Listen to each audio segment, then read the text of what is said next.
It says we're streaming. Look, if you hear us now, this is my first time doing this. So I'm going to go double check that it's actually Ciao, working. ciao. Let's see. Across the network. Are we streaming? Yeah, we're there. We're live. Are we? Ooh, all right. You're live. What's up, everybody? I'm here. This is Jonathan Fisher. I'm here with Lego Pizza. We're from across the network, and we're going to be streaming the Chicago PQ today, all day. We're going to have a bunch of people coming in the whole time. It's going to be a party. We're going to have a great time. So tell all your friends, get people to come show up. We're just going to hang out right now while we wait for the first round to start. 7 rounds of commercial-free swoo starts now. And to kick things off, Chris, are you still there? I am here. Yeah, I lost your camera somehow. But we're going to have... my camera's having problems, but I'm here. Okay. For round one, we're going to have Chris Schutz to join us for commentary. I'm going to be doing like producer stuff all day long and jumping in and joining commentary in and out. And we're going to have a lot of people come in so that we have things to talk about, things to do between rounds. So yeah, what are you guys thinking? Very exciting. I'm really looking forward to seeing the what the local meta here looks like after the last couple of big tournaments to see how it affects the decks that have filtered down to the PQ level. I think we're gonna have a lot of data vault. Yeah, that was the that was the next thing I was gonna say is how many data vaults do we have here? I think it'll be the most played base. So yeah, it was at the last regional, right? Yep. I've got access to Melee, so I've got the deck list imported. All the tools I've built depend on having standings imported, so that's something I'm gonna have to work on after this tournament. But as soon as it gets underway, I'll be able to plug all that in, and we'll figure out, how many of each base were brought to the tournament, how many leaders. We'll be able to talk about that between rounds.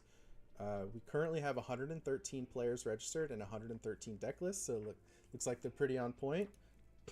And I think we're getting table one set up right now. Yeah. Okay. So it's going to be Zach Taylor versus Kevin Sudoth. Sudith. I do not know how to pronounce your name. I'm sorry. Let me move. And we already see the data vault. Let's go. There we go. All right. I'm going to set things up and get practiced at producing while you guys chat it up.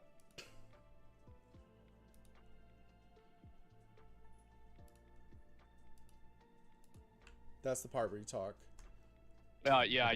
I wasn't sure if on the other side of the board is going to be what's really telling.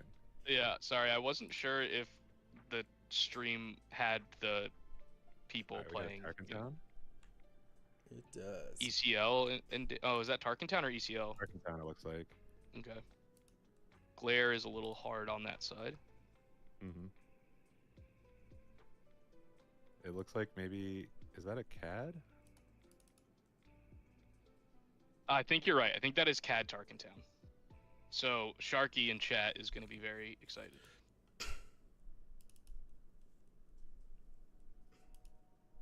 It looks like the CAD showcase to me.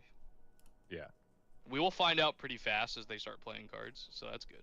I think if I just set the default base to data vault, I'll be correct most of the time.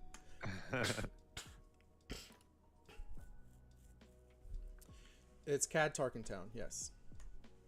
Perfect. We're so smart and handsome.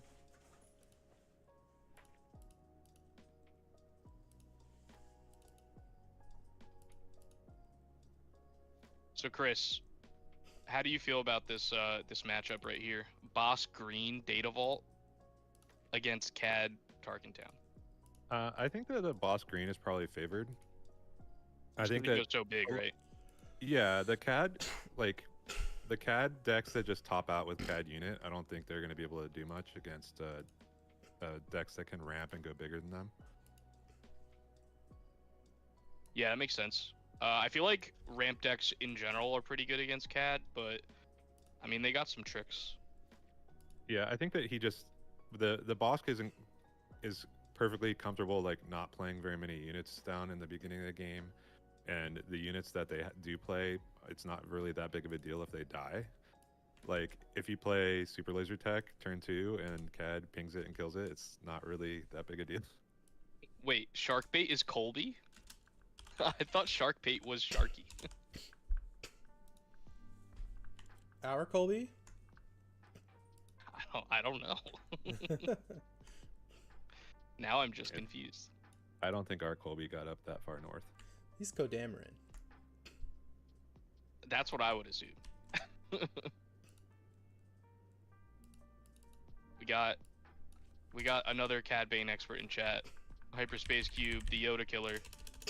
Carlos, how do you feel about this matchup? I would assume it was pretty bad set 3 at the end.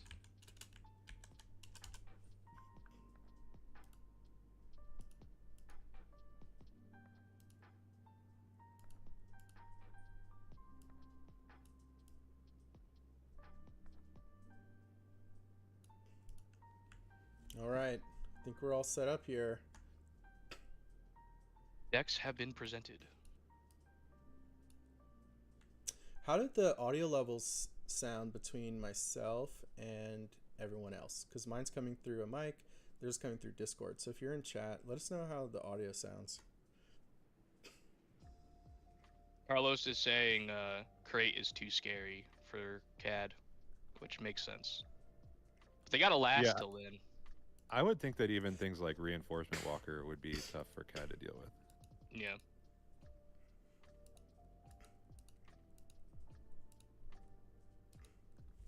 Man, look at this stream. It's all pretty. It's got everything set up. I just don't have a name tag for Chris. Let me see if I have one. I might.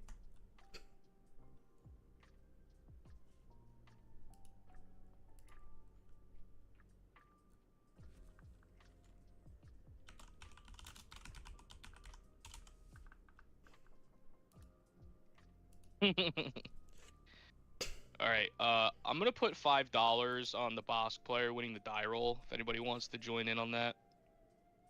I'll take that action. Ooh. I mean, I just assume that Data Vault starting with 8 HP more, they have to be favored in the die roll. What the question is, if they win the die roll, do they keep it? Oh, true, true.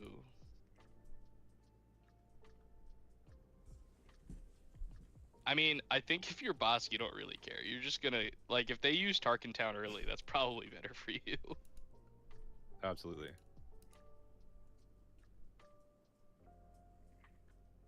They probably don't even like play, like, if they open Super Laser, you probably just pass and then hope to just play the Super Laser tech, and that way the CAD ping doesn't do anything.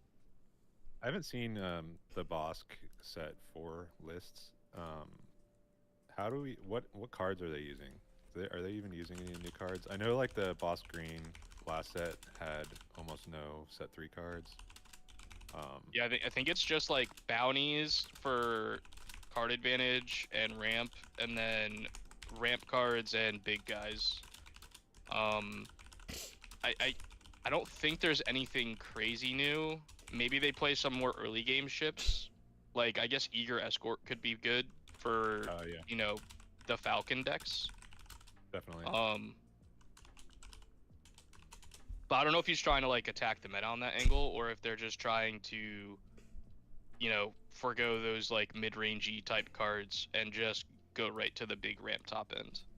Yeah, I think that so much of their early game deck slots are taken up with ramp that they probably don't have a lot of room in the main deck for stuff like that. Yeah. Although they are running 60 cards, so maybe that gives them that is true. That is true.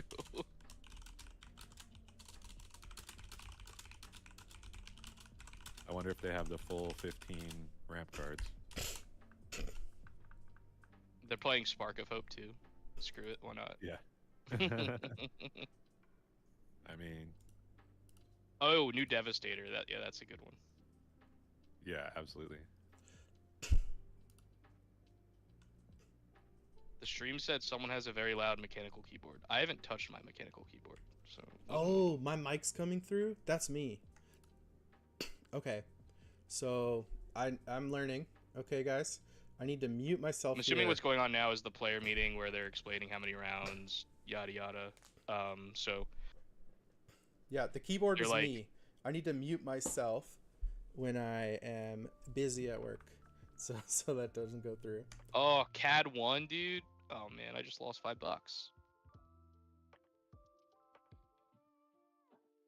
All right, Chris, I owe you a $5 next time I see you. All right, I'll mark it on your tally.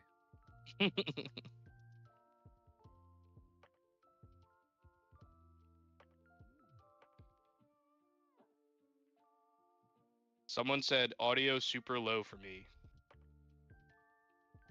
It might be on your end because we got the okay on the audio. Just double check your YouTube. No, so someone in chat said that audio in general is super low. So I said they might need to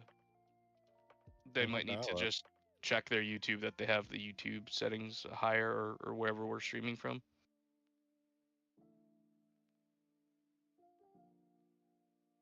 All right, players are mulliganing. It's my favorite thing to do. It looks like Bosk has a grip of expensive cards. Yeah, you ship that back. Yeah, you don't want to have to. You don't want to have to get rid of any of those.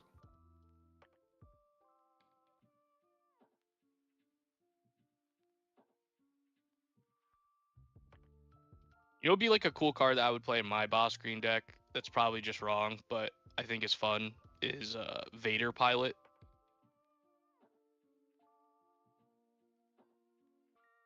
I feel like if you can get like a lot of times they would play Punishing One and stuff because they have the bounties, so it's easy to like kill upgraded things.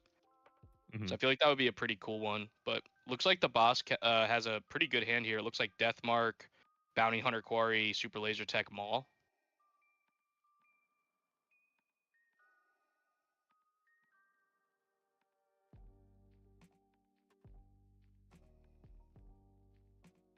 So I think CAD gave the boss player initiative and then passed. The boss player passed into a crafty smuggler. Gonna get a bounty. It looks like a death mark because he tapped 2.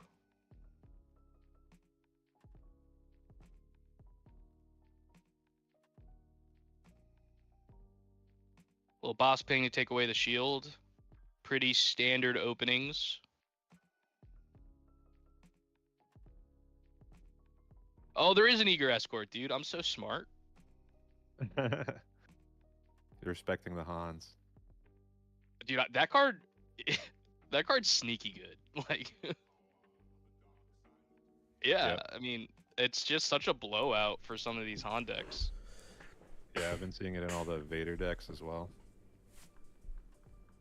All right, 2 damage to boss base. Probably should just run out that super laser tech to soak up a CAD ping. Well, I guess they just don't tap CAD, but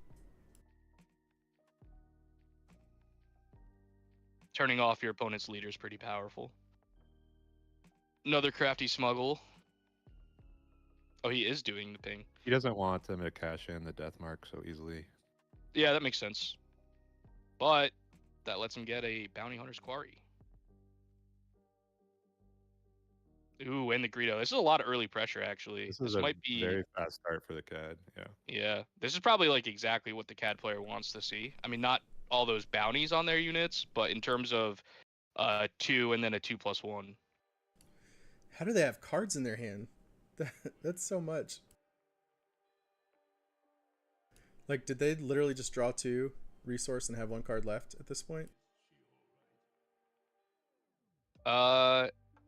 They should have 3 cards after resourcing the CAD player.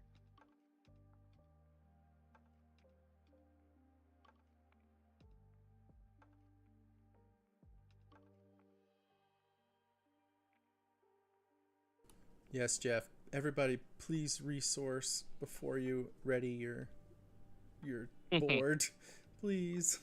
Yeah, we're in year 2 of the game by now. Everybody should know Ooh. how the regroup phase works. This is a bold strategy. Naked Oh, Eager no. Escort against a ping deck. That feels like you should just like not play a card.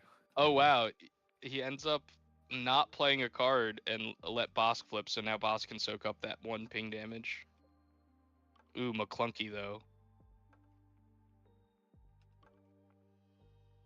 Okay, so the resolution Oh, has to man. be McClunky must resolve fully first before the bounty hunter's query is claimed. But I believe the ping can happen afterward. It's not going to be claimed. He returned it to his Yeah, hand, so the quarry just goes away. Oh, I'm sorry. You're right. You're right. Okay, so he did 3 damage to the Bosk, and then the Bosk chose to let the Eager Escort die in order to have the Bosk survive attacking into a Crafty Smuggler in order to double claim the Death Mark. Pretty good sequencing there. Feels bad giving up your 4-1, but it did its job, I guess. Yeah, Boss has to survive to get the double claim. And that's another Death Mark. So Bosk is gonna have plenty of cards this game, and only 3 damage on its base. So, oh no, it's not just 3 damage. 99 damage. 9 damage. Okay, there we go.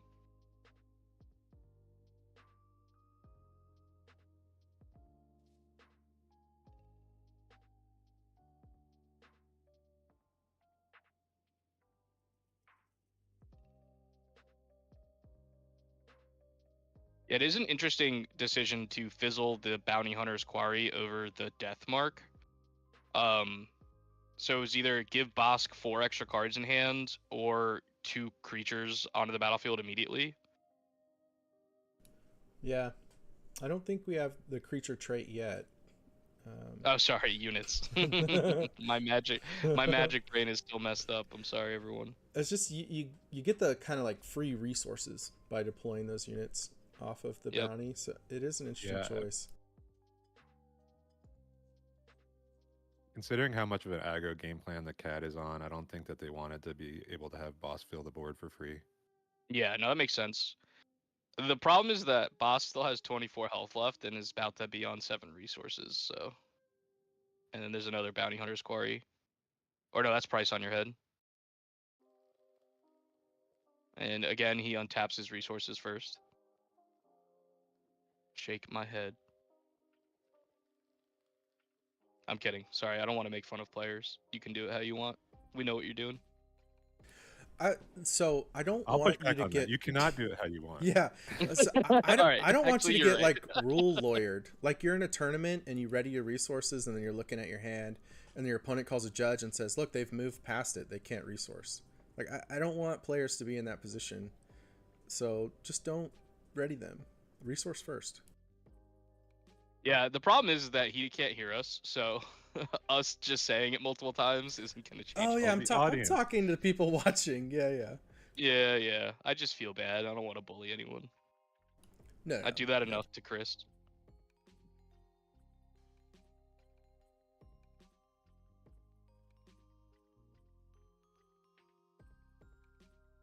All right, we got a big boy. I think it's the Maul.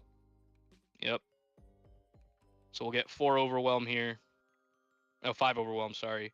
And Price on your head claim. Which will put him to 8 resources this turn and 9 next turn. So maybe we'll see Crate Dragon. I know I don't have like the name tag, but that is Chris Schutz is along with us, myself and Lego Pizza, doing commentary for this match. See a CAD deploy here. I think you're supposed to just take the Maul out if you don't have a way to otherwise remove it, but he might have a Forlom here, which would be the perfect answer. Looks like a Bosk. Okay. Bosk no ambush maybe. McClunky could be a good choice. Oh, he has the Tarkin Town still. There we go. Yeah. That makes sense. And then 4 damage to base to put the Bosk player to 18. Bosk has no board right now. And the damage is out now. is the crate Is the crate fast enough? No. No, I don't think so. This is like a No. non-crateable board. That's Yeah. the problem with crate. You need damage on their base so that the crate is actually threatening. Otherwise, it's just not a play that you can make. Yeah, I think his only solution here is Devastator, but he's 1 resource short. Green Devastator, not the red one. The red one probably isn't good enough here. Yeah. You could kill the Mist Hunter and have a 9/6 in space, but then your opponent has 8 damage coming at you plus 7 resources worth of stuff. They could probably just CAD unit and you'd be in trouble. Yeah, Bosk unit staying alive is really a problem too. Palpatine, They can okay. take That's him out nice. there. Yeah, Bosk is a kill on sight unit in that CAD deck. For sure. I was also thinking about Timely and Walker from hand. Like, you don't have enough to Oh, Timely that from would the be row, really good, yeah. but you could have done it from hand.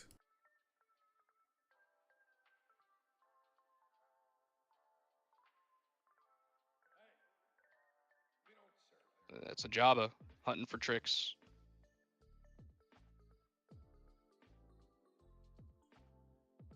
MVP of this deck. Okay, I agree. I think it's very infuriating that every time we have like a search the top X cards of your deck, it's just a random number. I That also none just of them like are the that. same. None of them are the same. You might be Yeah. searching 5, 7, 8, 10. It's because they have to perfectly balance the game, you guys. Yeah, you know how much testing they did to fine tune that it's searching. Yeah. I'm convinced they chose random numbers to make it look more like it's like they have the excuse to be like, no, we tested it. If they saw one more card, it would be too good. A lot of damage going to Bosk's base here. Like Droid Manufactory having to be 24 HP instead of 25 HP because Right. 25 was broken. It would have been too good. I do think that they said they originally made it 26 and it was too good, and then they like nerfed it to 24. I feel like that was a Tyler Parrott tweet at one point.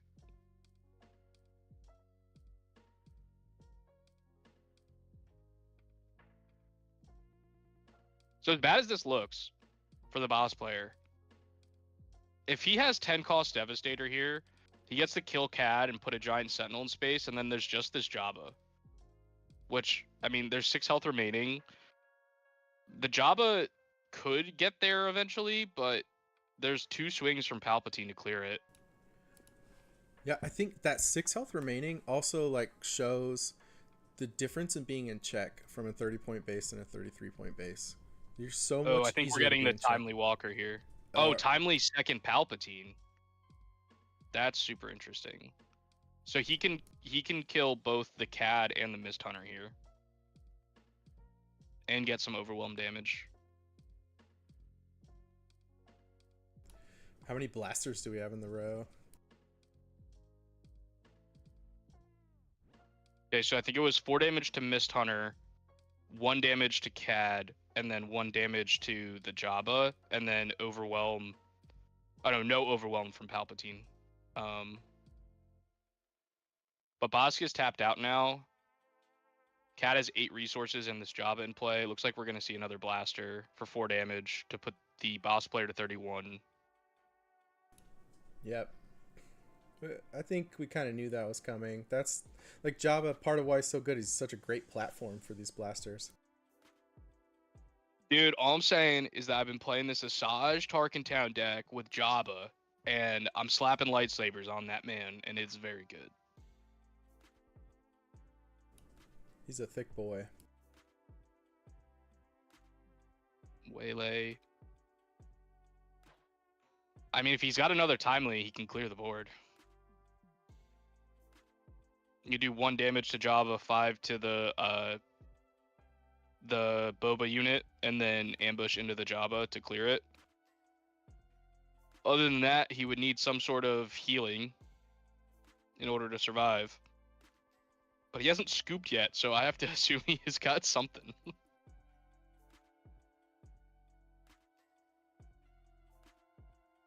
think there's another Timely. Yeah, I think there's a second Timely. Yep. Timely.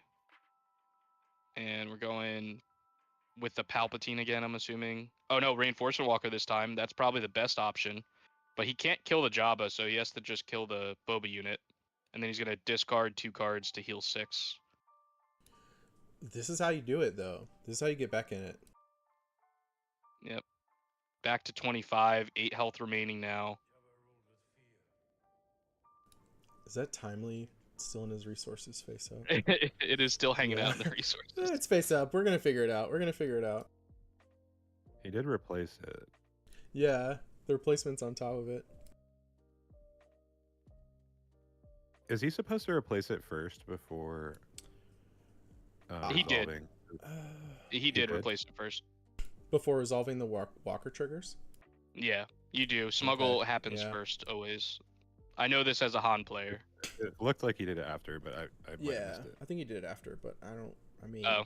how much does it matter? Relevant if it's a smuggle card. Yeah. I mean, technically the decks are random, so it Right. shouldn't actually matter, but Ooh, CAD. the sequencing does matter, but in terms of like, yeah. All right, so I think the only thing here that would save him is another timely walker, but he does not have the timely, just a walker. Yeah, that So he kills scoops him. it up. The timely walker wouldn't even do it because the CAD doesn't die. So Wow, the- that was the not 80 what I expected. I really Yeah, thought this boss was just gonna run over the CAD, but It was an explosive enough start.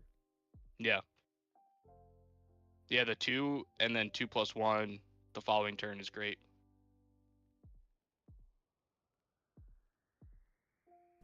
Chris, there are 114 players registered, and all their deck lists are submitted.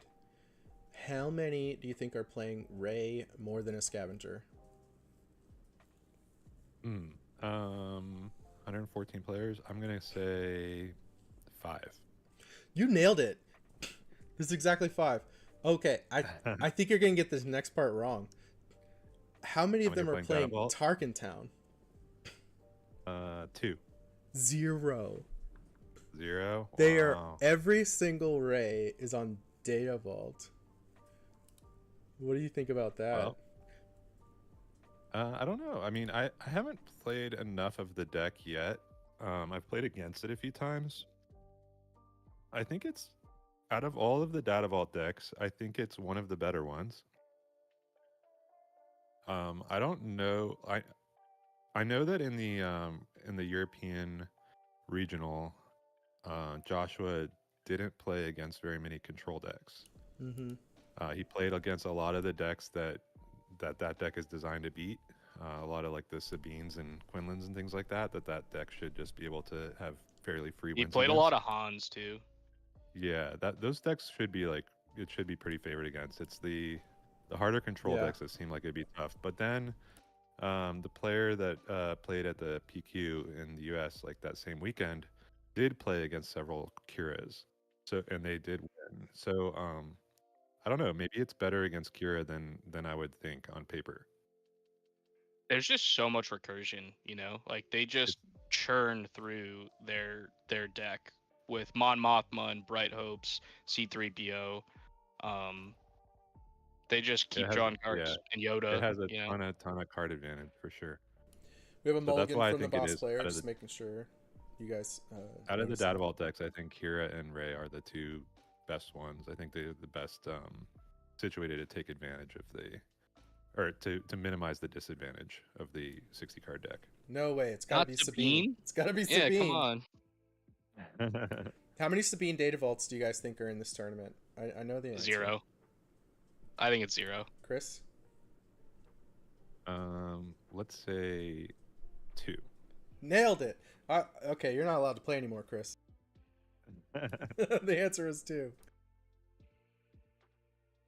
I hope they don't win. I'm a meta wizard. You are a meta wizard, dude. All right, we got the same opening from CAD. Different opening here. We have, instead of a bounty, we have a Kylo's tie. This is what I'm saying, dude. Imagine he is Vader pilot. That'd be so good right now. Yeah, that Start combined with pinging the those boss, shields. ping and the Yeah, Vader dude, it's ping, cool. yeah. I'm impressed with Vader Pilot. It's just it's so scary to open yourself up to blowouts. Well, you just I get think that- waylaid and then you cry, so it's I get it. Exactly. It's terrifying. I do think in a ramp deck, cards with modular costs are really good. Yeah. Yeah. Because it Sometimes helps, you it just need a helps, 7/7, right? Like it's yeah, it helps. it's a. Sorry, you can go.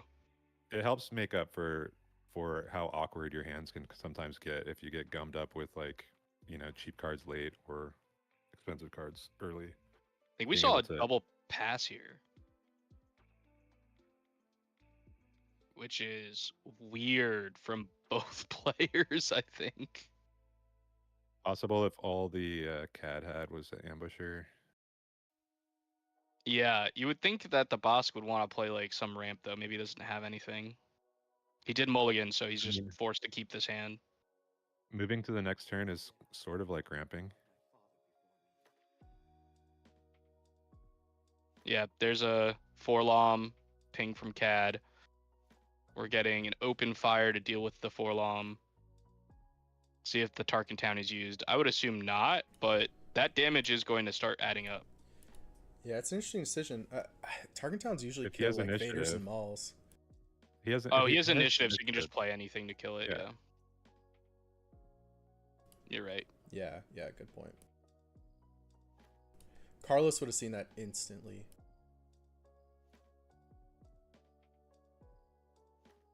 What about Chris? Sometimes you don't want to play a card right away, instantly though, right? also. Chris saw it so fast. Well, exhaust it first, right? Isn't that a better play?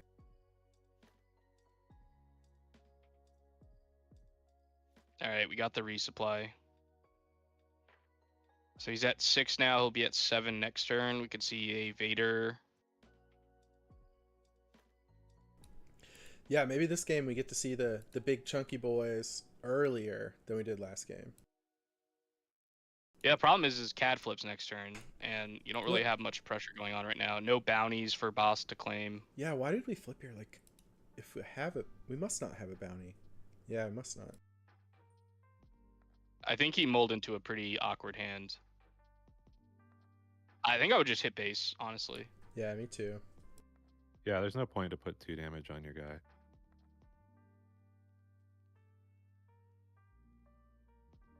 Waylay on the Kylo's tie.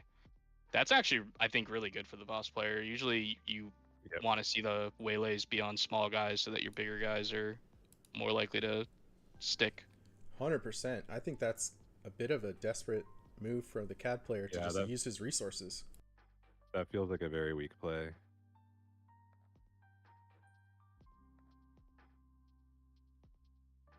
So we're at 7. Let's get those big ambushes, baby.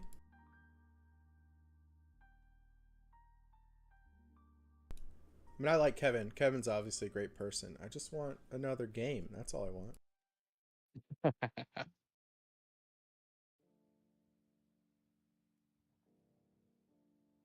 Yeah, Carlos, I might not even use it there. Just like throw away your 3 resources and continue with the game.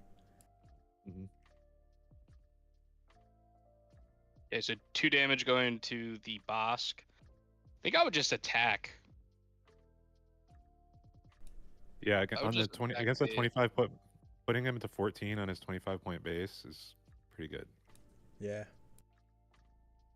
Yeah, you want your big guys to only have to hit once to win the game, right?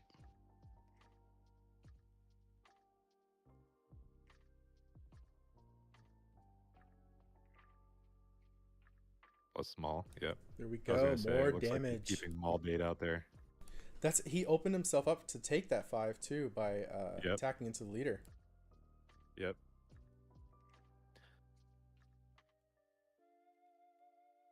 But he has to either kill this Maul or claim to find a way to kill it. Yeah, he's in check. But I guess he has, so his leader to kill it. Yeah, his leader can clean up Maul. 4-lom? Okay, so he's gonna just clear the board here using his leader, it looks like. Wait, what? Wouldn't it make more sense to attack your leader into the boss? Yeah, 4-lom the Maul and then. He must have. Oh, I guess he has a McClunky. He has Tarkin Town. Oh, Tarkin Town. Yeah, he has Tarkin Town. You got it. He's better than me. But it still seems I would still rather have my leader and 4-lom on the board. Don't you think? Yeah, I agree. Wait, how do you have both on the board?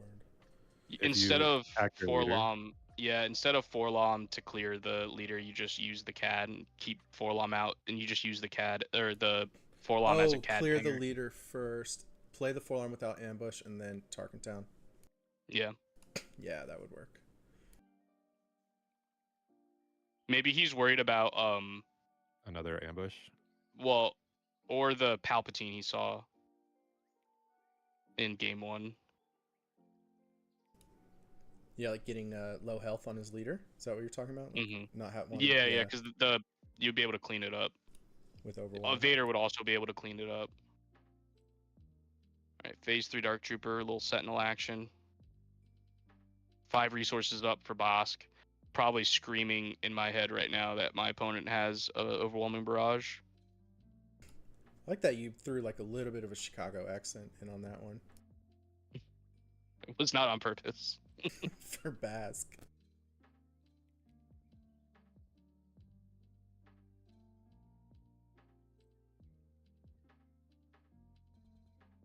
Like a pass from the Bosk player. And then a Bosk unit from CAD. Clear up the Sentinel. I think we have a second phase 3. Yep. This is phase 4.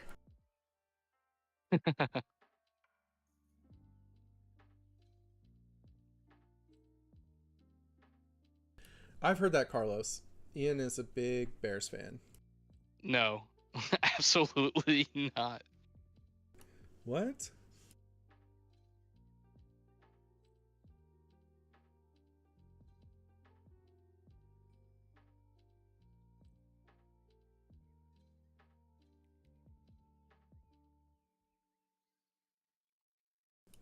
So that whole theory about having damaged units that kill you with overwhelm, I don't know if that's what the player was thinking about, or if they just find themselves in this position, I guess, where they just have to set themselves up for it. Yeah, it's easy to second guess. I think having the extra unit probably would have been nice there with the 2 3/3 Sentinels coming down, but Got to choose what to kill here. Palpatine can kill the CAD or the Bosk, but not both. I guess you could kill Bosk plus the Cartel and then put 1 damage on CAD. Yeah. That's what he's doing.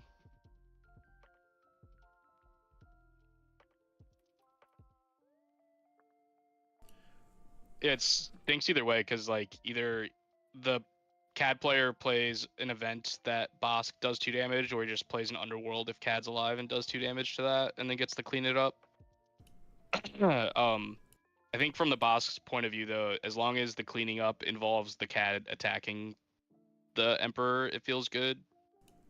Ooh. That's like a trade you're fine with, but with the CAD hitting base here, he's got to have something else in hand, since that Emperor Palpatine is putting him in check. Could be a CAD unit. he could have a McClunky play. Bam, give me that Yeah, Palpatine. CAD It's unit. mine. So they wrote in the rules that captured units are face down, but like none of us do it because we want to know what's captured.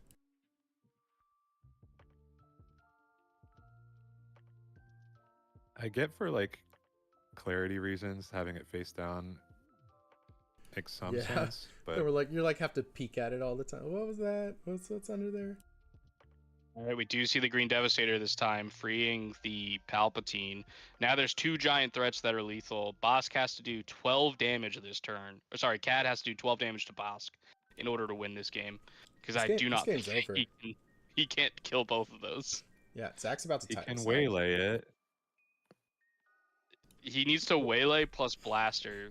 Yeah, they're both I think that is lethal. actually the only way. Yeah. So he can waylay the Devastator and then blaster CAD to kill the Emperor Palpatine. I mean, if I'm And then Bosk, you I'm still like, just have to deal with that's the cool, Devastator bro. again. Let's go to the Yeah, next then he has turn. no board, and you have a Devastator coming down again for whatever else he uses his resources on. I suspect we're just going to be going to game 3.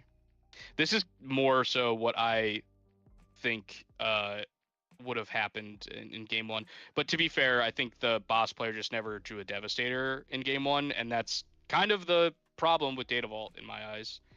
There's certain cards that you just need to have in certain matchups. Like CAD cannot deal with the Devastator, and here we are seeing them go to game 3 because of that. But if he was playing 30 HP, 50 cards, maybe you would have saw it game 1. It looks like there's actually a Devastator in his sideboard. There's 2 Devastators in his sideboard. What? You need to bring those in, buddy. What are you doing? Yeah, I think if you're on Data Vault, you just have those in the main deck. That is actually what I was going to say to Ian's I think he point sided about them not out. being able to find them. Yeah. I wonder if he's running like prepare for takeoff or anything else to search for the walkers and devastators. Oh no. The worst thing that can happen to a card player, crisscrossing your cards while you're shuffling. Hate to see it. It's a true tragedy. We haven't seen the Ruthless Raiders in this match yet. Those seem like they'd be a really good card in this matchup too. Yep. I mean, I'm gonna keep harping on this data vault. Yeah. Yeah. We talk about it in our next Across the Network episode. It's not posted yet. Yesterday we posted episode 9 with our some of our teammates that did well in Richmond. But I think some notable absences, but there were some. Yeah, Chris, I was advocating for you to be on the pod, but if Jonathan had to edit one other audio source, I think he might have murdered me. So.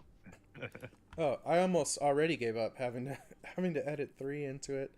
That was a lot, but I actually think the math can work on some of these cards. Like, I think it's hard to fit 3 Devastators in your main deck when you're on 30, and when you're on 33, you can fit the second, you can fit the third if you need to.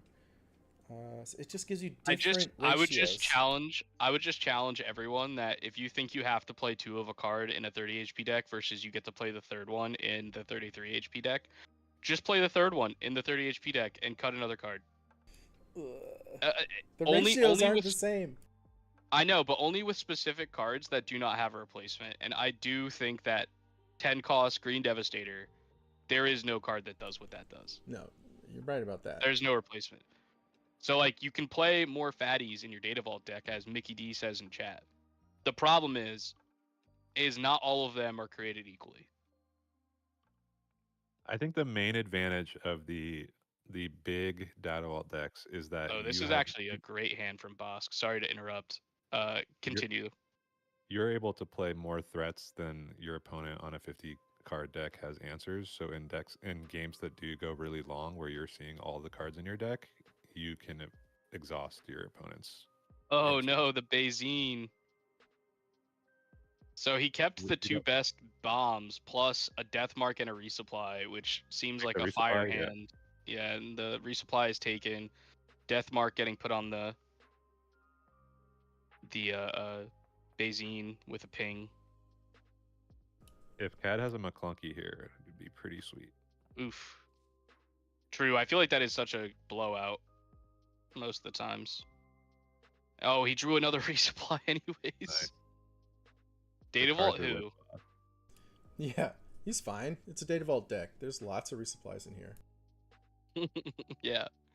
Hey, if Data Vault said you get bigger deck but get to play 5 resupplies, yeah. I would do it, okay? 4 copies of each card are allowed.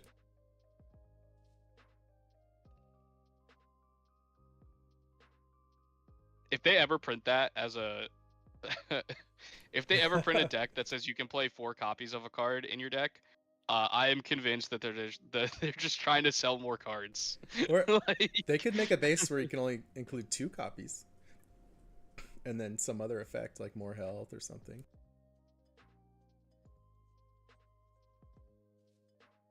No. Okay, you have a base that is everything singleton. But as an epic action, you get to double the ETB one time or something. Or the when played, sorry. I would love a singleton base. It doesn't need to give me much. I just like playing singleton. It's fun. You just play singleton, Chancellor Palpatine. Yes. Yeah, there you go. You have the whole crazy amount of both hero and villain. Yeah. So he used the ability to kill the Death Marked unit before flipping. So do we think he has another bounty for the Houndstooth and then some sort of removal.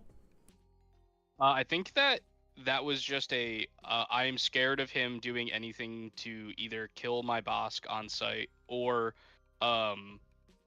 removing the bounty from the Bazine. So Yeah. he You just just gotta wanted be to real. get his lickings when he had it, you know. You have to really be careful about the McClunky plays with Bazine. Yeah, it would have been pretty gross if there was a McClunky there. So we'll see 5 damage to Bosk.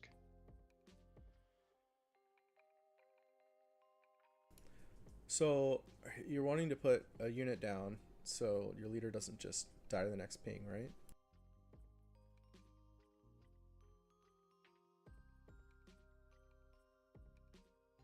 Ooh, punishing one with a bounty would be pretty hot here.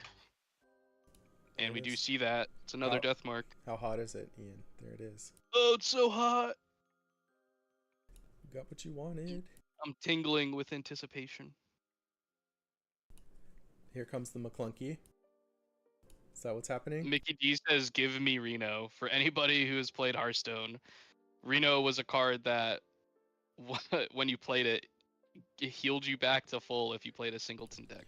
Exactly. That would be pretty wild. I played a lot of Reno. It's fun. Heal 29. Thank you.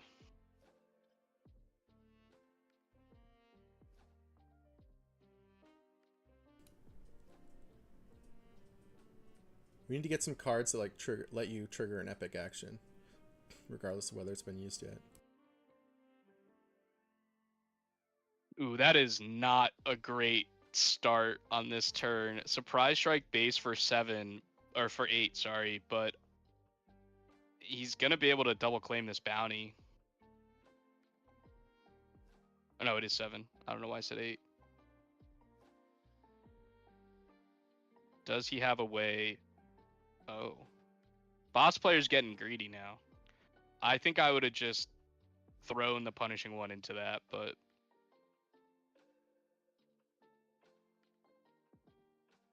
okay.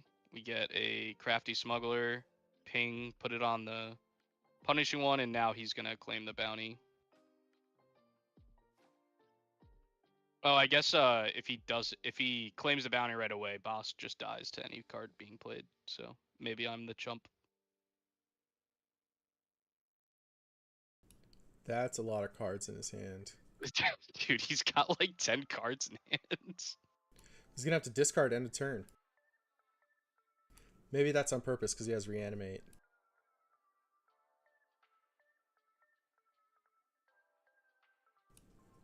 Nuh-uh. We're gonna get to do that too.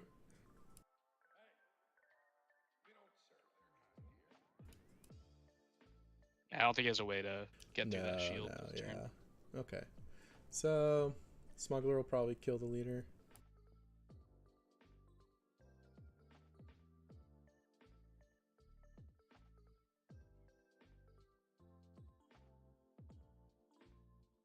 Bosk is at 7. Cad is at 6, so we're getting a flip here. There is a 7 for Bosk that can go into the Cad with this super laser tech. Oh, I guess he can go to 8 now. True. And then 9 from the bounty. That's a pretty strong ramp. Yeah, he gets big Devastator next turn that we know was in his opening hand. There's a Jabba looking for some tricks. It's our boy. There's just so many cards in his hand, and you know it's a bunch of fatties.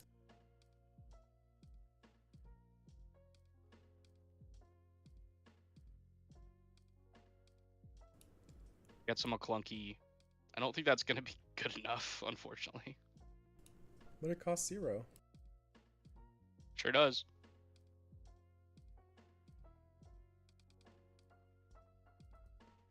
I think we're going to see a Vader here. Oh, nope. Yes, Changing his Fozzie, mind. they are readying first. I don't recommend doing that in your tournaments.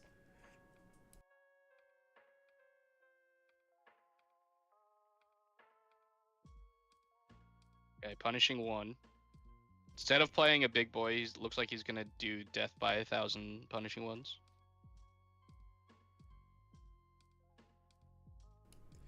CAD flip here, 2 resources up, so he can't blast her. Maybe he was just scared of like a waylay with the 2 resources up because of the discount from Java. Looks like we're gonna get a force choke on the CAD. Wow. I don't know, man. Is the door opening for the CAD player? I think with as many cards that are in the boss player's hand, it's not possible, but I could be wrong.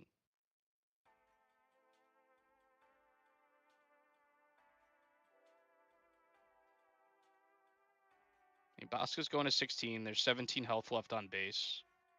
That's still a lot of health. They both have the same. They're tied. Yeah, that's true. That is very true. I think we're seeing another price on your head. And then a Bazine. Oh, no.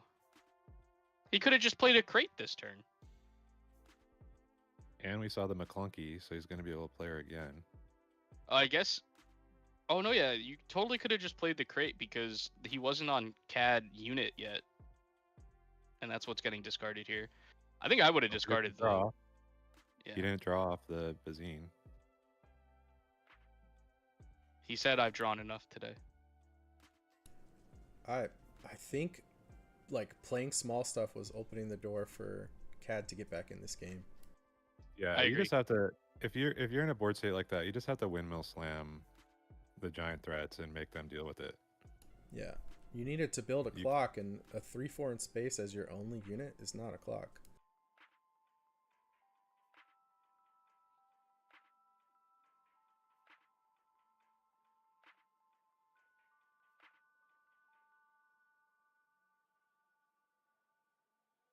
I mean, we're gonna see the big dev kill CAD and claim whichever bounty that is. I think it's price on your head, but I can't tell.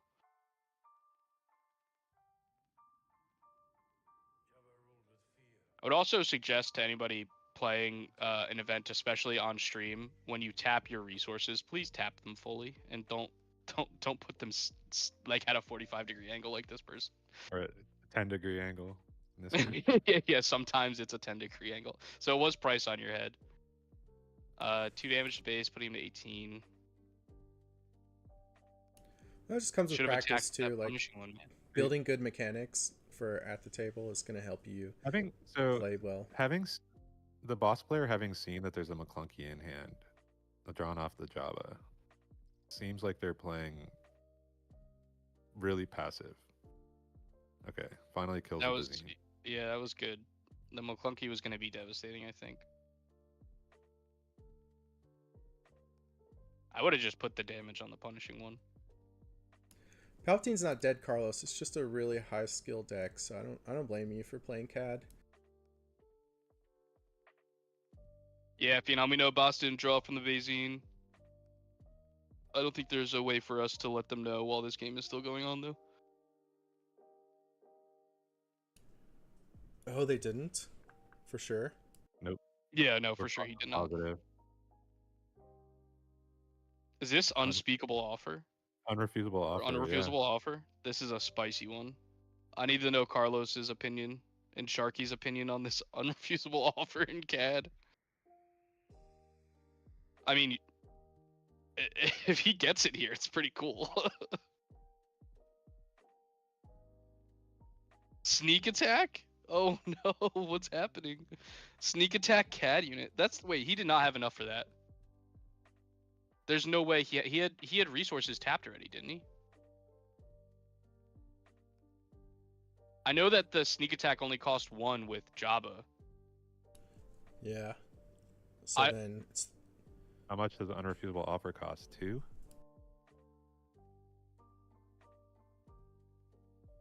Yeah, that's the bounty. Yeah, that costs 2, right? I can't see how many resources the CAD player has.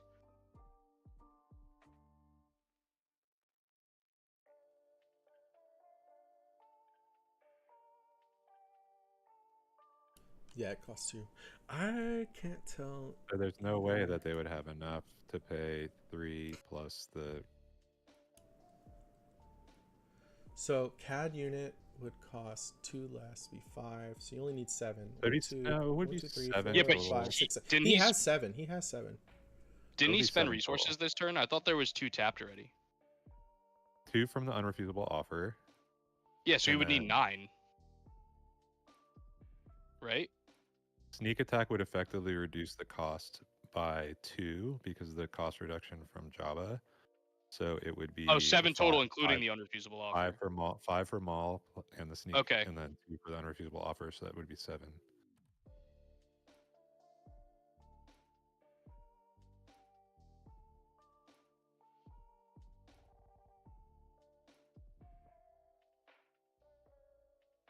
I think he had exactly enough.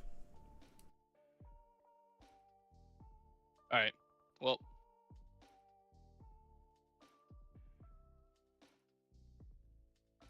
that's my fault. Okay, so how does this work with the sneak attack play here, with the capture? So he's gonna capture.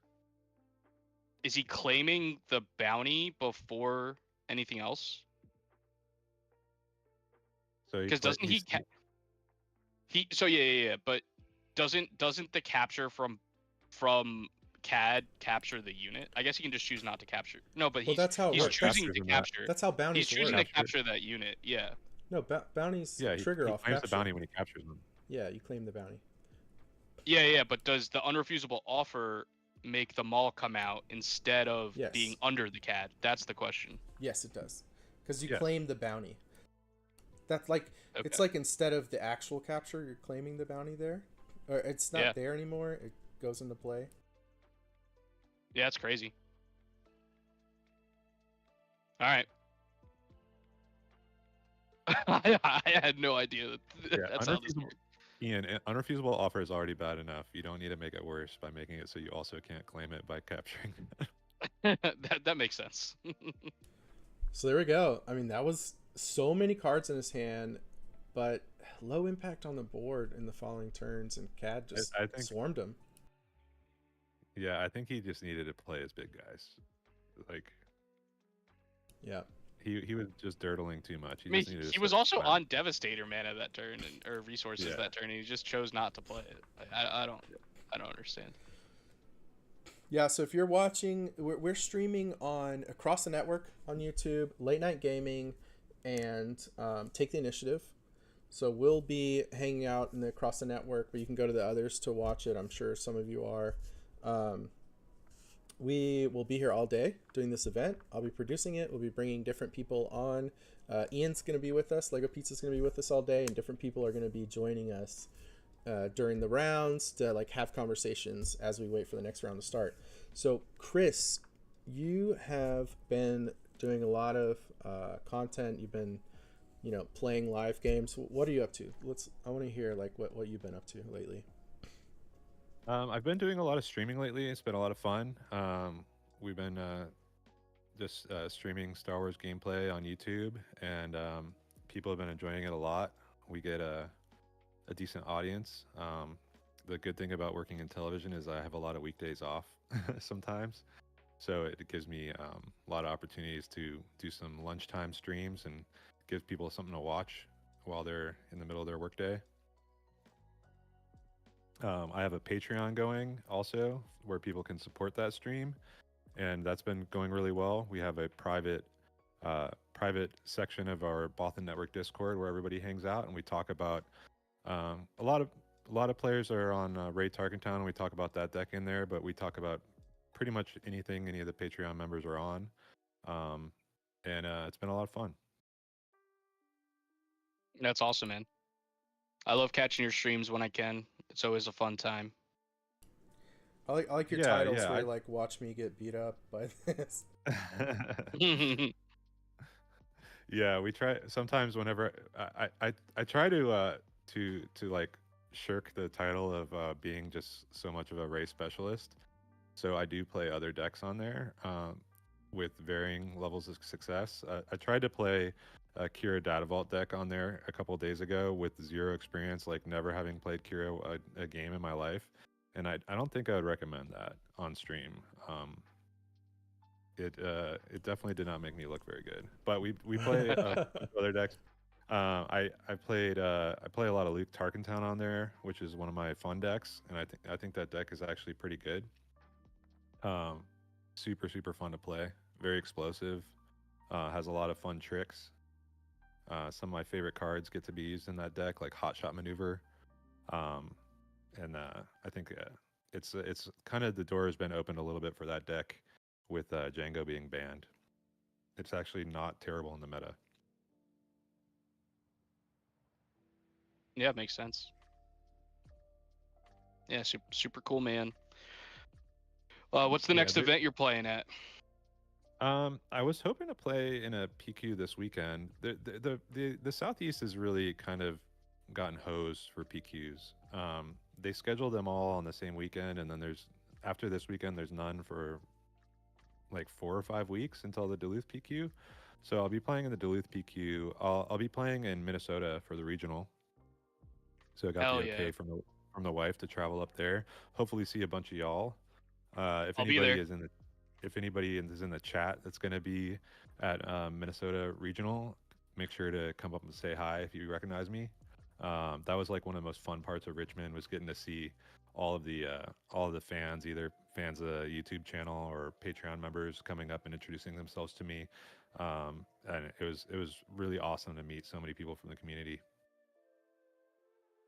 Yeah, it was sweet. We had that little get together at Beattle too, where we went to the one bar. That was fun. Yeah, yeah. It's like I think it's like one of the coolest things about the Star Wars community is like how like getting everybody together. It's like I don't know, it's been like one of the most like welcoming gaming communities that I've been a part of. There's like almost everybody I've ever met has been awesome. That's true, except for that one guy, Carlos. Yeah, he's Carlos is a little sketchy, but we still let him hang around. Hmm He's Chris part That's of why our. he's on sabbatical right now in Italy or France, wherever he is in Europe. He's part of our European team. He Yeah, I don't know if it's a he's sabbatical. sick of practicing with us. We need to go to the other side. We have to ask him why he had to leave the country. He's on the run. Oh yeah. I mean, he is called Yoda Killer. Yeah. Has anybody seen Yoda lately? Yeah, yeah. It's 10 p.m. Do you know where your Yoda is at?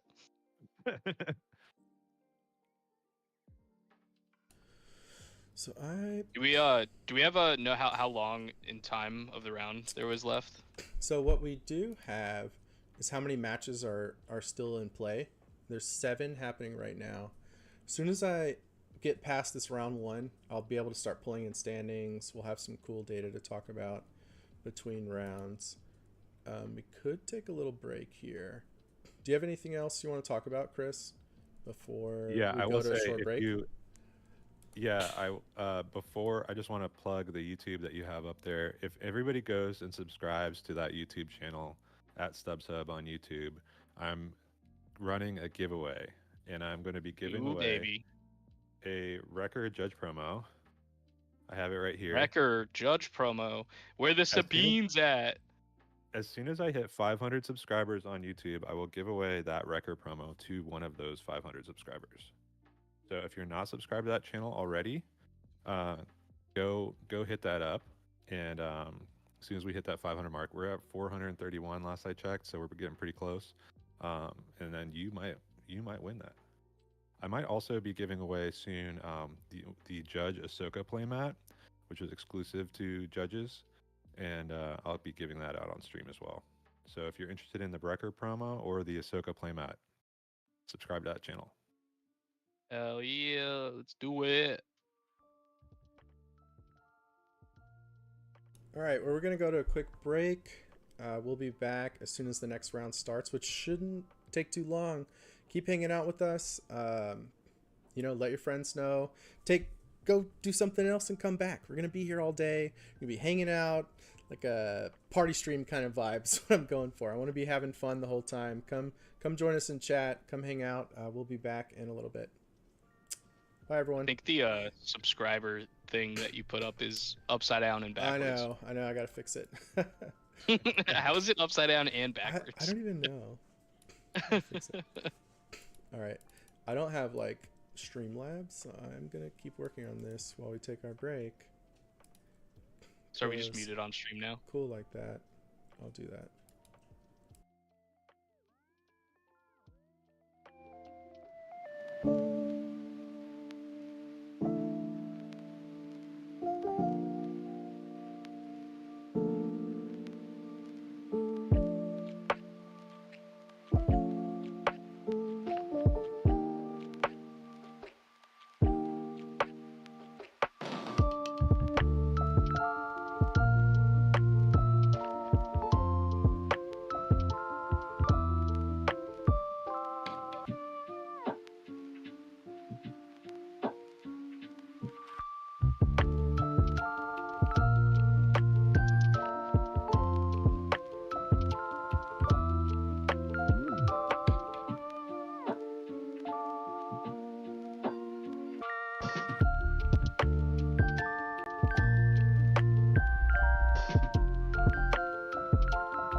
Where is Padme?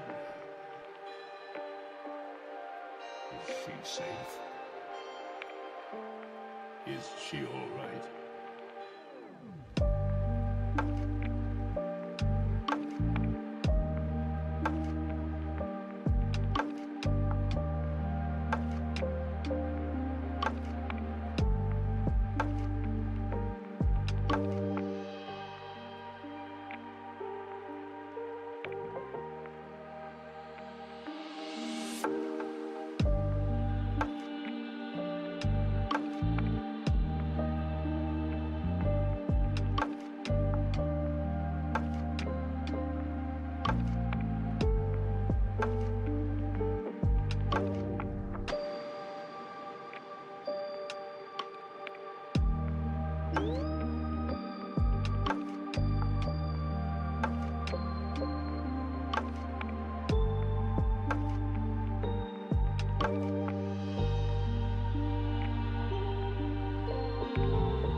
This is the way.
Oh, my mic was muted. All right, we are back, and we have. I'll be updating it in the screen there. Table 1. Let me look it up. They actually didn't post. Looks like it's a Sabine. I don't know the base yet. Is it Data Vault? Nope, it's ECL. Yep, and then Kira Data Vault. Love Round it. timer ended. This is a matchup we will see a lot at any tournament you go to, as these are Excited both for very that. popular decks. All right, I'm gonna mute, work on the screen, and get a water. I'll be back.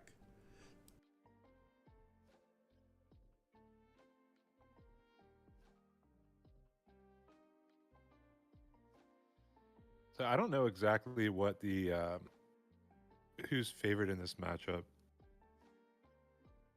I think would Sabine think- is. Yeah, I'm trying to think of the. I think the Kira ECL I think was pretty good in a Sabine. I could be wrong about that, but I think not having ECL really limits like your ability to control the board early in the games. Yeah, I also think Data Vault comes into play again here. Like, there's certain cards that you want to see in this matchup, especially if they're playing, like, a lot of the Sabine decks are playing Chewy now, which means, like, if they go Chewy piloted thing or something, or just Chewy in general, it turns off a lot of cards in your deck, and you really only have no glory to answer it. And, you know, that's a card that you just need to see in that matchup, so not drawing it because you're playing more cards in your deck could come up. Yeah, they're also not on like Pershing or anything like that to slow down early ground. Yeah.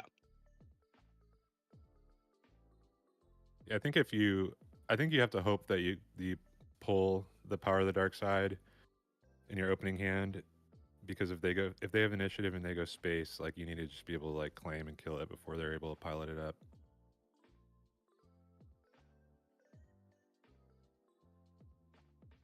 Some of the Sabines have been getting scared off of Chewy though. Interesting. I don't Because know, of man. how That much- card's so good. It is, but with upgrade hate, it's also just like you just lose the game. Yeah, that's true. But I think in this matchup, you can just play it as a 5-cost unit. I do that with Right. Han. I think that's the move. Is just to play it out as a good. Like I think in general, like not playing your pilots on ships is pretty strong. Mhm. She has Luke. Are those 2 timelies? Timely is really good in this matchup. Having extra wreckers to ECL is game winning. He doesn't have a turn 2 though. I think.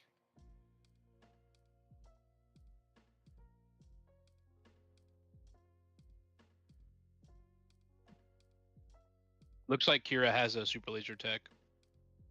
Might be a snap keep just because of that. Yep. All right. Yeah. As far as the ramp cards go, you're wanting to see a super laser tech over the resupply in this matchup, right? Like you don't want to just have a turn where you take off. So I think everything's all set up in the overlay.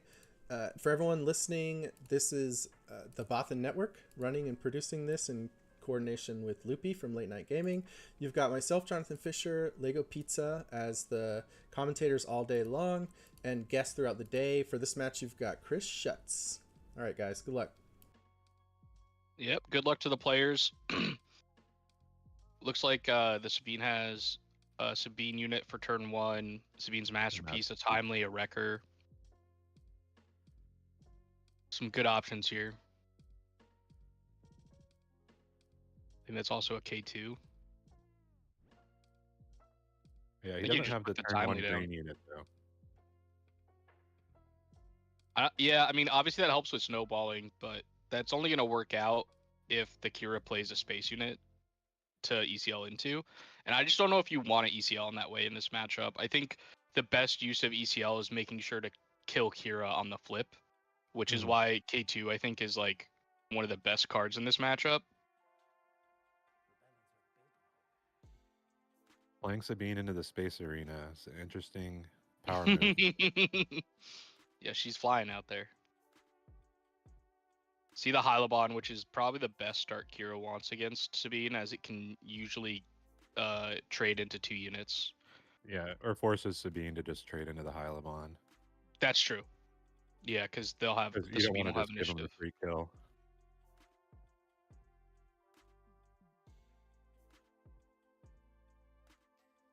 Yeah, either way, you're saving at least 3 damage to base and getting rid of at least 1 unit.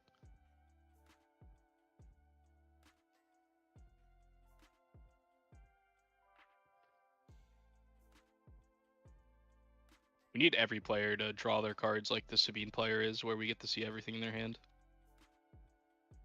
I try and do that when I'm on stream to tip my hand a little bit to the camera.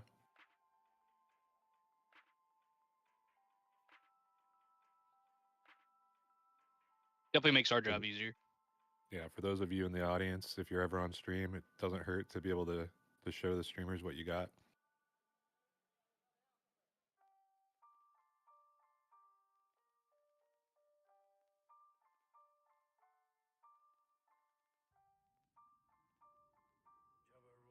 So it looks like the Sabine player kept the other Sabine in hand because he probably is going to trade here. Just wonder if that Sabine is going to see the field before the Sabine's masterpiece. Oh, he has to draw a card here. Now he drew a He still has Peacekeeper. a timely in his hand, right? Okay. Yeah, he does. Just I in think the case he had Peacekeeper is really good. Yeah. Great draw off the bounty claim.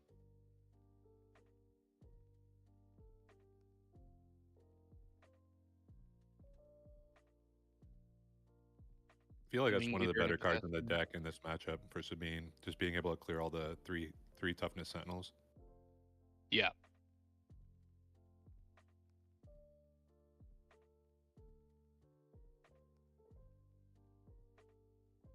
I do. So in that opening hand from Sabine, it looks like they kept the K2 but resourced the Wrecker. I wonder if that's going to bite them in the butt.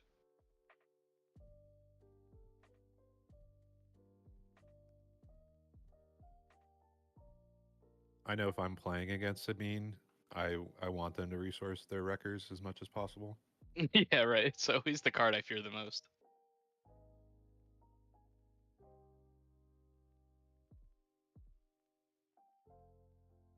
We getting the Kira flip now? Looks like we are. Here has so many units that can be punished by wrecker too. It's kind of Yep, questioning. and here's that ECL K2 play that I was talking about. Really helps stabilize against the Kira flip. That way there's no overwhelming barrage target, no way to clean up resources or units. You also just want your K2 to die immediately, Yeah. so it doesn't get no glory. I actually wonder if you're supposed to always do the damage here, or because they're playing more health, you go for the discard route. I know you don't play any other.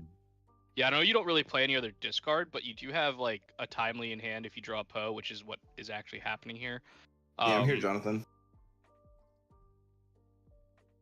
And yeah, so it'll be interesting to see if that's the 3 damage is gonna come up here. Especially with Kira only having been on 5 damage on their base at that point, like you wonder how much the 3 damage moves the needle there. But yeah. So would you have killed the Death Trooper with Sabine and done 1 to base instead of 3 to base? Like how much is the damage on Sabine worth when the Kira player is going to 6 resources? Ooh, Yeah. Barrage. We also have Craw, Yep. one of the members of Bothan Network that plays a lot of Kira, joining us in chat to, cover some of the questions about these Kira lines. Hi. Can you guys hear me? Yes. Okay, cool. So Craw, I think the Sabine player was totally supposed to kill that Death Trooper, right? Probably not. Probably not. I wasn't. I literally just sat down on my computer, but yeah, it sounds Okay. wrong. I don't think you're supposed. The Kira player is gonna kill Sabine's units. You don't need to like. Well, the analogy that's like got paying to- the trash guy to take out your trash. He already gets paid to do that. You don't have to do it for him. Well, it's a 2 damage difference, but then there's no units on the side for the Kira player, so there's no OB threatened. So I'm more of an expert on how to live as Kira rather than what Sabine should be doing. That's fair. Sabine usually just needs to not get bogged down. Well, did Kira flip already?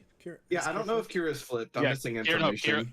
Kira flipped and got ECLK2. Oh wow. Okay, I was away for a minute. So in that And I case, think since that if Kira that's had the already game plan- flipped, you might be correct to keep the unit off the board. But then you're playing around a card that they have 3 copies of. They don't. Yeah, always but have Kira it. player, the I Kira thought player Kira didn't only flip. the Kira player only goes to 6 that turn with the Death Trooper out. So like they would have to have. There's no ambush threat. They would have to have played a gunship as the only way to remove. But you had 2 units out, and they couldn't kill both. But now with the with the overwhelming barrage play, they got to kill both units. So that was my fear.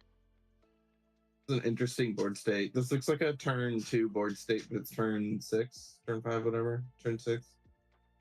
Yeah, I mean these space units are gonna go crazy here. Yeah, hopefully there's no Chewbacca. I mean So there's following a. up- Sorry, you can go, Chris. I was just going to say, following along from our talk about waiting to untap until after you a resource, players should get in the habit of putting markers on their leaders when they're killed. Yeah. That Hylabon attack was an interesting tell. So he must have Vader Ermal. Yeah, I just saw the Vader. I don't think you're supposed Oh, to. you're behind because you're Am I? watching the YouTube stream. Okay. What should I be watching? Can we get Craw into the video? You don't have to put your camera on if you don't want, but just so you can see the. Yep, Craw, go in Discord in the channel we're in and check the comment section, and you'll see a link to video, and you can join that. All right, we have I think we have 2 timelies, a Poe, and a Wrecker.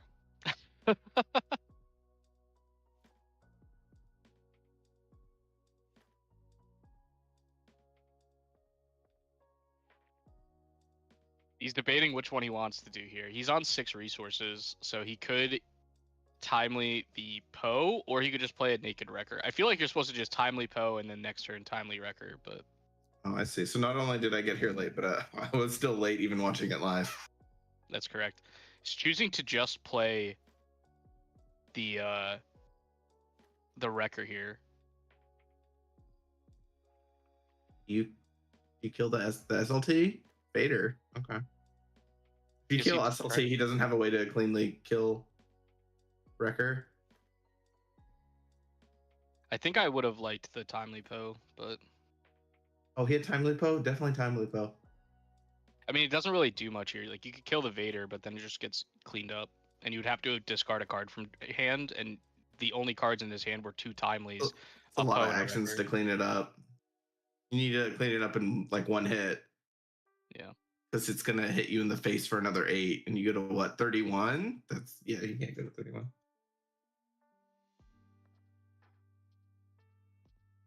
I think I almost would have just naked played out Poe and then timely record. Yeah, and then timely Wrecker the following turn. I think that's actually the correct move as well. You can do that too. I think I have a 0% win rate against the beans that do that. It's so bad. You see it coming too. Wait, You're like, oh, this feels so bad. Second Vader hoping to get a Death Trooper or TIE Dagger. yeah. Well, no, he's doing it before ambush, so it's only Death Trooper. What he thinks. He did find it, I think. Oh no, he didn't see I it. don't see it. You gotta pay those It guys looks like a really whip to well me, in the bro. 60 card deck. You gotta like give them bonuses and vacation days and everything. Yeah, it's a Sentinel. That kind of works, Not what but you not wanna really see. because of Not No. really. He overwhelm. has overwhelm. Lethal on board. Yeah. So he can overwhelm for what 4, and then he's lethal with space. Yeah, that would put him at 34. Aura cause, Sabine pings. Yeah. Are there vigilances in hand? Not that it probably matters. It could Well, matter. he just spent his resources on the Vader. Yeah. Yeah, He's dead. scooping it up. Right.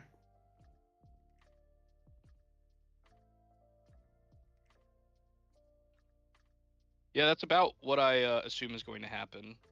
Sabine player didn't get punished for resourcing that early record, but I still feel like it's risky to do that.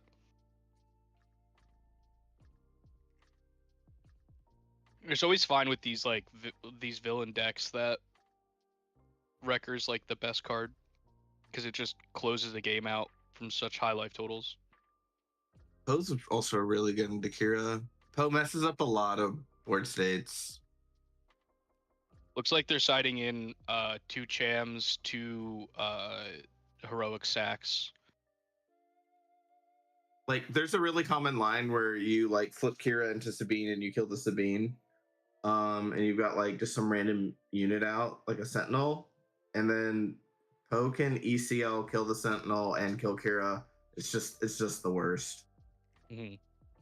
So someone in chat is asking how many attendees are at this PQ. I believe it's 114 Attendees or attendees? attendees, not how many chicken tendies How are many at. chicken fingers are there? There might, Possibly more. Yeah, we don't have confirmation. There could be the same number of attendees as Yeah, attendees. that's true. That we get- is There could be possible. more. I want There on could the be- ground it could be more, recording there could be on less. chicken finger count. I mean, I would hope that every attendee gets at least 2 attendees. It is 114. So, which leader do you guys think is the most represented in the undefeated decks so far after round 1? Sabine. Oh, after round 1, I don't know. It's a tie. It's gonna be something random. No, it's a tie. So there's 2 leaders that have 8 undefeated decks each. Okay, so it's Sabine not the and Ray. Kira. 'Cause there's only It's not 5 the of them. rare. That's that. That's right. I think it's Sabine and Kira. It's Sabine and Quinlan. Chris? I would go with Sabine and Quinlan as just the only 2 decks that might have that many. It was represented. Sabine and Kira. Yep. No Kira. There's that many Kiras, huh? Yeah. Dude, I mean, Kira was winning like every PQ last week, so I think people are like, "Oh, I can play blue green villain again."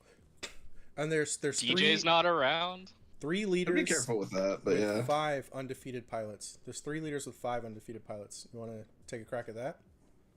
One of them is Han, the other's Quinlan, and then the third one, Cad Bane. No, they're not a. Did Yep. Cad? Oh yeah, Cad won. That's right. No, you nailed it. Yep. So those are the top 5 right now. Kira, Sabine, Cad, Han, and Quinlan. Was Ian I mean, the new meta that's what I wizard? would. Well, I just assume that that's what the top most represented decks would be, and that half of them has to have won one, at least. You know, like a good portion of them won. But to be honest, even if that is half, like, what would the do we know the most percent played at the event, regardless of undefeated or not? Yeah, Just not like- yet. Working on that kind of stuff. Okay. I would assume that it is very similar to the percent of undefeateds currently, since we're only 1 rounded. Yeah, I doubt any deck was more than 8. Yeah, it's such a crazy meta right now, guys. I really think that it is the most open the meta has ever been, despite like decks performing every week or whatever. But yeah, I don't know. It's interesting. Yeah, when at Richmond, I played on day 1. I played, I think 7 different decks, something like that. I played 7 different decks, and they were all different archetypes represented. It was really cool. Yeah, it's crazy. Data ball. Ian, do you so- like that card? No, I hate Data Vault. So Sabine ECL won game 1, Barry. We are going into game 2. So top targets come in plus maybe I think takedown or something. we see A-Wing Chewie start possibly from the Sabine player. See, I think a handful of events from Kira. Okay, is think one it's of them Power of the literally Dark Side? I think it's literally 6 events. Yeah, I was gonna say, is there power in there? 6 events. This can be one of your best hands if you've got running removal. He either needs power, a TIE fighter on the play, or like ramp plus traitorous or confiscate, or Chewie will kill him. Is that an OB? OB's like okay, also I guess. Not really though, because you'll flip Kira and she'll die. Is it ECL? Okay, good luck, Kira. Hope you have one of those lines I said. Kira claims, and we see A-Wing ping. Yeah. We need Okay, power. show me power.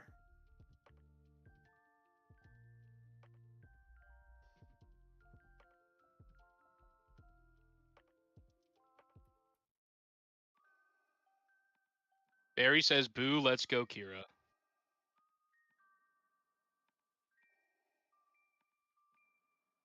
I mean, the only thing I hate more than control decks is Sabine, so he does have the power. Soft control, okay. Yeah, it doesn't matter. I don't even know if you would say that about this Kira deck. They play 3 Super Yeah. Laser Blasts. I don't think the DV deck is soft control anymore. I don't know. I think you have to interact with leaders with Kira, or not leaders, units. Yeah, you could play units, but like I think if you're playing 3 Super Laser Blast, you are in the hard control mode.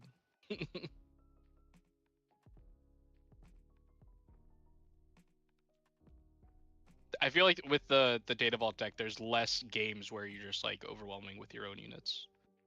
You still play a lot of units. You're playing Vaders, which means you need to have a decent amount of early game drops. As we saw,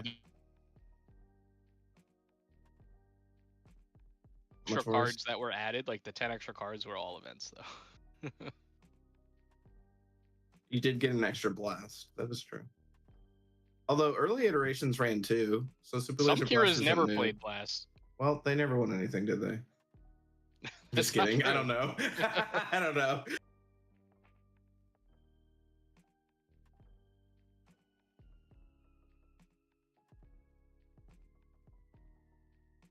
Did he resource the Chewie, or did he give up on that plan? Oh, we got someone in chat saying that he won a local showdown today with Kira 30 HP, never needed 33, and any trouble was due to not getting late ramp and OB. Kira for me is ramp and OB. 33 would have made it way less consistent. I agree with you, Whiskey Jack ZA. And congrats on your showdown win. Try to find a use for those Devastators. I like the cost on that Devastator is just invisible. Yeah. All right, so Kira is in some trouble right now. Already 13 damage on base. Is this 5 resources? Yep. No, yeah. Yeah, 13's too much for 5. Well, I think he's going to 6. Going to 6. It's not great. Chose not to flip Kira, or did Kira die? No, Kira died to the record or to the ECL K2 again. We're getting a takedown onto the Sabine. Which is, it's good because I think if a Dark Saber came down or something, that it would just be game over. It would be. Without Kira leader to flip into it, yeah, it would be. Just, is he gonna slam the Chew? I guess he doesn't have Chewbacca. No, he could. Entrenched would be really good right now. Entrench? Surprised he didn't just go for the wing leader there. Does this Kira have an entrench? No, I'm saying it would be good. Oh. We're about to see a wing leader. It could be good. It's off meta though. I think you played the Sabine unit first, to like see if he claims, because if he does have the entrenched after you play the wing leader, it feels bad. But now he has options. I don't think you're supposed to play around Kira having entrenched. I've never seen a Kira list that has entrenched in it. And I comb through Kira lists. I've never seen it in one. There's like 15 Kira lists on SWODB or whatever the competitive hub. He also None of has them have a bow in his entrenched. hand, so I wouldn't even be that worried about entrenched.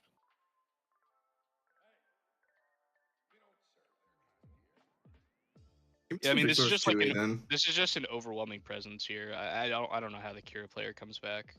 3 units, 19 damage on base. You're going to 7 resources. You can Vader into a Sentinel and like running Vigilances into a Walker. And hope the Sabine doesn't have a timely to wreck you. It doesn't play any units while you're doing all that. Yeah.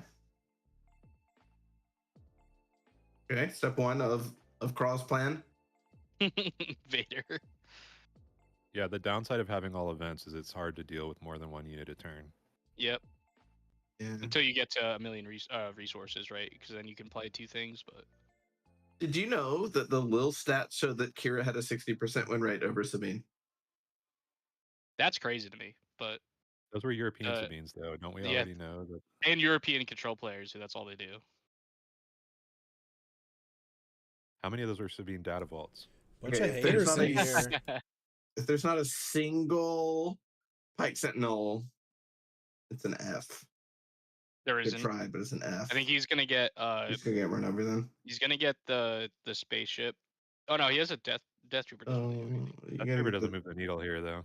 Yeah, he has Hylabon and Inferno 4. I think is the only thing he's gonna be able to really do. Oh, I don't know. I'd just be thinking about what's I'm getting for lunch. He's going with the death trooper. I mean, you ambush into the Sabine. Yes, do that so Sabine doesn't pre-kill the Death Trooper. Also, in case it becomes invulnerable at some point, you also take less damage from Vader.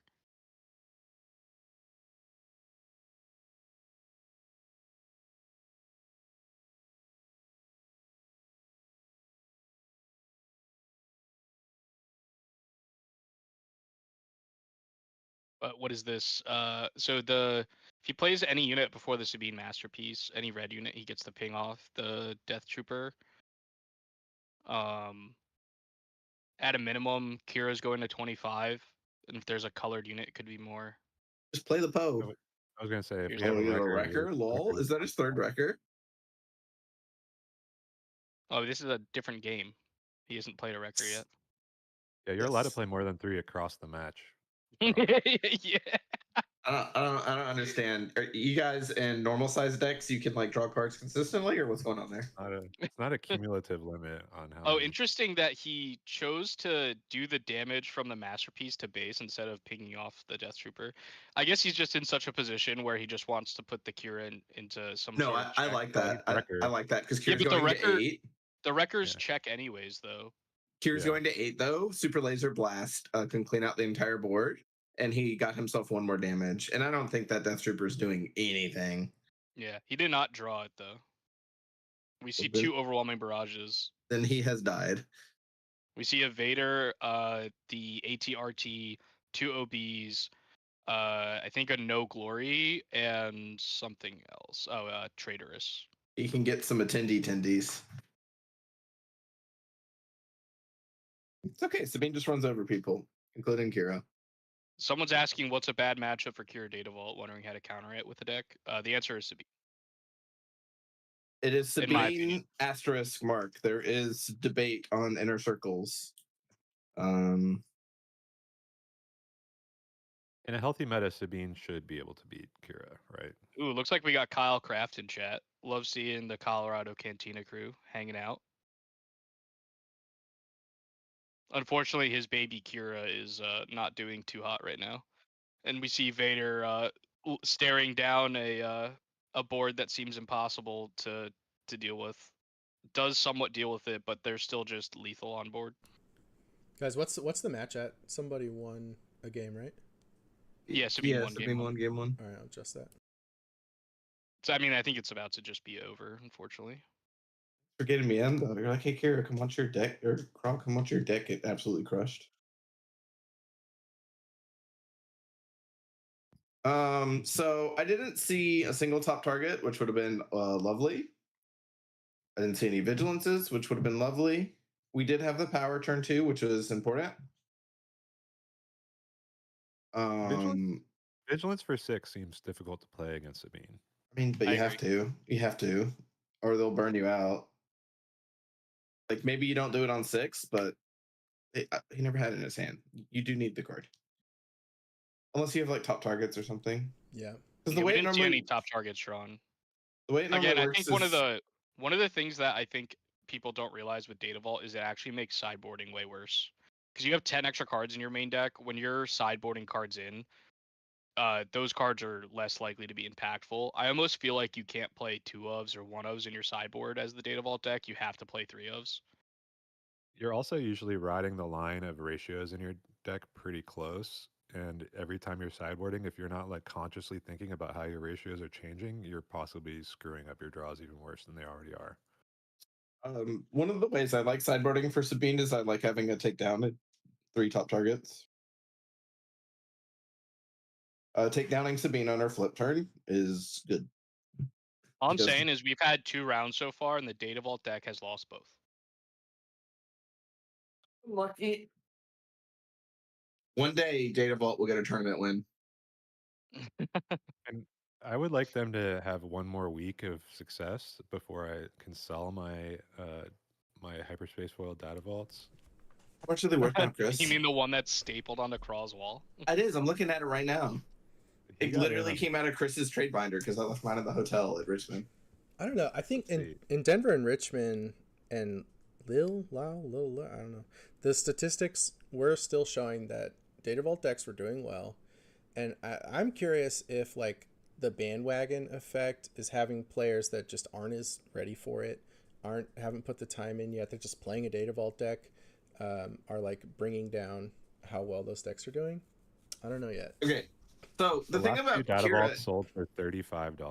Data Vault doesn't really hurt Kira that much, right? Because you're like, oh, you draw OBs less. Okay, yeah, sure. But if you draw a devastating gunship, very similar.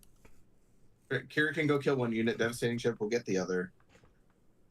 Sure, I think OB's the better. big thing though is that if you're a Super Laser Blast deck, you don't have really good extra copies of that card. The best What do thing you that you mean? have is Nebula Ignition.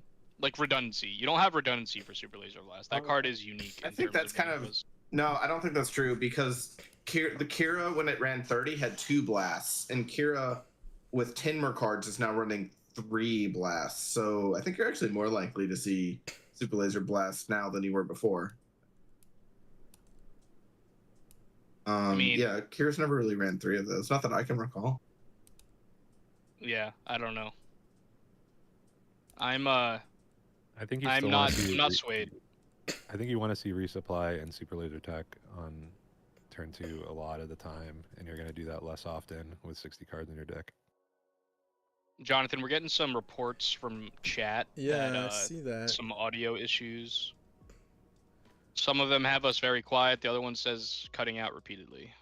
Not sure how we're fixing that, but hopefully we get that figured out. Yeah, I mean, in my streaming, I turned it up a little bit. I mean, I see our levels. It looks like it's working. Jason, what do you mean cutting out repeatedly? Has anyone else seen it cut out repeatedly? Yeah, I don't Trevor know. says it's fine, so let's just believe Trevor. Where's Late Okay. Night Gaming base? Thanks, Trevor. By the way, Well, Loopy's definitely up north somewhere. What state is Loopy in? up north somewhere. Well, he's in Chicago right now, isn't he? Yeah, in I Chicago. think it's 2 hours away from this event. He he's lives in that Wisconsin. region. Okay, yeah, that sounds right. Yeah. Is he a local to Ryan? How could you not know that? Loopy is like the most Wisconsinite guy I've ever met. Does he own cows? All right, a He's bunch got of other some people are fun saying that there ideas. is no audio issues, so I think it might be localized to the people who. Okay. Someone said I refreshed and it cleaned it up. Yeah, I turned it up a little bit, so if it's too loud, let me know. No, maybe it's worse for everyone else now. So Yeah, we you don't wanna are. chase it. Ian and I are from across the network. If you're not aware of our podcast, this is a Bothan Network podcast. We come out weekly to bi-weekly, somewhere around there. Our last episode, we talked about George hunting down the Vader showcase in Richmond. Craw, who's with us now, was on the episode. He got 15th with Kira, and Mephisto made top cut. So we had 5 of us on this last episode. We're 9 episodes in. We got another one in the can, ready to go. So come check us out. We're at 206 subscribers. This is my first time producing a stream like this. Loopy has said that he's the only one that can produce. He doesn't have a lot of people that can do this. So come subscribe to our channel if you like what you're seeing today. Hang out with us all day. I really do need to get the subs up somewhere where my wife is a little happy that at least something's coming in and it's worth me spending the time doing this. So if you like this and you're enjoying this stream, go to Across the Network, subscribe to us. I'll be checking it out throughout the day and updating this number. Let's see if we can get to 500. I don't think we can today, but I'm still going to put it up there and, see what we can do. Tell you what, Jonathan, I will subscribe. Oh, thank you so much. And I'm disappointed The to fact hear that you haven't yet. Right. Yeah. I only subscribe to people who talk about me, and I was on there, so. He was waiting for the podcast to be posted that he was Yeah, on before he subscribed. Oh, now I'll subscribe. You brought me on the podcast. Yeah. And, each of these rounds, we're going to have different guests that are members of the Bothan Network. Maybe some folks that aren't. Round 1, round 2, Chris joined us. Chris, you talked about it a little bit after round 1. People can find you at Stubbs Hub and on Patreon at Stubbs Hub. Why should people care? What are they going to get if they come hang out with you?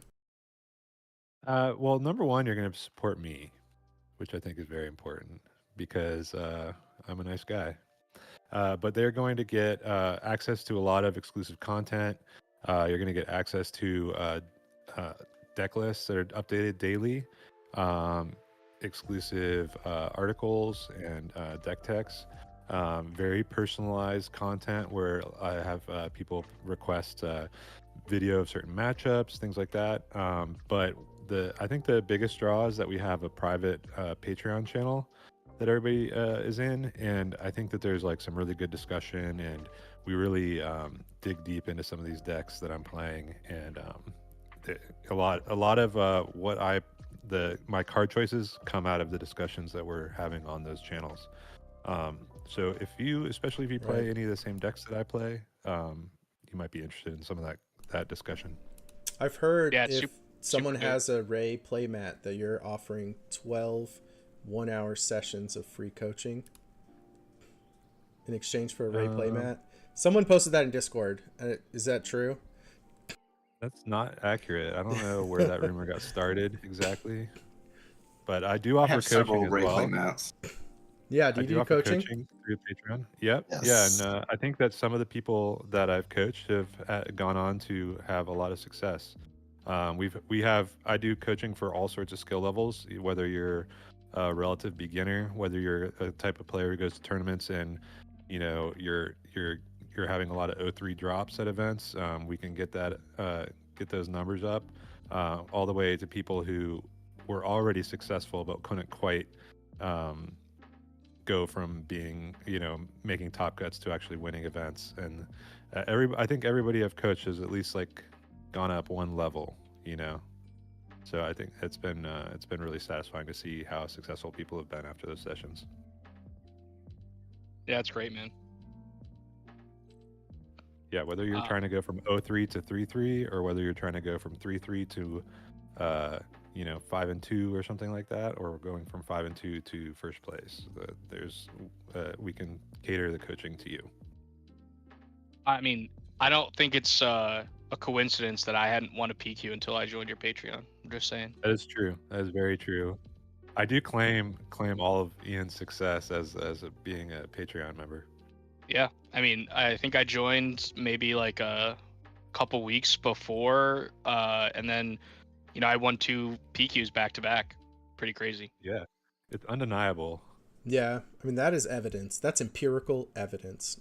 You can't argue with that. There's so many resources in there. It was just super helpful. So, I mean, me and Chris worked on that Han deck, so there actually is some truth here. if for no other reason, just the encouragement. We all just like gas each other up in there. Sometimes that's all you need. Coaching is an interesting topic to me. Like, I love playing StarCraft 2. I know it's very different from this, but when I want to get better at it, I'll pick like one thing. Like, I want to make sure my worker count is high, or I want to make sure I'm like hitting this perfectly 10 games in a row or something. And sometimes it's hard to know what to even think about or which parts of your game to work on. I think coaches like can come in and take a look at your game in sports and in all kinds of areas and help you like figure out where to direct your energy. Yeah, because I think that sometimes as a player, whether it's card game or video game or like you said, sports or anything, like you gotta be able to watch the tape. Like you see baseball players and they have an at bat. As soon as that at bat's over, whether they hit a home run or they strike out, they're going back into the dugout and they're pulling out an iPad and looking at the at bat to watch and see exactly what happened, to see if they, what they could have done differently, how to like, you just have to be able to have that sort of feedback, and being able to be in a coaching session where um, someone can sort of critically look at like what you're doing from the outside, and having like a third party be able to give you feedback on stuff you could do different is very valuable. Even for people like Ian or me or Jonathan, who are really have had success at the game, I think still like having other people like poke at what you're doing and sort of question what you're doing and sort of make you re-examine your choices, I think is really valuable. That's one of the things I like about streaming, is that I have like instant feedback from entire chat room of people that are telling me all the things that I did wrong. Yeah, no, for sure. And I think honestly, the coach also learns a lot. Like, Absolutely. I know that when I was like tutoring in college and stuff, like it reinforced the learning techniques. Like I knew what I was talking about, but having to teach someone the strategy or whatever in a game reinforces it in your own mind, and you're less likely to make silly mistakes. Yeah, it forces you to actually like think about stuff that you might do instinctively, Yeah. and like actually have to like reason out like why you do the things the way that you do, because you might Yeah. like just inherently realize like, oh, okay, I'm supposed to do like such and such on this turn, or I want to approach a matchup a certain way, but until you have to actually explain it to another person, it forces you to like really examine like why you do things that way, and not just like, oh, that's just how I do. That's the college thing. The personal story here. I flunked out of college twice, like partying, gaming, etc. And I went back to school. I didn't graduate till I was 32. That's when I actually graduated from university. And my secret was teaching people. I ran study groups. I ran study sessions. I got involved in tutoring. I was like a lab assistant. I was a calculus assistant, chemistry assistant, physics. And I ran my own study groups. Like I had 50 people show up to one of my final study group. People brought pizza, they brought drinks, they brought, like, we had been doing it throughout the semester, and they knew, oh, I need to go to Jonathan's study group because this is going to help me ace the test. And it just puts you in a different mindset to be able to communicate the ideas and the things that you're trying to learn. You have to think about it differently. You have to construct it differently. You have to think about how other people are going to take it in and how you can deliver it in a meaningful way for them to understand it. And it forces you to take that new perspective that you might not have done otherwise. I mean, we're like lazy humans to like put us in those situations. Really. And for me, that was my secret for success, and it's changed my life. And I think just to bring it to like, some people aren't part of testing teams like the Bothan Network, where they are able to like have their teammates watch their games and critique their choices, or they might not have access to like coaching. But I think that a way that you can sort of mimic that feedback is by recording your games. There, if you're screen recording, even if you're just playing on like Petronaki or something like that, record your matches and just like have one of your friends watch the video and try and like get feedback on why you lost or things you could have done differently, and you can sort of replicate some of what we do with coaching. Yeah, for sure. Or even if you're real just doing quick. it yourself. Yeah, go ahead. Oh no, finish your thought. No, I'm just saying, like, even if you're not having somebody else watch your video and give you feedback, if you just watch your own video and sort of watch it, you might start noticing mistakes that you're making, because you're not like in the heat of the moment, and you can go back and sort of rationally look at everything you're doing. Yeah, for sure.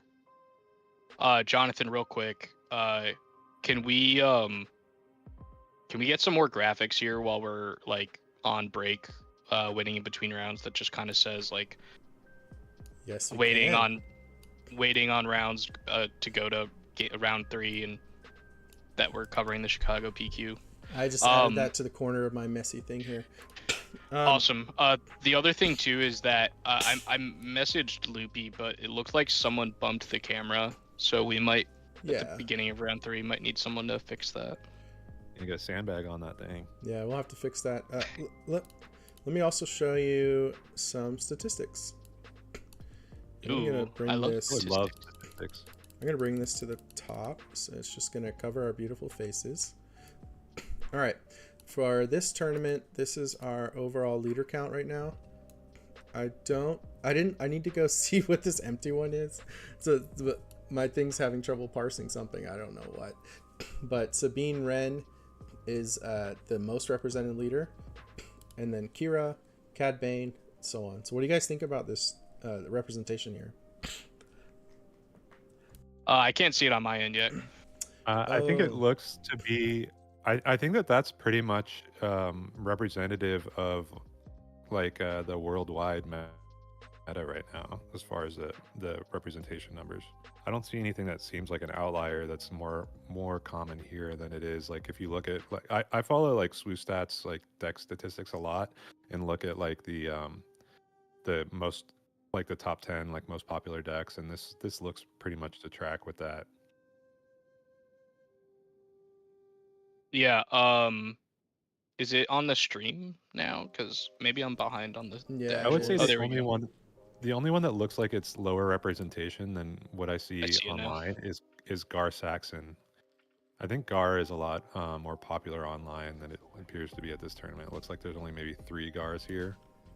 Yeah. I think that it's actually the number of Sabines is actually quite astounding to me here. Because it's what 18 or 19 Sabines, and that's more than double everything besides Kira. I'm actually surprised the raw it's numbers. so lopsided. It's going to switch to the raw numbers, and this only covers Chris's face, which seems optimal. Yeah, this is super interesting to me. So there's like 6 Han worth the risk, 6 Han. So 6 Han 1, 6 Han 2, 6 Anakin.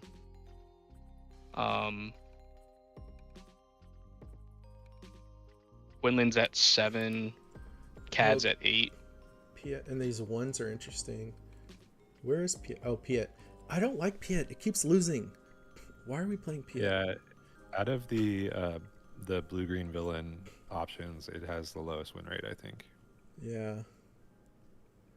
It's interesting. The main difference between this event and the regionals and sectors is we do not have the incentive of a Luke showcase, which is driving down the Luke Skywalker faithful friend number. Right. Yeah, there's also no Vader ones. It's just Vader 4. With I love seeing Vader 4 at 5 though. I think that deck is sneaky good, and I think it actually has like one of the more lopsided matchups in terms of like 80-20s, where like most of the decks right now don't really have like an 80-20 matchup anymore. And I think that if you can find a meta where you can leverage like those 80-20 matchups, because it's like the top 5 decks or whatever are your 80-20s, like that deck could see a huge rise. Like I think it's really good into Sabine. So yeah, I think that it does a lot of things. It's the kind of deck that if it's a deck check deck. Like if you're not built to be able to beat it, you will just flat lose immediately.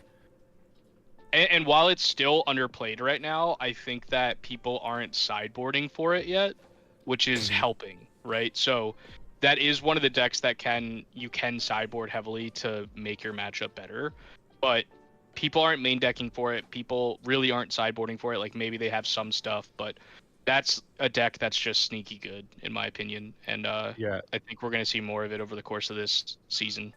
I think it has the advantage of sort of attacking on a different axis than most other popular decks. So it makes it difficult, like in deck building, to like bring in answers for just that one deck. Like you were saying, like it's I don't know what meta share Vader 4 would have to have before you actually are able to like have more than like a couple token deck slots to fighting it.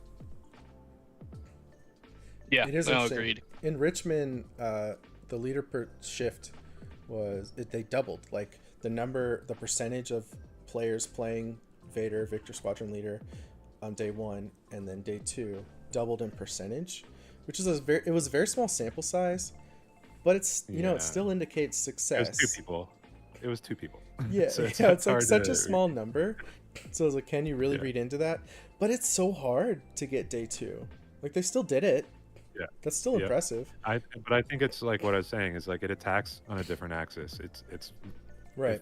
If you don't have the answers to the Vader flip, you're just gonna lose. Like a lot of decks aren't built to be able to handle, 7 ships on like turn 3 in space. Like just Well, that's the thing. It's like I don't even know if the Vader flip is even like the part that makes it so good into certain decks. Like I think just swarming in space is like really good against certain decks, and also it is probably the best shuttle deck, the 3-drop capture card. Like that's such an easy, clean answer to piloted ships, and you get to just easily get it out because you can play double 1-drop turn 1 against the Han decks.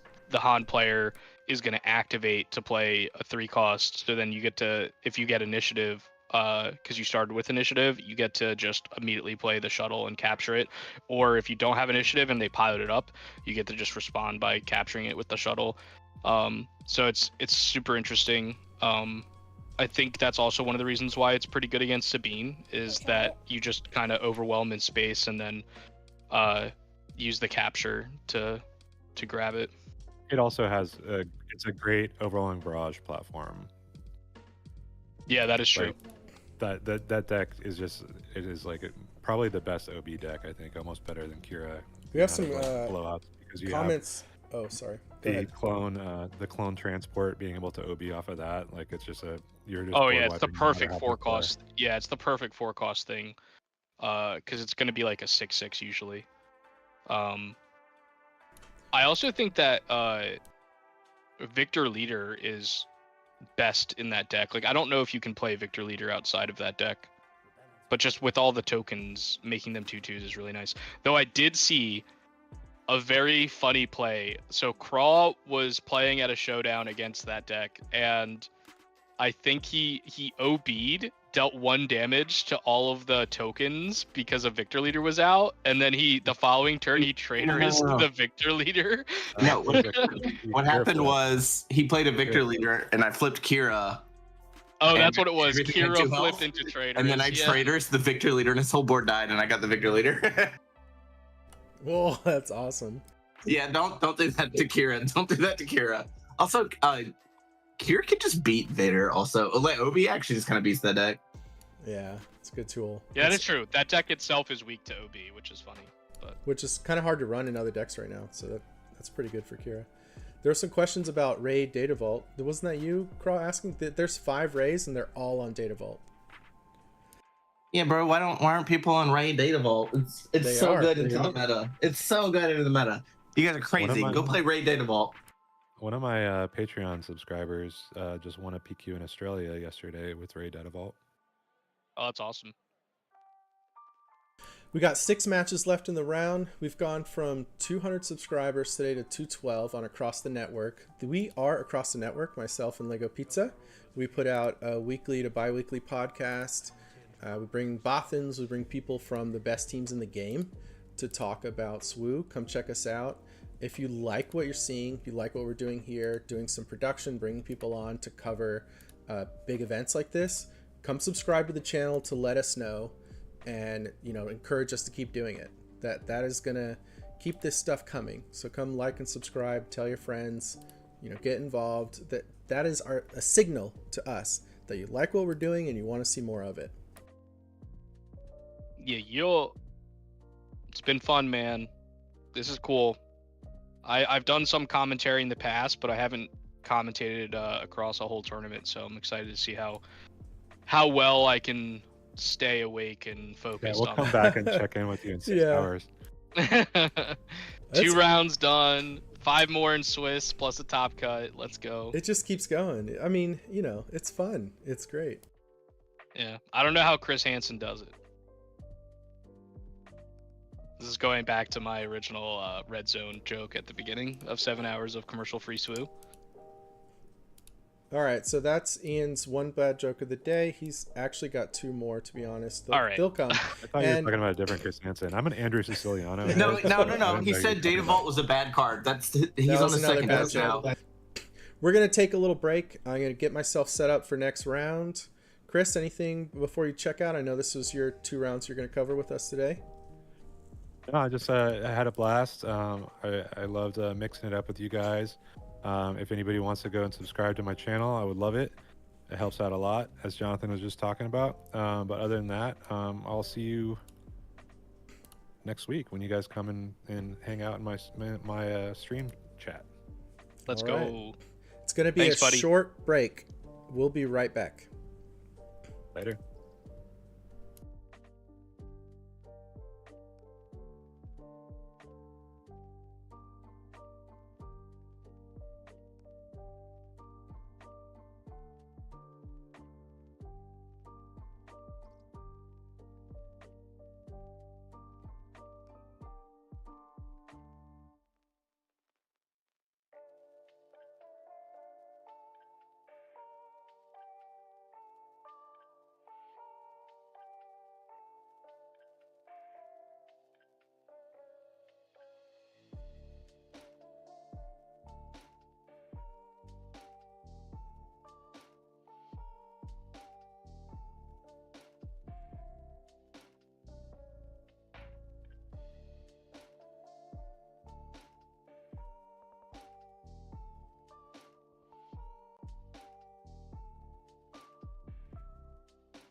Um,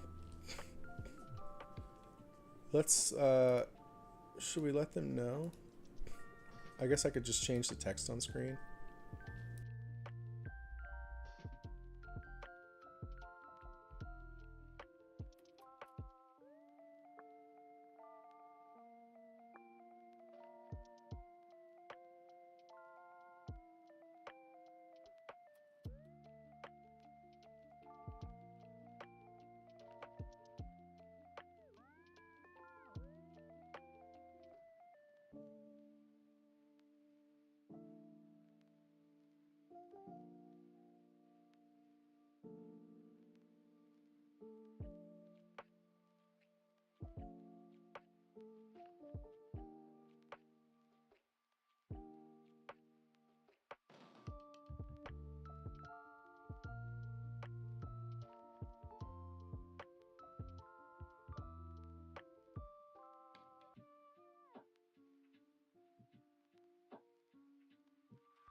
Where is Padme?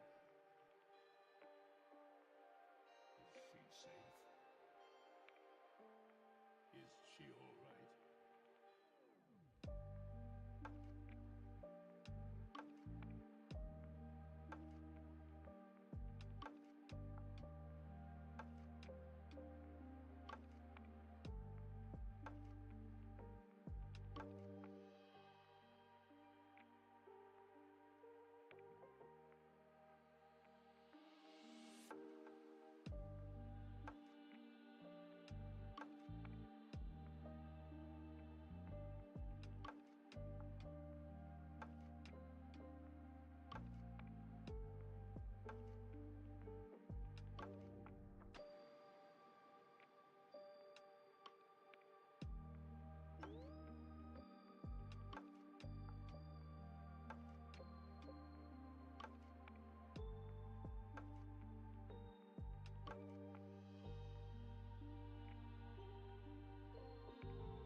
All right, we're back. We are in round 3. I'll update the overlay.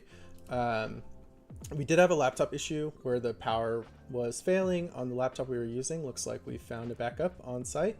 I'll need to readjust the camera for the overlay, etc. But we have with us Jeff Creasy hanging out and doing some commentary with Lego Pizza. Take it away, guys. What up? What up?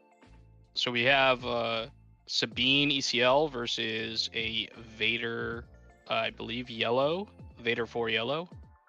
Yeah, it looks yellow. I'm excited. This Vader pilot deck's pretty fun. It's way more resilient than I thought it would be at first glance, so it's pretty exciting to see on stream. Yeah, agreed. Though I am curious what his ground unit is. Something with at least 3 health. That is true. Yeah, I think Sabine's actually like the control in this matchup, which is super interesting. If they can be, at least. Well, it's an interesting. It's tough to say because if you can't control space, then you don't have much of a choice, right? Like you just have to try to race them if you don't have the if you don't have the ECL masterpiece play, if you don't have something that can kill this victor leader, then how can you even be the control? Oh, this is Vader Red. That was actually Captain Tarkin Oh, from yeah, set Vader 4. Red. Interesting. So his units were actually getting +2 power from both Victor Leader and then the Captain Tarkin. Super interesting here.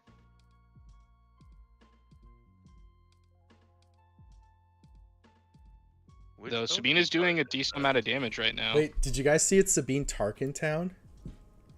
Oh, it's Sabine Tarkin Town too? Yeah, in Melee, it's covered up by the dial. It's hard to see the bases with the life tiles. Yeah, so that's interesting. So, okay, so it's Sabine Tarkin Town versus Vader 4 Red. Is that a red 5 that got played in space? I can't. I don't believe recognize that so. OP art. I believe that is a red 5. It could also be the promo red 3 from the VIP packages. And I think that's also a Cantina Braggart. Yeah, definitely a Cantina Braggart. So that's the one where on attack you can give a red unit, or sorry, if you have a red unit, it gets raid 2. And he has a Fighters for Freedom, an R2. Oh no, I think that's Benthic 2 tubes. Which is on attack, give another red unit raid 2 for the turn. 2/2 on attack. Sorry guys, we're trying to figure out the board state while you guys are. We just got the camera turned on too.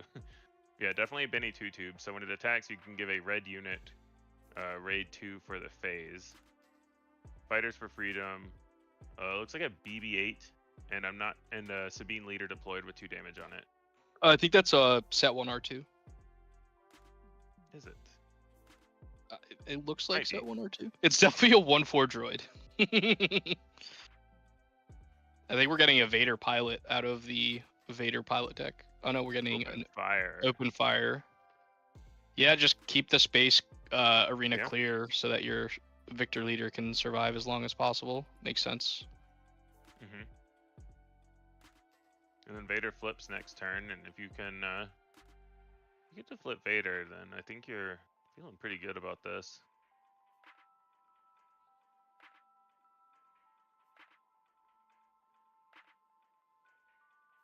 Benny 2 tubes getting in, giving the Fighters for Freedom +2. And it's 30 HP for the Vader, by the way. Makes sense. Sabine has 9 more damage on the ground this turn to get him up to 21, with not counting any other cards from hand.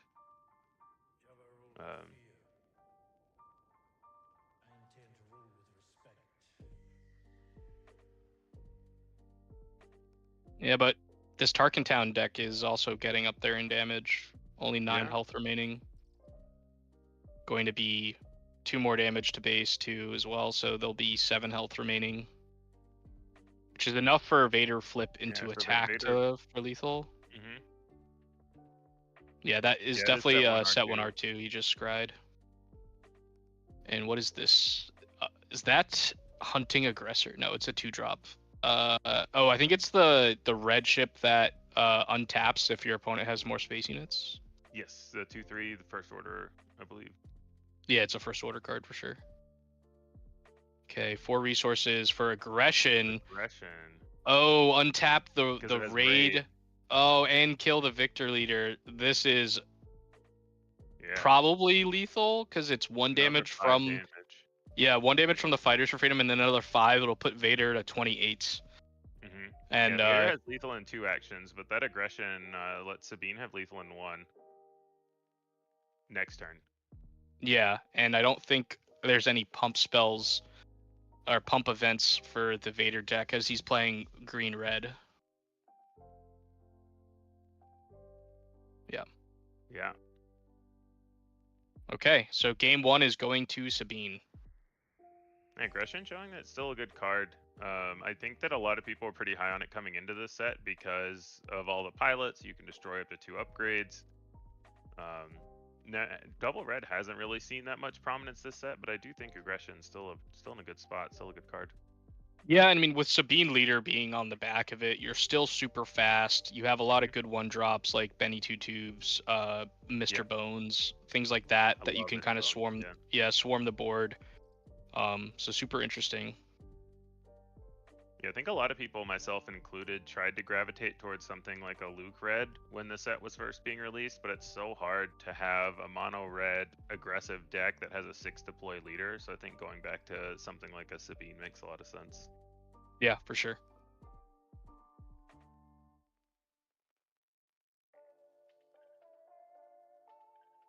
All right, I think I got everything up to date. We got Sabine, which is piloted by Xavier, being up 1-0. You might want to move that graphic for Xavier's up 1-0 a little bit to the left. Oh, there you go. You already did it. Yeah, this will be interesting to see if there's some sideboard cards for each player. I mean, these are pretty roguish lists in terms of meta share, so not really sure what the Sabine player has for their sideboard or the Vader deck, as I'm mostly familiar with the yellow version. Yeah. And I would think with the yellow version, you should be able to race Sabine, but with red, if you're trying to rely on things like Tarkin, where you're spending your turn 3 play to try to buff other things, I feel like that could slow it down a little bit, where maybe you can't race anymore. I'm not 100% sure though. Yeah, it also puts it in an arena that you don't necessarily want a unit in, because one of the best things that the Vader deck gets to do is dodge a lot of the ECL targets. Mm-hmm. Yeah, I've had the same problem throughout the game's history with I always want to try to make Wedge Antilles work, the 5-drop one from set 1, and it's always hard because you want to play all these space units and then you have this unit on the ground, and it's always easy for the opponent to kill Wedge if he's your only unit on the ground, and Tarkin kind of suffers from a similar thing where you need to sprinkle in some ground vehicles to kind of protect, whether it's Tarkin, whether it's New Yularen, or any of those ground units that buff vehicles. They can be tough to work if you're not ground heavy and try to play them. Yeah, agreed.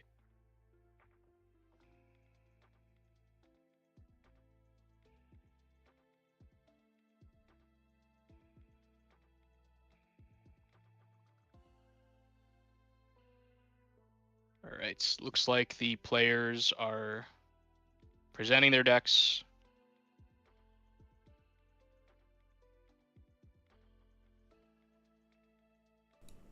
You guys expect the same thing again here? Or do you think there's some tools that this Vader could draw into in this next game? It's hard to say. That tools exist, but without knowing the list and the sideboard options, it's kind of tough to say. There are definitely fewer options in red than there are in yellow villain to slow down an aggro deck. You don't get things like No Good to Me Dead. You don't get things like Waylay as potential deck building options. So I'm curious if the Vader deck, we saw one open fire in game 1, so I'm curious if they're gonna side into more disruption on the ground, or if they're gonna try to go faster. I would imagine they want a little bit more disruption. Yeah, I mean, I think the normal Sabine lists, I mean, even in this one, I'm assuming he's playing Poe, and a lot of times they'll just play a naked Poe on 5 resources against the Vader decks to threaten attack with Poe to destroy the Vader pilot when it flips. And Waylay is really good at stopping that play line, but without having that, you don't have many tools that will be able to neutralize the Poe before it gets to attack, since red is not really good at dealing with 6 HP, and you kind of just have to have a 4-power unit with overwhelming barrage to deal with it at that point. Yeah, I would expect we might see some Force Strokes, which are good to deal with Sabine Leader, but I would guess this Sabine is not on Darksaber, so Sabine Leader isn't as big of an issue as it is in other decks. We see a barrage in their hand, so I think if you're the Vader player, you're trying to play completely into that line, like set yourself up for it. Yeah, he's got a Victor Leader and I think a Kajimi Patrollers, though he resourced the Victor Leader. I think he had 2. It's not the Kajimi Patrollers, it's the 2/1 that gets raid 1 if you have a token. Yeah. And he's got the first action. It is nice with the red deck. You get the 1 cost 2/2 space unit that gets damaged if you don't control another fighter, but it's just more turn 1 good 1 drops for the Vader deck. I believe that's a Mr. Bones. Yeah, I believe you were correct. And then a Spec Force Soldier. Yeah, ground arena's a little glary. We tried shifting it over. The lighting in the venue is what it is. Yeah, so if people aren't familiar, Mr. Bones, because he's a less played card, he's double red, and it's a 3/1. And on attack, if you have no cards in your hand, you get to deal 3 damage to a ground unit. So it's really interesting in these mono red aggressive decks where it can really hold leaders hostage. It's pretty interesting. You can threaten to attack leaders for 6 with your 1 drop if you play out your cards first.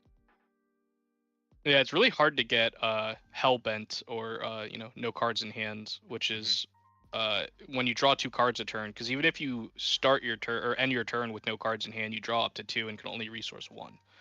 Yeah. So you usually have to play something first, which makes it hard to be able to like 1 action do the 3+3, but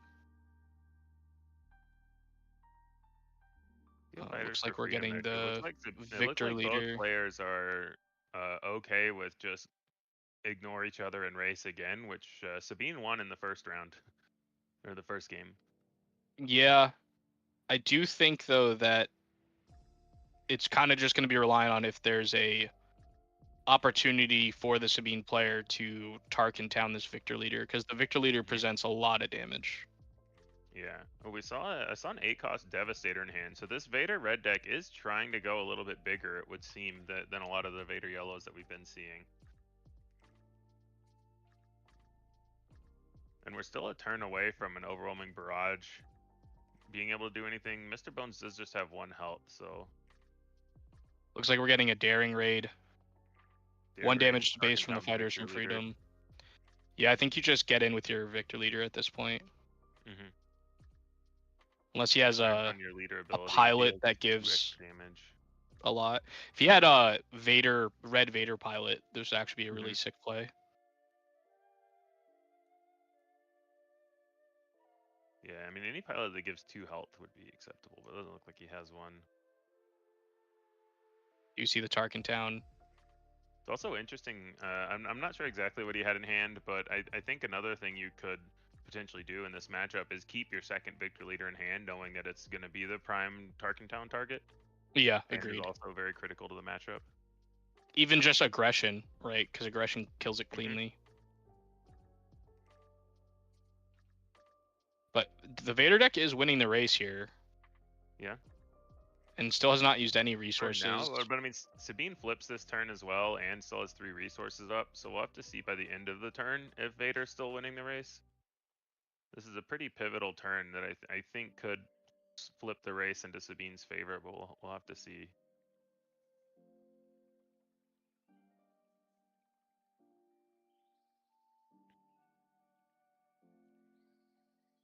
What is... Oh, he passed. Interesting. Maybe he has a removal spell for Sabine. Force choke? I don't see a force choke in hand. I think he has a Captain Tarkin again. Can't tell. Oh, wait. No, that's not. What is that card? Maybe... Oh, I think that's the 2/3. That comes in. Oh, it's Von Reg's tie, maybe? Von Reg's tie, yeah. Okay. So we have a good thing to put Vader pilot on. Oh, wing leader here for Sabine. So yeah, I think Sabine is winning this race now.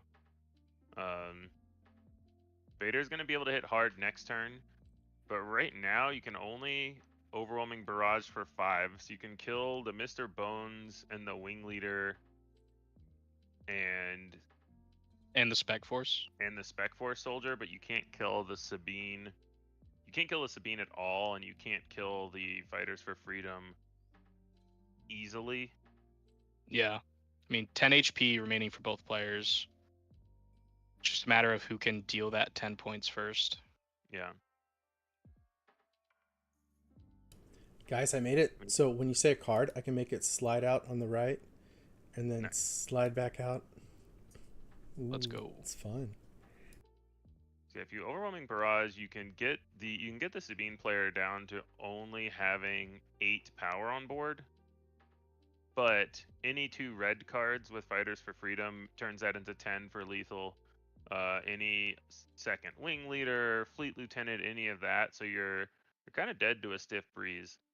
Yeah, it just matters of who can deal the 10 first. That would be 4 actions from the Sabine. Yeah. I'm not sure if that's quite fast enough here because we will have 5 damage coming from just the Von Reg's tie.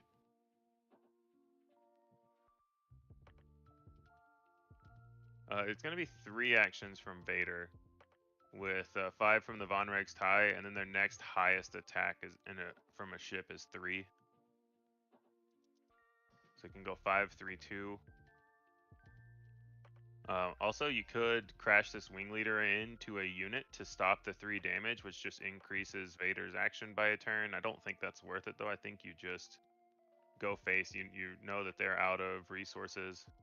Okay, Yeah. so the OB does It kill does the do the 3 units. cleanup that we thought of, and then 1 Yeah. damage to the Sabine.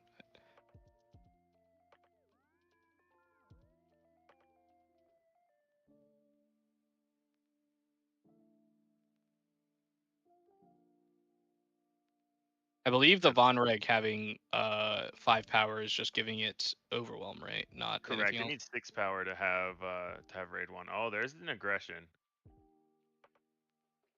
Yeah, but that's not Interesting. enough to, unless he has a 1-drop that's red, there's not enough damage here from Sabine.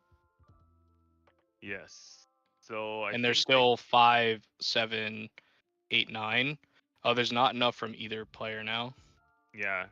So another Spec Force soldier or something like that. Also, after you attack with Sabine, you can just claim, get Yeah. another Sabine attack in.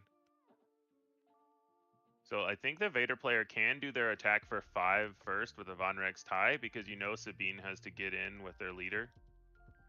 And then You claim and hope to draw something. Exactly. And then they attack with Sabine, and you have to have something else.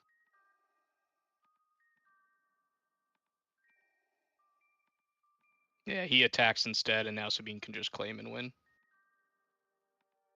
I don't think there's anything for 0. Oh, Sabine attacks. Interesting.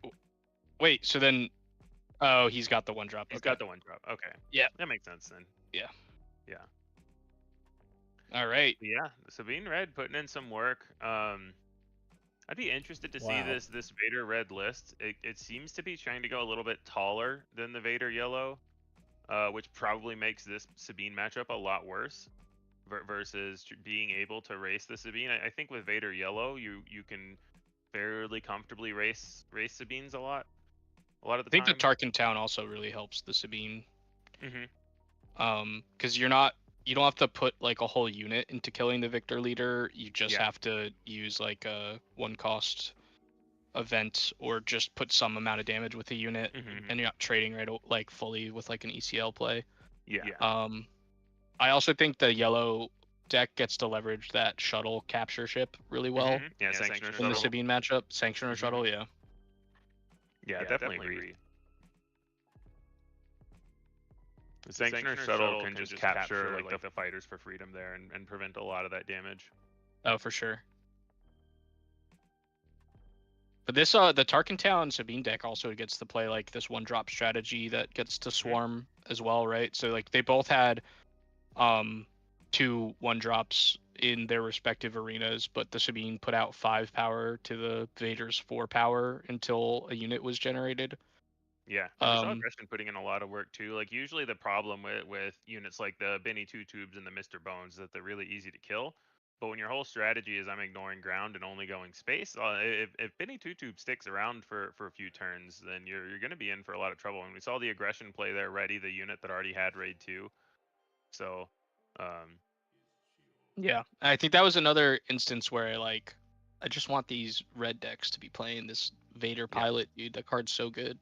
It would have been able to save the Tarkin Town, or prevent the Tarkin Town from killing the Victor Leader and push a crap ton of damage, kill the Mhm. Mr. Bones, get another ping off. It would have been really good in this matchup, but I know he's playing it because we saw it in his hand game one.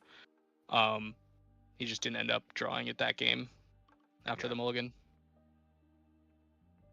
But I found that Vader pilot is just super good into Sabine in general, regardless if it's Tarkin Town or ECL Sabine. I know that was like a sideboard card that I would play with Django sometimes as like a way to help Yeah. that matchup. Yeah, it was really good for that matchup. The fact that you could ping kill a unit and then send the second ping anywhere, including a base, is so nice. Yeah. So well, that was a really fast round 3. Yeah. It was fun though. I mean, these are two unique decks starting the tournament off at 2-0, and we have a Sabine Tarkentown going undefeated into round 3 or into round 4, rather, and that's exciting because it's not the normal Sabine we see. Right. Let me pull up some charts for you. This is going to be currently who's undefeated. Da, da, da, da. Slideshow. We're doing it.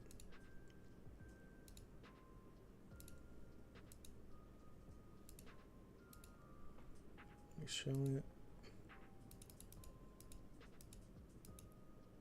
All right. So, are you guys able to see it?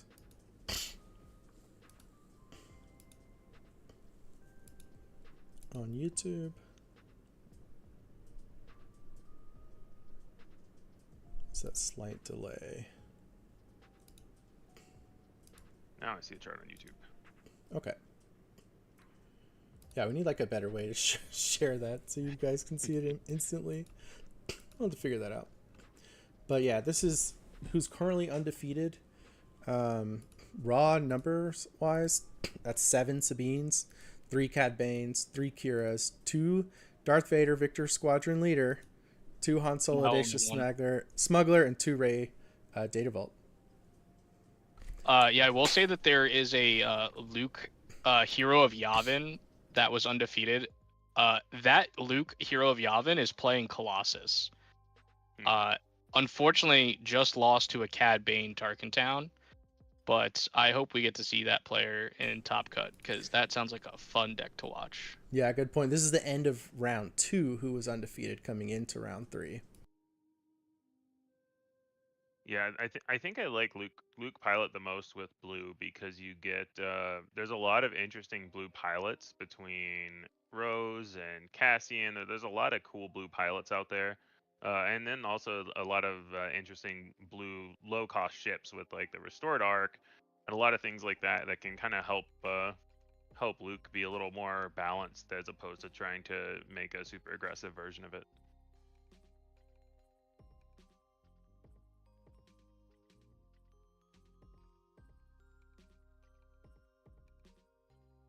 Yeah, so at this event, like, we don't have a way to get a second match. I think we're going to go to another little break. If you hadn't had lunch or anything, go grab it. You probably already... They're not talking. They can eat lunch while they watch our show. But we'll be back. We'll be back for round 4. And stick around. Yep.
would serve their kind here.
I'll show you the dark side.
Rebellions are built on hope.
Jabba ruled with fear.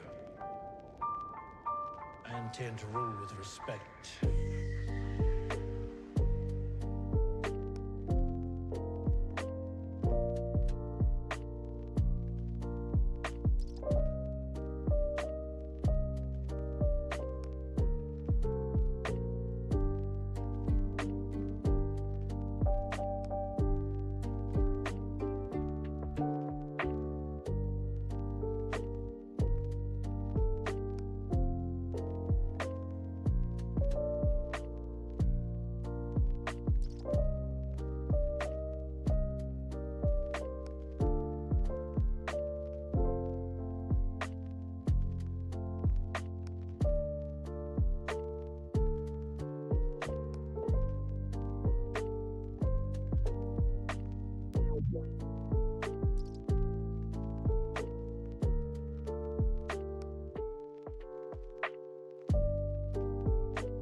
I am a Jedi, like my father before me.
Where is Padme?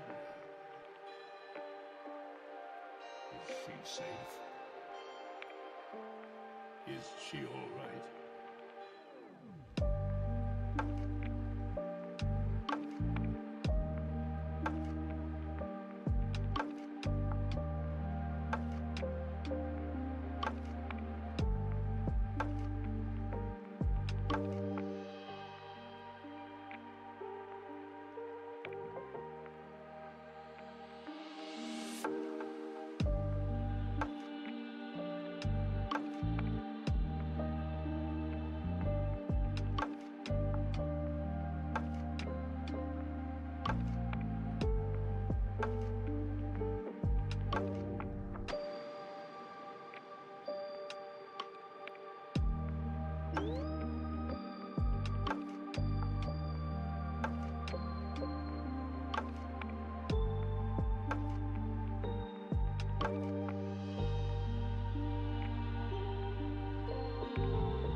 Okay, we are back while we wait on the next round to start. The timer has ended. There is one match in progress. I'm going to bring up the standings. Let's see. Go here. Transition that. Okay. So, these are the standings at the moment into round 2. Let me see. I can also look at matches. We got Quinlan. Oh, well, we won't see standings updated yet, right? Yeah, so maybe this is more interesting. Can you guys see the matches? I'm gonna add the results to what we see on screen. Then I think that's what we're talking about. Oh my gosh, look, I can't show the results. Okay, just a second.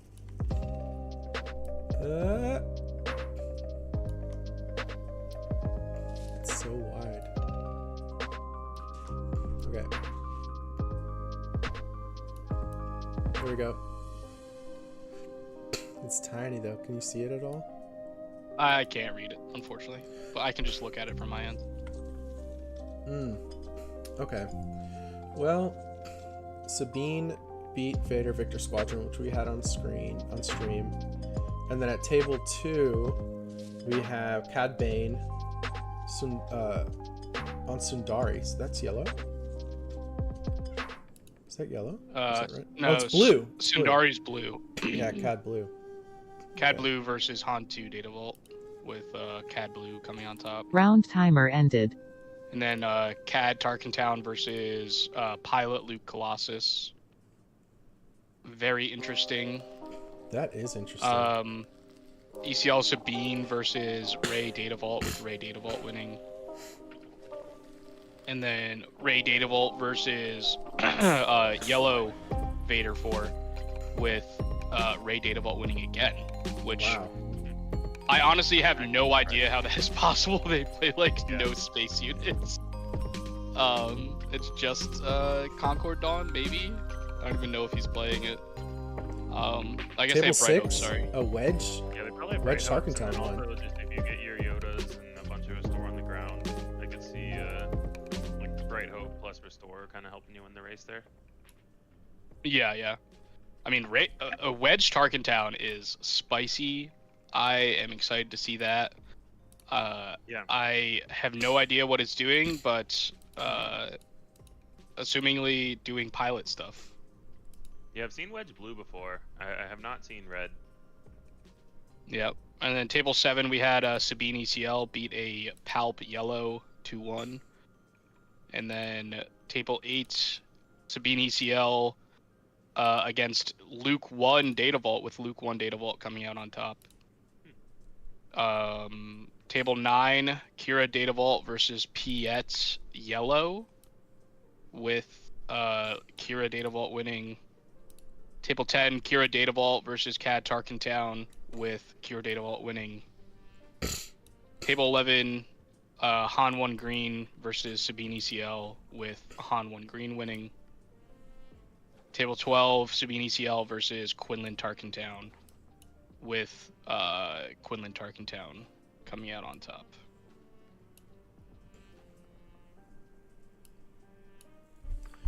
All right. Much easier to read now. Okay, so the wedge is interesting. Palpatine lost. Hate that. 2 rays. I wonder what we'll get next round then. So Sabine. I hope we get the wedge deck. I would imagine Yeah. we'll get Sabine against one of the. I want It's probably whatever the winners of table 1 and 2 are. I want the Luke maybe deck. Sabine versus Cad. Like what? Oh, the Luke lost. Yeah, we're not gonna get that. Okay. Luke Colossus lost, Be- but Luke won Data Vault 1, so maybe we'll We see might be that. getting Cad Sundari against Sabine Tarkin Town. That'd be interesting. I wouldn't mind a Ray Data Vault as well. I kind of want to see that playing out on stream a bit. See how what these players are up to.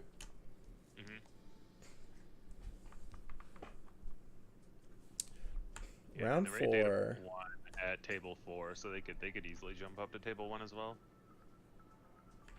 So It's like players. players are getting ready. Yep. Cool. Yep. I'm gonna switch to that view now. So round 4, I think we're getting Ray Data Vault versus Sabine ECL. Nice.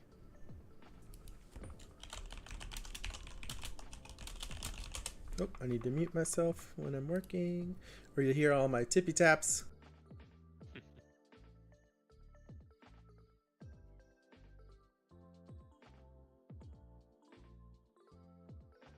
All right, this is gonna be fun.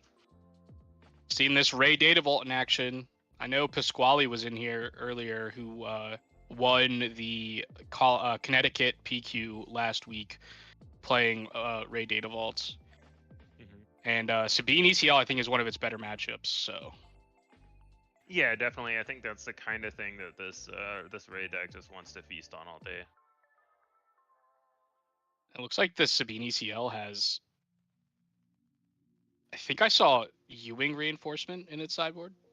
That is a legal card to put in your sideboard. That is interesting. Curious what that comes in for and what the thought process is behind it. I've actually seen that several times in like longer games. Sabine will use that to fill the board up with a wide set of threats to try and close out, especially if they've like used a laser blast or something like that. So I've seen people bring it in slower matchups for Sabine a bunch of times. Yeah, I would imagine it's actually pretty good in this matchup. Like the Ray deck is going to heal a lot. Sometimes you just need to flood the board. I know I've played my Han 1 Green into the Ray Data Vault a couple times, and Ewing always felt like the best card against them. Well, it's interesting for me because I think a lot of times it depends on how close you are to winning, but a lot of times Sabine doesn't want to have to keep resourcing. We know your top end is Wrecker. You can stay at 5 if you want to, but if you board in up to 7, then you just like kind of have to keep resourcing or draw dead cards late. Yeah. See the roll off with Sabine getting a 6, Ray getting a 10. So Ray will have initiative, which seems to be a good spot for the Ray deck. Yeah. Little gentleman's handshake at the beginning. Love to see it.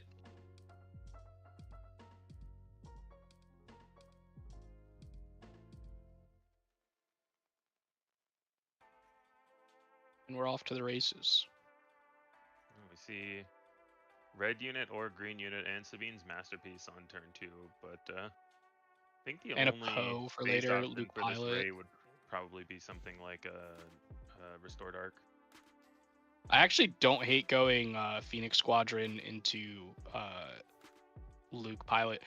I think that these Ray decks are actually pretty weak to space, and you're going to have a hard time competing with them on the ground. So I don't really like the resource decision by the Sabine player here, putting 2 spaceships into row. Yeah. I think their thought might be that they have Sabine unit and they want to go Masterpiece on turn 2, but I kind of agree. I especially would like keeping a space and a ground option just so you have options when you don't have initiative. We really need Go to with the get Sabine people to unit. stop playing cards 45-degree angles. What is this? You're watching the Chicago Planetary Qualifier for Star Wars Unlimited, presented by Across the Network in coordination with Loopy from Late Night Gaming. You've got Lego Pizza and Jeff Creasy doing commentary. I'm Jonathan Fisher doing production. Lego Pizza and I are Across the Network. Come check us out on YouTube. Subscribe to us. Let us know that you like what you see. If you want more of this, that is how you tell us. All right, guys. Good luck with the match. Yeah, Thank Fleet you. Lieutenant was huge and really just goes back to what you were saying last turn about how Sabine just needs to go to space. Yeah, and it was actually really interesting here. The Sabine player pinged thinking that the Ray player was going to put an XP onto the R2D2, but the Ray player claimed instead because they had a Fleet Lieutenant in hand and knew they could trade, or they could get a favorable attack into the Sabine unit, which I think caught the Sabine player off guard. And again, I will say these 45-degree angles is infuriating, but here we are. Yeah. I mean, honestly, I haven't seen a lot of the Ray Data Vault lists, but I probably wouldn't expect the Fleet Lieutenant either. But if you're... So I think it's just a little greedy, right? Because if you're going to Fleet Lieutenant your Sabine in to kill this R2, then you just do it, right? Like, if you're going to do that, whether they use Ray or not, I get the feeling that you want to make them, drop down to a 2-drop and play inefficiently. But I think the risk is pretty high, and the reward is not that high. Yeah, I agree. It's also really tough. I don't know how good the ping is in this matchup, with all of the healing from the Ray deck, and you having a 8 life point difference between them. It might end up hurting you more than helping. Yeah, I would think this is a matchup where you honestly don't want to ping. You just need to try to get an overwhelming board presence and win by that, because the more you ping, they might even eventually go down to very, very low damage on base, and you're just getting yourself closer to dying. So I don't know, but Sabine's Masterpiece not looking very masterful here. No. Very curious that he did the Fleet Lieutenant play before flipping Sabine. That would have been actually a really good way to deal with the shield on the Village Protector. And now he is not going to be able to deal with the Village Protector very cleanly. Yeah, that's a really good point. And it also goes back to, if his turn 1 play had been like a Phoenix Squadron A-Wing, this Sabine's Masterpiece would just be gaining XP every turn. Yeah. And I think it would be putting Ray in a pretty tough spot. JPC is asking why the 45-degree taps. I agree with you, man. It's infuriating. But some players they have some tendencies that they just like to do things a certain way, and I guess there's no stopping them. So I think the original 45-degree tap came from Magic, because the original tap symbol that Magic used it wasn't like a full rotation, and it stopped at 45 degrees. So I think people thought it meant to do that, which is not actually what it meant. And I think people are just stuck in their ways. I don't even remember which games it was for now, but I've definitely seen some online clients that for various card games that do 45-degree taps instead of 90. So if that's what players come from, they might be more used to that as well. Yeah, interesting.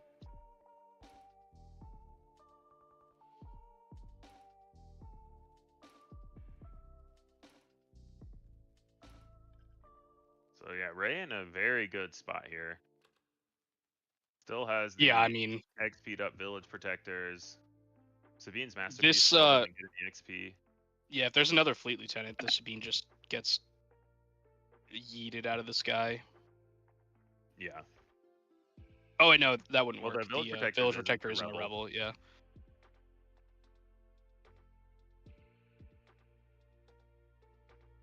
Yeah, I agree with Andy. And same thing with the resources. A lot of times when I'm playing against someone that taps 45 degrees, I just have to constantly ask them how many resources they have remaining because it's hard to tell.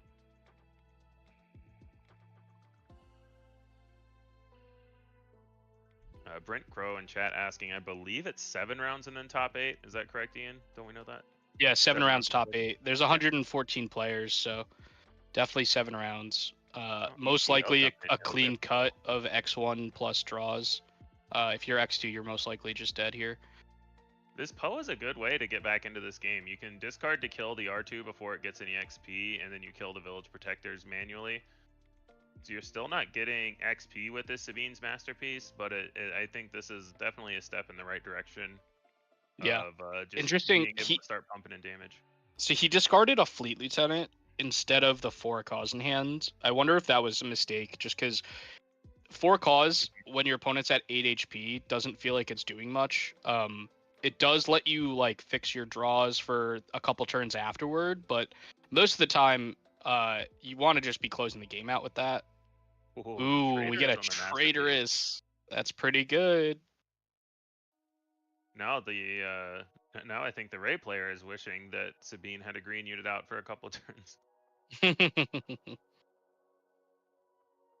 So what, a blue unit lets you heal 2 damage from your base, correct? Or is it 1 damage? That is correct. It's 2 from base. 2? Yeah, so you basically get restore 2 if you have a blue unit out. So that's really nice for Ray. Going into their flip turn with already a restore 3 leader. Yeah, we'll have to deal with this Poe first, or else the Ray will die first action, and then also the Traitorous will get blown up. So I'm assuming with the early... One attack to blow up the Traitorous is a good point. You need like a takedown or something if you're this Ray player. Yeah, I'm assuming he has something. Yeah, there's a fell. Fell the dragon. Because he also didn't attack with the Sabine's Masterpiece, which kind of just tells you that there was some way to get rid of the Poe.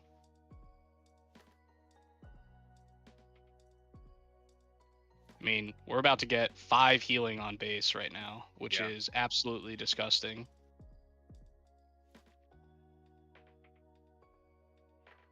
We'll have to see if there's a 1 or 2 cost green unit for Ray to play as well. How green? Oh yeah, that'd be crazy. You could stack it so that Ray gives herself an XP, and then Sabine's Masterpiece attacks and gives Ray a second XP. I think we're gonna get a wrecker here to deal 5 to the Ray.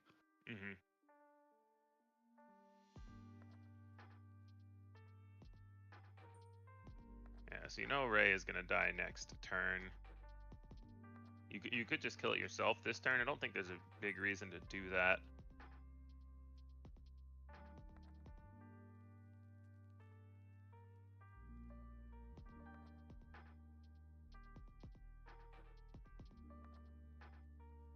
So we see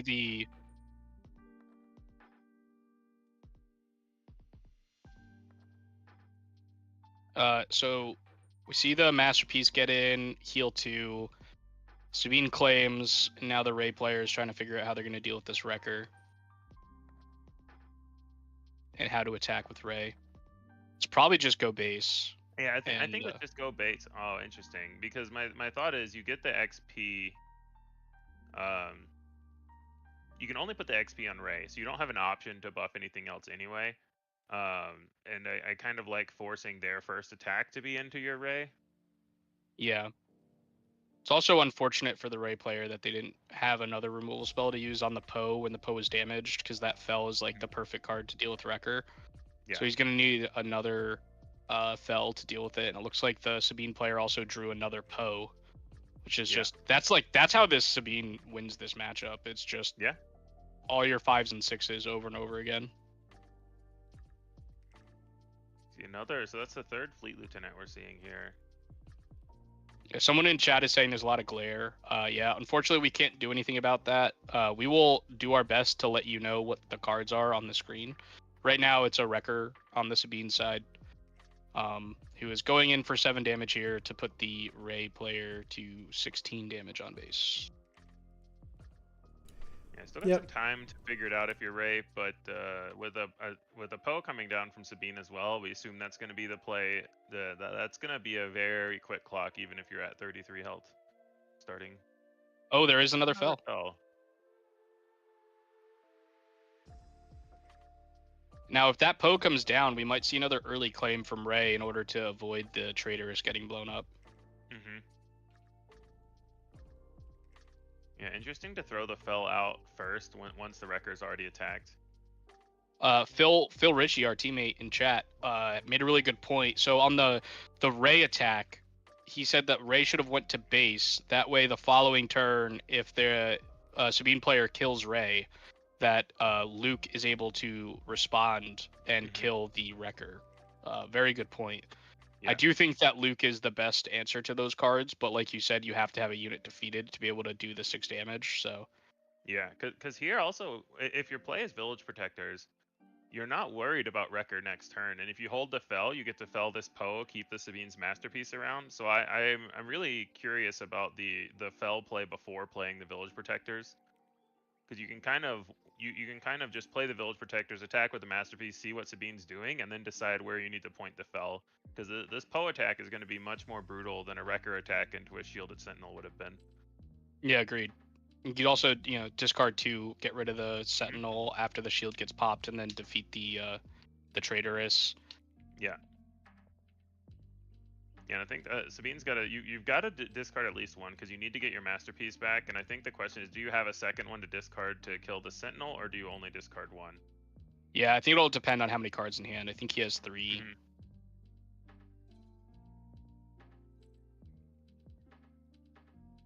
I mean, obviously Luke is going to be the best answer here, and then Home 1 is also a good option. That Sabine's Masterpiece is not tapped. You get a judge on that. Might be tapped it the other way. All right. Well, no. Should be right in the middle. We do not, or at least I don't. I don't think any of us have access to judges for this event to report things like that.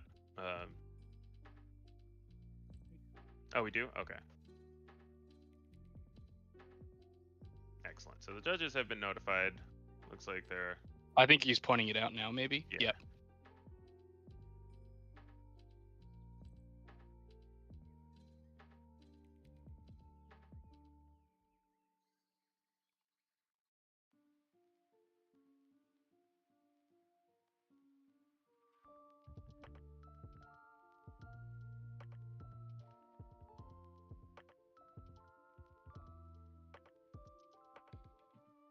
Well, while they're doing the judge call, I just want to let you guys know that a hawk just flew by my window and it was really cool. Well, thank you. So it looks like we got a blue leader trading into the Masterpiece. Still no answer to this Poe, though. Yeah. That is some prestige card that I cannot tell.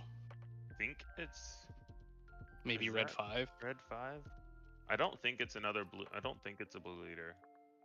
No, I would assume that he would have paid 5 for that, if possible. There's a takedown for the Poe, so that helps. Yeah, I mean, I think now the Ray player is in a really good spot. Not a lot of pressure. You're at a healthy life total still. Cause could be dangerous if there's a setup here. Yeah. Yeah, he needs more Poes. Well, there's a Poe and a Wrecker. Oh, and a Wrecker. And a Cassian and a Red. So you might keep 3 of those. I probably keep Poe, Wrecker, and Cassian there. Yeah, agreed. And next turn, probably draw Wrecker, Cassian. He ditches the Cassian. He leaves the red 3 Poe and Wrecker on top. So that's interesting. No, I think the red 3 went away as well. Did it? I thought he put 3 on top. Maybe. I definitely saw the Cassian hit the discard pile. I thought that he is kept definitely the other 3, but I could be wrong. Yeah, that definitely. He draws Poe and Wrecker now.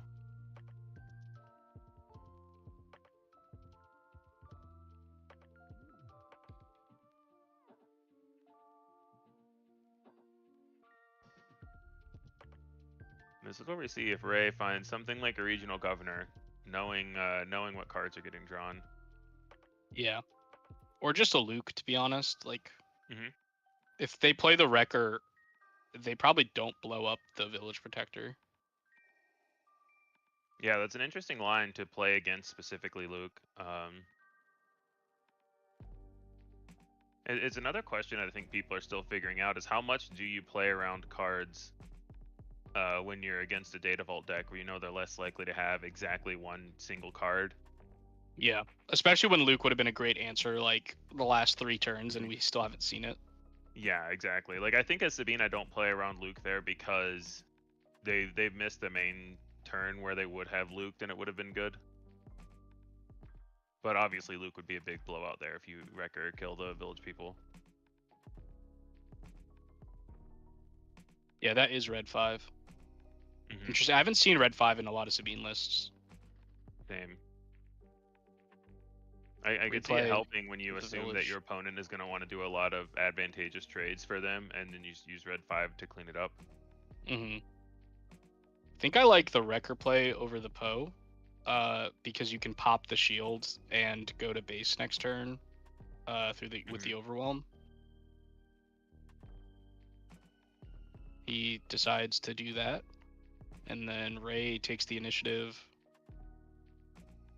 The third Another Wrecker and a Jeez, Delphi. 3 Wreckers, and this is also the third Poe, isn't it? Or is this the second Poe? I think it's the second Poe, but third Wrecker. Yes, that second Poe, third Wrecker.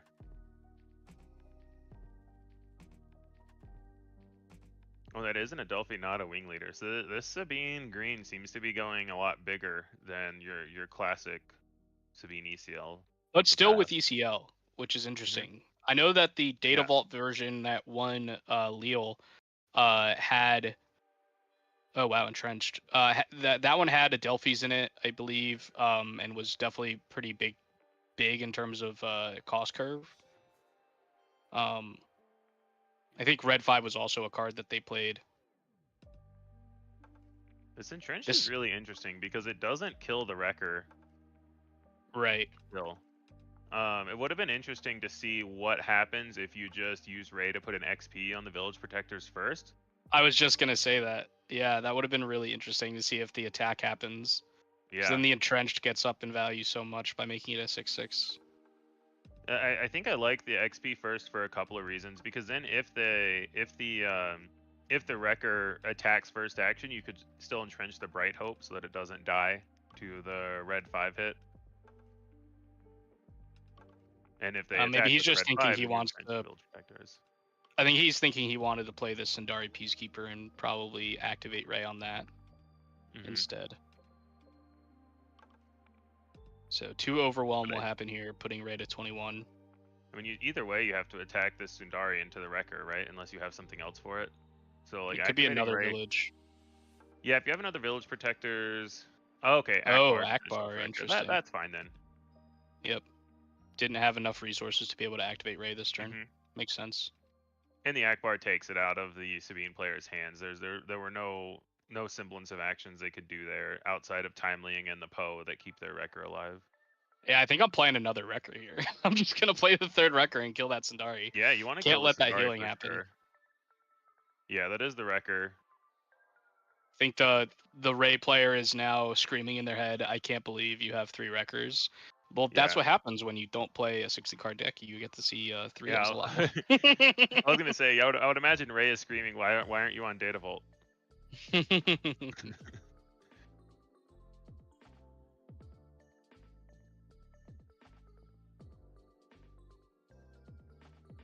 So Ray on 9 resources. Sabine debating if they should go up to 6 because they've recorded 3 times now. There is a U-wing from Ray. I was working on some data, and I thought it sounded like Sabine had just won, so I started like updating the match status. And I was like, oh no, they're still playing. Yeah, no, this Ray deck likes to grind, protectors as well. Because obviously village protectors against an overwhelm, any shielded sentinel against an overwhelm unit is really big because the overwhelm all just pops the shield, so you don't have to worry about taking overwhelm damage. But pretty unlikely to see the third village protectors. You see a Mon Mothma and a Sundari Keepers. Yeah, Sundari and Mon Mothma. Is there another 2-drop there? is Alliance Dispatcher. Alliance Dispatcher. Interesting. I don't know if that's going to be good enough. I think this Ray player is saying, my kingdom for a Luke. Yeah. Oh, there's a Luke. Hey, there's Luke. I was trying to remember which Luke was a rebel, because only one of them out of 7-drop set 1 Luke and set 1 Luke leader is a rebel, and it's 7-drop Luke is a rebel. So yeah, that's what they got off Mon Mothma. So now Sabine knows that it's coming, but I think you can still just attack their base. So this Wrecker's undamaged. They haven't had a unit die, and then you attack Wrecker to base next turn as well, and they can't Luke -6/-6 it.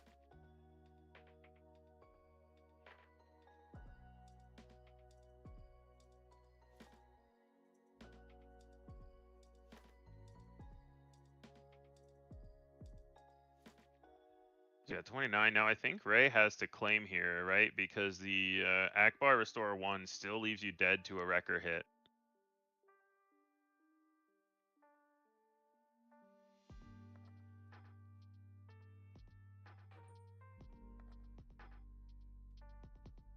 Yeah, it looks like Ray claimed. Now Sabine is playing out a Poe to go with the Wrecker, and then pinging to get up to 30. So either of these attackers is lethal right now. This Ray really needs to find a Village Protectors quick. And Village Protectors would get them out of what's on board. It would mean Sabine needs to find some other answer or another for a cause.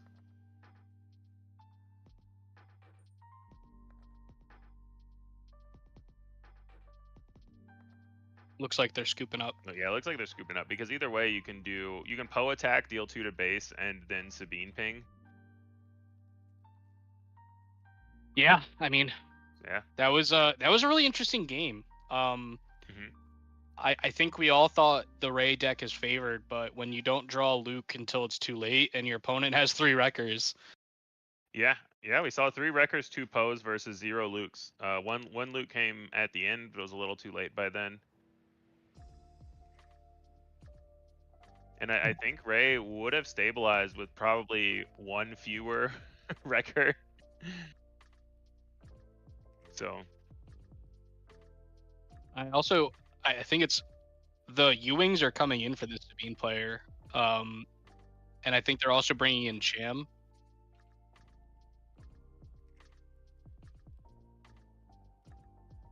Cham's interesting because the Ray player isn't super consistent on ramping, so it doesn't happen every.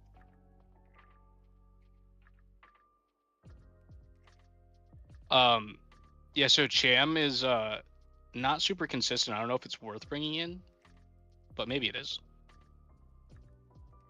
I don't think so, because the best thing about Cham is that it can one-shot the Sundari Peacekeepers, and it's just a 5-attack guy.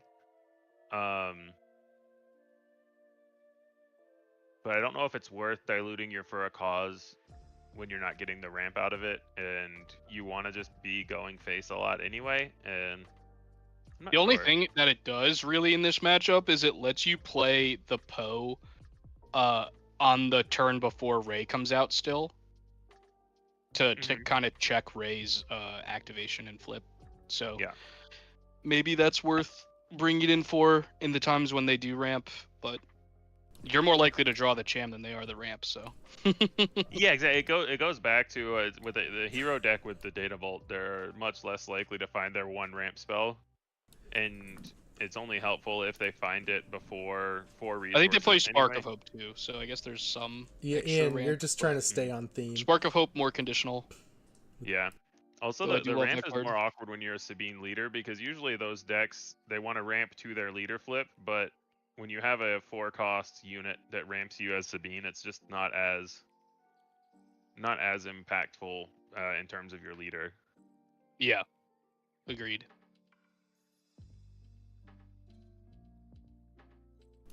Ian, you're just trying to stay on theme with hating on Data Vault. Dude, I'm just saying, I don't know if it's because I'm the one casting all day, but we have not had a Data Vault deck win yet, so. It's your energy. Yeah. Chat I'm indicating letting the Wrecker hate is a flow good me. card. That is true.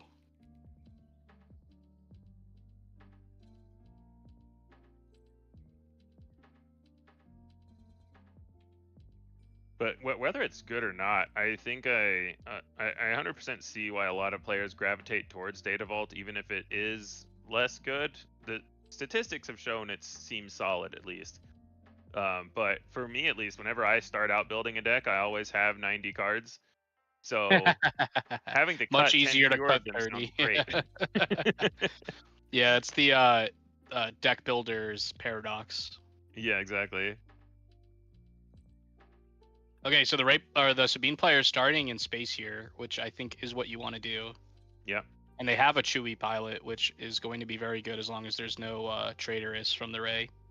But Yeah, a it's interesting to resupply see into if they go traitors could for be it. devastating. Yeah. I think it helps to go for it if you knowing that you have things like ECL Poe to get your I unit also back. think that their hand is awkward and doesn't really have another option besides Yeah. playing the Chewie. Well, So. they resourced another spaceship that they could have played. Yeah. So I think with their resourcing decision, they decided to go for Chewie. I mean, I think Chewie's the way that Sabine can have a higher matchup percentage against the Ray deck, because it's hard to race that even with your restore. Yeah, and it goes back to the Data Vault question too. You assume, because most decks aren't, you assume they're not playing 3 Traitorous and they're on a Data Vault deck, so I think it's fine to, and you have answers to it as well.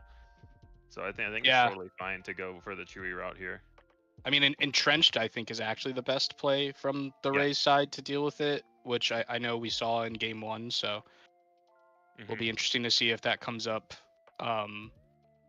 I feel like that's their best way to answer these big space threats, besides Bright Hope just kind of We see 2 Wreckers. hoping to...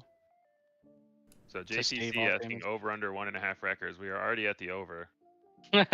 Well, he's Well, resourcing gets one, resourced, so... that's interesting. Considering how good it was last game, it's interesting I to know. resource a Wrecker. I don't think I would ever be able to do that, man. There would be something in my body that would just fight against me. They must see a curve that they really want access to. And they kept multi. Yeah, I think he's playing they want to 2/2s go this double turn. 2-drop this turn, and because we saw Green Squadron A-Wing and Sabine unit, you could ECL the Sabine unit to kill the Village Protectors if you wanted to. It depends on how aggressive you want to be with it, because ECL is a really big tool in this matchup with both Poe and Wrecker. So I think that's the big decision point for this Sabine right now, is do you ECL to kill this Village Protectors before it gets an XP, before anything else happens? Or do you save your ECL so that you can Wrecker down this Ray? And it looks like they're just going to ECL the Sabine now. I don't hate this. So now you've cleared the way for your Sabine leader, at least at the moment. We'll see if they have another Sentinel to throw down there. Yeah, I think some of them play the ATRT. You just see a second Protectors village. and the 1 XP left to give it an experience. The 1 resource left. But here's the other spaceship, and now there's 9 damage in space that this Ray deck has to deal with. I'll be interested to keep track of how this game progresses, to where if the stacking up 3 damage of this Green Squadron A-Wing is worth missing out on the Wrecker. I believe the other card in hand was For a Cause, so the resource choices for Sabine were either Wrecker, For a Cause, or this Green Squadron A-Wing, and we know Wrecker is really good. Something I think is interesting, if they found Entrenched, like, it does handle that unit super well, but then Sabine is free to just play in space as much as they want. Like, they own that lane. Now that they've got an additional ship in that lane and they could continue to invest there, Entrenched isn't as appealing of an answer there. Yeah. It's also an interesting thought here between this Chewie and Luke pilot, because if you keep the Chewie pilot, you're basically safe from both Entrenched and Traitorous, because you Chewie pilot the other unit and defeat the first Chewie. Yeah, because you still own the upgrade, even though they control, or you control the upgrade even though they control the unit. Yeah, exactly. I also really like the Sabine player knew that interaction, because they definitely thought about resourcing the Luke and keeping the Chewie. Yeah, I also really like the claim here and not flipping Sabine. Just use your Sabine unit before it gets eaten by the R2 to take the shield off and put some damage on the Village Protector. Oh, takedown of the other A-wing. Yeah, but this Chewie A-wing is doing 18 damage already. Like, it's Yeah. just gonna win. It's just gonna win the game. You're gonna see a Luke on the ground and a 4-cause besides the Sabine flip, I think. I would imagine. Which, I mean, I would think you just want to ping first and then deploy your Sabine and see what they're like. They can't put another XP on this village protectors, and the R2 isn't going to be able to kill your Sabine in one shot. no, but it does make the Sabine trade into the village protector, which is nice. I do have I most think played it's cards gonna- for us to go through between matches. These board state, like Traitors and Confiscate, are in the list. It's interesting that how important they are in this meta right now. Yeah, that is part of the meta, is all these upgrades, so makes sense.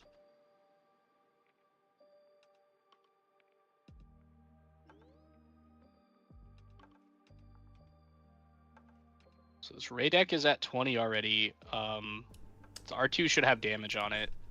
Shark bait, yes, Yes. that's correct. You control the upgrade still. So your new Chewbacca, you'd be able to defeat your previous one. Another interaction that comes up with things like that is like if I'm playing a ship and I put a Luke pilot on it and my opponent plays no glory only results, I still get the Luke even though they played the no glory because they take control of the ship, but I still control the Luke. Yep. So in interactions like that, whether they take a unit, you still control the upgrade. I think we're getting a Wing Leader, Poe, and Timely on top of the deck with the Interesting. 4-cause. The wing leader on top is kind of Oh interesting. no, it wasn't Timely because it dealt 4 damage, so it must be Rebel Assault. Oh, did he bring in the reinforcements? Could it have been that? Or is Oh, it's a rebel assault. For Rebel sure. Assault? No, Okay. it's Rebel Assault. I mean, he's just resourcing it here. Sabine's gonna That's the end other up thing about dying. the for a cause sometimes where you're like, wait a second.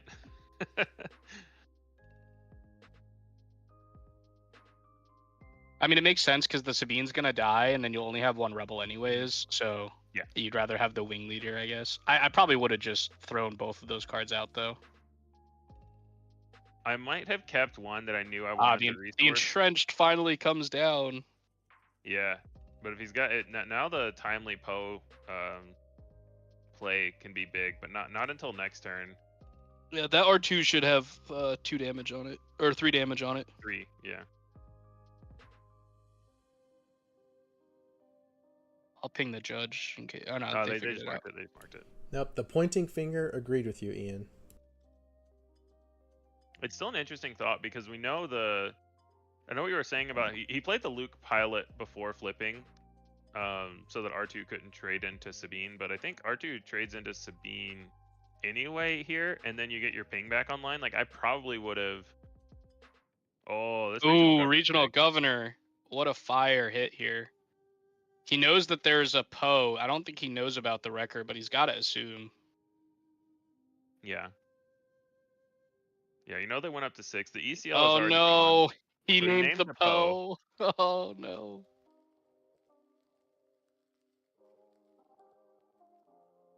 Tragic. Oh, interesting. These are some really interesting choices because you could also kill the R2 so that your Sabine lives. And then Ray flip is next turn, but you have this wrecker sitting here waiting for it. And then you have your Sabine leader attack for another turn. But I think this makes a lot of sense when we know that there's a timely in the row. But now he's still only going to be on 6 next turn, so we won't be able to timely Poe next turn. Oh, Ray's on Unless 6. he For draws some it. reason, I thought Ray was on 5 now. I'm dumb. Okay, so yeah, so it's Ray's flip turn anyway. So yeah, killing the regional governor makes a lot more sense there. I think you have to just put everything into the wrecker though. He's going to base. That is not where I expected that attack to go. Interesting. He might be valuing the card filtering.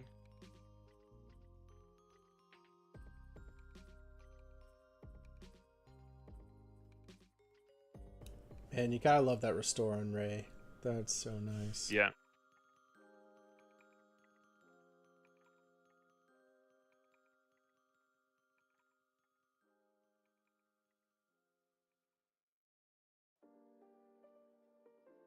So can Ray recover here? Like space? Like I said earlier, Definitely, I mean, I if they think a can lot of it draw comes down to space, village they can deploy protectors. there all they want.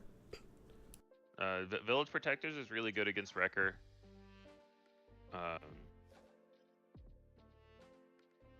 We've only seen one so far this game, so there's 2 more. That's a really key card against both Wrecker and Poe.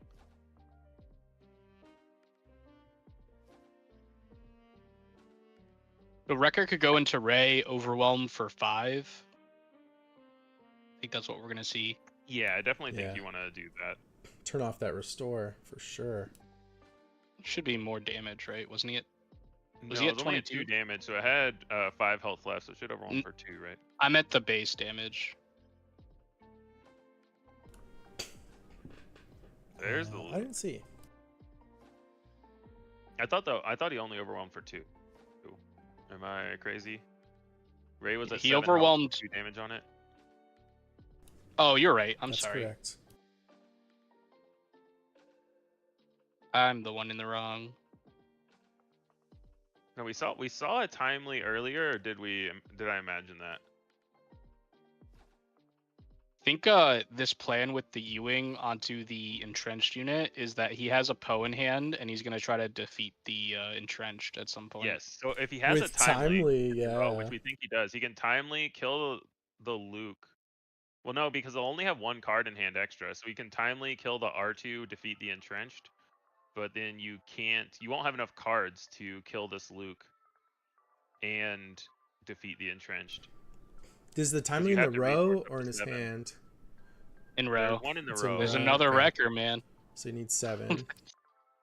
I've Another never Wrecker, seen a but you Sabine can't draw timely this the many Wrecker, and if you Wreckers. timely the Poe, you have to both resource and discard a card. So, and this is the 3rd Wrecker. We saw him resource 1 earlier. Yep. So is he gonna 6 have to discard Wreckers the 3rd Wrecker in to 2 turn his games. ship online? I think he kind of just loses the Luke if he does that. Is it? Yeah, Luke is 2 action lethal. I think it's worth it. You timely the Poe, discard the Wrecker, right? I think you Yeah. lose the Luke though. Like, he how has do to you- he how has do to you kill the win? Luke and not free his ship.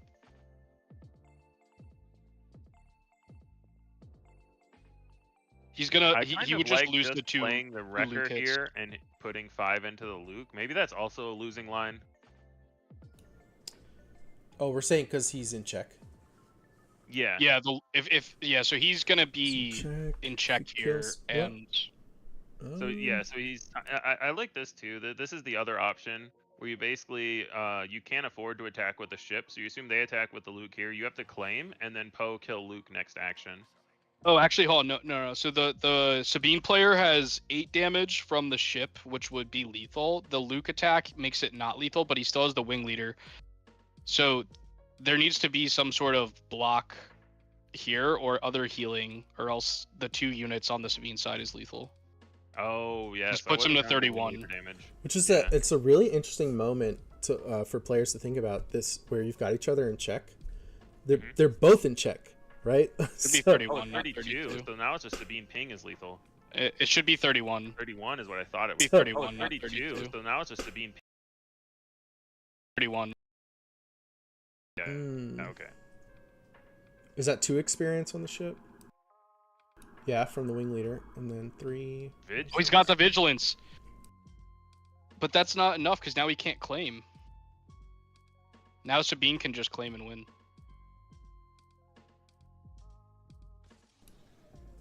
And they have to. Unless he has another entrenched, that would be the only way. Yeah, and this is also where the 1 damage that may have been missed doesn't matter because Sabine claimed, so Yeah. it's over. because of this attacker would be lethal regardless. There's 1 more health on base or not. Wow. Yeah. Well played by Sabine, taking down what is supposed to be a really bad matchup for them. That Chewbacca, man. The Yeah, only Oh, answer and was I totally entrenched. agree with the Sabine players' thought process. That's the main way they win this match is they have to have entrenched or traitorous early, and even if they have it late, you have answers. Yeah, super interesting. All right. Well, let's hang out a bit on the other screen with our cameras. So you are watching a coordinated effort between Late Night Gaming and the Bothan Network. Lego Pizza and myself, Jonathan Fisher, we are across the network. We have a podcast that comes out weekly, every 2 weeks, somewhere around there. We bring on some of the best players in the game, to be honest. I don't even know how we get these guys. But some of them are on their team. But some of them are not. And they're still excited and happy to come hang out with us. So go check it out. We're at 214 subscribers. Really trying to get to the point where my wife isn't as angry at me for all the time I put into this. So help me, get some subscribers there. Let's get those numbers up. And, help us keep it coming. Go check it out. If you like what we're doing here during this show today, that is your signal to us. Give us your likes, give us your subs. Doesn't cost you anything. Come to our channel and hit those buttons and just signal to us that you like what you see and you want to see more of it. So what'd you guys think of that match that we just covered? Yeah, I thought it was solid. I think we saw we said the same thing when we saw Kira Datavault playing against Sabine, but Vigilance is just not a good card against Sabine. The units that you care about, you have to do something to them to get them to 3 health, and then you're only healing 5, which is just not that impactful when they already have their wreckers and Poes or Chewies or whatever. I just think it's not that as weird as it is to say, that's just not the matchup where you want Vigilance. It's worse than it was. Like, contextually, it's not bad. Not bad all the time, but it's not as ubiquitously useful from one board state to the next in this current meta with like Chewbacca's and things with a lot more toughness. I've had a lot more trouble setting up a unit with 3 remaining health in this meta than I have in past metas.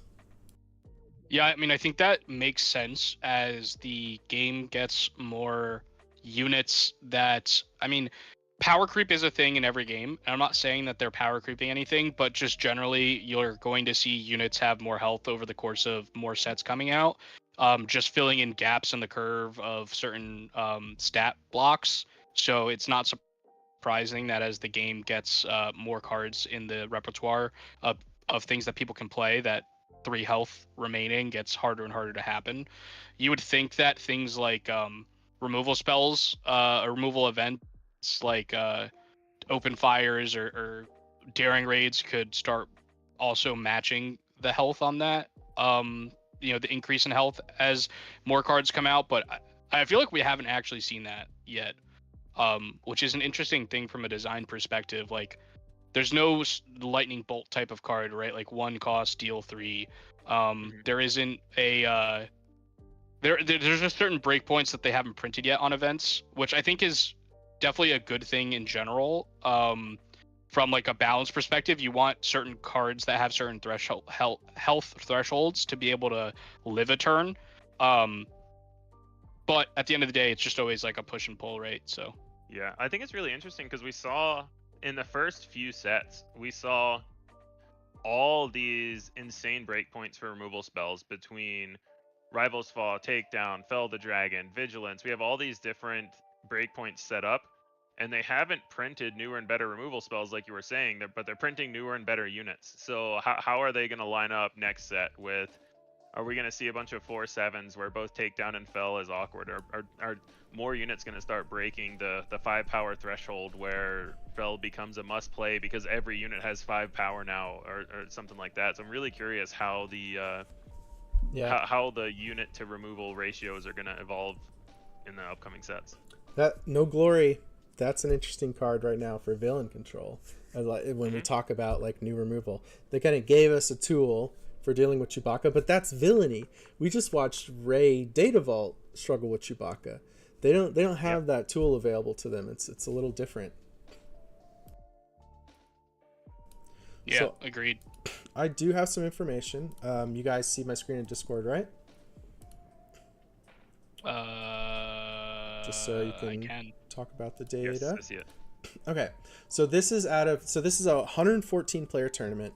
The tools that I have right now were built for the sectors and regionals, so they all are targeting the top 64 decks at the end of each round. So this is most played cards in this tournament at the end of round 3 for the decks that were This top is main deck 64. plus sideboard. Yes, it's the entire deck. So that's why you see confiscate right there at the top. Yeah. So go ahead and talk through this. What are your thoughts as you look at what's being played the most right now at this tournament? I think it makes a lot of sense. I mean, from one aspect is that confiscate can go in any deck.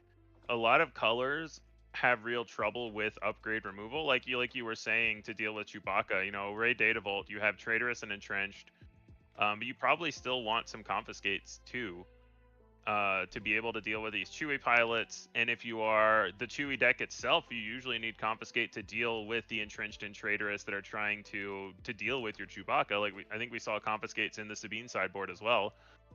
So it's interesting that most of the ways to deal with upgrades are also upgrades, which just means every deck needs upgrade hate regardless of what deck you're playing. Yeah, it's funny. Chewie being the second most played, I think also makes a lot of sense.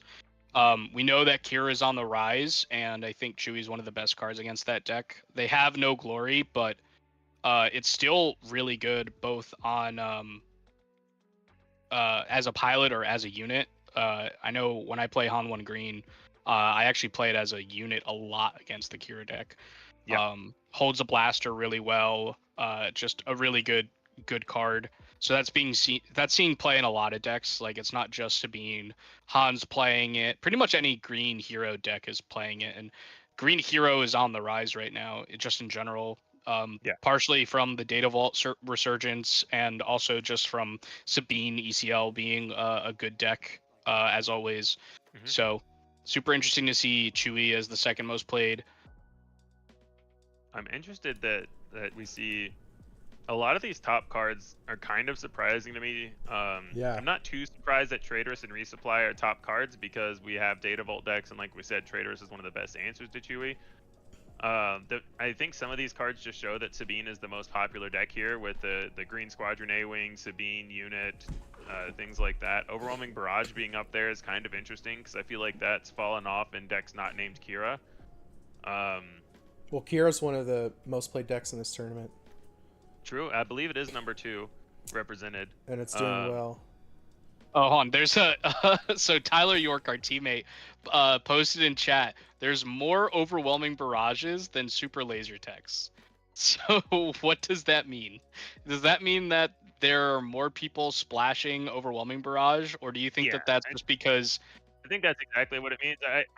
I think if you're playing a green hero Data Vault deck, it is not unrealistic to have overwhelming barrage in your sideboard, or potentially one in your main deck. I think it's actually the Vader 4 deck. Like, the Vader 4 deck is going to play Overwhelming Barrage, but they're not going to play Super Laser Tech. I think that's really what it is, but there wasn't like a crazy amount of those decks, so it is interesting to see. Yeah, there's some notable cards missing from 3 here. Super Laser Technicians that are not on 3 Overwhelming Barrage. Yeah. Because like in my Palpatine lists, I don't like running Overwhelming Barrage much, if at all. But that's not a widely held opinion. I know. I think that opinion's taking over. I feel that I like Overwhelming Barrage, and I get told by other Palpatine players, no, you need to get rid of it. I still like it. Like, it can kill a lot of things. But Surprise Strike is not on this list. Your only unit is Salacious Crumb, and you're Overwhelming Barraging for 3. Yeah, Surprise Strike not being on the list is super interesting. I have a feeling it's because right now there's only 2 decks that really play it, and that would be Han 1 green, the pilot version, plays it, and then Quinlan. And outside of those 2, there's not really a lot. Like, Cad Bane can play it. I don't know if they always play 3. That's a Carlos question. I guess the Vader 4 deck should probably be playing it if they're on yellow. I don't know. So wait, hold on. Is this number the number of decks playing those cards, or the number of copies of the card? Number of copies of the card. Yes. Yeah. Total in the entire tournament? We top see Waylay 64. On the list, but top not 64. Surprise. Oh, top 64. Okay. So it's a little over half, because these total in the entire tournament. We top see Waylay over half because these tools were built for sectors and regionals. Is what I'm using right now. I'm not rebuilding them at the moment for this. Jonathan for this just cut tournament. out. Oh, Yeah, okay, Your maybe voice just cut out for me. So basically what I read from this list is Sabine is doing well so far in the first few rounds of the event. That's And the so main is takeaway Kira. I have from this list. Yeah, Sabine and Kira are both doing well. Ian, look at 8 from the bottom, like going up from the bottom. Yeah, I saw see that. You see that? Is it tech? It's just Or data. data No, vault? data Oh, God. vault. There's the same amount of data vaults that there are techs. That's a tragedy. Yeah. That's so funny. But yeah, so Yeah, I mean, you know, wait, so that means that there's what, 16 data vaults in the top 64? I do Yeah. have raw numbers. It definitely means it's the most represented base because we don't see any other base on this list. 16. That's Yeah, right. yeah. 16. Yeah, Tarkin Town isn't up here. But that's also because like the 30 HP bases are all split between whatever one they choose to True. play, right? Yeah. I seeing Cham being represented a lot, which makes sense when you see resupply up so high, right? Yeah, and Richmond Cham was really high as well in day 2. It's Yeah, also Waylay- a neutral part. It can go in a lot. Like we saw it in this Sabine sideboard. You see it. Guys, I have to in take a lot call of real quick. I'm sorry. some CAD deck All right. sideboards. So I think Cham is also a little more universal, and any red deck can run it in the sideboard to try to combat these resupply decks. Well, we're going to take a Well, break between rounds anyway. It's a good time to take a break. Yeah, throughout the day, I'm going to keep reiterating across the network, that's us. We're putting this work in. Come let us know you appreciate it by subbing to our YouTube channel. Come check out our podcast that we happen to think is actually really good. Yeah. I'm at the point where I'm proud enough of the work we do on that podcast to talk about it. It took me a while. We've gone through a lot of learning. So go check it out. Yep, Our third latest episode was episode came out amazing. yesterday. The third episode, one of our best guests ever. Easily. Yeah. So we'll be back for round 5, right? Coming up. Mhm. And we'll see you soon. Thanks, everyone.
Where is Padme? Is she safe? Is she all right?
This is the way.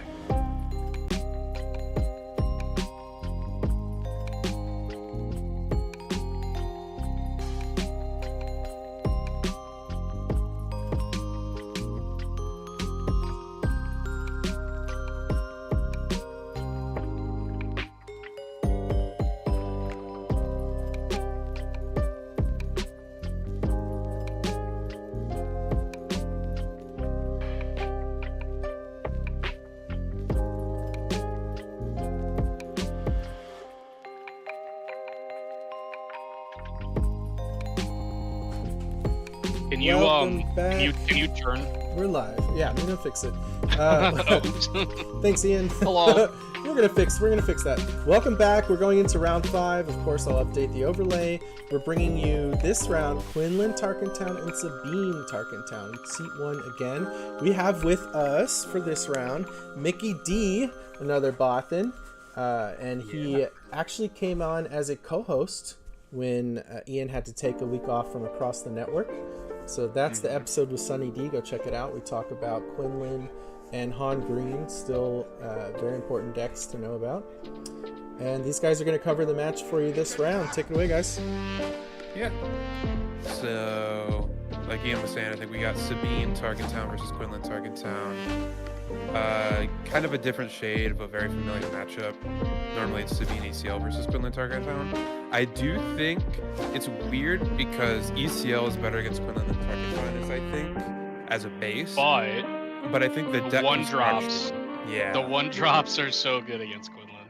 Yeah, so you can construct the Quinlan deck to be alright into this kind of matchup. Like, most obviously if you have one drops, but on a slightly like less extreme scale, if you're running X34 Land Speeder, that can help against the one drops. If you're running Daring Raid, that can help against the one drops. So it's going to depend on the complexion of this Quinlan deck and how it's constructed, but I do think Sabine Tarkentown should be favored in this matchup. Cool.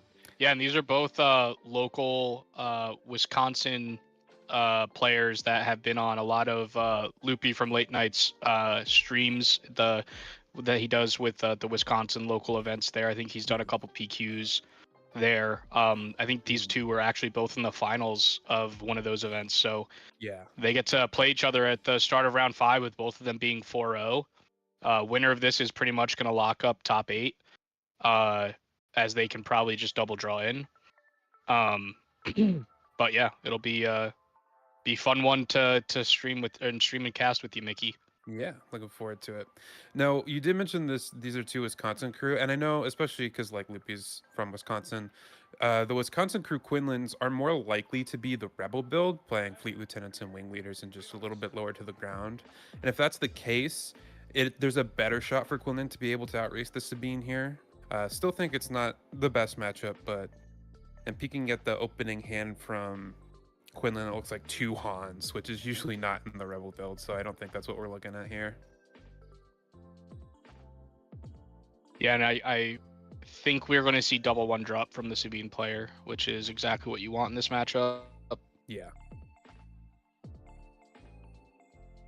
Yeah, Quinlan just plays out their unit knowing that they're probably just going to one as it's really good into the Mr. Bones. Yep, I agree. Which we see right here, Mr. Bones, and then a Benny Two Tubes.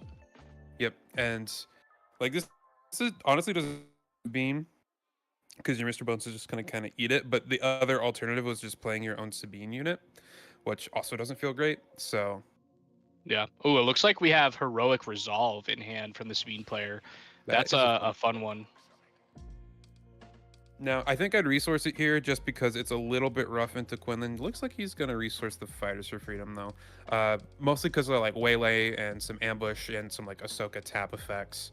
But if you get it to stick and get the ability to resolve, dealing 7 damage to a 25 health base feels really good. Yeah.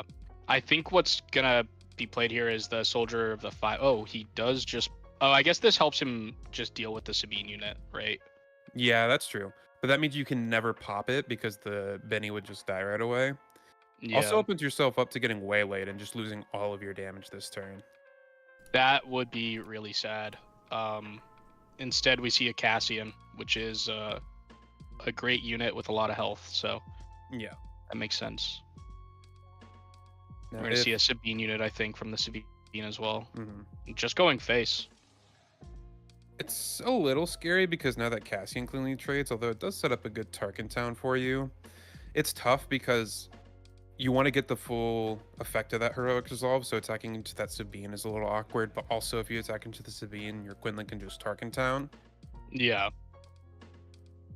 A lot of little I think putting the pressure and just forcing the Quinlan to be the one on the defensive is where the Sabine player wants to be. Yeah, I agree. Now, we saw this on stream before. Did we see if the Sabine Tarkentown ran Darksaber at all? I do not know. I think our rule of thumb is to not look at their deck lists because we don't want to give out too much information unless they play it before top 8. Yep. Yeah, So you can look at it, but we don't want to mention the exact contents. No, I'm not going to look at the list. having played a little bit of Sabine Tarkentown last step for like showdowns, I ran a 2 of Darksaber because you actually run a lot of other Mandalorians. So you run Sabine unit, but you also run Bo-Katan.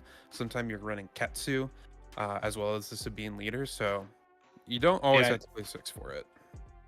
This spark is really nice.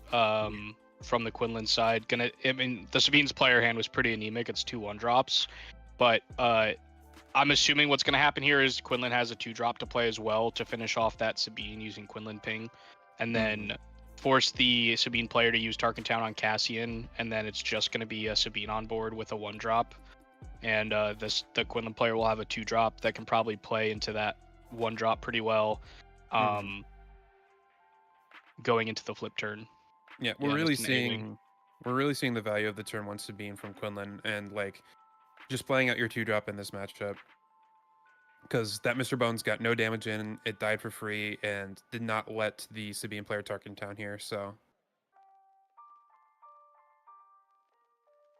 weirdly, this is a Sabine matchup where I think Sparky Rebellion is actually pretty good, because oftentimes they're playing a lot of little weenies into one big payoff, whether that be a Darksaber or even something like a K2. And so you can oftentimes leave them empty-handed, and like a turn like that, a 2+2, when your opponent's playing a lot of 2-drops, sets up Tarkentowns, can clear off units like we saw. Really effective. Yeah, makes sense.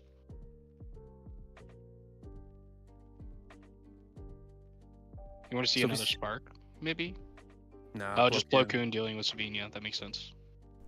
Plo Koon is so good. Koon. Especially with the Quinlan deployed. I know, it's so good. You just need I would one not- unit. Yeah. Tyler York in chat saying Mr. Bones tried his best. Little does everybody in chat know, but Mr. Bones is one of his favorite cards. I think the Sabine player conceded. Yeah, I think so. The Plo Koon just... Oof. That's crazy. Wow. I think he drew 2 A-Wings for the turn, so that A-Wing was just going to eat up one of them, and just... That think Plo it- Koon's going to finish the game quick. I think he's used to having at least 35 minutes between every round. So he's like, no. Yeah, that's let's true. move it on. I'm running out of time here. Yeah. Sheesh. Interesting point there. I do want to talk about a little bit. I'm not sure if the Quinlan player wants to Tarkentown the soldier of the 501st there. I think I would. You know, they have big scary stuff, but you also, against Sabine as Quinlan, you want to control the board a little bit early, but you also need to get the game over with fast. You're a 25 health base with no way to heal it up. And so if the game goes long, those Sabine pings are going to wear you down. They're going to find their forward causes. And so you want to go a little big, but also finish fast. Yeah, makes sense. There's One a nice lot thing, of actually. 1-drops here. It seems Yeah. like Sabine does have a pretty decent shot at taking the whole match. What are your thoughts there, Mickey? I agree. The 1-drops are scary. Having seen it play out a little bit, though, initiative seems to matter a lot, and you're going to surrender it if you're playing a double 1-drop. And also, a little interesting inflection point on this matchup is oftentimes the Sabine Tarkentowns aren't running Forecast because they're playing Aggression, they're playing Bo-Katan, Yeah. It's like They're playing- they play Chaos of War instead, I think. and Chaos War is not good in this kind of matchup. Like, the only times Quinlan's going to add a bunch of cards to their hand is when they're smuggling, and this is a matchup where you don't have the time to. So your burn potential is a lot lower. You got to rely on like daring raids and fighters for freedom pings. Yeah, that makes sense. So at first glance, it definitely looks favored for Sabine Tarkentown, and like almost a worse matchup than the Sabine ECL list is, but not having to worry about ECL Wrecker is a really big gain. I mean, I don't know if you caught the tail end of the last Sabine game, but Sabine against Ray Data Vault, 3 wreckers both games. Yeah. One of them was resourced in game 2, but it was brutal, dude. Yeah, it is. Wrecker's a hell of a card, and like even timely intervention, and also one of the best cards for Sabine against Quinlan is Rebel Assault, being able to do that action compression, and oftentimes instead of dealing the 2 damage of pump that it adds, it's dealing like 5, because it's dealing the 2 damage of pump while also letting you attack with a unit that you wouldn't otherwise get to attack with. because it Yeah, would have died if agreed. you didn't get that attack in right away. So Yeah.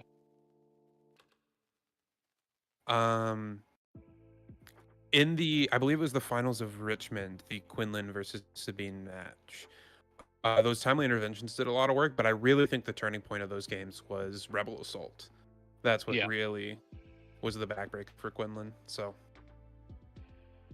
a lot of good Makes a stuff lot of Sabine sense. Tarkentown brings to the table in the one drops, but a lot of stuff you lose. How good is aggression in this matchup? Like, is that going to be a card that we're gonna see like kind of turn the tide for the Sabine player? I don't think so. Like the best mode is probably readying a unit with 3 or less power, because the 4 damage, you have a lot of 5 health units or 3 health units, so you can often pick something off after attacking, or if they trade it into something. Yeah, use drawing like a the Benny card- 2 tubes trick to give raid 2. Yes, like if you can do a combo turn on the flip, and your Benny 2 tube survives and it does like 8 damage, then it's really good. But that seems kind of hard to set up.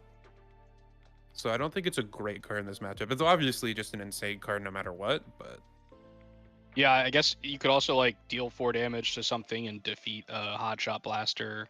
But again, defeating Hotshot Blaster, not really where you want to be, just because it already did its damage at least once, and that's usually enough. But yeah, or at least for the player who played it to feel like they got value out of it.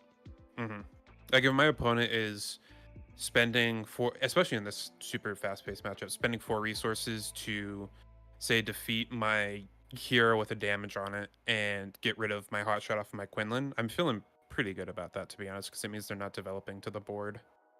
Yeah, or dealing more damage to you when they should be the aggressor most of the time. So I think that ready unit's definitely going to be the most used mode in this type of matchup. Looks like we have out of aspect Rebel Assault. Yeah, that makes a lot of sense. That card is very, very good in this matchup. Goes into the resource row. Don't want to necessarily see it in the opening hand. Yeah, that makes sense. I think we got another double 1-drop start, but one of those is I think it's the 2/1 in space, or it's a 2/2 but takes a damage if you don't have another fighter, right? Yeah, and depending on your hand as Quinlan, you might just Tarkentown that. Yeah, that's fair. Some opening hands for Quinlan, it's not a super common playline, but something you do, especially if they deploy like an R2. 4 health is really annoying. You can go like a Crafty Smuggler into a Hot Shot Smuggle, just deal with it and have a 4/2 left behind. Or especially a Sabine, because then you can also trade into a 3/5 the following turn and hold Sabine leader hostage if they don't have the 3/5.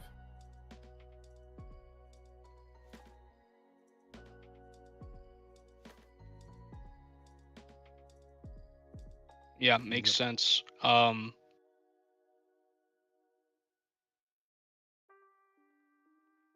keep this hand if we're Quinlan. Looks like a Bamboozle getting resourced here, maybe. I like holding on to that. Stops wing leaders, maybe some Darksaber stuff.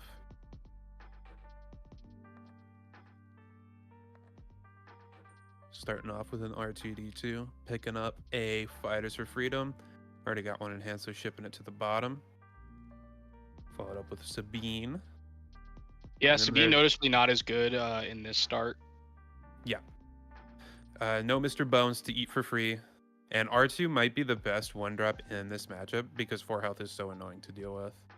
Yeah, it'd be nice if there was a Fleet Lieutenant from the Sabine side, but it looks like they do not have that. You saw one in the opening hands. Oh yeah, no, there is. I'm There just it is. blind. No, it's hyperspace, so it looks a little different. A lot of orange. A lot of orange. So it does use the Start off with the Tarkentown. Tarkentown. I don't hate I think this. if the Sabine player is actually kind of fine with this because they're about to Fleet Lieutenant and kill the Sabine, still have 2 units on the board. Yeah. Plus now that Tarkentown's gone, so the R2 stays alive. But I did think I think I spotted an X-34 Landspeeder in Quinlan's hands, so at least he'll get to finish off that R2 and then have a 2/2 left behind. Notably, X-34 Landspeeder does not hold a Hotshot Blaster, but is not a bad surprise strike target, can take out the Sabine leader in 1 hit.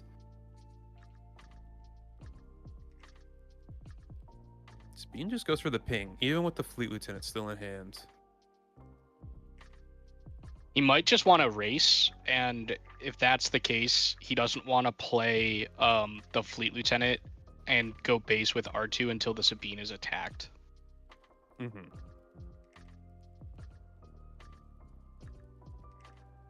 Yeah, this is interesting because now the Sabine player can just Tarkin Town the Sabine unit on the Quinlan side and still get the 3 damage from Yeah. Fleet Lieutenant. But this X-34 land speeder is going to hurt if it's there. Yeah. Wow, punished for not Yep. attacking first. I guess he just fighters for freedoms now, though. Yeah, not a bad backup plan at all. And that Fleet Lieutenant's still going to find value. So this isn't terrible for Sabine. Had a couple different avenues to go down. I think Quinlan's pretty happy with how this turn played out, but... Yeah, I think you just didn't need to Tarkin Town there as the Sabine player right away, right? Like, Yeah. even if you don't play the Fleet Lieutenant, you could have still just went base with the R2. Yeah. Yeah. But maybe he's just not familiar with the X-34 play as an option. It's definitely not in every Quinlan list. There's a lot of Quinlan lists that are starting to cut it. And it was also on the 3 resource turn, so you're not really always playing around a 2/2. Or sorry, a 2 cost. Yeah. Yes. Quinlan is up. One interesting point I wanted to bring up. I think Quinlan had a 4-star last turn, and 4-star is a card in this matchup that can oftentimes be too slow, especially if your list is constructed where your cheapest force unit is 4 cost, which oftentimes it is. Some Quinlans are cutting Ezra's and Anakin's now. With 4-star being too slow and my Sabine opponent only having 2 cards in hand, I might have just used that 1 resource just to make him discard a card. Oh, interesting play here. So Quinlan had the our favorite Sentinel, the Shadowed Hover Tank, but forgoed playing it because of the Fighters for Freedom and decided to waylay that instead. But now that lets the Sabine player deploy Sabine and a K2 if he would like. Yeah. Which is pretty backbreaking in terms of the damage race. Yep. Your best answer for that K2 is the waylay that you just used. Yeah. I almost wonder if you were supposed to just pass and see what he does. If he attacks, you can play the hover tank and still feel good. Yeah. I would pass there until my opponent spent resources or deployed Sabine. Yeah.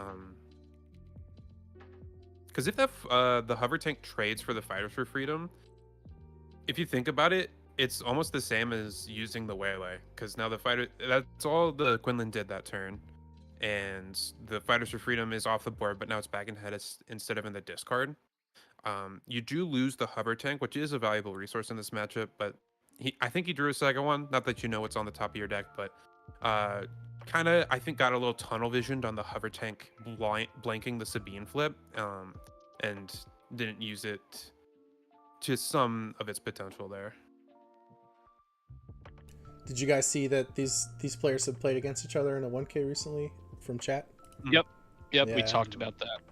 Nice. It's happening again. Well, not quite the finals yet, but yeah. Oh yeah, they still could. Definitely still could. Loser of this match is not out of it at 4-1 by any means.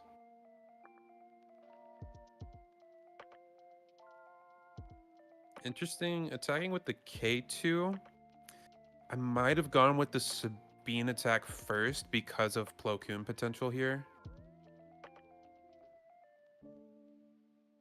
Hover tank also not bad, but I believe a heroic resolve in the Sabine's hand really helps change the math on that hover tank quite nicely.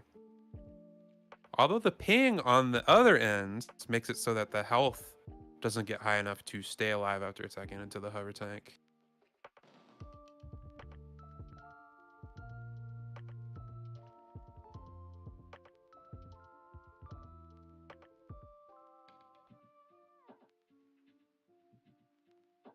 Honestly, I don't think it's absurd for Sabine to just claim here. Oh. There's an onboard answer to K2.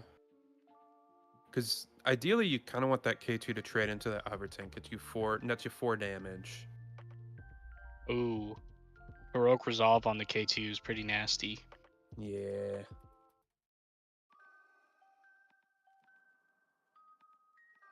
You are double stacking Overwhelm, but like you don't care about that. You just want this trade both K2. your things into the K2 now. I guess you're not trading. You would be putting 5 damage on Quinlan and trading in the X34, but looks like he went to base instead. It's got 1 resource. I wouldn't be surprised if this is a forced throw. Now, if this is a forced throw, the chances they have a 1-drop are pretty high, even though they didn't use that resource to play one. So maybe you're thinking otherwise. But you'd want it to be at least a 2-drop to put 2 damage into the K2 and then have your Quinlan finish it off. Yeah, it looks like there's a Sabine and Fighters for Freedom in hand. Yeah, so this force throw would work, but if he does force throw and target himself just to guarantee the damage, I would not blame him. Yeah, I mean, if he has a Han Solo and can just kill the K2 outright, it's probably better. Mm-hmm. Chooses to target the opponent.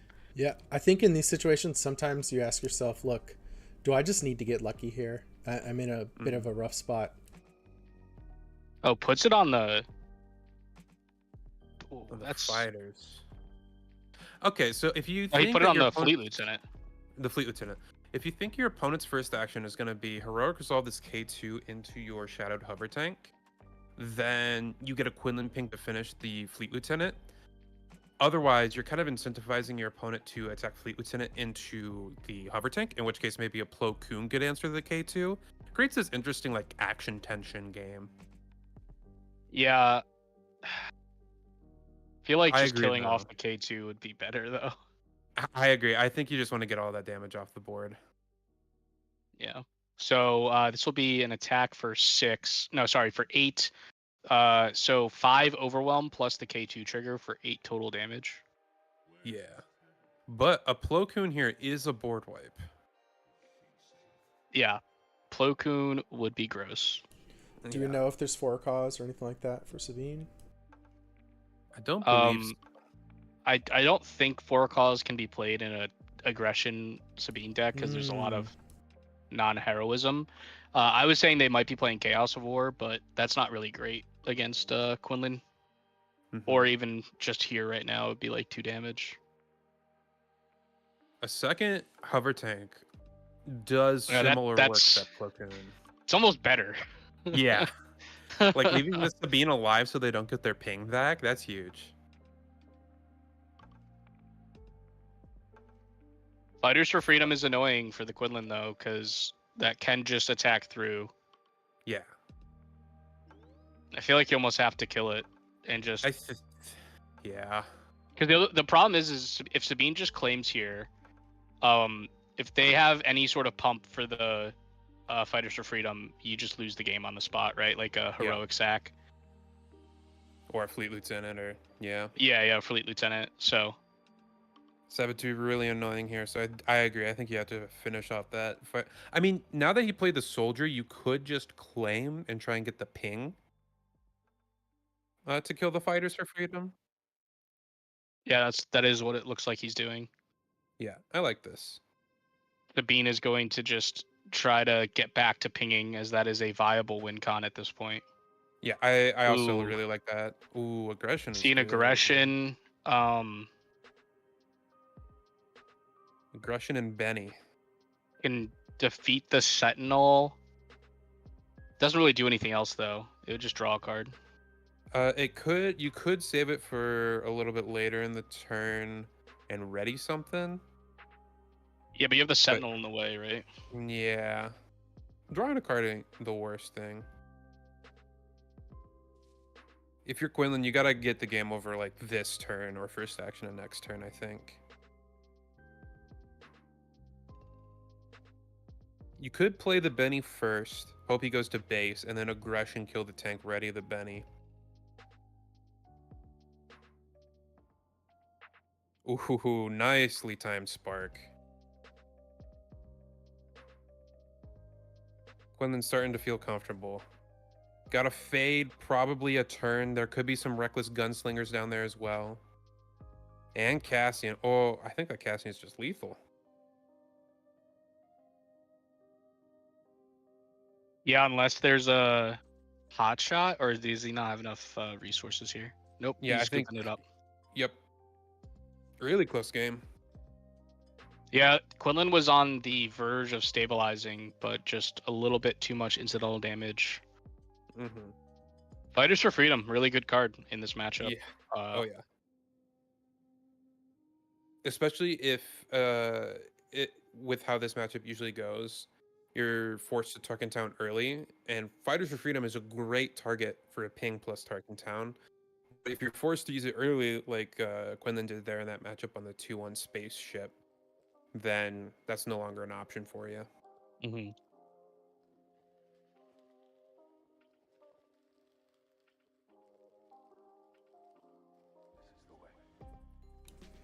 You're watching the Chicago Planetary Qualifier. This is the Bothan Network in conjunction with Late Night Gaming and Loopy. You've got myself, Jonathan Fisher, and Lego Pizza. We are across the network, create our own podcast, and we've got Mickey D with us, casting this match and the next. Mickey is a Quinlan expert, so very exciting to have him for this. And we're between rounds, we're going to talk a bit about what Mickey's been up to, so stick with us. Looking forward to it. This has been a good match so far. Played out a little bit differently than I anticipated, but been very, very fun. I think game 2 went a lot more in terms of what I thought was going to happen.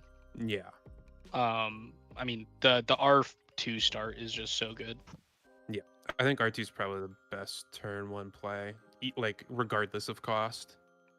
If it was a 2 cost, it would obviously be worse because you can ping it, but like if your turn 1 is you're looking at a Sabine versus an R2, there's an argument to just drop the R2 instead of the Sabine. Yeah. 4 health is huge.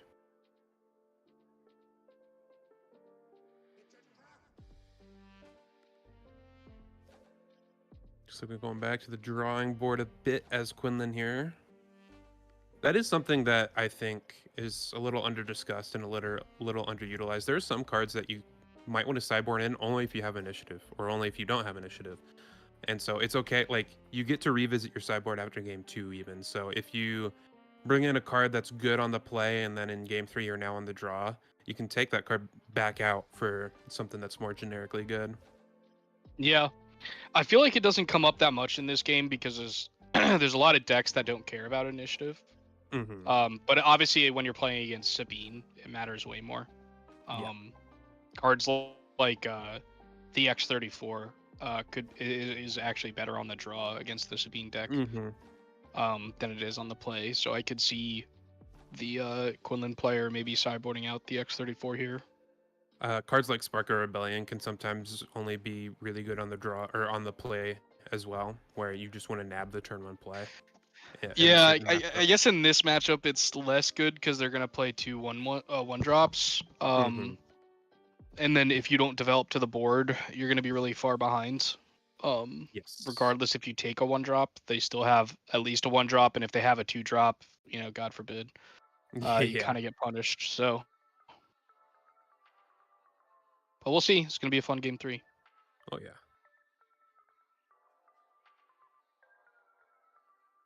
See that 2/2 spaceship again in Sabine's hand. A couple spec forces, Sabine unit. Not a great hand, but not a bad hand from Sabine here. Looks like double spec force, Fleet Lieutenant, Daring Raid. Oh. No. Double spec.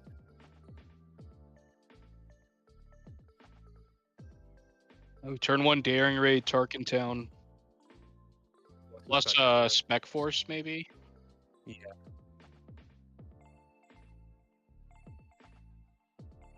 And yeah, it's a solid turn 1. Used a lot of resources, but I think that's okay if you get to have a board presence and your opponent doesn't in this type of matchup. Yeah, I do think I see that X34 Landspeeder again, which has been putting in a lot of work in this matchup. Yeah, seems really good here. It's probably going to... Oh, goes for the Gorilla Soldier instead. Kind of similar. You're gonna take a hit, but you're gonna have a ready 2/3 to trade into something. Yeah, the heroic resolve is an interesting way to punish that, though. Mm-hmm. It's not like a super punish because you do have Tarkin Town if you want to throw it in. And that is what he's doing. So heroic resolve, and I think he has a Sabine unit to follow it up. Yeah, I think you have to throw the Gorilla Soldier in here. Otherwise, they could just use the heroic resolve here and deal 6. But if you put the 2 damage on, then the heroic resolve ability, once you use it, the unit will die from damage. So.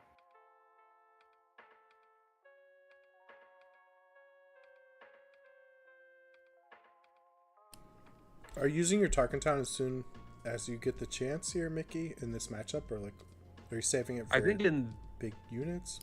In this matchup, probably. Yeah, with the He's one-drop gonna- matchup. Mm-hmm. Against Sabine ECL, Tarkin Town will often save specifically because it's such a good counter to their ECL. But not having to save it here, I think you just want to save damage. Also, I often advocate to race Sabine as Quinlan, but that's against ECL. And this kind of version, they are quite like, they are the lowest to the ground as you can get. And so I think you just have to play control until about 5 resources.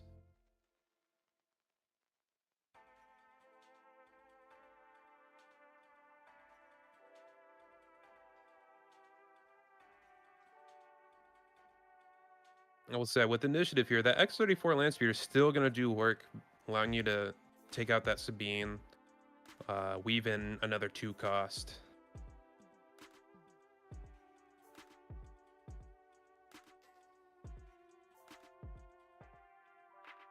Looks like you might resource it here. Interesting. We see a bamboozle in hand as well. Bamboozle quite good.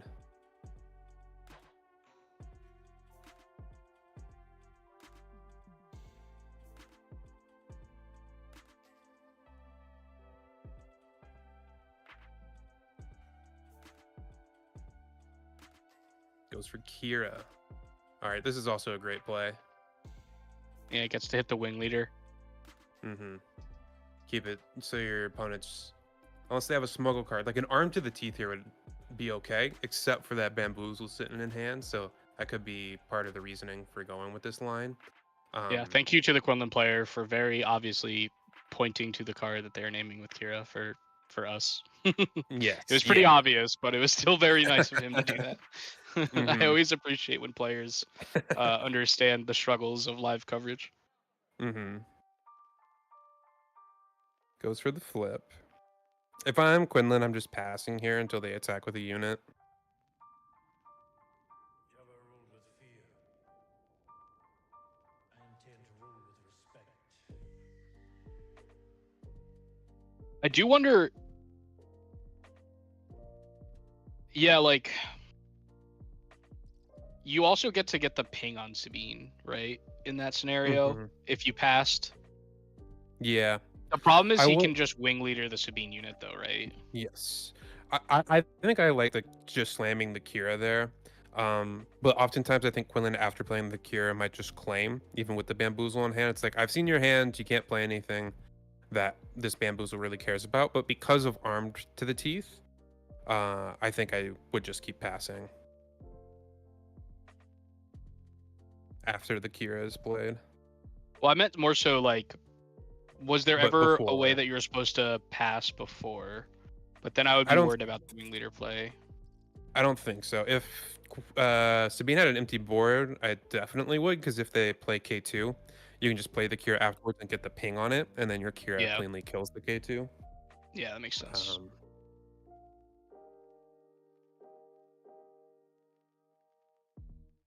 This isn't terrible for this to be, and it's a pretty wide board. Opponents at 12 here, presenting 8 damage. This looks scary for the Quinlan player. Yeah.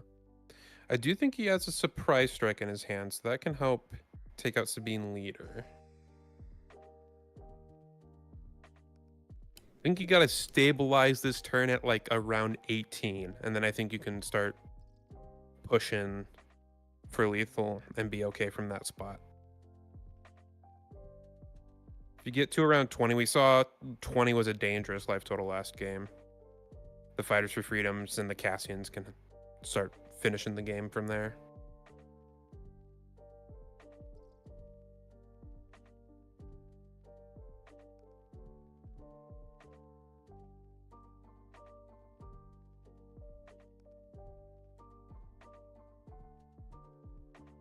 Still have that Bamboozle. I think there's a Falcon and a Plo Koon on the Quinlan side of things.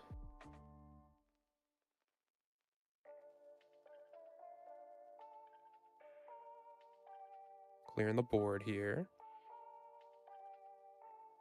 That's Sabine. It looks like aggression and something else. Can't quite tell. Would not be surprised. Like, Plo Koon's going to hurt here either way, so I wouldn't be surprised to see an aggression. You could finish off Kira, draw a card. You could finish off Kira, ready Sabine. You could ready Sabine, draw a card. Readying Sabine if you're thinking there's a Quinlan. Well, I guess you would stop the coordinate though, so yeah, that makes sense. Mm-hmm. So yeah, that's readying probably the Sabine. best bet. I mean, the Quinlan player's at 17. Mm-hmm. He has a Castian in row as well. I think that's what he's going for. Ooh, and there's an arm to the teeth smuggled in. That's nice. Now I think you Plo Koon this Cassian. Yeah. So that Sabine's going to get another hit off, put you to 20. We saw last game, 20 is a dangerous life total. Yeah, but a full board like this, I feel like Quinlan's kind of in the driver's seat, unfortunately, for the Sabine player. Mm-hmm.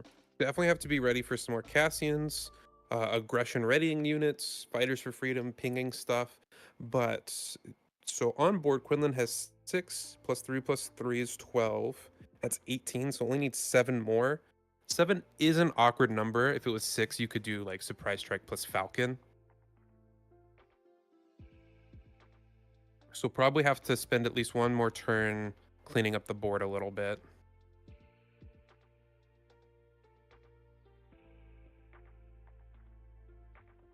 Or, I'm also trying to think of ways you can put your opponent in check the fastest. Right, with your Plo. Mm-hmm. So a Surprise Strike on Plo would put you to 15, but that doesn't threaten anything. Like another Surprise Strike on Plo would only be 9, so it'd be 24. I think we're going to see Fighters for Freedom here, just to try to get some extra ping damage. I agree. What do you guys think about attacking with his unit that's able to clear board best as his first attack? Like what, do you know I think what that's I think that's just showing that he has something else in hand to deal with the Sabine. Yeah. Mm-hmm. The problem is that there's other units that they're going to be playing. I also think Plo killing the Sabine is kind of nice because it survives. Mm-hmm. But I don't hate pushing 6 here. Like we were talking about earlier, you do have to get the game over with pretty fast. Yeah. Yeah, I was just curious about that being your first action. I think I would have attacked with Kira first because it's the most fragile of my units.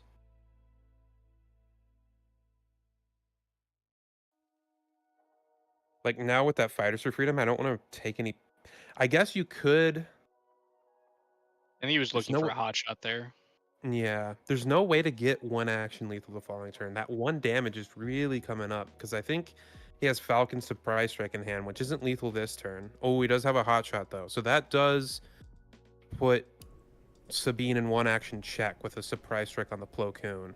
God, it makes me even more curious. I think I would have hot shotted the Plo. What am I? Oh, I guess like hot shot on either of those could have cleared a Cassian. Is that like what you're thinking? Yeah, so no. The other thing is if he has second hot shot, he can claim here for lethal. But now the Sabine just claims, realizing that that would be lethal with any sort of pump. So I think now you can Falcon ping Fighters, trade Kira into it because that no longer really matters. Get your 3 in, then you have 2 lethal threats in 1 action. Yeah, that's the problem is that now you're just letting the Sabine player have like any sort of pump on their own to kill you. Yeah.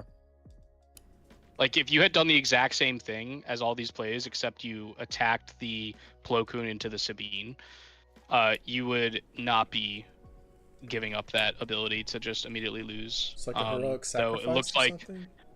yeah, heroic sacrifice is the big one. It looks like he has not Completely drawn that different. though. Yeah.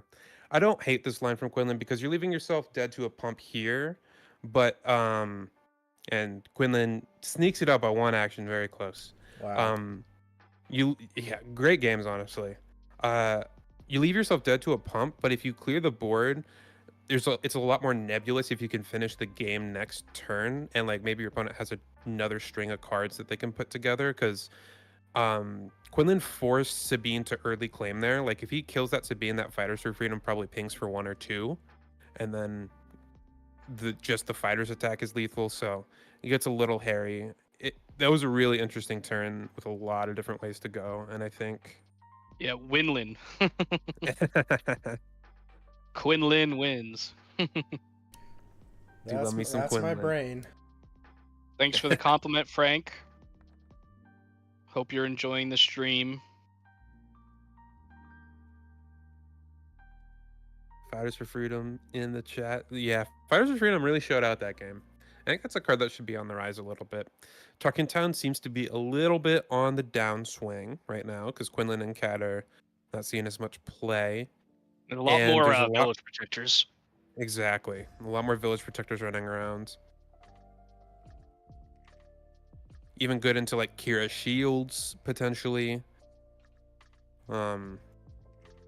Add some extra points of damage in the mirror. It's got a lot of little utility. It is scary with more traders running around. It's a pretty good Traitorous target, but if you're playing Sabine, you're gonna have plenty of good Traitorous targets. So I do not know. It's on for me, but it is black Let's on see my it. end. Yeah. Let's get. did that help? I'm about to find out.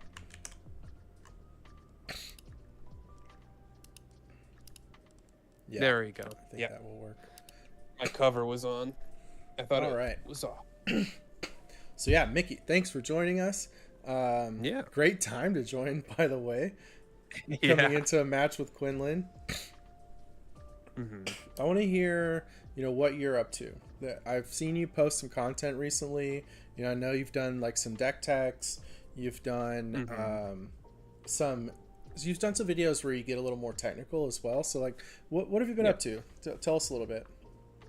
So I recently, about a week ago, posted a set 4 Quinlan guide, post Beatle, and then like recovering and all that, and post bans.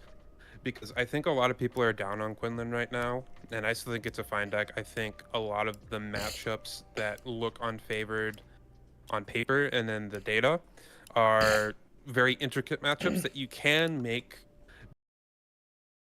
Quinlan fine deck matchup data.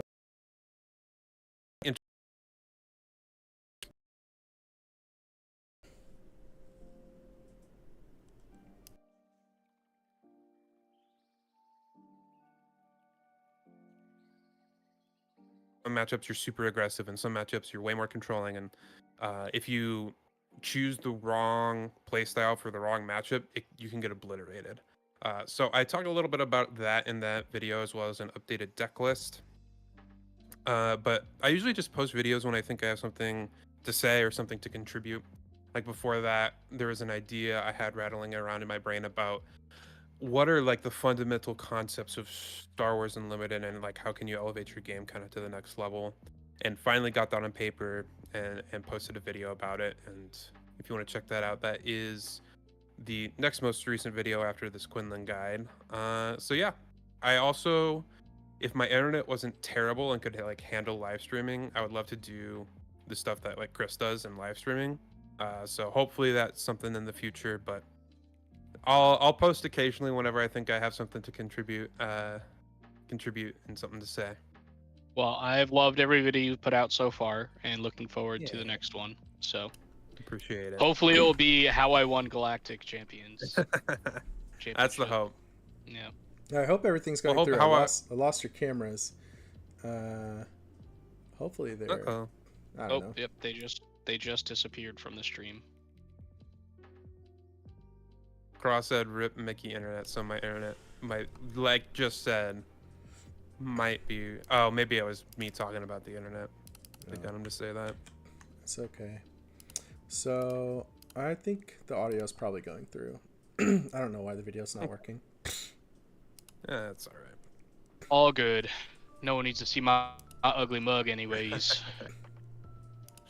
So yeah, I like your, part of what you say is, if I think I have something to contribute, I'll make content and I'll put it out there.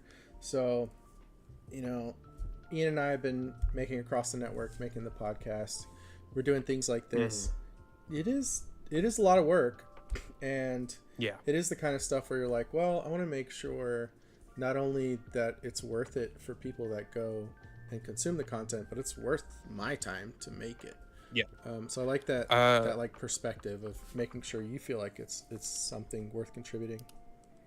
Yeah. Star Wars Unlimited is small enough right now in terms of like content. We have a couple of big dogs in the content scene, but overall, it's small enough to where I'm at the point of I don't feel like I need to make anything. I just make stuff when I feel like it, like when I have time, and when I'm passionate and want to say something. So. Yeah, it's a healthy way to do content creation for sure. Sometimes it's a little bit more like off the cuff and fun. Like one time, I think for Twilight of the Republic, I was like, man, I'm excited about this set back when we thought the set might be good. And so I did like a draft leaders tier list of the leaders I thought would be best in a limited environment. But mostly it's more in-depth stuff about like events I'm going to. Like, I wouldn't be surprised if post Minneapolis pre my PQs, there's a video around then. I mean, drafting's fun. Yes. There's no competitive tournaments for draft, but it is like, we don't play this game just to compete. We play this game for fun as well. It's just a really fun game to play. Like, shout out to Carlos, who's been in and out of the chat. He might be asleep now in young France or Italy or wherever he is now. But he has a cube together, and cube drafting is so much fun. That was one of my highlights of Beatle, was just drafting with the homies, cube drafting with the homies, doing crazy stuff, playing band leaders. Yep. Band leaders. Didn't you had Boba, Fet's Fire Spray? Did you also have ECL that draft? No, I think I was Tarkintown or something, or I was definitely Boba Red. Right. You're Boba Red. That's right. Yeah. I think that was fun. Yeah, I went 2-1, and then the second one, Phenom, Ethan, he went 2-1 as well with Boba 1. He I think he lost to Eekfoil on Luke 1 yellow, and he just had like the craziest like Sparks, Ahsokas, like all the yellow discard and some good like force units, and yeah, his deck was sweet. He had Bamboozle, dude. He got me with Bamboozle. I forget what I was playing, but yeah, it was good. Frank, I loved playing the 3v3, even though I think I went 1-4 in individual matches. Yeah, it was a little rough on my... Me, Mickey, and Ryan had a great run. We were in the top 4 of the winners bracket, and then lost 2 in a row, which was sad. But I think we did well for what it was, and our first time trying out that format. It was super fun. Yes. Looking forward to the next one. I'm 100% ready to do the next one. Hopefully Quinlan's still around for it. Who knows, man? I mean, I'm sure he'll be around. Whether or not he has like a meta presence or can compete. Yeah. There's gonna be some crazy Force stuff next set, though. There's gonna be some sort of Force throw deck as long as that card isn't banned. Yeah, I agree. CCC, I think the Luke Yellow was post Vomit. I think I had flown out at that point. I didn't get to join in on the second cube draft. Yeah, it was definitely post Vomit. It was when he was alive and well. Maybe that's worth explaining. Is that all you guys have said? Post Vomit? Yeah. We're talking about. Oh yes, that was post Vomit. Post vomit clarity. Yeah. So, Eekfoil, our teammate, he was 4-0 in one of the 6K pods, and then got food poisoning and was sick, and ended up having to drop out of the tournament. Mhm. And yeah, he was definitely doing some vomiting. Yeah. He came back to Shark- life though at the end of the weekend. Mhm. Sharkbait, who I assume is Sharky. 3v3 It was is. awesome. It was awesome playing you in the 3v3. I think Jordan got me, but luckily Ian and Ryan clutched it up in the other 2 matches. And then Phil, I missed you. Now I've met most of the Bothans. There's only a few I haven't met now, and Phil is one of them. I'm very excited to meet him in person.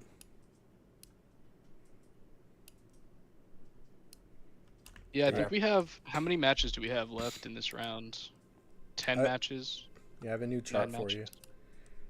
Ooh, new charts. I It's like coming. charts. New chart. Let me I like looking at show. stat. Show this one first. All right, this is not that one. Hold on, that's the previous one. Right? Okay, hold on. Let me add files. Okay. And add file. Okay, I got 2 new charts for you, but it always starts on number 1. Okay, so this is after round 4. Has it changed much? Takedown is now more played in the top 64. Trader is dropping down a bit. Got resupply. These are just the top 10 most played cards in the top 64. Confiscate still most played. Yeah, it was popping on and off the stream for me. There it is. It looks pretty similar.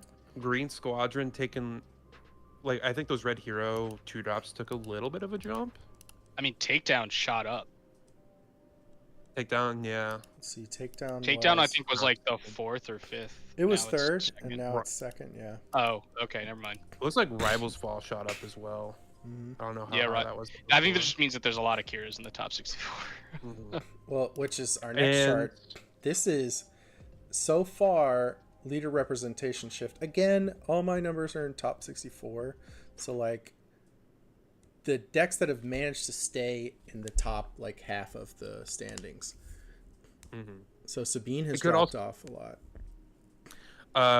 Rivals Fall and Takedown could also be a credit to like the Rays of the world, or like any Anakins that might be lingering around.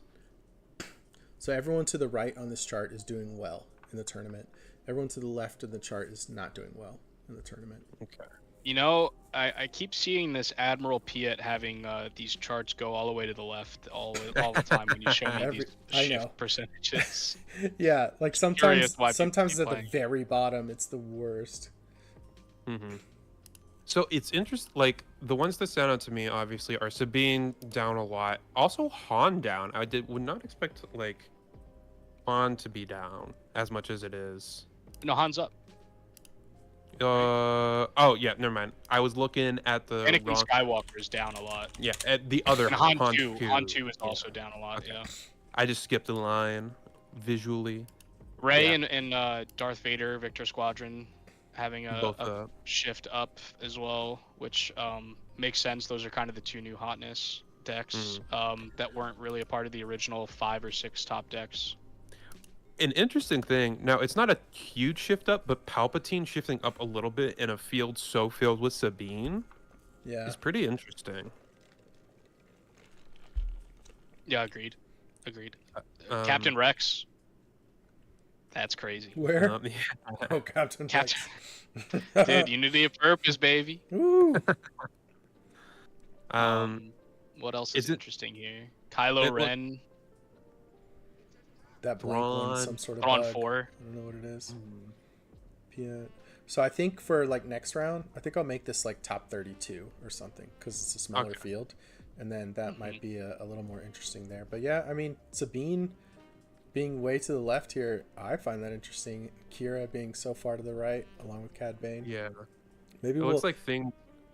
balanced out. Like Sabine kind of came down, and the other top Yeah. 5 decks took its space a little bit. Yeah, so I feel like this is normally what happens to Sabine, only because, at least in more local tournaments like this, because I think if it's someone who's like, oh, this is my first time playing in a tournament, whatever, and they like are playing in a tournament with friends, whatever, it's usually the deck that they'll put that person on, just because it's something that's easy to learn and from a base point of view, right? Not necessarily at the highest competitive level, but just to like kind of get some games underway. I think it gives you a high skill floor is the way I think of it. Now, the skill ceiling is still incredibly high. Like, I've seen Frank play Sabine enough and beat some Han Yellows that no one else would win. That, like, I know that Sabine is a high skill deck, but also it's the deck with the easiest, just like 2, 3, 4, 5 I win the game curves. Yeah, makes sense. Frank in chat saying he doesn't want to play Sabine with the 33 health meta. I think that's like a decent thought, but I don't know. I feel like the Sabine is so good in Kira anyways, and we just saw a Sabine ECL beat a Ray Data Vault, even though it's supposed to be a bad matchup for Sabine. So the like, Data Vault decks are going to screw up their own. Like, they're gonna lose to themselves a lot. So I am producing Data Vault metrics after this, so I can put it to the test and like either be like, look at this, Ian, eat it, or I can be like, you know what, Ian, you were so right. all I'm saying is that they're 0-3 on camera so far. Oh, that's all that matters. That's all that matters. One thing that is interesting is I don't think Sabine Data Vault is the way to go, but I do get the idea behind building Sabine Green just a little bit bigger to contest with all these 33 health bases. Yeah, that can be a cards way like Adelphi seem to be like a lot better right now. What's up, Towers and Limited fans? Can you hear me? Loopy. Hey, Loopy, how you doing, buddy? I just smelled Mickey D, and I wanted to ask how my boy Carlos did. Carlos won. He is 5-0, so he should be pretty good for top 8 here. Although it's a pretty full tournament, so. No, and actually, it is draft o'clock for me, so that's no. what we're going now. But Fair enough. All right, well, thank you guys for the coverage. It looks like the pairings just went up. And Yeah. I look forward to hearing all about this on the replay. Yeah, good luck. I was about to say. And if anybody has not liked and subscribed to Across the Network podcast, please do that. Help out these boys that are producing the coverage. This is a lot of work that they're doing for the good of the community. So, I'm gonna go draft. We appreciate you, bud. Round timer ended.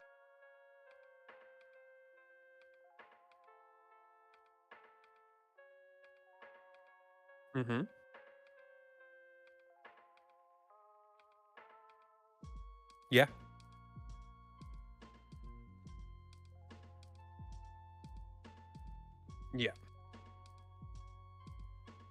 Yeah, go check out Mickey D. Swoo. I post, like I said, somewhat infrequently, hoping to up it a little bit as we get closer and post Galactics as things start to pick up.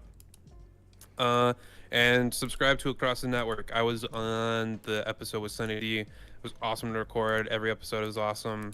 I don't think there's a podcast quite like it out there, so yeah, give it a listen, give it a like, and subscribe. You're already on the channel. Might as well. It's just a couple of clicks. Yeah, come help us out.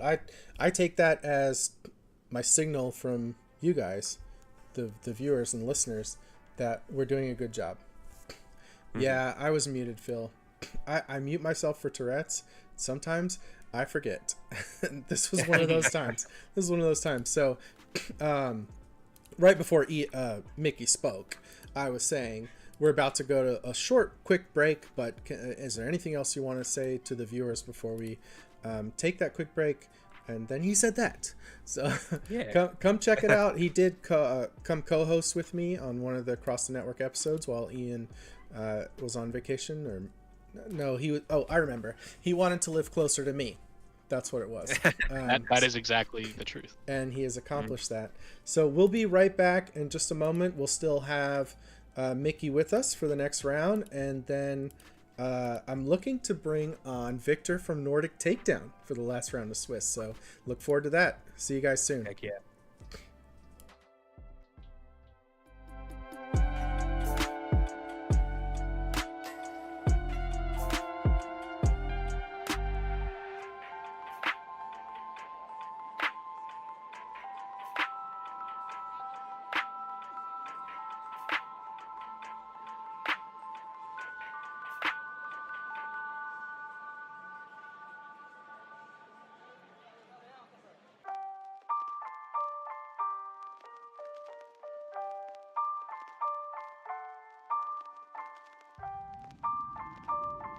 Jabba ruled with fear.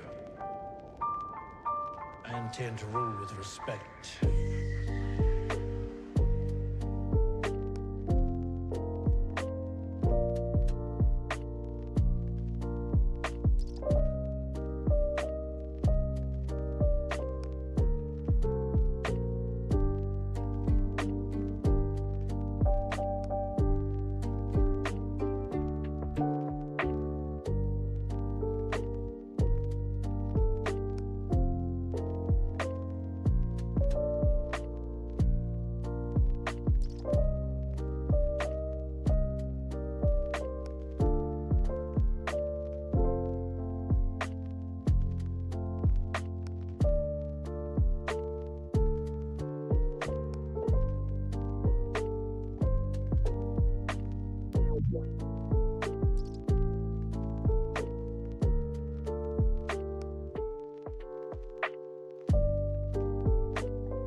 I'm a Jedi, like my father before me.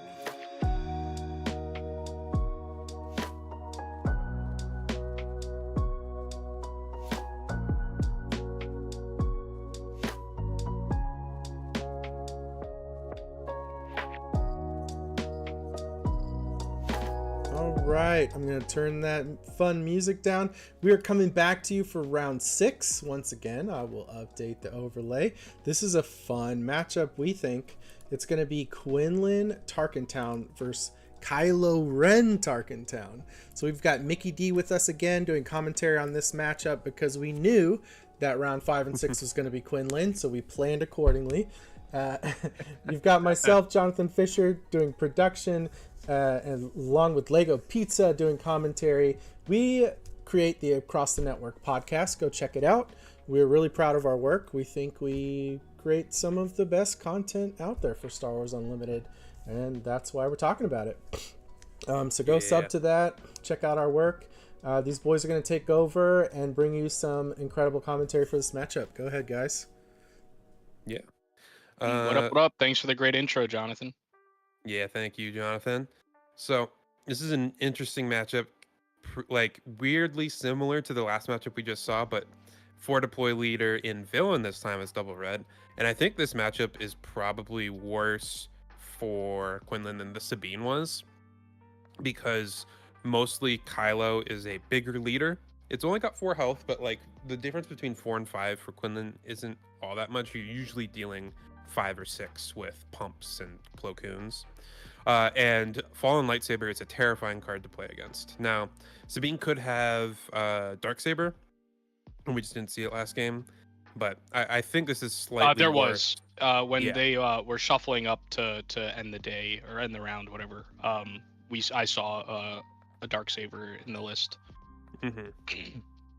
I do think a card like Guavian Antagonizer, the 1-drop 2/3 with a bounty, is pretty tough for Quinlan. 2/3 for 1, can't ping Tarkentown. It's really only Sabine unit that can deal with it cleanly.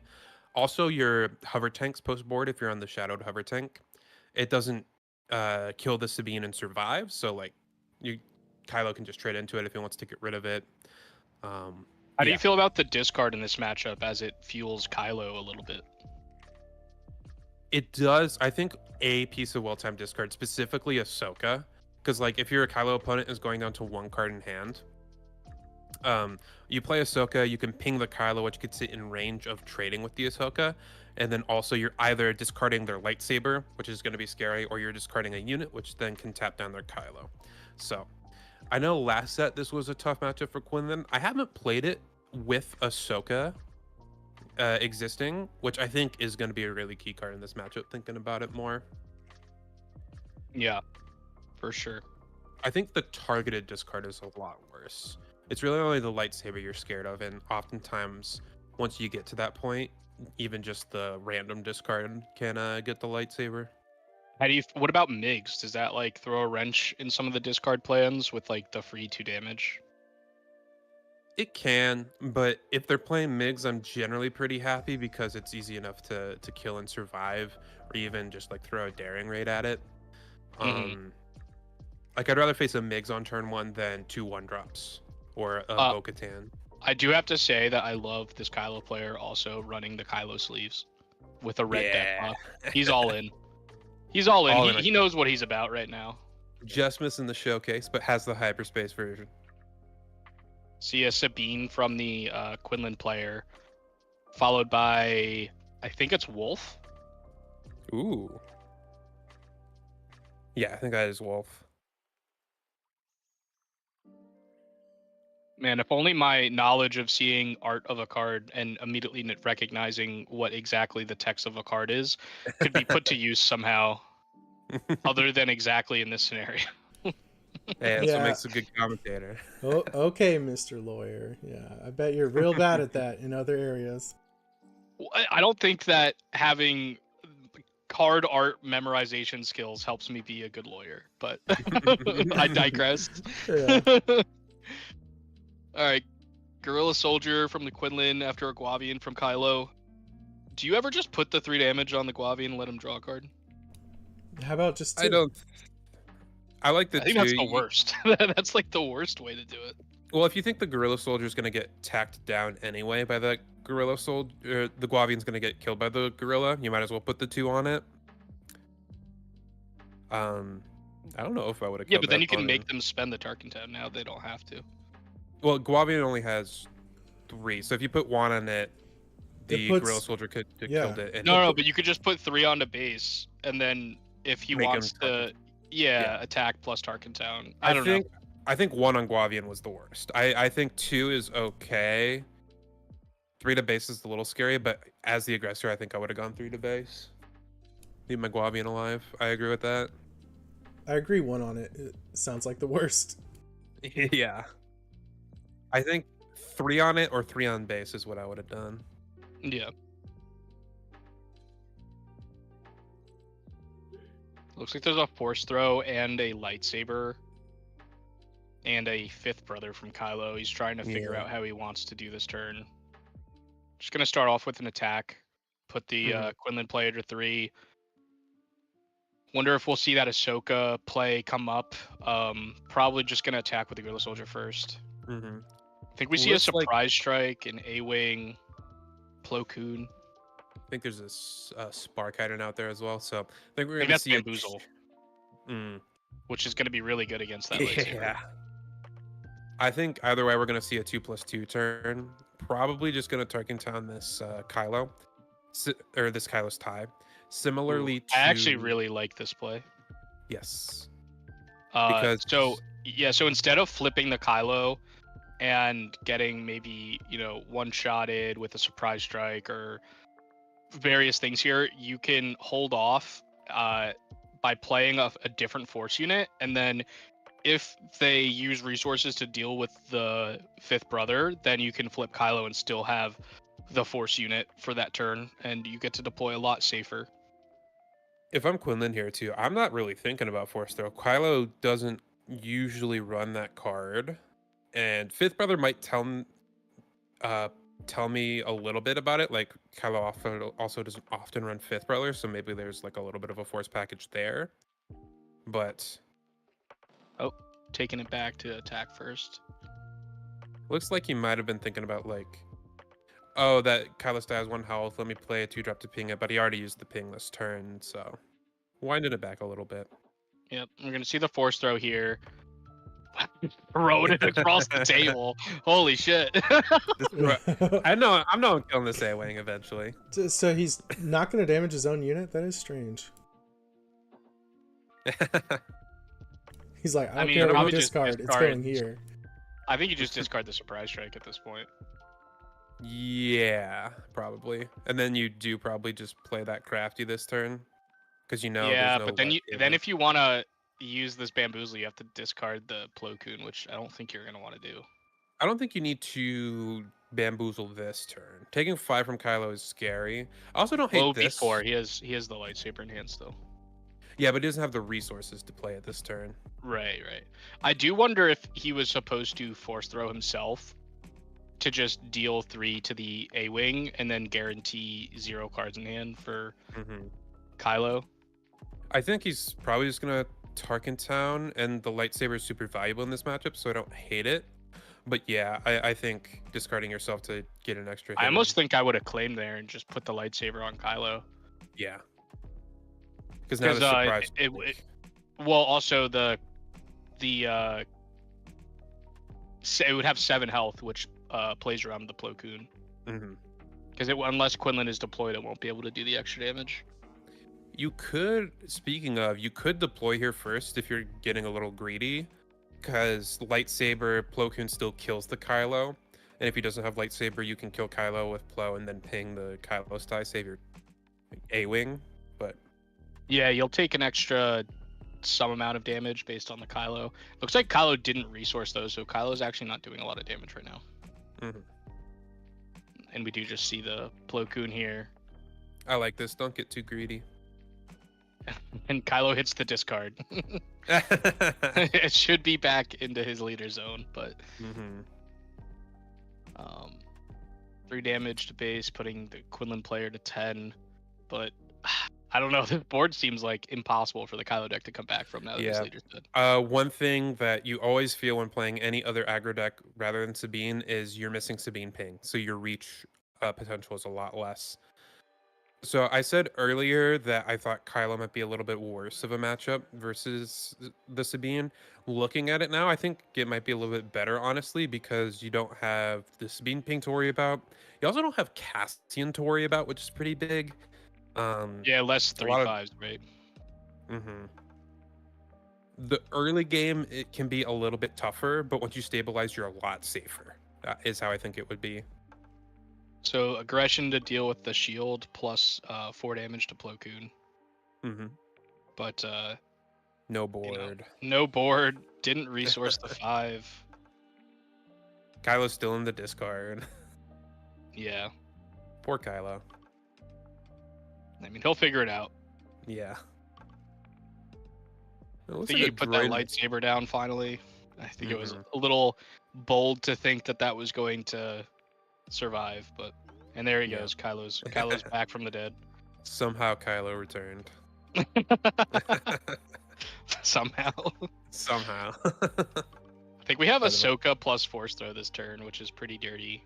Yeah, it's pretty brutal. Is that droid missile platform? It's an interesting card for Kylo. I like it for Kylo. It hits hard. Someone asked if these players are undefeated right now. They are both 4-1. This is table 4. Although Mig's countering the Ahsoka plus Force Throw, getting to kill that crafty smuggler, but I think you're okay with that. Yeah, I think it is totally fine. I think you just take out that droid missile platform. Yeah, this is a weird stack of triggers here. He has no idea that Migs does this. All right, and then there's 3. Wait, why did Migs also die? Because the Force Throw dealt 2 to it. No, he killed the droid missile platform. Not dry. Migs should not be dead. Yes. I don't know if it's even worth telling the judge because this game's over, but I will. Yeah. I mean, you'd save 3 health, and this Quinlan should probably have 2 more damage on it. Okay, just play the Ahsoka from hands.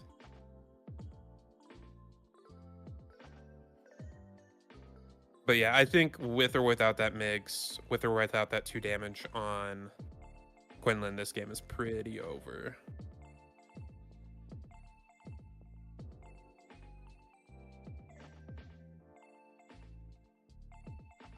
Like, I think we might see an aggression on this Quinlan, which that 2 health difference would not matter.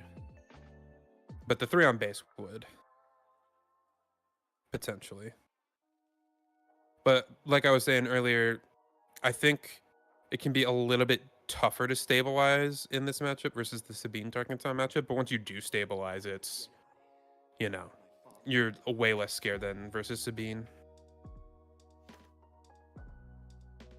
Looked like a Kylo's tie and something else in the hand there from Kylo. Off of that Kira.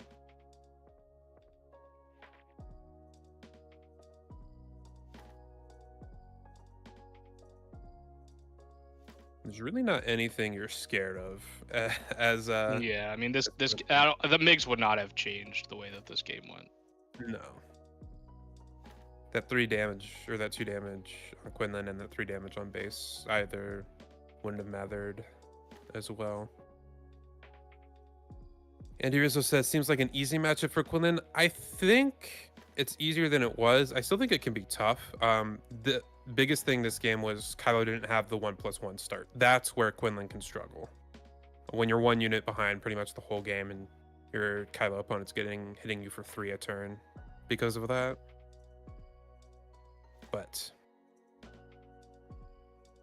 also, did Kylo ever use Tarkenton there? Nope. Never used his ability either. Interesting. I guess front side ability. I don't think it's that good in this matchup, but it can be good to deny Force Throw when you have 1 card in hand. Yes. Or the Ahsoka. Yeah, especially the Ahsoka to prevent your units from getting tapped. Yeah. And it's just always sick with the Kylo's tie synergy. Oh yeah, that's some card draw, baby. There was, I think, an opportunity to maybe use it on the Green Squadron A-Wing at some point. Like, this is a matchup, I think on both sides of the table, but more so for Quinlan, where you don't look for a high value Tarkington, you just kind of look for the first one. You just need to stabilize, and as Kylo, you don't really want, like, obviously, if you could target down a 3-5 with 2 damage on it, that's the ideal. But you just want to target down anything you can to keep your presence on board as high as possible.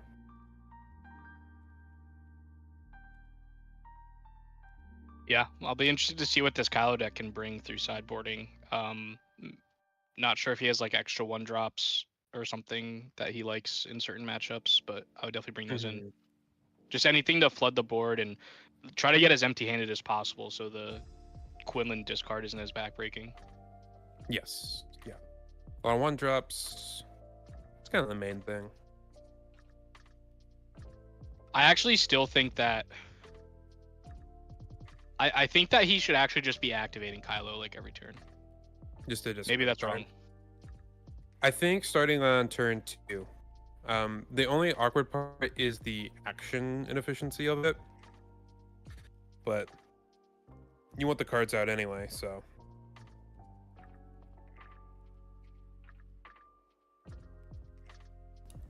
All right. I updated my data tool so that I can put a number on the sheet of how many top decks I want to count all the cards in. So I can put any number I want now, or I can put -1 to count for every single deck in the tournament. So we'll be able to talk about some more interesting card counts between matches. Cool. Yeah. That's awesome.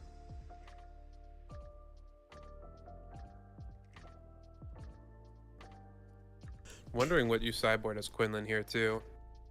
You probably want to side out your any fags you got. So any Hans, like any big Falcons, any Poes that you might be on.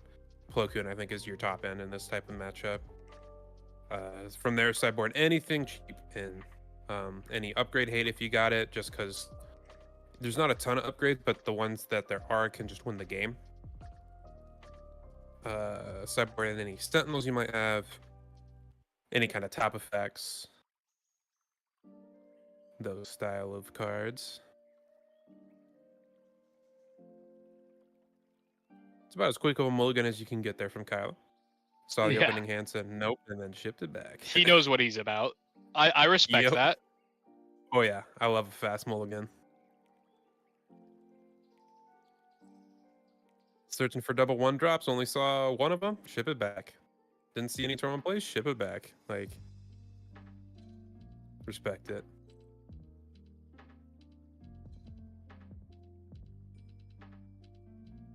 It is interesting. So the past couple rounds, we've seen Sabine Tarkentown and now Kylo Tarkentown.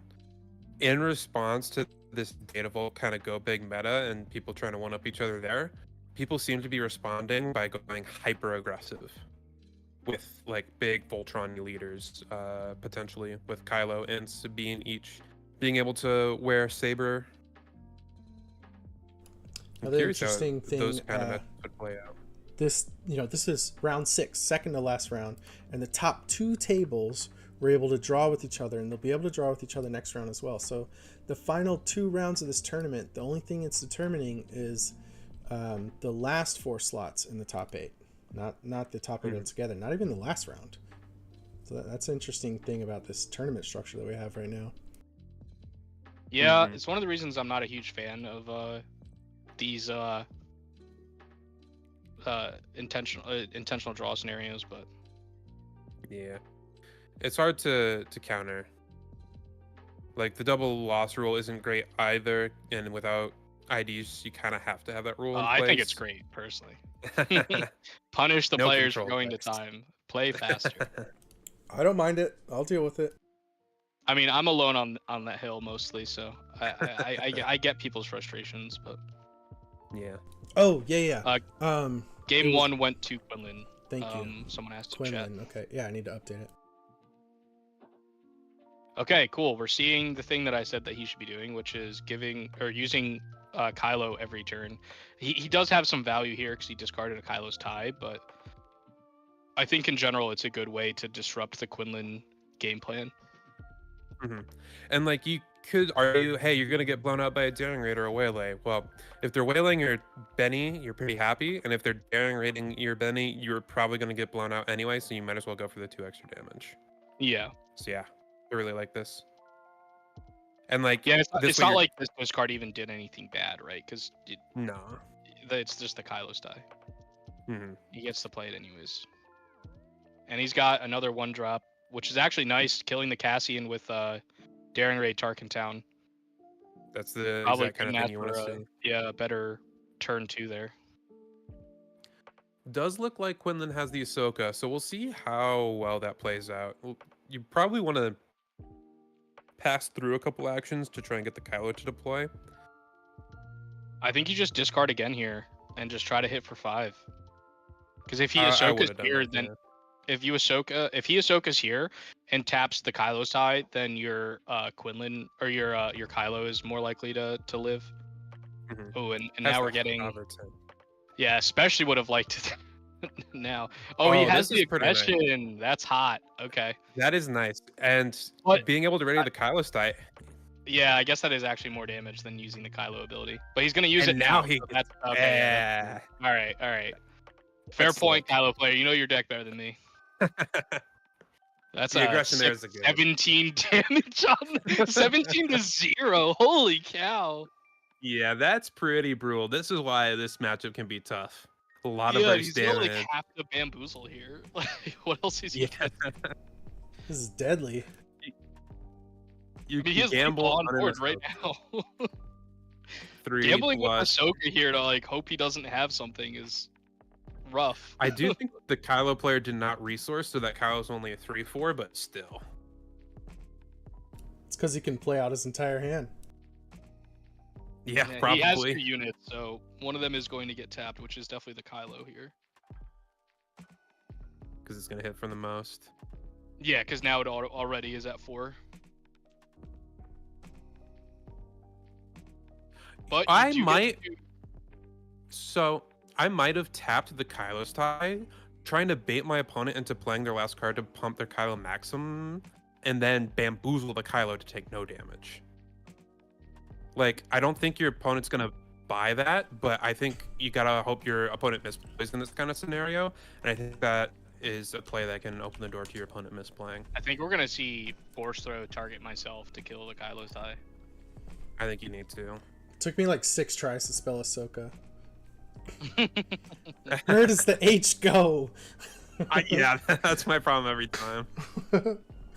Figured it out. Where does the H go? Is there 1 or 2 H's? Trying to pop cards with interesting abilities up on the screen so people can get a look and make sure. Oh yeah, it taps a unit. Okay. Now, not attacking with that Kylo tie immediately gives Quinlan a bit of a window. You can clear the entire board except for that Migs. I agree with you, Ian. I think you force-start target yourself, discard this Bamboozle now, because you're going to want that Surprise Strike to finish the game faster. Yeah, 2 damage from the Migs on the Ahsoka, though. Oh, he can go base? Yeah. That's because it's when any player discards. Kill Kylo. Pull that back up again.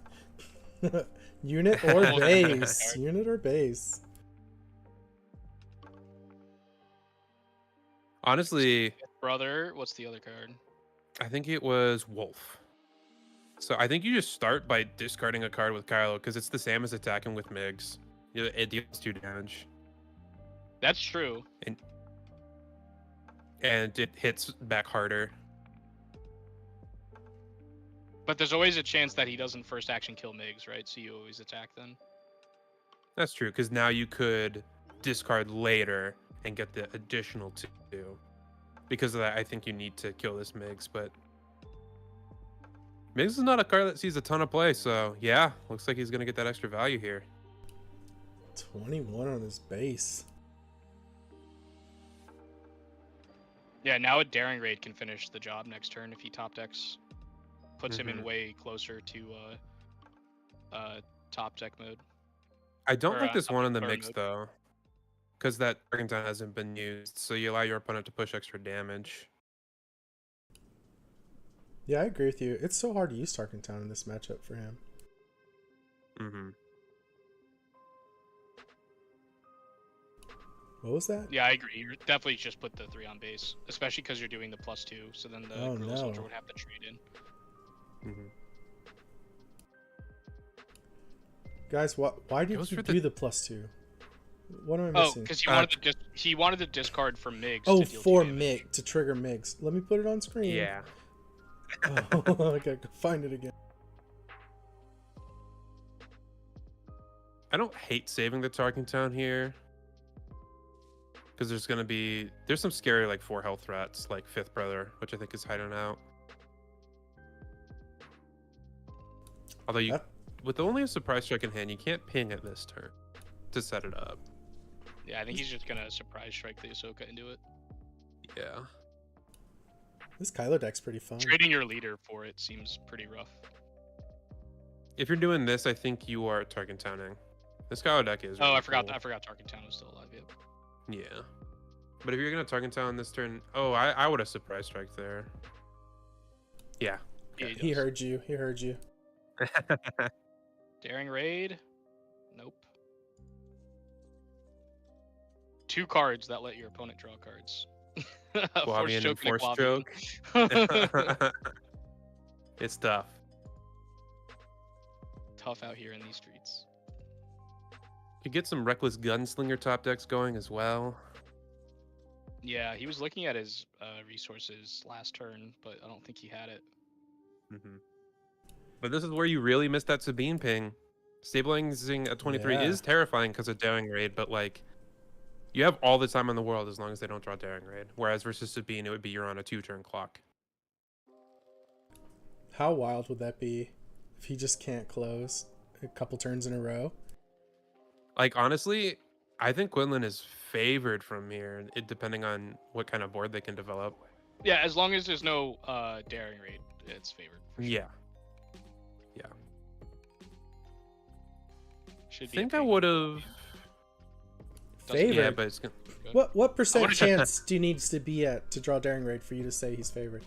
How many turns does he have? How many draws does this Kylo have? He Probably only one has more 2 turn. left in the deck because he used 1 turn 1. So he's only gonna get this one more shot at it, and then he's dead. Maybe 2. He has Migs, but that's just gonna die on sight. Yeah. But you can like keep passing and try and get your opponent to attack with everything and then play Migs. Yeah, because it's It's only very 9 telegraphed. right now. But if he has a hot shot, he can just kill. I think he And if also you has keep- a spark. Yeah, if you Yeah. pass, you pump as Quinn, right? Like to put him in check. Get him in You check. can pump, you can spark. Mm-hmm. I think I like leading with spark because I'm not as familiar with the Kyle matchup, and if they're passing, I'm like, I want to know what's going on here. Yeah. Yep. Yeah. Why are you Exactly what passing? happened. Pass him to spark. What's going on? And he's like, no, my Migs. He discarded force throw. there you go. All right, So- that was cheeky. I love It's it. it's the reach for the pen to get your opponent to attack. Yep. So this is 9. Yeah, a hot shot's lethal here if it's there, and if not, I mean, 2 more draws at a. Yeah, 2 more draws at a Daring right here. This game isn't over. He just With claims initiative. instead. I hope you don't have it. All right. All right. Do we see it? No. Oh, it's another force forced throw. I had my winning in to top 8 at my PQ against Kylo Red, and they top decked the burn in exactly this position. He's trying to find it. Where is it? Oh, don't chase the rabbit. No, it's so far, brother. Oh, there was a Ruthless- Ruthless Raider. That would have done it. Yeah. Oh no, he's only at 4 resources. Probably So- should have started resourcing a little bit because of Ruthless Raider as an out in your Yeah, I deck, didn't even but know that was in his deck. I definitely would Yeah. have resourced at least to 5 at one point. Mm-hmm.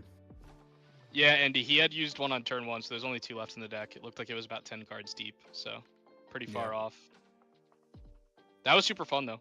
Yeah, that was really fun. And you see the lack of reach, at least like inherent reach in a leader ability, really come up there. It is I mean, his interesting. leader ability was kind of reach, but only when mixed. Only with Migs. And yeah, those sparks really, Like normally Spark can seem a bit slow in these aggro matchups, but in the mid to late game, when there's only really one or two cards that matter, uh, being able to set up a Spark, especially on like the deploy turn, to make sure you're not getting blown out by a lightsaber is really really impactful. Mm-hmm. It is interesting to see these back to back now, these super low to the ground Tarkin Town decks against Quinlan, which you kind of play these decks because you think they're favored into Quinlan somewhat, and like other matchups as well, but particularly can be a thorn on the side of Quinlan. Quinlan takes him out back to back rounds. I think the narrative is changing a little bit on those kinds of matchups because Ahsoka is really powerful. I think Guerrilla Soldiers lets you take a more aggressive slant in the matchup.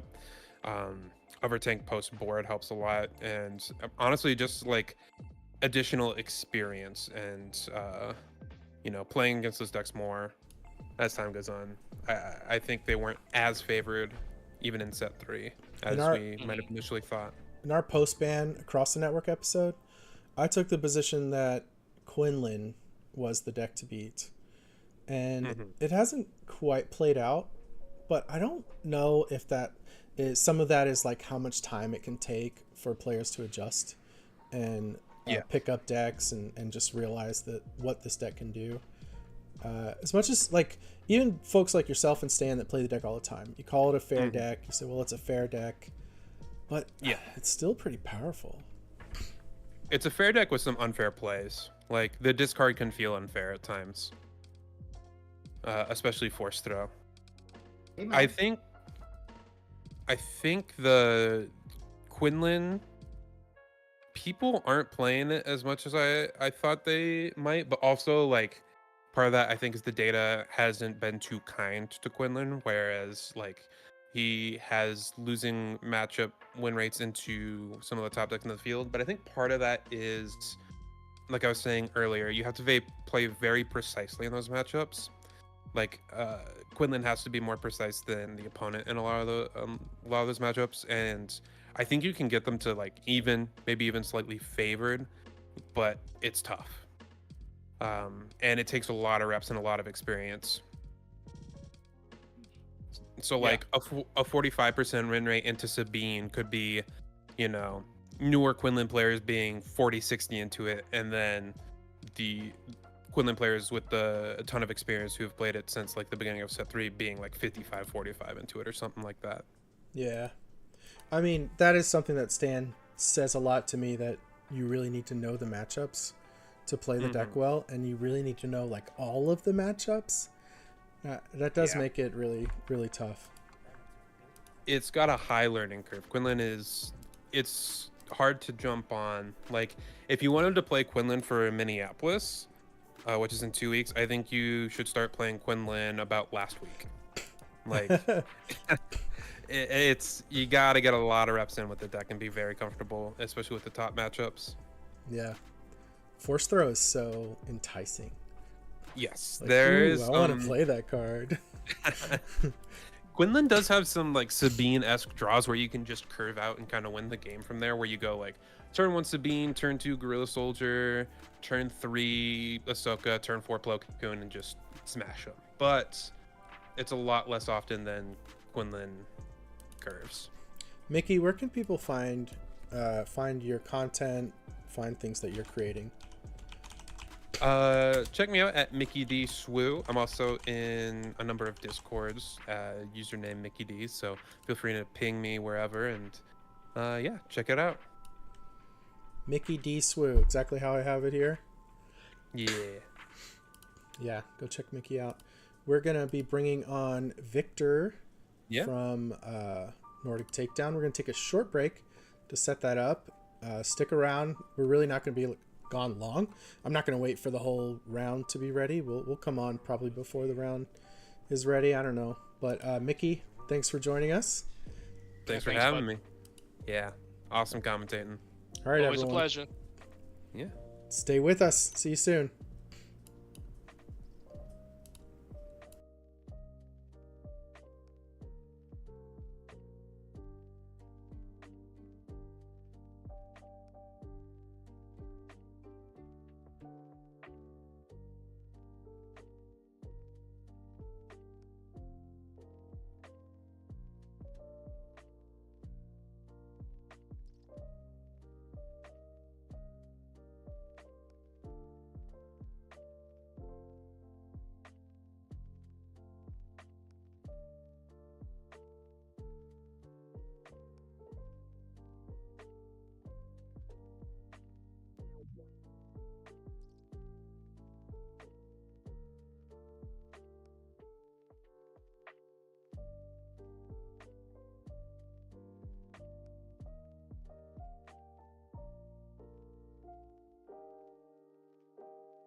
All right, we are back. We've got Victor from Nordic Takedown Podcast with us. He's going to help cast the next round. We're going to talk a bit about what he's up to, what they do at the Nordic Takedown. I just recorded an episode with them that hopefully will come out soon, where we talked about data charts and how to think about analytics and TCGs and stuff like that. So look for that to come soon. They had some friends and teammates do well at the largest tournament to date. So they did an episode on that, which I think was the correct thing to do. And then my episode will come out later. So look out for that. If you like what we're doing, you like the way we're producing this, the people that we're bringing to you, the content we're bringing to you, the quality of it, then go to Across the Network at YouTube and subscribe to our channel.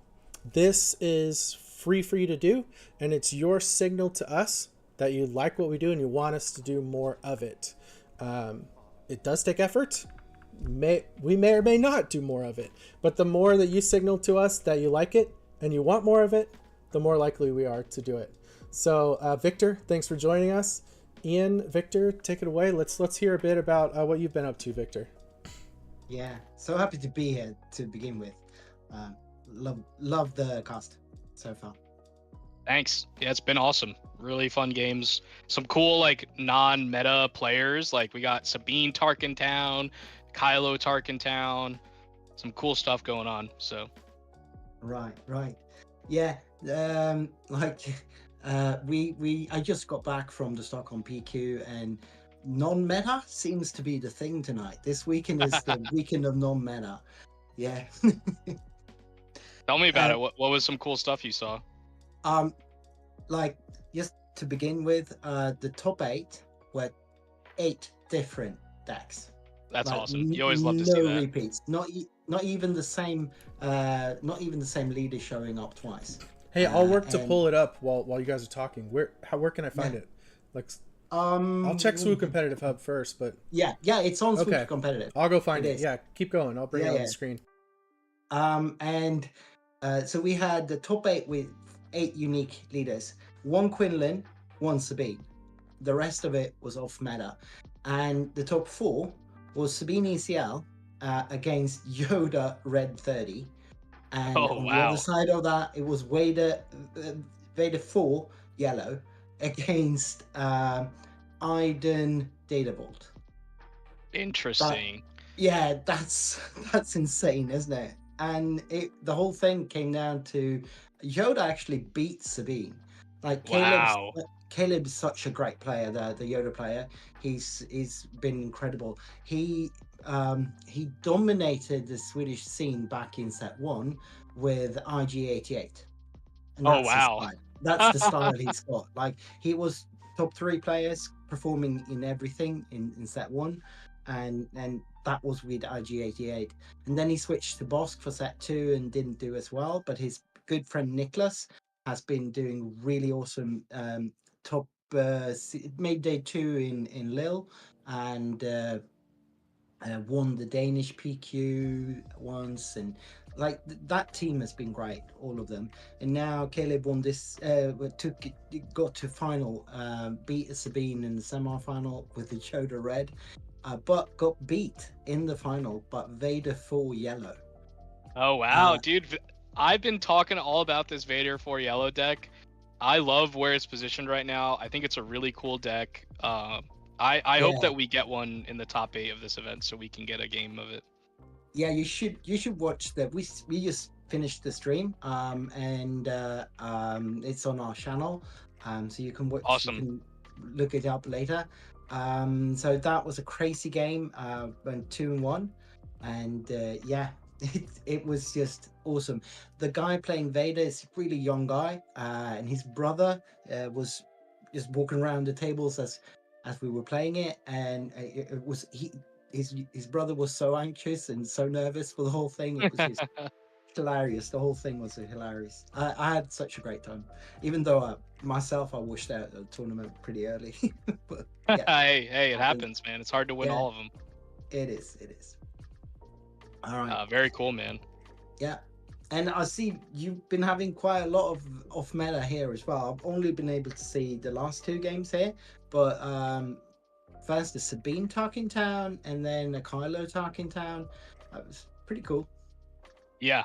Yeah. I mean, I think most of the stuff at the top of standings in round 5 were relatively normal. Like a lot of Sabine, ECL, some Kira's, Quinlan's, Hans. But there was the Sabine Tarkintown and that Kylo Tarkintown that we just watched. That was really cool. I think there's a Cad Blue as well, and a Ray Data Vault sneaking up in there. And I think there's also this is an insane deck. This person was 4-1. I hope he won. Han, never tell me the odds, which is Han 4. Yeah. Lake Country. Wow. So he's mono yellow but no cunning. Wow. I That need to is see this deck. insane. It sounds That is insane. insane. Wow. Yeah, no, it's the weekend of the weird decks, I guess. Then, how many players are there now in Chicago? 114. So All this right. was stacked. So I mean, Yeah. getting to 4-1 in that event alone is like a feat. So hopefully I'm rooting for him because he's a man after my own heart. Playing weird Han decks. That's my specialty. I heard Carlos Yoda Killer was playing, or did I get it wrong? No, so he's not. There was a different Carlos.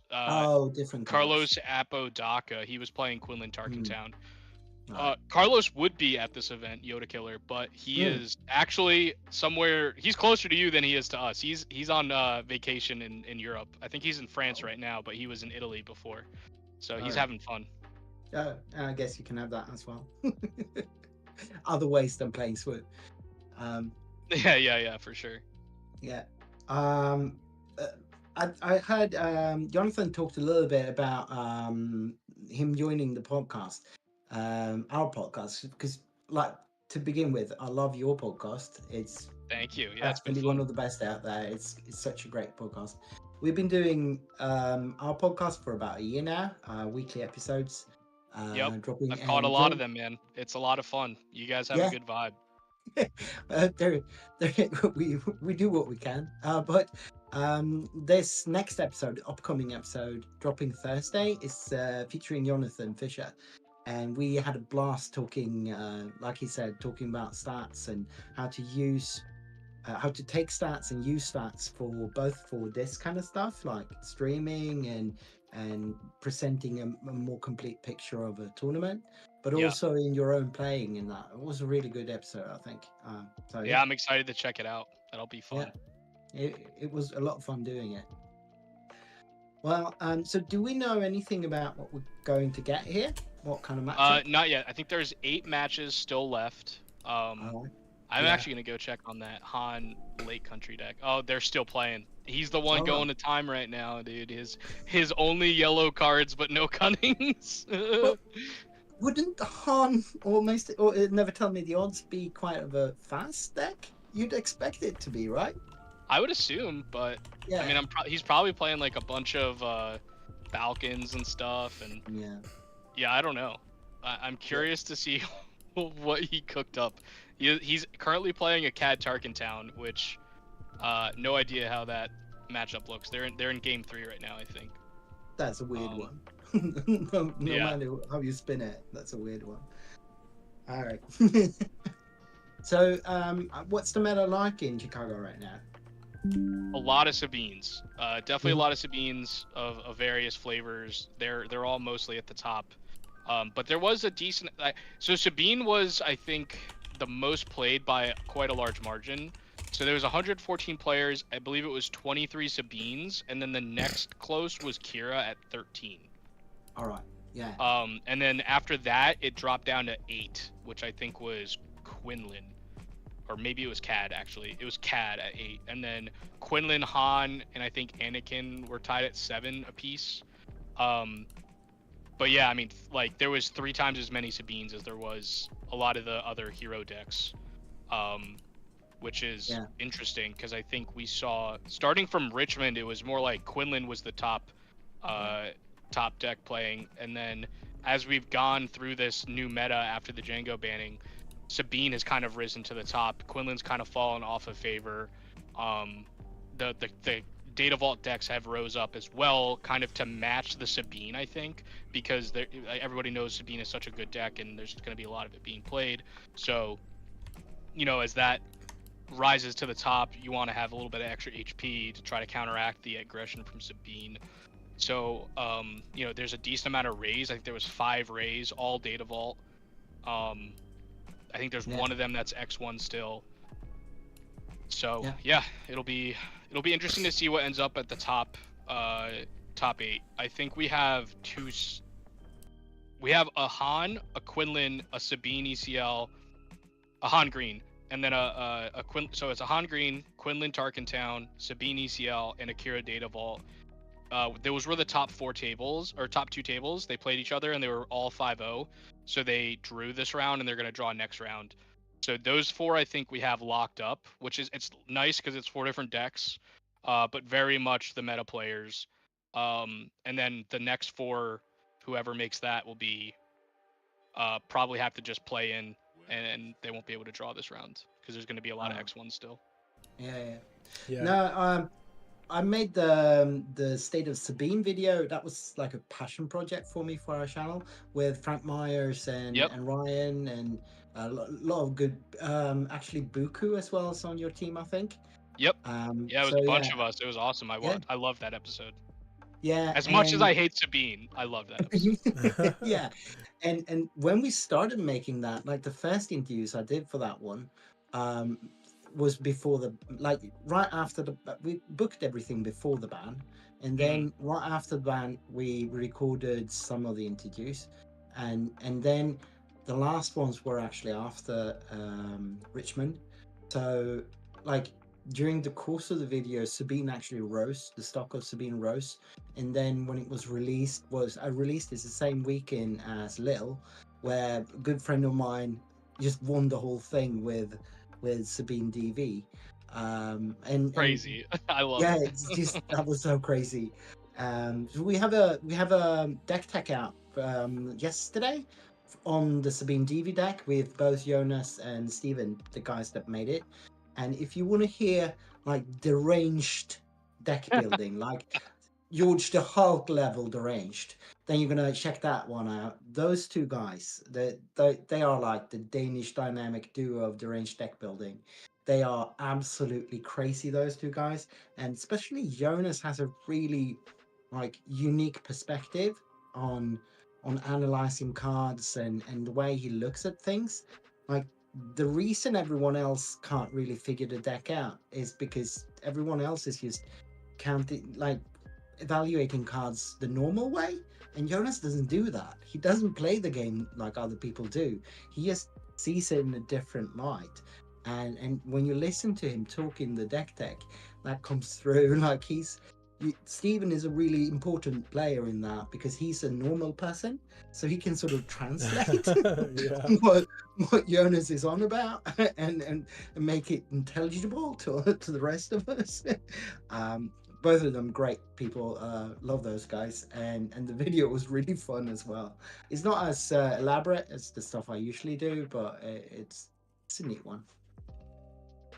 Yeah, no, I'm looking forward to that. I actually haven't been able to check that out yet, but that seems like a really fun podcast to listen to because I myself have been struggling to understand how this Sabine Data Vault deck came to be. It's so like counterintuitive to a lot of the like things that I've been doing in terms of my own deck building and optimization. And I think the only thing that I would see comparative to it was at the height of the Django meta when people started switching to Django 30 to try to counter Django Tarkentown. I could kind of see like Sabine Data Vault trying to counter the Sabine ECL matchup by just having 8 extra health. It's a lot of health. It's very much that. It's very much that. And I think people overthink what it is. Like people, me too, I did as well. I just assumed that it was a mid-range going longer and all that. And it's not. It's the opposite. It's going faster. It's more aggressive, less interactive. It really doesn't want to trade. That's why he's playing the Data Vault. He don't want to trade into anything. He just want to go face all the time, as much Right. as possible. Like he's just racing you all the time. I haven't seen the video yet, but like if you do that, they will be in check before you're in check.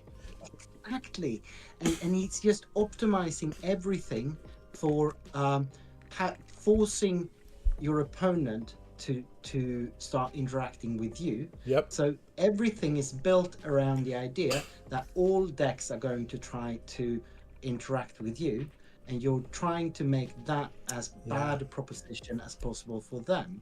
And that's why you've got things like Radis in there and a lot of weird stuff. Like it's there because your opponent is the one interacting with you, and that's just blew my mind. Yeah, it blew my mind when I figured that out. Sorry, I didn't figure it out at all. And he explained it to me, and he sort of opened my eyes to it, or rather, he explained it to me, and then Steven made me understand it. Wow. That's how it works with those guys. Yeah, so I have that on screen. That sounds awesome. I love those ideas.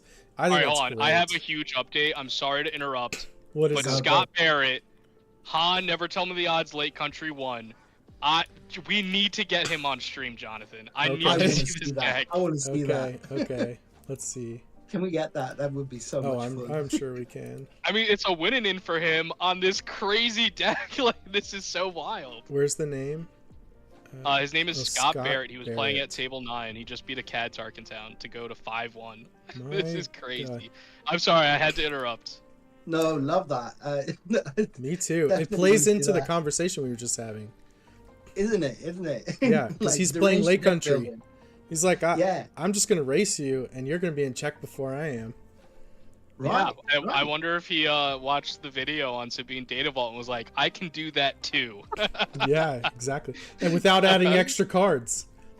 Could Yeah. be that. Could be that. I'll just play Cunning for 6. Who cares? I have 4 extra Yeah. health. Who cares? Imagine. I have no idea if he's playing Cunning, but that would be insane if he was just like, it doesn't matter. Yeah. that is just. I mean, could you play? Round Cunning? timer That's- ended. Is it? Yeah, I guess. Why not? If you're going late anyway. Yeah, I mean, Oh, you have no. 34 HP. Like, it'll still help you close out the game. Tap 2 Right. things or bounce something in +4. Like, Why not?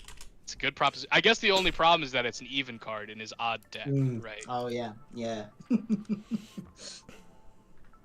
Yeah. So before I was let- rudely interrupted, oh my god, I was saying, after you go to Across the Network and subscribe to that to let us know you love us, go check out Nordic Takedown Podcast. There it is on screen at Nordic Takedown Podcast.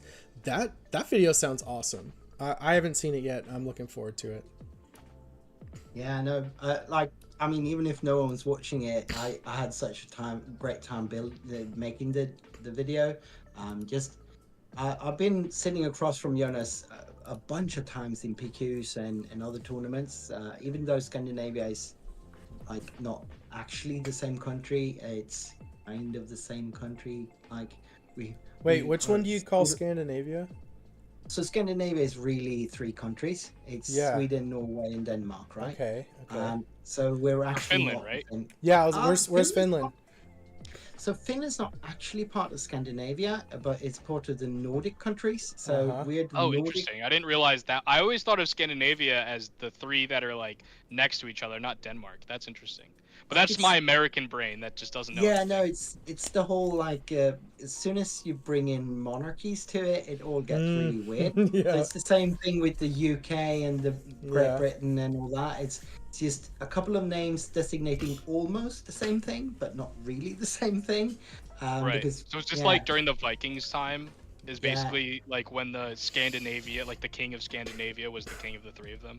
Well, Is that what it well, was? sometimes it was 1 king, sometimes there were 3, 2. It's always been like different things. Like Sweden used to be like the eastern going country, which sailed up in Russia in those times. But then in the medieval times, it was all one united kingdom, and then it got separated, and we had thousands of wars with each other.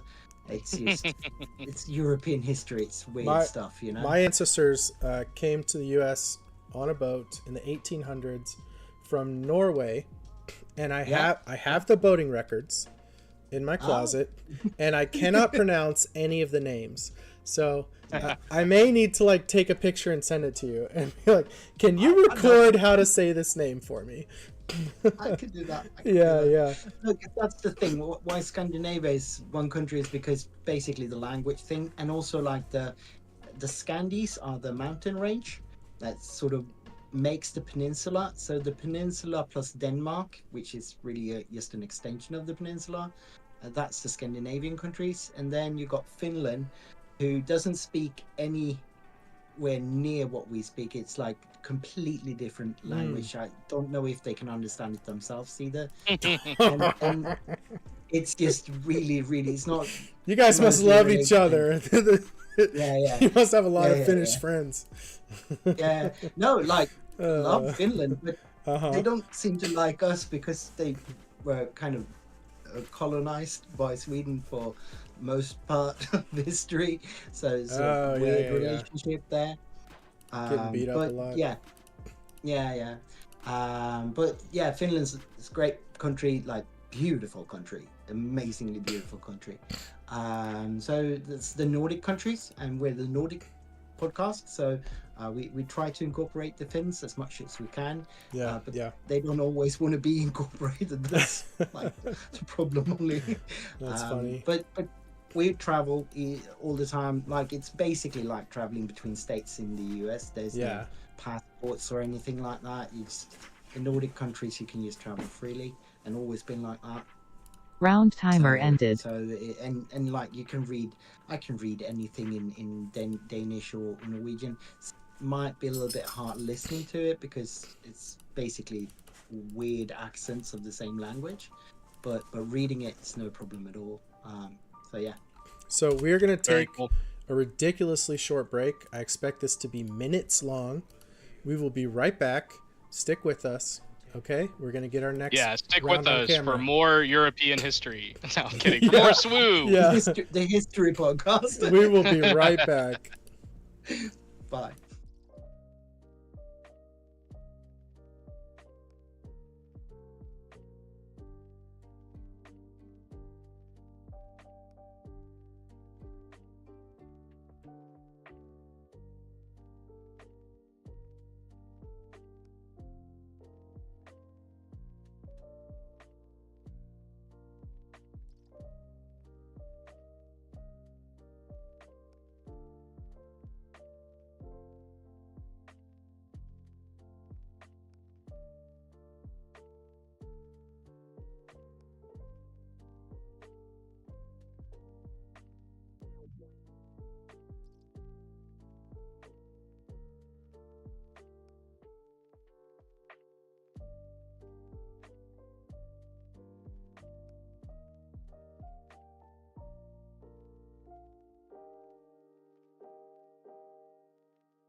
All right, just as we said, we are back. This is round 7. I'll update the overlay. We have an exciting one here. We're really excited.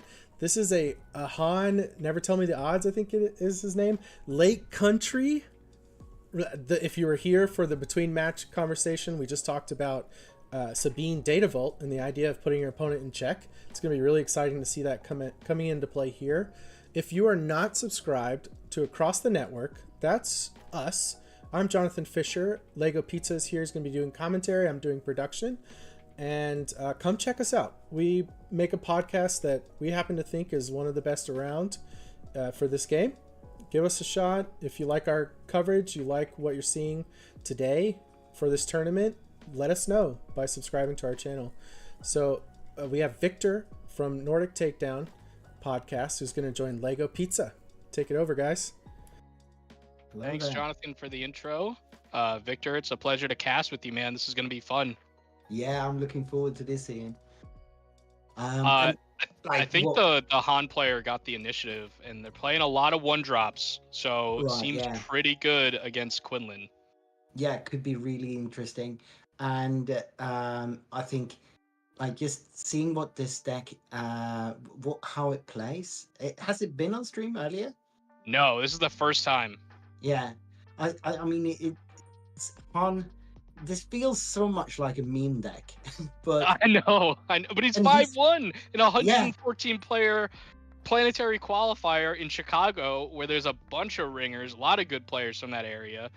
This is insane performance. I mean, just to have a win in with this crazy rogue deck is a feat on its own. Isn't it? I'm rooting for him. Obviously. Oh yeah. Especially because that just means we get to cast more matches of him if he makes Top Cut. So for sure. Also, I'm not sure I get how he's playing it, so that's also really interesting to see what he's trying to do with the deck. I mean, he's obviously he must have built his deck around the ability, right? So I've played a lot of Han 4. A lot of it revolves around 2 key card draw components, one being C-3PO, which using the Han ability lets you see the top card of your deck, which you're going to see here. So he gets to do this first, see what his top card is. He reveals the Mando, the new Mando from set 4, which probably means that he's going to play a C-3PO and then just name the 5, right? And then he gets to draw a card. Right. And he can do it kind of blind as well, because he will have a pretty good odds at just guessing anyway. Yep. But when he reveals the card like that, he reveals it to both players, right? That is correct. Yep. Yeah. And if it's an odd cost, he can then use the Han ability, right? Yeah, so if it's an odd cost card and you have an untapped odd unit, if they have a different odd cost, you can attack with that unit and it will get +1. You'll always be able to do the attack regardless of if the odd costs match up. So one of the other ways that you're going to see him do this with C-3PO is he's just going to activate Han, reveal the top card, attack with C-3PO, and then name the card, not get the +1, but guarantee the card draw. Yeah. So it's basically a card draw ability if you build your deck around it with C-3PO. Correct. Yep. Yeah. So what do you do when they kill his opponent has to read it? Of course. I mean, I love it. Of course he's got to. But what do you do when they kill your C-3PO? You just start playing a bunch of odd stuff, odd cost cards, right? I mean, it looks like his opponent is very scared of this card draw and wants to get rid of the C-3PO with Tarkintown here. I actually think this favors the Han player, to be honest, because he already drew 2 cards from the C-3PO, and now the Tarkintown is gone, so that means that his Falcon is most likely going to live. And he's playing assumedly he's playing a bunch of pilots if he's playing the new Falcon, because it can hold multiple pilot slots. Yeah. And then it can also hold his leader, which can help him untap a bunch of resources on the flip turn for Han, right? So exactly, yeah. So I mean, this is sort of just playing into what he wanted to do. It's really hard for his opponent to use the Quinlan ability because of his the way his cost curve is built, and then he can draw cards early, like earlier than most decks, and then get a buff from the ability later on. And I'm assuming he's also playing Boshek, which is another great pilot card, as that is a really strong card draw ability as well, where you discard 2 cards from your deck. If they're odd cost cards, you draw them. Yeah, right. And because you have the 2 pilot slots, you still are able to play the Han pilot on side. He shows him his 6 card hands. and this is turn 3. No, turn 3. Like so I think he has 4 1-cost Boshek, cards in hand. And that's a Boshek in hand as well, yeah. That is a Boshek and a Mando pilot. So he has he could play 2 1-drops and a pilot this turn, which is so much pressure. He's just not going to the ground arena, says, Quinlan, I'm going to race you. I have 9 more health than you. Exactly. And that's the power of this huge base, that he can just ignore interaction completely and just race whatever, you know. So I'm not sure what Kira named. I don't think we saw him point to a card. No, he didn't point to one, so he could have said something that just wasn't in his hand at this point, something he's afraid of, I guess. Like, here's the Boshek, and we see Plo Koon and Tech. Plo Koon, yeah. And he gets to draw both of those then. That's correct. Yeah. So now he has 7 cards. That's insane. Like that. That's just insane. He gets card advantage from actually playing a card. And just pushing out 1-drops. And there's the R2 pilot too. So there's going to be 3 pilots on this Falcon. It's going to be a big Falcon, that. And Quinlan doesn't really run any spot removal outside of Waylay in his hand there, right?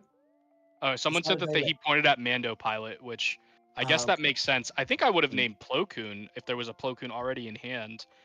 But yeah. But is that a Waylay in the hand of the Quinlan player? It does look like that. It does look like that, which is definitely a very, very good play here. Yeah. But the thing is that he can replay that Falcon, play something else, and then flip Han onto one of the untapped ships, and then untap 5 again, and just play all his cards again because he has 7 cards in hand. Yeah. He's gonna spend 10 resources this turn. Yeah, against most decks that would be a huge tempo swing. But with the guy that's already got a lot of units on the board, and most of his units are really cheap anyway, that's just not as much of a tempo play as you would like, is it? Yeah. If he has the new Falcon too, that would be really good because that's an untapped unit that he could flip the Han pilot onto as well. Right. So he's playing the turncoats there, and he's just going to push out more and more of those. Really flood the board there. It looks like it's a lot of space units as well. Yeah, it's a lot of space units. I mean, he has pilots, so he can go ground. I don't think that's his game plan, and I think he has Plo Koon just to kind of he's swarming the board in space, and he's just going to use Plo Koon as like a silver bullet against big stuff that he needs to deal with. Exactly. Because there's nothing really threatening on the Quinlan side there. Anyway, that like. Kira hits for 3, and that's the biggest thing I can see there. It's a bit of glare, but I think I think it's a crafty and an L3, isn't it? Yeah. So there's nothing huge there. He can't play it. He could play. I mean, he doesn't have it in hand, but he could have had a surprise strike in hand, of course. But it doesn't seem to have one in hand there. I don't think. And that's a Greedo on the ground. Yeah, just keep pushing out small things. That's I mean, I'm sure he's got another 1-cost, but it'll probably just kill one of these ships. Oh no, he's discarding the Mando. Oh yeah, because he can't play it, and it doesn't matter. Anything would kill him. So actually, this might not have been correct to kill the Falcon because it's it was tapped already, so. It's not really taking damage away this turn, and then he uses the Han ability to push an extra damage with the Wolf Pack. Yeah. I think he would have been better off, and then he has a Wolf Pack to deploy on as well. Yeah, and you're seeing he untaps 4 here still, despite. He's gonna bamboozle. Ooh. Okay. All right. So that's nice. He kind of baited that play then. That was actually quite nice play from the Quinlan player. Yeah, I mean, Waylay and Bamboozle is definitely what the Quinlan player needs to have in this matchup. But I mean, he's still got to have a tech out. Yep. Looks like Yeah. the Quinlan player is gonna just do as much as he can to kill the tech, but I think that's playing into the Han player's Yeah, game it's plan kind of a here because now it's not going to base, sentinel. right? Exactly. Yeah, pseudo sentinel. Like, and again, taking away the ability to smuggle from a deck that has from a guy that's got what a 4-5 card hand. How many cards he got in hand there? I think it's still like 5 or 6 cards. Yeah, it's that, and even though he's playing almost 2 cards a turn. I think he played like 3 or 4 cards that turn. Look at this like But he opposite also arena smuggled a card, slugfest. right? So Yeah. yeah, and then there's the Plo Koon to take out Quinlan. Yeah. Why not? And he's always going to have coordinate for that Plo Koon. Yeah, exactly. And this Han, as long as he reveals not a 1-drop off the top of the deck, this one of the cards in space is gonna attack for 3. Oh, he gets a C-3PO, so it's not odd. All right. Oh, that's So the it's only one 2. card maybe. Would he play?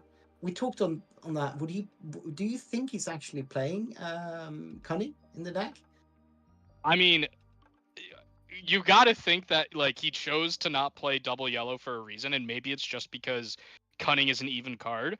But I don't know. Yeah.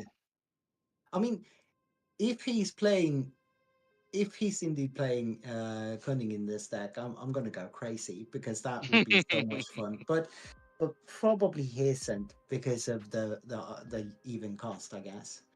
Yeah. So that and then here's a Greedo on the ground, which he gets to claim initiative, and he can reveal from Han and attack for 4 with the Greedo before it gets killed. Oh man. And even when it's such a bad proposition to hit a Greedo, like you're taking 3 back minimum. Yeah. Such a bad proposition. I think this is a really fun deck. It might and one of the not benefits here too that the Han player has is because he drew so many cards, his resource decisions must be super easy, right? Yeah, I mean, yeah, sure. And he's apparently Oh, playing Enfies. Ooh. Wow. He's playing Enfies in his like a million 1-drop deck. He's playing I mean, sometimes you go to 7, and when you draw these many cards, it's easy to be able to get to those resources. So right, yeah. Wow. This deck is something else, isn't it? It feels like he's had a lot of practice into this Quinlan matchup too. Like So he's do you playing know very this guy? fast. No, I don't. Yeah. I have no idea who I've this never guy heard of is. I'm loving it though. I'm Yeah. totally biased, but I mean, like, You gotta be when you get a unique and deck build like this. That's a caster's dream, isn't it? yeah, exactly. I Even mean, in our 3rd episode of Cross Network, we talked about the advantage you get playing a rogue deck. Like he has practiced into Quinlan, but has Quinlan practiced into him? I don't think so. No. I mean, Quinlan's already on 19 damage here. Of course, he's made 13 damage back, but not only is that 13 is less than 19 in of itself, but he's on a 35-point base, and Quinlan's on a 25. Yeah, he's got 21 health remaining. That's crazy. He almost has as much health remaining as Quinlan has damage.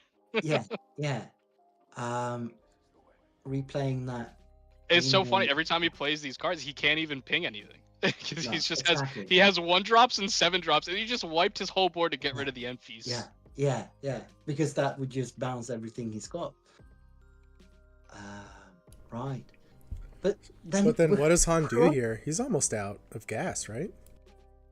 He's got, Well, I he's think, still 3 got a cards in hand. hand now. Yeah, I think so. And I think he can stop resourcing at this point, though, right? Like, I he's- doubt you he's have on an 7. 8-drop. Exactly, he's on 7. What is above 7 in this deck? And then from that, if he draws into another bow check, he just starts. There's a Han pilot. Yeah. Attack for 3. Yeah. 22. 22. He needs 3 more damage. And he's certainly got more cards in hand. Yeah, this is crazy. 7 resources. C3PO. So, yeah, C3PO draw. He knows card. what he's drawing. Yeah, Now he can play the Han on the ground and just completely dodge the Quinlan. Yeah. And I mean, there's still just 13 damage on his base, so he's got all the time in the world. Yeah, this is crazy. So the opponent is stuck with a Plo Koon that does not have coordinate anymore and a Right. force throw with no Yeah. other way to get a force unit out. So I don't think he can deal with this Han, and I think he has to claim. Yeah, he's got a claim here. And even if he can deal with the Han, C3PO is going to hit for 1 3 times in a row and he wins. Here's the you're in check before I'm in check. Yeah, exactly. Right. So he claimed, and yeah, he's good. Oh, yeah, it's over. Yep. yeah, it's over. So that's 1 game down for. So impressed with this deck. I'm letting you amazing. guys know now. After this coverage, I don't care when this ends. I'm going to build this deck. I'm too, going to me play too. it. I need to test. I need this deck list ASAP. This is something I need to try and play. It looks so fun to play too. I know, you just draw so many cards. Like Right. that's the thing that has always appealed to me with Han 4. Like I think I've tried it with every single color variation. I have not tried it with Lake Country. So to be fair, The one I color have to you try haven't it. tried is no color. Yeah, exactly. Yeah. Like, I don't know. Did FFG really think that Lake Country would be a thing? Or was it just like one of those fun things they do for Twin Suns and the I likes? think they knew. They knew. I think it's Yeah? actually good, and they knew it. Yeah, I mean, we did see the Lake Country do really, really well in Denver, right? Yeah, in the And- Django meta. Yeah, in the Django meta. And we did see, wasn't there one in Richmond as well that did really well in Yeah. Lake Country there? I think as can't easy as it can be to like make fun of developers or call them out for making Django and Boba, they've been working on this game for years, and I Right. think this like action and initiative pattern that you have in this game, that they've put a lot of thought into it, and they already understood the concept of check in this game and the value of health on your base. I mean, exactly. And I think it's easy to point out how FFG has been less consistent in many of their games, and including this one, with keeping the meta completely balanced at all points. But the way they've been handling whenever they've run into some weird balance, they've been really fast to respond to that. But also really easy to forget is that might not be their absolute strong point to keep balance, but look at how good they are at designing fun mechanics. I've been playing FFG games since like early 2000s, and pretty much all of their games have unique and interesting mechanics, and some of them are very unique, like Game of Thrones, Netrunner. Even though Netrunner was sort of they bought the game system from Garfield, but like Conquest, the Star Wars LCG, even though like even the Star Wars Destiny, like even though it wasn't completely a card game, it was a very unique concept, and all of these games are really fun, like play experiences out of the box, and that's where their strengths lay. They're I agree. really good at I agree. like making these cool concepts. Like, all right, we're going into game 2 of this Han Lake Country deck. Very exciting. I'm Jonathan Fisher, producing the show for you with Lego Pizza. We are across the network, and we're here with Victor from the Nordic Takedown podcast. Let's go to game 2. Yeah. So I think that's Guerrilla Soldiers in the hand of Quinlan there, right? And that's Yeah, I think so. That could be pretty big, because most of the Han units haven't had that much HP. And Yeah, I also we think can this con- is not the best start for the Han deck. Yeah. He went double one drop, but one of them had to go space, and this A-Wing gets to kill it and let him draw a card because it was draw a card, cartel. Yeah. And now on 3, Oh, he revealed another one drop, so it should Oh. not do 2 damage. Should only Yeah. do 1. yeah. Oh no, sorry, it shouldn't do Yeah. 3 damage. That's a Yeah. 2-power unit. That's the Dagger Squadron. My bad. And that's that's the guerrilla soldiers that I talked about, and they are gonna start off by like being able to finish off that unit. Yeah, I think Well, the also giving the 3 Quinlan player damage. has realized that he needs to just kill every single unit that the Han player plays. Yep. I mean, guerrilla soldiers there were clutch. I think getting 3 on base as well. That's really good. But how is he going to deal with this Falcon though? Does he have any answers for that? Yeah, I mean, I don't see anything in hand there. I would assume that it's using Tarkin Town in some capacity, but we are Yeah. seeing a Boshek on here to help increase the life total, make it Yeah. harder. And then we do see 2 odd cards. I think that was Never Tell Me the Odds Yeah. and Sanctioner Shuttle. So Yeah. he really went all out on the odds. This is great. Yes, it was. But never tell me the odds that you draw 3 cards, right? No, you reveal 3 cards. You discard 3, and your opponent discards 3. You count the Ah. number of odd cards total in both of the 6 cards total, and that's how much damage it does. It's chaos. It's chaos incarnate. I've got it on screen because probably no one's read this card. Yeah. Oh man. I think the Quinlan player is trying to figure out if he has any other way to. Yeah, he's just gonna have to do sacrifice his A-Wing into it. If there's another pilot though, there's not. He reveals a C-3PO, so it's just the 4 damage. Yeah, but like, would this deck play? Oh, 5 something damage like because the +1 from pilot. my bad. Yeah. Would this deck play something like Don't Get Cocky, because you kind of know what your cards. But that's what an your even cards cost card, so. Oh yeah. Hard to play. Yep. Otherwise, it would be fun because you could pretty much you would have a lot better consistency in how many cards to draw from it, because you know kind of what kind of numbers you get on your cards. Yeah. Yeah. Interesting here with the that's hand. I think it's Kira. Plo Koon that he's Yeah. naming. Yeah. Yeah, it makes sense. He doesn't want that. It's just too strong right now. Yeah, I mean the Tarkin Town's gonna come in here though and clean up the Falcon and just leave him with one 1/3 in space. Yep. Yeah, that's the letters and numbers vanilla 1/3, right? Yeah. Vanilla 1 cost 1/3 in space. Yeah. Also a card that doesn't see too much play. What's it called? Yeah. So I can look it up. It's like- something Y-wing or V-wing. Yeah, It's V-wing. Okay, Yeah. okay. It's got some numbers on it as well, I think. But I'm not sure. All And right. that's, Reveal a Han pilot. Attack for yeah. 2. Hmm. I mean that Han ability is really powerful. Like you're Isn't almost it? always hitting. Yeah, isn't it? And he's already to 9.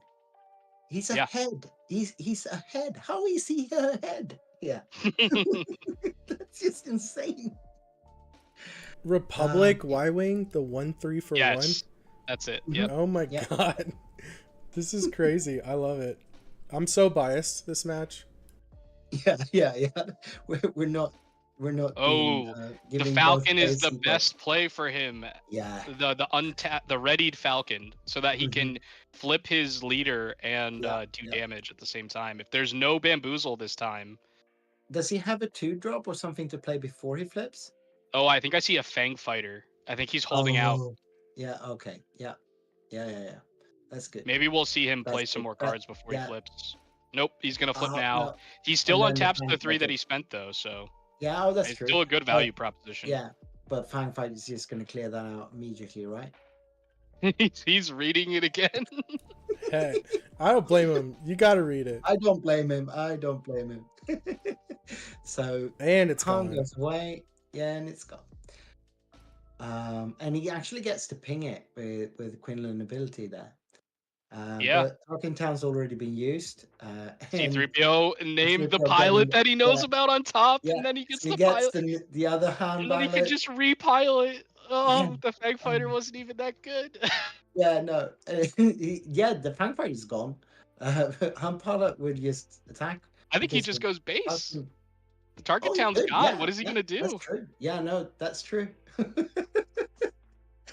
All right. Yeah, why not? Yeah, that's 5 to base. Oh, he's just Oh, doing the no? 3. Okay. I think he has other Alright. plans with his 3 resources. I guess Right. if he just spreads out like more ships, he Mhm. he guarantees to be able to play the Han The pilot Han next next one. turn, and he Yeah, can still yeah. play the Sanctioner shuttle this turn to try Yeah, to grab like the Fang Fighter so that he has a better space presence. He could even no. Yeah. Does he? It's just so keep- hard for this Quinlan deck to turn the corner. Like there's Right, yeah. 24 health left. Yeah, yeah. No, it's such a huge advantage. And Yeah, Alright, and he does the Sanctioner yeah, shuttle, take the yeah, Fang Fighter. Yeah, that makes sense. That makes sense. And does he keep the Falcon? Does he pay for that? Yeah, no, you gotta. Right, yeah. I mean, you can always replay it, but yeah. How many cards he doesn't have that many cards in hand like he did last time. It's probably something like 3 or 4 cards in hand right now. This is so thematic, this Han deck. Like, you're making such a gambit. You're like, you can't stop me. I'm all in. Like, lunging straight for them and saying, hit me all you want. I have so much more health than you. You're going to die before I do. Yeah. It's very, very much Han. Yeah. Yeah. Activate. Let's see what he gets. So it's a Um, 1 cost, so he has to time attack card? with one of the 3s. Yeah. That's just fine. He has to read Why it not? again. But yeah. I love it. Yeah. Oh, it's 9 health remaining for the Quinlan Yeah. player. He's just getting there. He's just getting there. And he's still got the Han pilot in hand. Yeah. So Yeah. this Ahsoka's gonna come down. He can ping something, and Mhm. he can. Oh, he just discards No, the yeah. never tell me the odds. He Yeah, has yeah. he had that ready to go. And he pings that for 2. Oh, for 1, but going to 2. And it's already done its thing. He can leave it. 2 for the hand pilot. Yeah. So that's Coming 3 in more to for base. Put him to 3 more 19. Yeah. 6 more. And the shuttle hits for 1, right? 2, Oh, it's a 2. Yeah, it's a 2-4. 2-3. 2-3. Yeah, okay. Surprise striking, but yeah. He's so far away though. Yeah, he is. He's not even halfway. And that's 2 more. 21. So he's at 21. If he Yeah. activates Han next turn and reveals Yeah. something that isn't cost 3 but is still odd, Mhm. he or cost 1 or 3. He can either attack with the 1 or the 3. That both of them are attacking for 3. Plus the Yeah. 1 is lethal. I would have Yeah. just claimed, I think, Yeah. before your Well, opponent can. Yeah, can because deal what with can he do? He's tapped out. Yeah, because now if you reveal 1, you attack with the 3 cost unit. If you reveal 3, you attack with the 1 cost unit, and it pretty Exactly, much just yeah. locks up the game.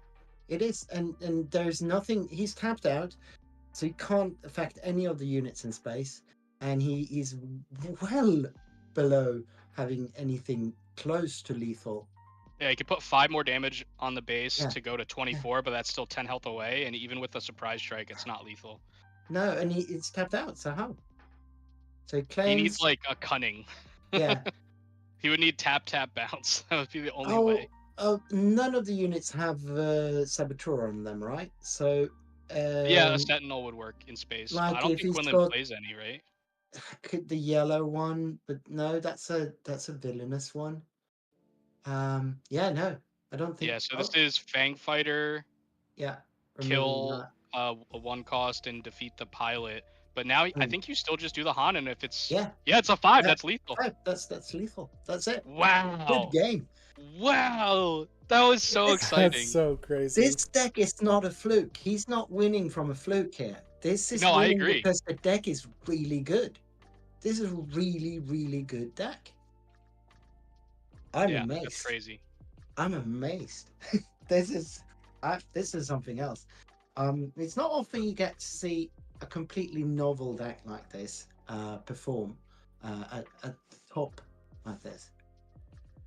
Yeah, I mean, this this deck is so crazy. I love it. I'm super happy for Scott. Congrats on getting top 8 with your awesome deck, man. Well, Yeah. we're Well leaving Swiss and going into Top Cut. So what do you think we should do? Huh? Any guesses? Go over some matchup data, figure out what's going on. We can look at his deck list. We can do that. That's true. On 4 Lake Oh, Country. Let's do it. Bring it on. I'm gonna bring it on screen. It's time. Yoda Killer in chat says the Quinlan player must retire now. I think you need to give Scott Barrett and his really cool Lake Country deck a little bit more credit. I think so too. I mean, this is he doesn't win because of no one knowing what he's doing. Even when they've figured it out, they can't stop him. I think that's very much in line with what we saw in Lille with the Sabine DV decks. People weren't playing them wrong. People got what they had to do, and they did the best things they could to it. They just couldn't stop it. And I think this is very much the same thing. It just does what it wants to do to you, no matter what. And of course, I guess it can fizzle, but as long as it's not fizzling on its own, it's probably going to be really hard to counter this deck. I also think like it's probably insane against Sabine because you're just dodging ground, so like their ECL plays don't do anything. Sanctioner Shuttle is really good against them. Obviously, they have like ECL in space to get rid of some stuff, but I think that I think it'll play like that Vader 4 deck yellow. The Vader 4 yellow does against them, where they just swarm in space and can kind of outrace them. And you have 34 HP. It's gonna be so hard to kill them. Yeah, and also like if you ever played Sabine into Han Green, you know how hard it is once you get the Han the Han pilot onto one of those ships. It's so hard to remove it from. Sabine has such a hard time removing something like that. So of course after board Sabine usually plays some kind of attachment hate, but that's basically the only thing she's got then. But you saw in game 1 with that Quinlan deck, he played Fang Fighter into Bamboozle, and it wasn't enough. No, exactly. You guys see the list? Do you see it on screen? Yeah, we see it on screen. All right. What do you see? I mean, never tell me the odds. That's crazy, isn't it? How good is that? He's tested it. All right, so it's always good. Like he's greenlit it. Yeah. I mean, it's got to be like 90% always doing at least 3 from your side, right? Because all you have is C3PO. So unless you get really unlucky and have some C3POs in there, you're doing 3 damage from your side, and then it's just a matter of like, can you target a 5-cost thing with this and hope that it die? I think that you get to see how much damage you do first. Before discard, deal damage to a unit. Yeah, you're right. Yeah. So you discard first, so you can see how much damage you'll do and then choose where it goes. Similar to Force Throw, where like it's not like you're choosing a target and then they discard and deal damage. So you're probably getting 4 to 5 on average, I would assume. I would assume as well. So we're looking at worst it's 3, but the baseline would be basically open fire, but the ceiling would be much higher. The ceiling is better than Force Choke, and it can hit space or ground. Right, exactly. So I think what it's really there for is to help protect its own space units. Right. Yeah. Okay. You're going heavy space, right? Because you have 21 space units, and you probably have a bunch of pilots. Yeah, you have more ground than space, Ian. I know, but they're all pilots. They're pilots. I know. I'm just kidding. It's plain tentative. It is 2 of them. All right. Wow. And that's the one you can loop. So you want to play 2 of them, right? No, that's the one from set 3. The 577. I've got it on screen. Tranquility, which was the promo last set. You're right. Tantive is the 5/7 Sentinel, and you make a X-wing. Which I mean, when you just need a bunch of space units, it's pretty good. It also protects your piloted guys.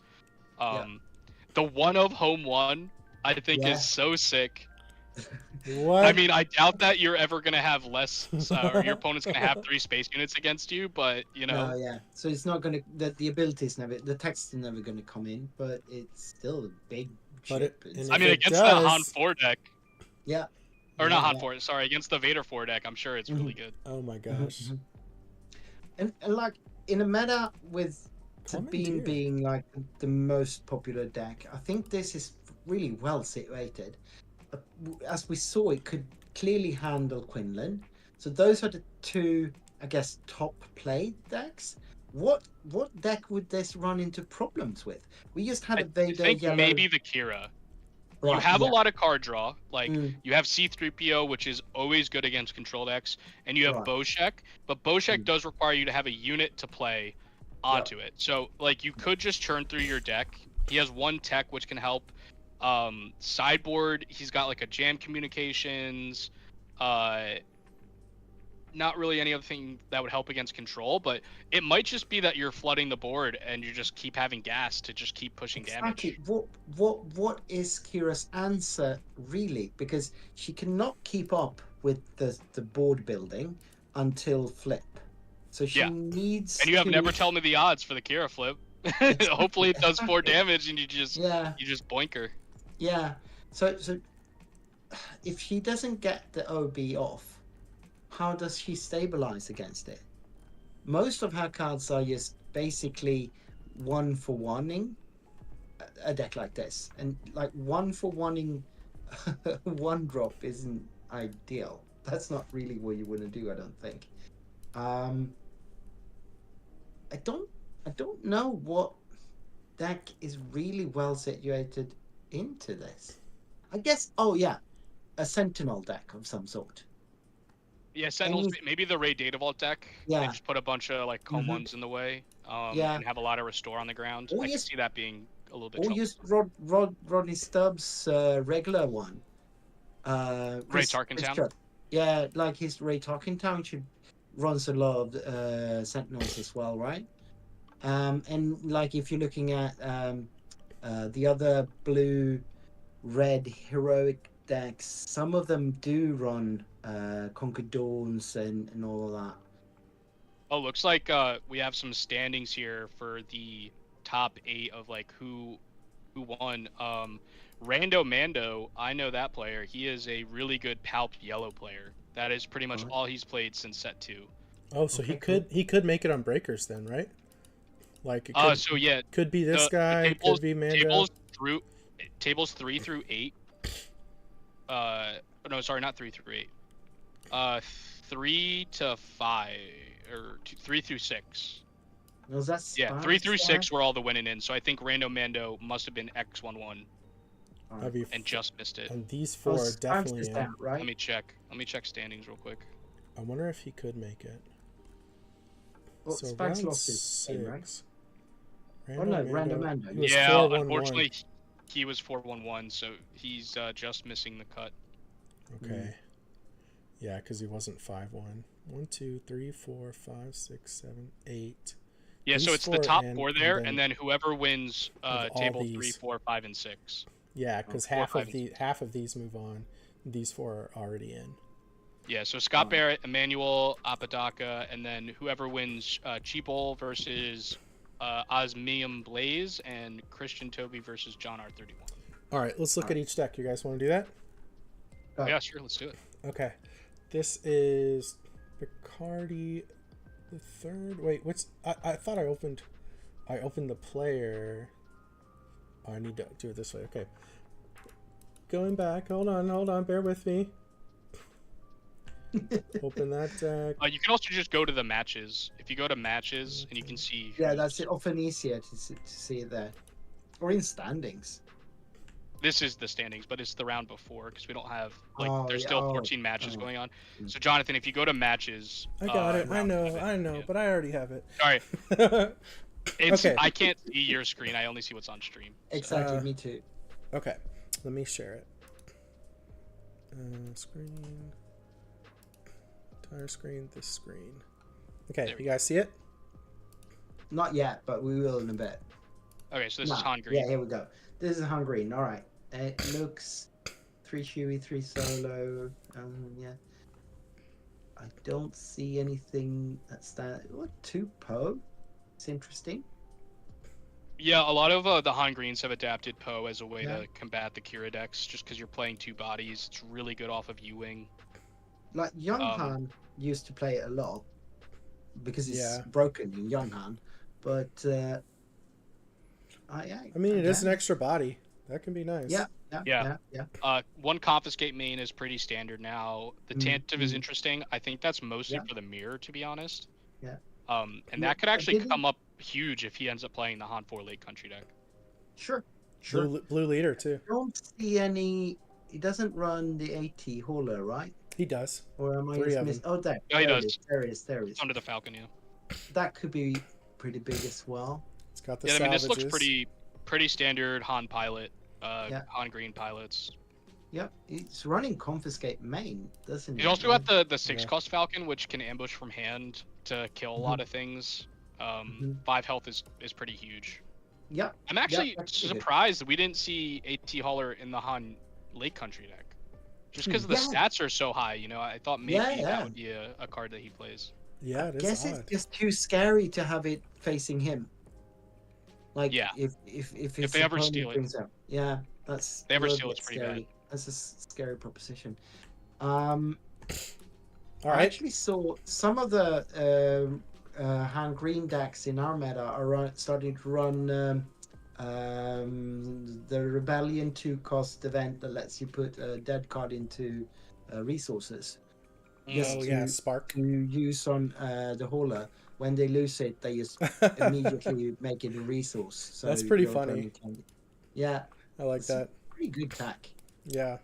So here's another. This is a Sabine ECL that's in the top cut. All right. And that Cassian, looks... Chewbacca. Yeah, pretty standard. Very much so. Wing leader. Yeah, someone said that Han Green list 3. is 1-for-1 Alex Blandon's list. Yeah. Okay. But this is interesting. It's got 2 red 3 and red 5. Yeah. And a And Delphi. red 5 has been really strong into. This might have been the Quinlan. one Sabine that we saw, the Sabine ECL that we saw on camera. Okay. We saw one that was running red 5 and red 3 and a Delphi. It was super interesting. That's good. Yeah, It's it might be. good. Oh yeah, and he has Ewing in the side. Yep. And this has been like something that's been talked about a lot this week after Lil in the K2D forums. Like Red 5 has been a lot of the talk in the Delphi, and in our testing, Red 5 has been doing really well into Quinlan. So I think that's it makes sense. They like trading into the Sabine units, so there's and often damage left over. Do I have to play 3 confiscates? Oh, that's so annoying. I don't want to. Red 3 is such an interesting card because Red 3's fallen out of favor just because in a meta that has a lot of Falcons, it's always it always kind of like gets to be the first card you cut because it's kind of the stats on it are really bad. Obviously, pumping your team is great, but it really shines as in a Sabine deck when you're in matchups where they don't really have a space presence. That way, it just kind of sits there and just starts pumping your team. So it's interesting seeing that have a resurgence. Yep. Here's the next deck. This is one of our Quinlan decks. Right, yeah. Anything that sticks out here? Brain Invaders in sideboard. What? That sticks out. Like a sore thumb. What is that? He's running 2 Brain Invaders in his sideboard. He said, screw it, I don't need the Quinlan ping. Yeah. Huh. But That's what matchup That's is really that for? Yeah, I guess Han 4 Lake Country. Maybe it's for Django Tarkentown. You want to shut Oh, off? yeah. I guess. You want to shut off the Django exhaust? Yeah. Yeah. I mean, I guess maybe against Kira, you can play it the turn that she flips and it doesn't do the damage. And then she becomes an 08, right? Bro, she would flip into an 08. I don't even know. He's just got some sort of wild ideas that we don't know. I hope that we see him think. play a Kira player and he plays that in game 2 and just completely makes the Kira player rethink their life. He's doing the X34 land speeder as well. Yeah, I've always been a That's proponent really of that cool in the play. Quinlan lists. Yeah, Yeah, that's I really a like really that cool play. This is a that's 2 really 4 for 4. Come on. What is Kira Am I doing against crazy? that? Am I crazy? It's a really weird inclusion in a Quinlan deck. I mean, if There's Kira usually- takedowns your 2/4, I think you're happy about it. Yeah, I guess. Oh my gosh. Well, speaking of, this is another deck in the top cut, and it is Kira Data Vault. All right. This is my I favorite see card that in the this is game. on the Dr. Pershing. Freaking love it. Look at the little shiny card on him. I love it. Yes. What? What are those shiny things? I don't know. It does look like he's playing the perimeter ATRT instead of Lieutenant Childson. I know that some players have been back and forth on which Sentinel to play on the 4 resource turn, and I think they've come to the conclusion that there's too many green cards you want to play in the Data Vault deck. Yeah. You're not super consistent at only having blue cards because you're a 60 card deck, so this is just slightly more consistent with Childson. This is you'd so rather have consistent. the 5 toughness than the 4. Yeah. Or I think that's what Crawl talked about, right? Yes. Yeah. Yep. On the last episode. So yeah, That's it right. makes sense. One It makes scanning total officer main. Man, this Yeah. man actually listens to our podcast. It must be. He's not lying. He's like quoting it. No, yeah, man. I've been listening to your podcast since episode 1. Like, I love that episode and all of the following ones as well. Yeah. Yeah. But this Kira deck, like, Only 2 super laser blast in the 70. yeah, yeah. I like that. Devastating Gunship was pretty good with like ECL, and it's just still good in Kira. I like that. That's really nice. I think Such it's a- really good such a because cool you can card. play it on 5 resources, and then on 6 resources, you can activate Kira, give it a shield, make it have 5 power, and Yeah. then OB. You can play it right after the Kira flip. Like, let's say you have OB and Gunship in your hand, and they kill your Kira. You're like, all right, fine. I'll just Gunship. Yeah, and then you activate Kira the following turn and OB again for Exactly. 7. Like, Yeah, that's definitely the bread and butter of this deck. I love it. I have Traitorous. to Talk ask you about though, Traitorous. the way we're talking about the cards in here, how is Data Vault not detrimental to this deck? Like this Dude, of any deck, It's Kira is the one most relying on drawing the right cards at the right turn. That I agree with you, Look, Victor. And I I'm mean- glad that I'm not the only one saying it, okay? I can't believe you'd play Data Vault for 3 more HP than the 30. It is And an I think the entire 30 conversation. Yeah. We don't have And time even for it. 30 is dodgy. Like I always play ECL on these decks. I love playing blue-green villain, but it's got to be E ECL. That's trading 8 agree health. with you. No, it does not have to be E see- ECL. Okay, hold on. So the thing that I'm upset about with this Data Vault list in particular is that every single person that I've told me or talked to about Kira Data Vault, especially Craw, has said that no, it's fine. You get to play Data Vault because you get to put 3 ofs in cards where you were doing 2 ofs, and you actually make the percentages better. Except I feel like this person just decided to jam more 1 ofs and 2 ofs instead of rounding out the 3 ofs, because there's still only 2 No Glory, 2 Super Laser Blast, 2 Avenger, 2 Devastator, 2 Takedown. Hold on, Ian. I have Death Trooper. I have summoned the Crawl Worm. Oh, cool. But I mean, Overwhelming Barrage is probably the best card in set 1. Maybe Luke Vader, but Yeah. you know, it's The it's best, certainly not up there. not legendary. Yeah, it's certainly up there.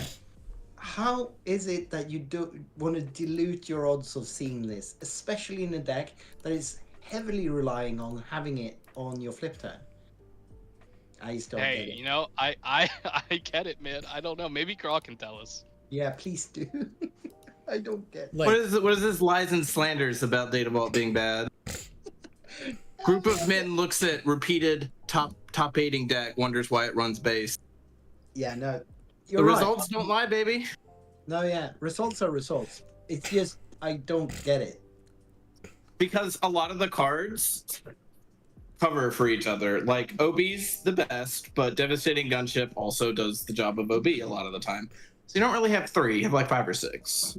And one really important thing is because Kira can really self-stabilize the board. You have time to durdle around with your cards. You'll work it out. It'll be okay. And that huge volume of cards you have, it's great. No glory, only results. So exactly. That's what I'm saying. Only results. I mean, yeah. Who are we? We're sitting here casting when this player got into the top cut of 100 plus player. PQ, so we're not saying anything bad about this player in particular. We're trying to just figure out how we're trying to become better players ourselves, right? We're trying to figure out how these decks are constructed so that we can be more informed, help our audience understand what's going on. And really just because these Data Vault decks are such a resurgence in the meta, there's so many decks trying it out, and it's just so interesting to talk about because I feel like every person you talk about with this stuff, different answer, and that's beautiful. I love that. It's so cool. I think it's because four sets in and we have this much like divergence in terms of like deck building and construction. I think is just awesome. Like the fact that Victor came on to explain to us like how that Sabine Data Vault, the game plan of just I'm just gonna make you deal with me and you can't ever race me, and then immediately get rewarded with this like Han 4 Lake Country deck that just did the exact same thing was so cool, and that's awesome. Yeah. Come join us again. I join you on Data Vault. I'll join you on Lake Country. Yeah. I'm always here, man. It's been great being on the cast here, and I'm always around. So just hit me up whenever.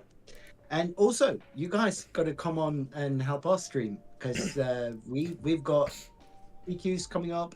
We've got a lot of things coming up. So I'll be nagging you about coming on us. Yeah, reach out. Yeah, that would be awesome, man. Yeah. All right. I think is that it for me. I think. All right. Oh, sure. Yeah, absolutely, man. Thanks for joining us. Everyone go check out Nordic Takedown Podcast. Yes, I think the next episode might have me on it. Yeah, Thursday. Go check it out. Thursday morning. That will be in the middle of the night, US time. But when you wake up on Thursday, it's going to be published. And I've heard the edits of it, and it sounds really good. So. Yeah, awesome. Come check that out. And also, we do drop videos all the time on our YouTube channel, so you can listen to the podcast anywhere. It's on all the platforms. But then we've got the YouTube channel. We got videos coming up all the time. We had Adam, one of our founders and main host.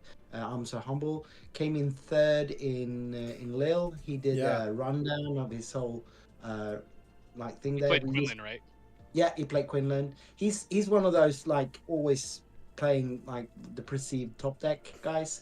He was on Han Yellow last set, and he was on Boba Green, and he's always been that kind of player. He's a what we call power player. Yeah, sure. Yeah, but then I mean he's got the results for it. He's got 2 PQ wins and now a third place in the largest food tournament of all time. Yeah. Pretty awesome resume. He's got the results for it. And then, so the latest episode that dropped last Thursday was with him and Jonas and Steven, the 2 Danish players that built the Sabine DV deck. And then we did the Sabine Data Vault deck tech, just dropped this Friday. So we've got loads of candy for you. Come onto our channel, or come onto our Discord. It's not like the Bothan Discord with thousands of people, but it's a fairly large community anyway. You have the link. We'll post it in chat. Yeah, sure. I'll get it to you. And to listen to your podcast, what language do we need to learn? English. It's all in English.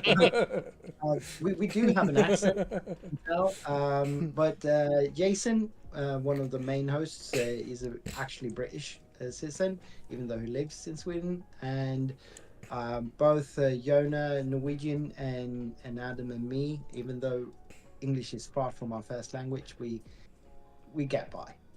Yeah. Love it. Yeah. All right, man. Thanks for joining us. It's been a pleasure, man. That was such a fun game to cast. Really appreciate it. It was. See you around, guys. Later. Bye-bye. All right. Let's see. How much do we have? Some time? I think there's 2 games going on. 2 games. You want to cover the rest of these decks? Yeah, I can. Let's. Oh, I don't mean like that. Okay, so. Or we can just take a quick break, Jonathan. Actually. Yeah, I'm just gonna blast through it. Okay, so Han Solo, Lake Country. We already went through that. Sabine, ECL. So we got 2 of those, and then let me just. Oh, we have Cad Blue. Cad Blue beat Kira. Yeah. Okay. And then we have the Han 4 Lake Country, and then another Sabine ECL. So it looks like 3 Sabine ECL. Wow. 3 Sabine ECL, Han 4 Lake Country, Cad Blue, Kira Data Vault, Quinlan, Tarkin Town, and Han 1 Green. All right. Hooray. We need a break. We'll be right back. Stick around. The top cut is coming. We'll see you soon. Bye.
I am a Jedi, like my father before me.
Where is Padme? Is she safe? Is she all right?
This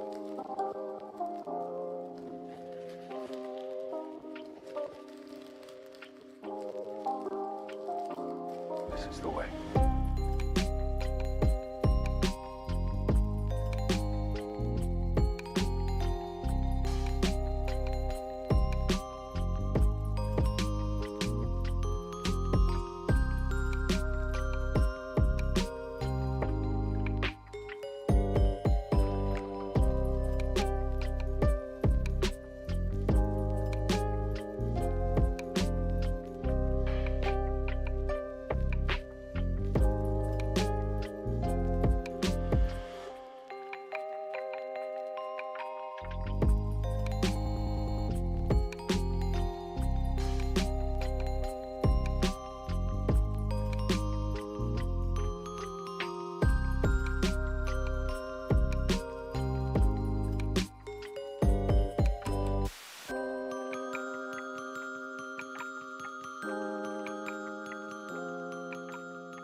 It's a trap!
Hey, you don't serve their kind here.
Rebellions are built on hope.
Jabba ruled with fear. I intend to rule with respect.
am a Jedi, like my father before me.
Where is Padme? Is she safe?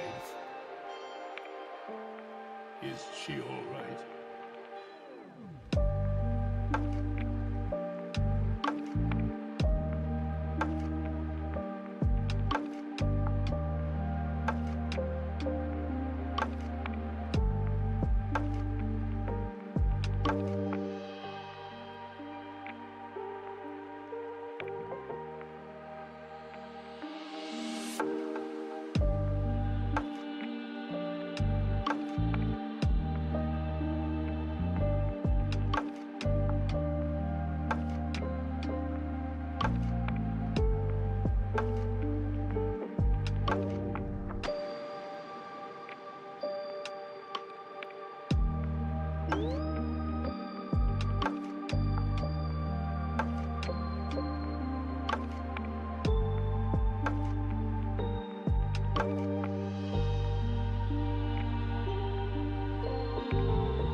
All right.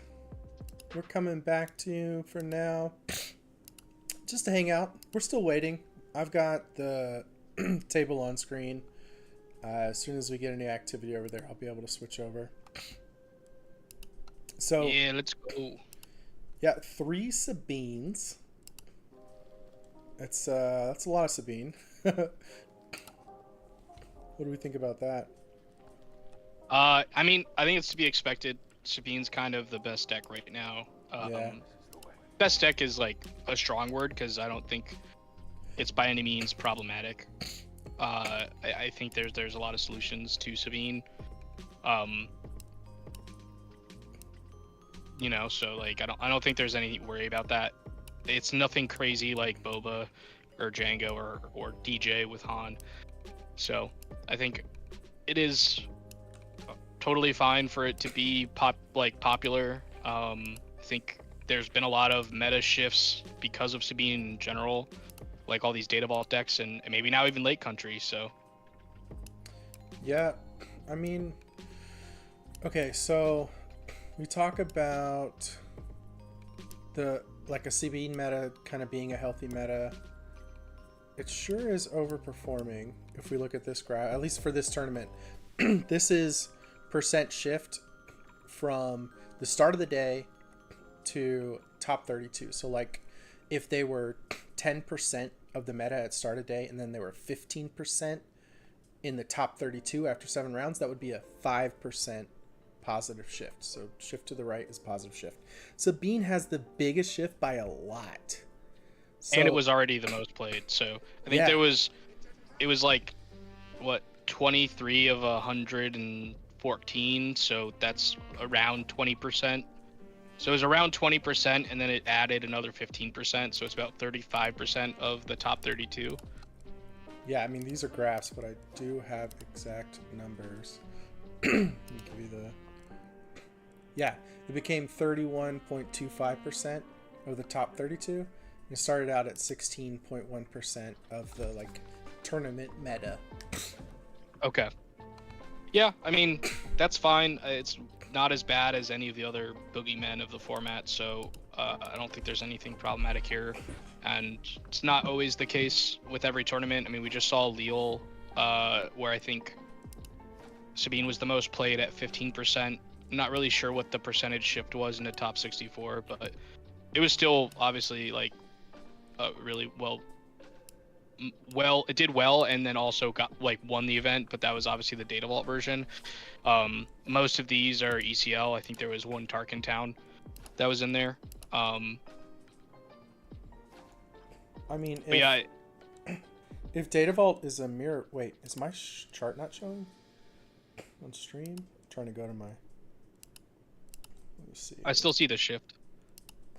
Looks like the players are getting to the table now. We're good. Okay. I wasn't on the live version. Okay, so let me see. Players are going to the table. That would be great. Just about. What am I thinking? Ray, Kira, Quinlan, Cad. Like you said before while we were in break and kind of chatting, it's all the usual suspects. Yeah. But the magnitude of this shift, to me, is a thing. It's not nothing. It does indicate like this deck's pretty dangerous in a lot of hands. Are like people not coming prepared for that? Like is this going to be an adjustment that people say, okay, I need to be ready for Sabine? I mean, I think people already know that. Like, if you're a good player, you know you have to have a game plan into Sabine, regardless if you're playing the mirror or another deck. I think that it's just hard to plan for Sabine and other stuff too. Someone in chat asked if this is a shift for the specific PQ. Yes, this is a shift for this specific PQ. Yes. So yeah, I mean, the problem is like you can warp your deck against Sabine, but you'll have problems in other matchups. Like playing mono blue of whatever flavor, you're gonna be able to beat Sabine pretty handedly, but you're gonna have problems into other decks. Yeah, I mean, I always skew my main deck for Sabine, and then my sideboard is for other matchups. It's just always the most like prevalent part of the meta. And then part of what I figure is if I can handle Sabine, there's a lot of other decks that kind of fall in that category of I just want to attack your base and kill it quickly, that I should also be able to handle, right? Like it gives you tools into a lot of different things. Yeah, no, I agree. Yeah, I mean, I think Sabine's in a fine spot. I don't. If someone asked if something's going to be done with Quinlan, and I don't think Quinlan's even remotely close to a problematic spot. I mean, I know that there's going to be a force set, more force users, force throw is going to get better. I get that, but the meta is going to completely change with set 5. It seems like there's a lot of really powerful cards, so I wouldn't be worried about what the current meta is. Well, sometimes with these shifts, especially like the large ones, it can also indicate how easy a deck is to play or how hard it is to play. Like I mean, I'm never a proponent of saying Sabine is easy to play. I know, like, I know. I think that Sabine in top level competition, especially mirror matched, like it can be really tough to play. Like to optimize everything. Okay, maybe I'm not using the right words. There is like one of the things we're looking for when we're digging through this data is how much does pilot skill impact the performance of a deck.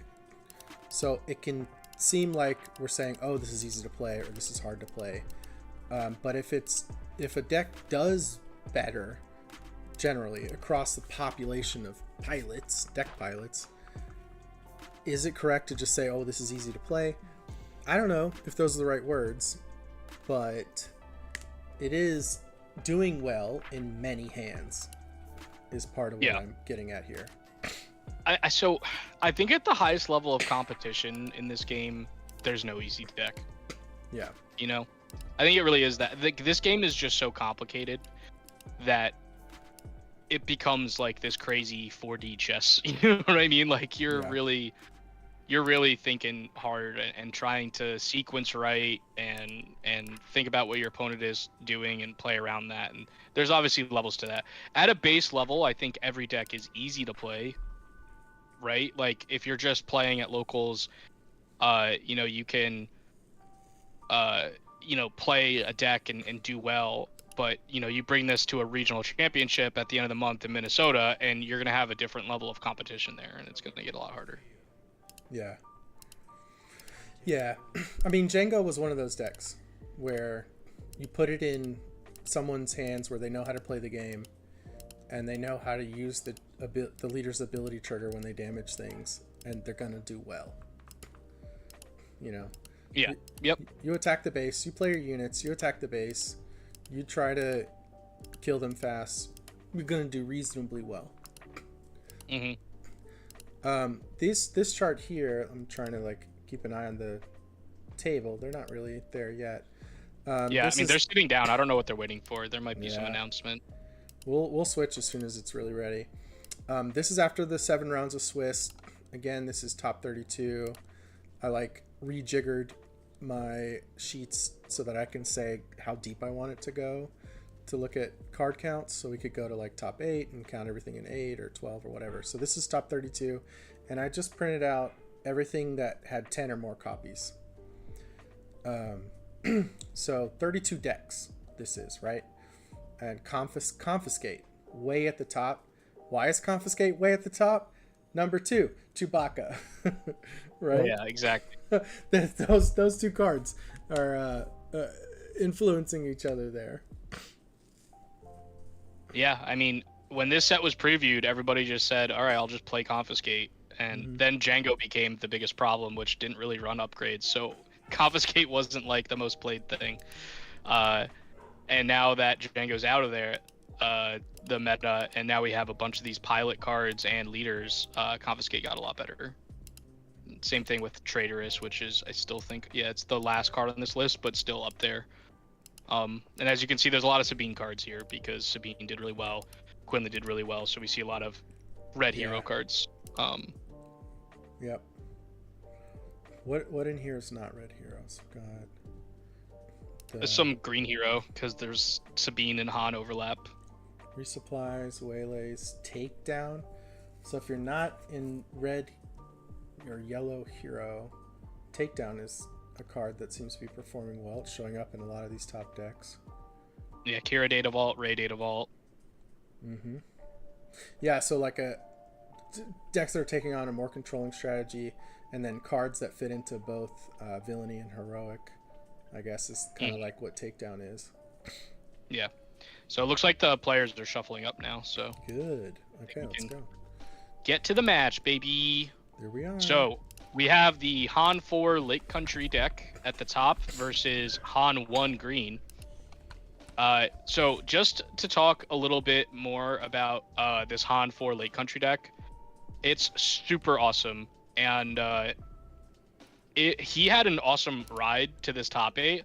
So round 1, he sits down across from Rando Mando, who plays Palp Yellow at a super high level. He just missed top 8. I think he was 9th or something. And he ends up losing to Rando Mando. So he lost round 1, and then he just didn't lose a game. Yeah. He just didn't lose a game after that. He played a couple Sabines, a couple Quinlans. I don't think he played a Han 1 Green yet, so I'm interested to see how this matchup goes. I think it could be troublesome for him because he's trying to fight in the space arena, and I'm assuming that this Han 1 Green list is... I think this is actually exactly 1-for-1 the Alex Blandon list that he played last week. And so, yeah, I mean, this is... a super pilot focused deck. They're both super pilot focused decks, so it's just gonna be who can pilot better. Han 1 green has a little bit more of explosiveness because it has the activation to play Falcon on turn 1. So I would imagine that if he can start with the readied Falcon on turn 1, it's going to be really good. But maybe the Lake Country deck can just play to the ground instead and just dodge him. I wonder if, I mean, there is a lot of ground. They're all pilots. Does he just drop his pilots on the ground? Is that part of what you're saying? Like, hey, let me just play these pilots on the ground. Yeah, I mean, that totally could be the way that they're gonna make it happen. It'll be really interesting. Okay, so this is Nick Stanton. It's Maz's Castle, okay. Which set is Maz's Castle? That would be set 2, where Maz first appeared. Excellent. You got it. So we got that. Let me get this. This is the base I used when I play Han 1 green. Yeah. Phil just got back. Is this really happening? Yes, Phil. Han 4 Lake Country is about to take the world by storm. And if he wins, we're going to follow this player's journey. Yeah, we will keep having him on stream as long as he's cool with it. And hopefully get an interview at the end after he wins the whole thing. That would be ideal. Ooh, that would be awesome. From my point of view. Yeah. No shade to his opponents. I just, this deck is so cool. I'm biased. This deck is awesome. I was curious if he's going to find himself trading a little bit here. I guess not. It's the same theory as the Sabine Data Vault, where they say, I don't need to trade because you need to trade. So I'm going to come at your base as much as I can. If I can get one attack with each of my units, I can start getting you in a position where you're in check faster than you've got me in check. Even if you've got like a whole board of units, you're at the point where you can't afford to take one more attack from me. Right. And I do have to say that, you know, these type of rogue decks are so much better before top 8 when you get to see your opponent's deck list. Because you sit across from this deck, and you're like, what is he doing? Yeah. But, you know, that's not the case when you have a top 8 match and you get to see your opponent's deck, so. Yeah. Chris Schutz says he's playing against a Han 4 Lake Country right now. It has begun. We're already there. I mean, it's really cool. I don't blame people for firing it up. I think we were also like going through the deck on stream. The lists aren't out yet, but people were like screenshotting it and going ahead and throwing the deck together. That's that would make sense. Someone said that the stream is frozen. No, look at the paper. Look at the paper. See it? It's like wobbling a little bit. Oh, adjusted. They're reading. So. Yeah, if it's frozen on your end, try to just refresh the page. Also, come to Across the Networks YouTube and watch here. Yep. So I'm Jonathan Fisher. I've been producing all day. I'm here with Lego Pizza. We create the Across the Network podcast. We're a part of the Bothan Network team, and we bring on team members sometimes to the podcast. We bring on people outside of the team, like we've had Mike Jem, Stevie Getz, we've had Sunny D, we've had Philip. So some amazing guests. We get into in-depth conversation. Our target audience is competitive swoop players, right? And I'm starting to think it's frozen. So I mean, I can see the stream on our end in video, and it's fine. God, is he? I was just going through my spiel there. Yeah, he just moved his thing. Really? We're good. Hold on. Actually, let me stop my spiel. I think it might be frozen on that end. Yeah, let me make sure everything's No, good. I refreshed the page and it's good.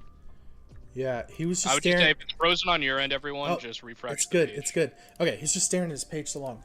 Okay. Anyway, Across the Network. That's the name of our YouTube channel. That's the name of our podcast. It's myself and Lego Pizza here that you're gonna hear us cover this entire Top Cut together. We make that together. You know, I want you to come check it out. Is what I'm saying. Come check it out. Subscribe to it. I'm getting amazing feedback. We're getting a lot of views. Just come, let us know. We want to hear what you think. And yeah, let's get into this match. That threw me off so much. It really did make me think it was frozen because like that paper was like it looked like it was blowing in a slight AC breeze or something, and it was happening for so long. I was like, wait a minute, maybe it is frozen. So it looks like Han 1 Green is going to start with initiative and took a mulligan. Yep. Han 4 Lake Country has not mulligan, so he's keeping his hand. Can't really see what's going on with it, but I think that he wants to start C-3PO in this matchup and just kind of avoid space for a bit. If he can get Never Tell Me the Odds off to kill a turn 1 Falcon on turn 2, that would be really awesome. I think that's like the strategy that he should try to mulligan for if he can. Man, he kept his. I wonder if he's gonna just try to do the double 1-drop play. This is gonna be so interesting. If he's double drops in space and we see something like a Falcon start to clear it out, and then do you bounce your Falcon to heal it and continue clearing out space, or you just let it die and play your next Falcon? Like. Yeah, it just depends if you have another spaceship or not. Yeah. I'm excited to see this. All right, we are underway. There was a big showdown here in Atlanta. We had 4 Bothans that showed up. All 4 made the top cut. I lost to like a 11-year-old, I think he is, kid in the Swiss playing Han Green. And then I lost to him in the semifinals. Sorry, real quick. That's awesome. I love when young people play this game and do well with it. So we're getting a resupply from turn 1 from Han, and we got from the Han Lake Country deck revealed Tantive. And looks like he is going to play C-3PO, name 7, and draw Tantive. Tantive is awesome in this matchup. I think that's actually the way that he's supposed to win. And if he can just keep drawing cards, he has 2 in the list. If he keeps drawing cards, I think that he can outvalue the Han deck. Yeah. His opponent has 1 Tantive, I believe, in the main deck. I'm going to pull up. I'm going to do the whole pull up cards thing, too. Yeah, Kyle Kraft said, most Han Greens have dropped Marauder. I still like having a shot at the Exodia draw, which is resupply into Marauder, ramp, flip Han, which would be good in this matchup. I agree with you. That's one of my favorite things to do with Han Green, and I actually still run Marauder in my list for that reason. So it looks like Han drew another card with C-3PO, and I'm just gonna call it Lake Country. Lake Country drew a card with C-3PO. Yeah. Han Green played a blue leader for 3. Interesting that he didn't activate and just try to kill the C-3PO. Yeah. And we're getting Never Tell Me the Odds. Let's go. Oh, okay. So you get to see what. Oh, there's an odd, even. So, 4 damage, right? It's like 4 damage. Each player had 1 even card. There we go. Get out of here, blue leader. That's so funny. What the heck? Is he doing anything else with these cards in discard? It's just a removal spell, right? Well, he made the Han player just discard a Ewing reinforcement. It's pretty sick. Oh my gosh. Okay. It's so, man, C-3PO. When I started looking at the list, I was like, what number are we calling with C-3PO? And then I was like, hold on, I'm an idiot. We look at the top card every single round. Yep. And he does finally deal with it with a Han pilot on the ground. He'll probably activate flip Han this turn as well. But I think we're just going to dodge now and go to space. Right. Start building a board. Have multiple units out so that Han can flip onto the space arena, and then untap next turn. Let's see an odd cost that's not a 3 on the top. Yep, we got a pilot. Yep. R2, free pilot, still lets him flip the Han onto it, which is awesome. What is it? It's a 3. It's another never tell me the odds, so he attacks for just the 4. You still get the you get to make the attack when you use the Han. Right? So That should just be 4, I think. he had 1 from C-3PO, Oh, you're right. so that's why it's 5. Yep. And he yeah. does have the other 1 costs. Of course. Which one is that? He's gonna have an explosive turn next turn if Han doesn't have a way to deal with his units. Is that the wolf thing? Yeah, that's Wolfpack Escort. I'm also curious, does he have some good Wolfpack Escort combos? Maybe he does. I mean, even the Falcon is one. Oh no, it's non-vehicle. Huh. I don't know. Mike Gem in chat says that the Han 4 3PO combo is one of the most broken things in the game that almost nobody's working on. I agree with you, man. It is one of the most broken things. I've tried to make it work a lot. Unfortunately, most of my testing with the Han 4 deck was pre-Django ban, so I kind of put it to the side, and I think I need to revisit it. I said earlier when we covered the first round of the Han 4 Lake Country deck that I've tried it with every single color. I have not tried it with no other color. So this Lake Country deck is definitely interesting. Yeah, so earlier I was like, so you tried every color except no color. Okay. And this is the 7 resources that the Han deck always wants to have. Yeah. You see a Plo Koon, he can attack with either one of these for the +1. He's going to choose the Falcon to get in for 5 now when he can. And he's pushing his theory. Look, I'm just going to hit you. And even though you do a little bit more damage than me, I've got more health. And I'm going to get you in check first. Yep.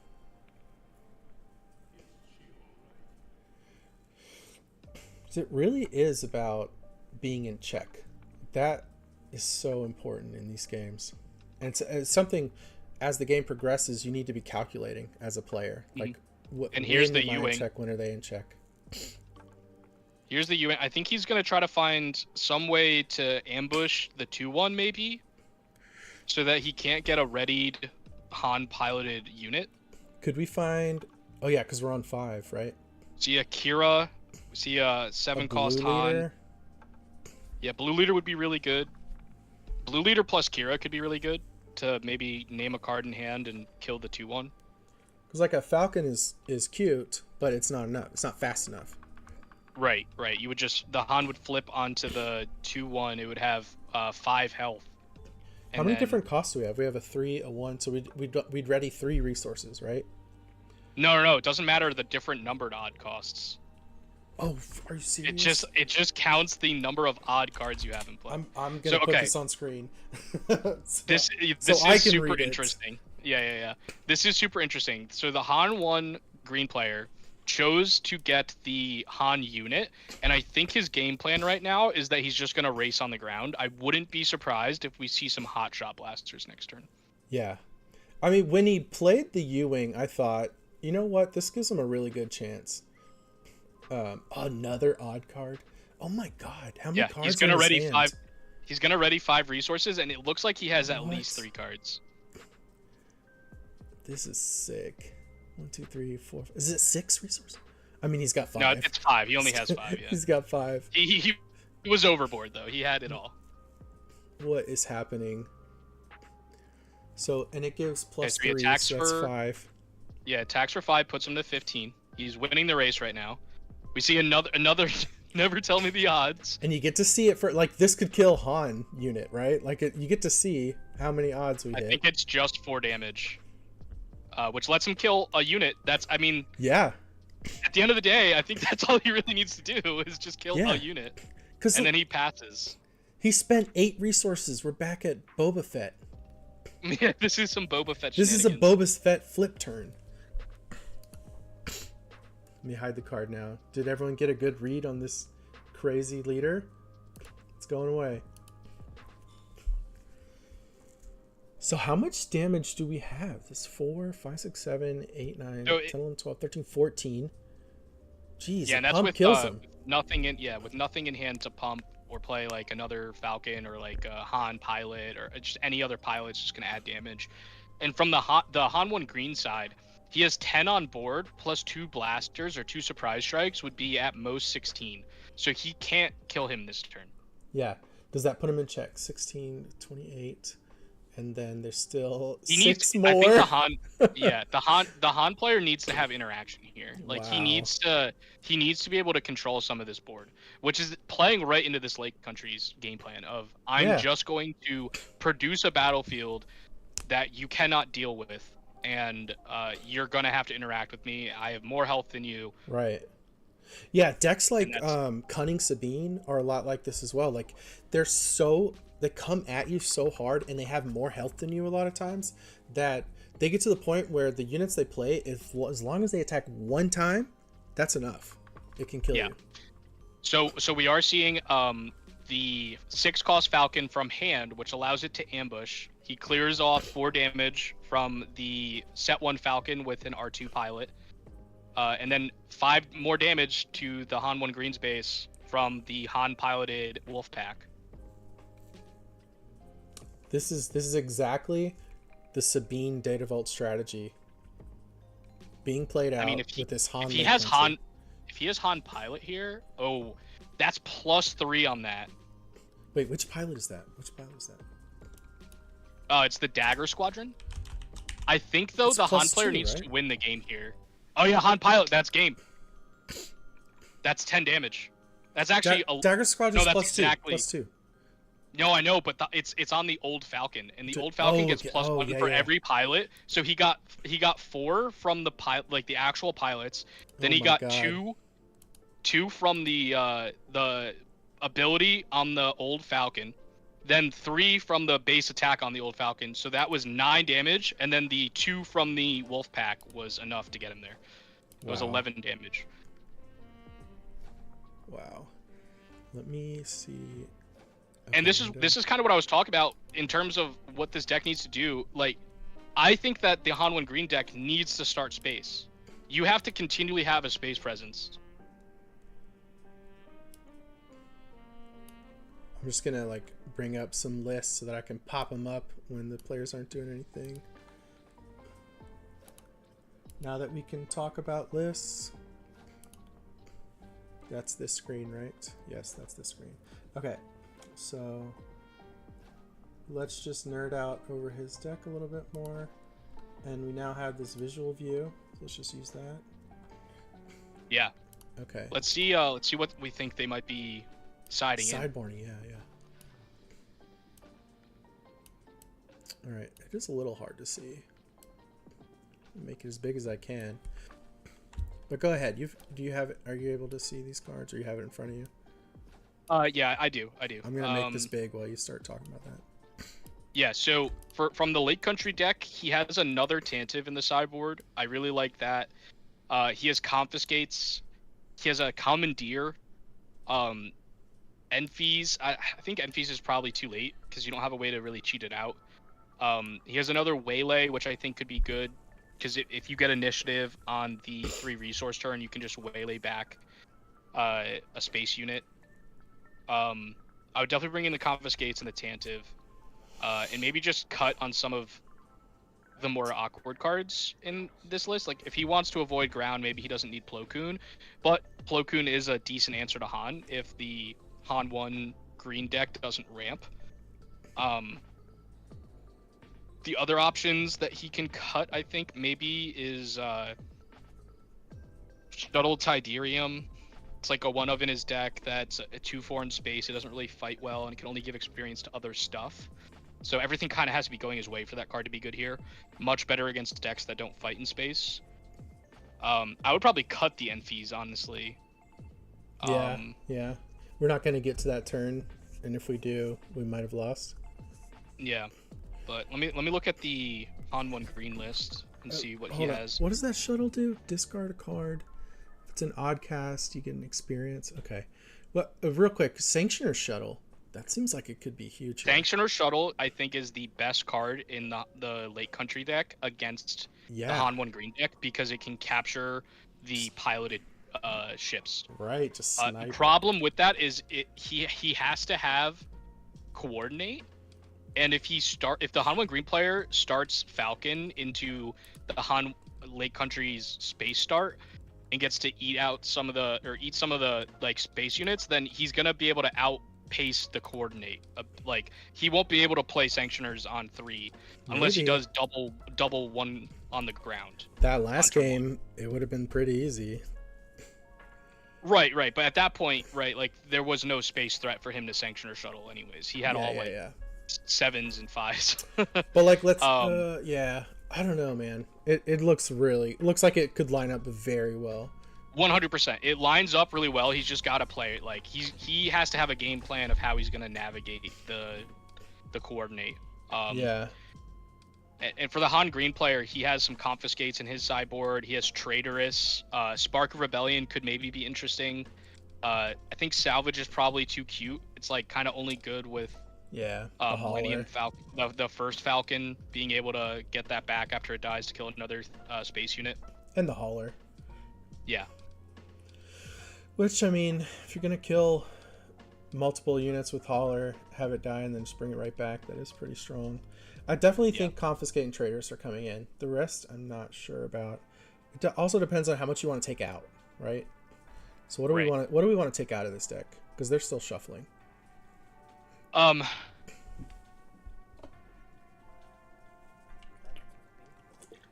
mean, Ewings are 7, right? Like, that's our combo card. Yeah, we need that. Yeah. Exactly. I mean, maybe he could take out like L3s. I mean, I don't think you're going to be fighting on the ground that way in this matchup, to be honest. And you can just skip 2. So that's okay. Yeah, you can just go to 3. Yeah. That makes room for 3 cards. But that card's much better against the control decks where you want to have like a turn 1 2 cost and also have like a late game smuggle option. I don't think that matters in this matchup, so I would probably cut the elites. What about? But it looks like the players have now ready to go. The Han 1 green player mulligans. The Han Lake Country deck did not. Thank you for paying attention to that. Let me update the match status. Look, if you're tuned in and you're just loving this coverage, you want to see us do this again, go to Across the Network on YouTube and subscribe to us. Let us know that you love what we're doing. Yep. And looks like we get an activation from Han, a Greedo from the Lake Country deck, and then a Hasty Falcon, set 1 Falcon, into the Republic Y-Wing. Falcon kills the Y-Wing, and then the players pass with Lake Country taking initiative. Yeah, but Green Han is basically almost dead. Yeah, he needs to update his life total. Yeah, this game is over. I don't see any, like, I can't think of an out. I think this is done. And then, so, man, Greedo's dangerous when he's not answered. I've taken so much damage from Greedos. Oh, and we're getting Never Tell Me the Odds. We see, I think it's like 5. Traitorous discarded.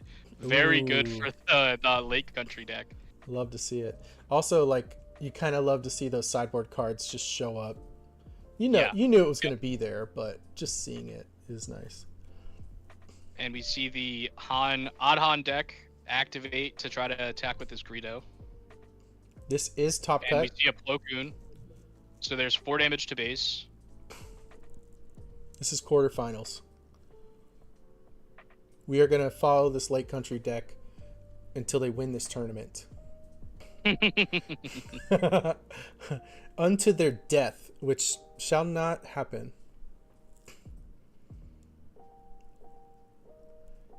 The Never Tell Me the Odd card. I have been such a hater on that card in the Han deck, the Han 4 deck, and I think I've been convinced.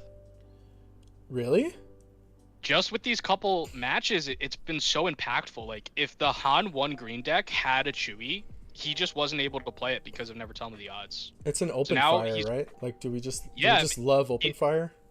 I mean, you can't play open fire in yellow Lake Country. Yeah. Looks like he kept the elites in the deck, and yeah, I wonder how he made space. We'll have to. Well, we're not going to get a game 3, but That's all right. We're not getting a game 3. You heard it here first. Oh. Okay, so you see the lead into the activate Han 4 attack with Greedo for 4, and then a Han pilot onto a blue leader. I love that Han pilot. It's so good. He's good. He's good. And now we're seeing 2 ships from the Han 4 deck, and he is just racing like crazy. You have a piloted guy, I don't care. I'm going to play more guys than you can kill. And what keyword is currently enabled that starts with a C and ends with awardinate?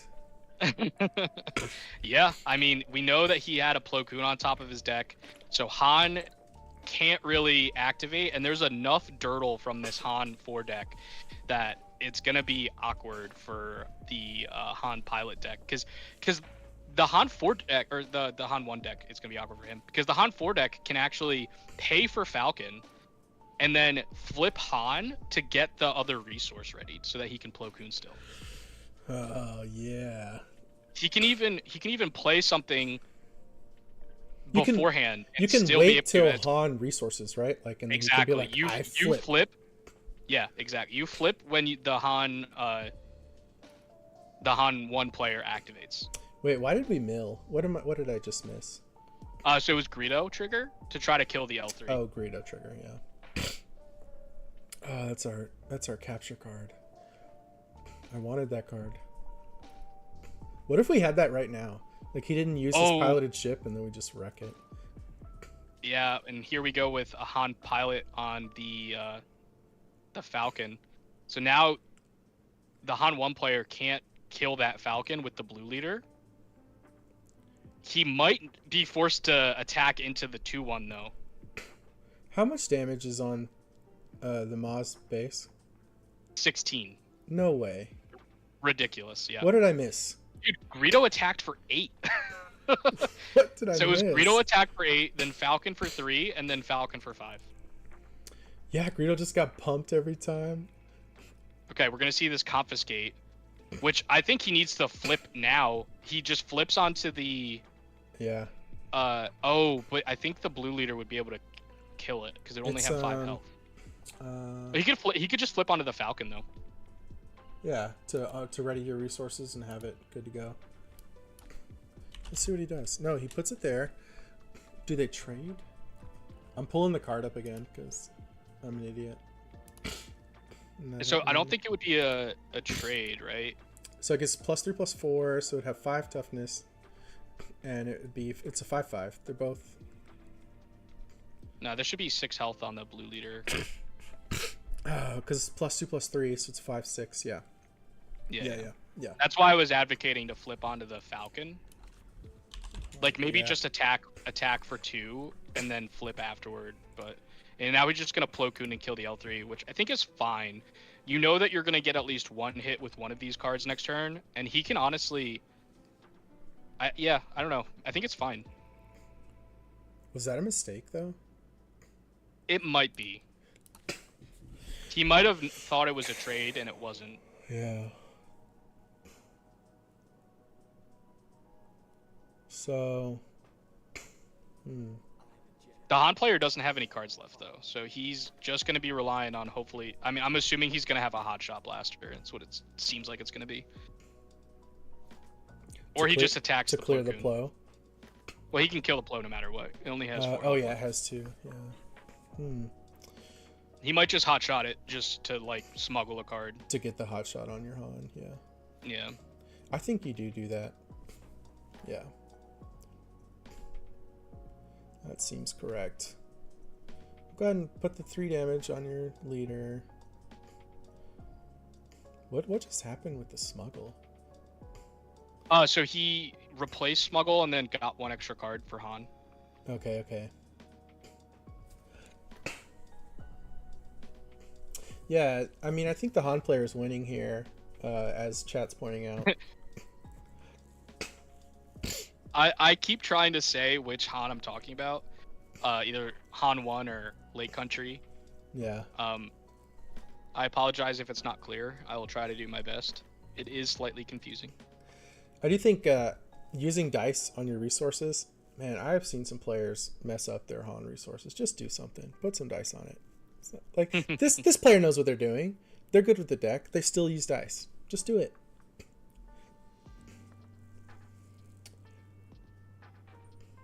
Okay, so who has initiative? The Han has initiative. Lake Country. Han has initiative. Yeah. Lake Country has initiative. He's gonna activate and try to attack the board. Oh, Only 3 damage, but seeing another Falcon is promising in terms Yeah. of the race that he's trying to present here. and it's the same theory. You have to trade into me. Yeah. I mean, it's basically like he was at 0 starting the turn. He was at 1 damage essentially on his base.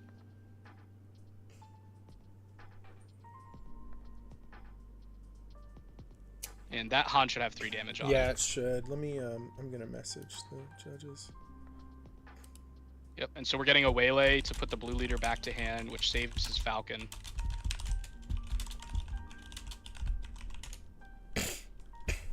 Getting 7 here for a Tantive. Oof. Oh no, who played attentive? The one of Tantive coming in for the Han 1 green deck. That is very good. Wait, should I be my 10-year-old daughter and start cheering for Han Green? When we're watching sports. What team are you, Daddy? I'm that team. And her team starts losing. I'm the other team. Yeah.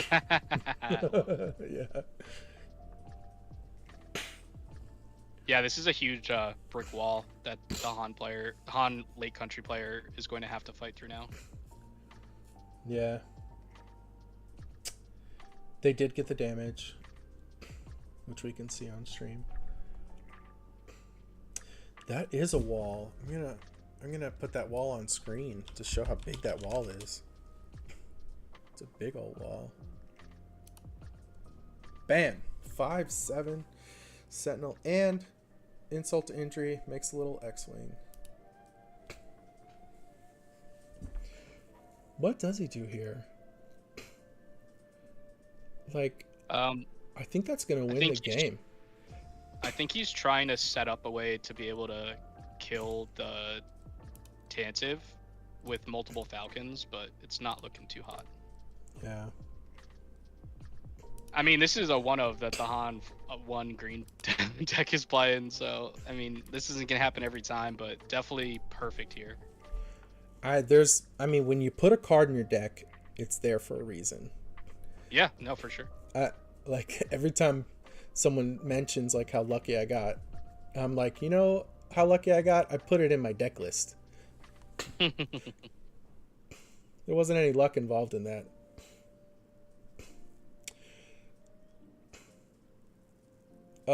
You know what?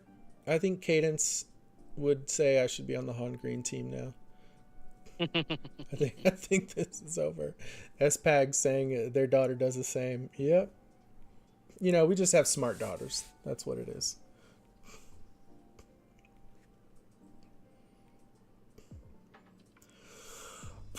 Oh man. Look, I am biased because I want to see more of this Lake Country deck. It's so cool. The third readied Falcon. Like here, what if we have like a Han pilot to clear it, and then we still get to keep our Tantive? Or what if we just kill him? Do you not attack with the Tantive there?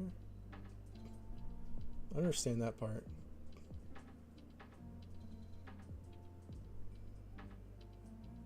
I mean, it's not lethal yet. He's in check though. Like, what are you gonna do now?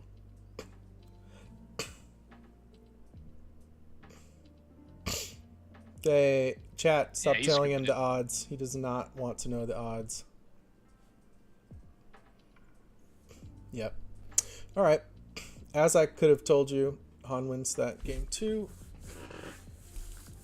Going to game 3. Let's see. Let's pull this up again. All right. We saw the traitorous. We saw that he kept the L3. So what came out? Kira's? Tech? No, Tex. I think I saw Tex. Kira. Tex came out. I would. I'm never taking Tech out, no matter what matchup it is. Come on. You don't need so good. You do not need Tech for this matchup. What are you talking about? You always need tech, baby. You played tech this matchup, you're already dead.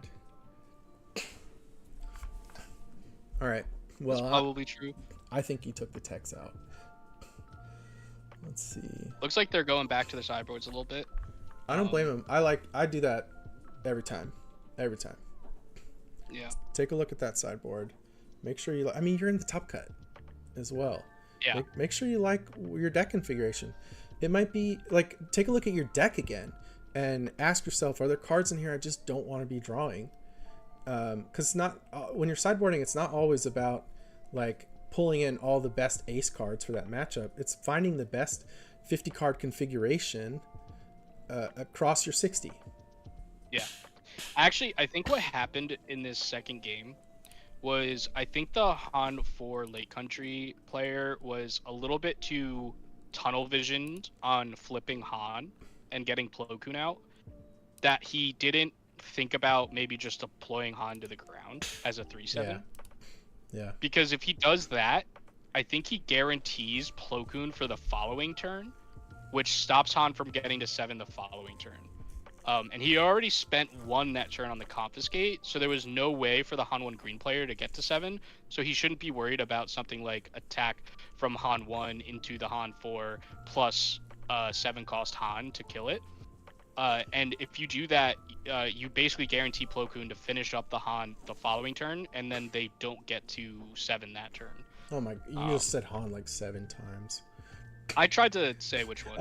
I know. It's Han. There's just so many. It's so hard. I really like this Han pilot. I said that earlier, but like, he's so good. The action compression. Yeah, just having a bunch of pumps in your deck. You don't need Surprise Strike. We haven't seen Mandalorian yet, but that seems pretty good too. Like, you're are they? Hold on. Yeah, they're back. They're back. Okay. So we got a R2 pilot on the ground plus a Republic Y-wing. And then I think we're going to see a new Falcon, so it doesn't come in readied, which is really good sign if he has the Sanctioner shuttle. I think he just wins the game on the spot if he has the Sanctioner shuttle. Does he have it? Or you could. I mean, I guess if there's a blue, if there's a blue leader. Well, no, the Han 4 player has initiative. Yeah. So, but yeah, so if there's a blue leader to kill the Sanctioner shuttle afterward, it would be really bad. Yeah. Well, what if Lake Country has Han pilot? Oh, they're just gonna. Ugh. So okay, so he misses on the reveal, just attacks for 1. Oh my god, that is anemic. Ooh, he went for the Chewie. Does he have the Sanctioner shuttle? Was it all a ploy the whole time? Does Chewie say capture? Chewie is allowed to get captured. What? Looks like he does not have the Sanctioner shuttle. He's doing 6 to base though. He's not taking him off coordinate. Sorry, 7 to base. He has his own new Falcon. Han 1 green will take initiative. Damage race is not going his way. I don't play capture cards enough. Defeated, return to hand. Whew. Man, that would have been such a blowout. Oh, not you. Yeah. Wow. So... Wait, we went to base. So, Han 1 now thinks they can race it? Yeah, I mean, I think that's maybe correct. I think maybe you kill the old Falcon, or the new Falcon now, with your Chewie Falcon. But he's probably worried about never tell me the odds. Wow, he is going.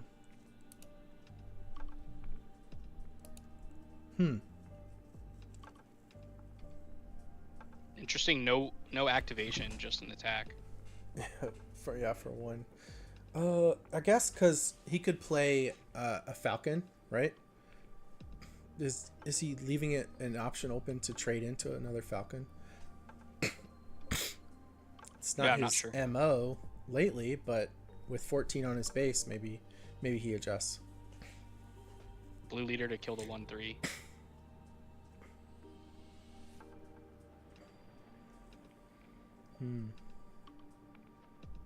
Dagger squadron pilot. If he has a Han pilot, he can actually kill the Falcon from the Han 1 green side for free without taking damage back. Putting that Dagger Squadron pilot on the screen in case nobody's drafted this set yet. Ooh, wait, that was sweet. So he played Wolfpack Escort to put the yeah. to put the R2 back in hand and then put it on the Falcon. So it does 7 damage. +2, +1, 2. It's a trade. Oh my god. That is a lot of resources. Like a lot of your material. Yeah, it was. So if the Han 1 player can hit like a U-Wing or just a big play like that, I think he's going to overwhelm the Lake Country deck. I agree. It's not looking good for the Lake Country deck. No. Is this where our hero's journey ends? I hope not. Ugh.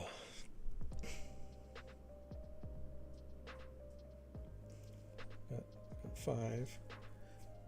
New Falcon. Until another Falcon comes out. I think he has a waylay in hand.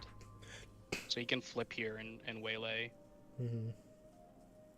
That's not that scary. I don't think I mind you having waylay in your hand if you're Han 1 here.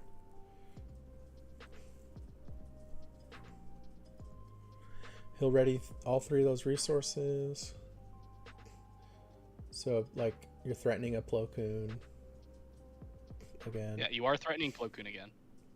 Well, he did not ready his resources when he should have. Is it a May? It is not a May. I don't believe it's a May. I can check. Yeah. Definitely not gonna say anything without looking it up.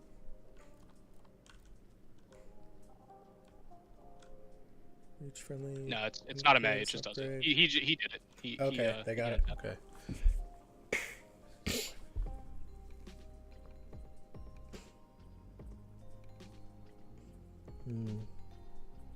So, I did you see his hand? I'm looking at what we see on stream. I know you're looking at like the full view.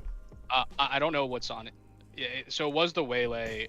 I think I would have passed and just tried to get him to use resources. Like you could have waylaid this? I don't know. Is that a Peacekeeper? No, it's it's a Poe. Yeah, it's a Poe. And he gets to put it on the Falcon. Wow. Yeah, this is just GG, I think. Dang. He went for blood. Yeah, I mean, I did say that start with old Falcon Chewie is going to be rough. It's a lot or any of Falcon damage. Chewie is going to be rough. It's interesting looking at, your hand, the board state, and assessing, am I the aggressor? Because in the first game, he definitely was not. But in that board state, he said, you know what, now I am. I mean, the crazy part, too, is it would have been a completely different game if he had the Sanctioner shuttle, but... Right. He didn't draw it. I think maybe he saw 2 1-drops and was just like, I have to keep this. Even though he could have maybe not. I don't know. I'm completely biased. I wanted to see more Lake Country. That's all. I just wanted to see more Lake Country. It's a nice, part of the world. Mm-hmm. I mean, and the Han 1 green player is playing great. Like, nothing against him at all. Oh, yeah. Yeah, for sure. We're not biased in that kind of way.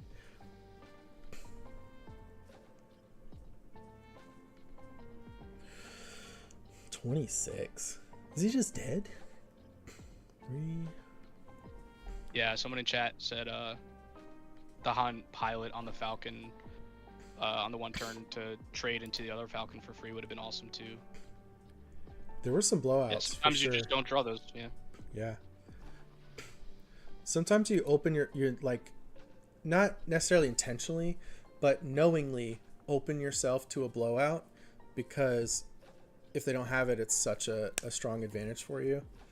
But it really depends on what your other options are. If you have other low variant options, sometimes it's correct to do that. Yep. Looks like Lake Country has fallen. Unfortunate for our Lake Country friend. Great run. Awesome showing for the deck. Really, really cool. I hope people iterate on this deck and get it to an amazing spot. Shout out to Scott Barrett for his performance, and congrats to Nick Stanton on making top 4. Yeah.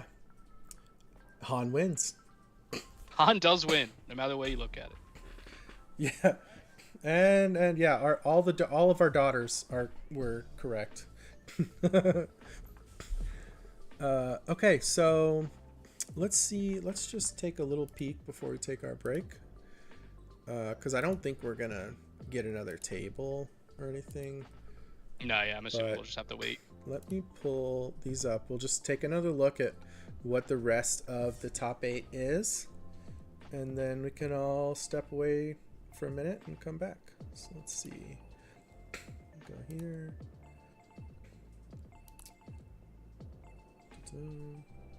Okay. Round timer ended. Yeah, they didn't populate that, so we're just looking at the standings. Okay, so Quinlan, Kira, Sabine. We now know that this Han is moving on. So it's Sabine versus Quinlan, Kira versus Cad Bane, Blue.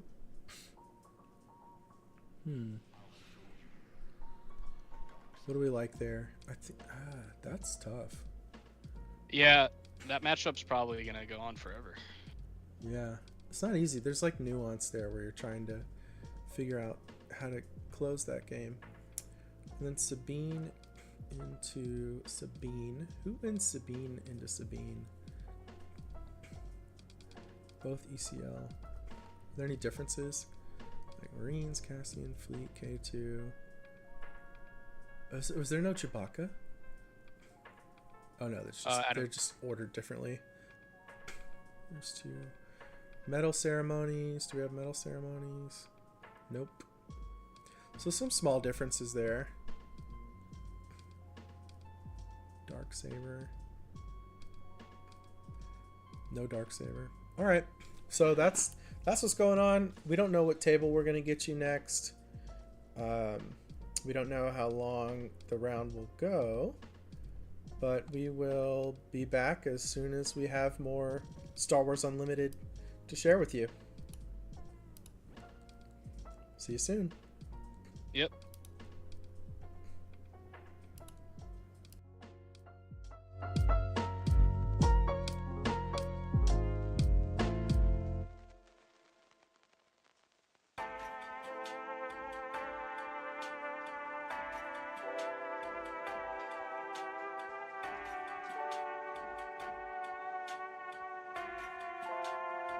Rebellions are built on hope.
Jabba ruled with fear.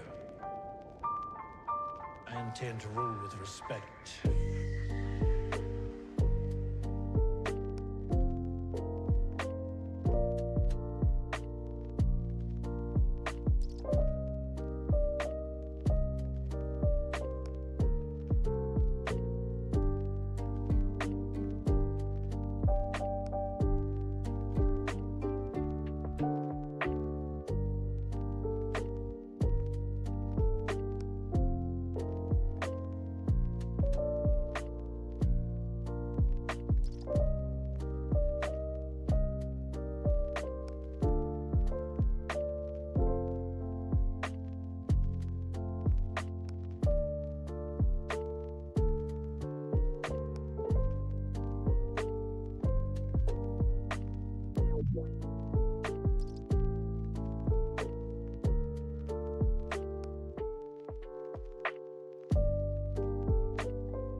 Jedi, like my father before me.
Where is Padme? Is she safe? Is she all right?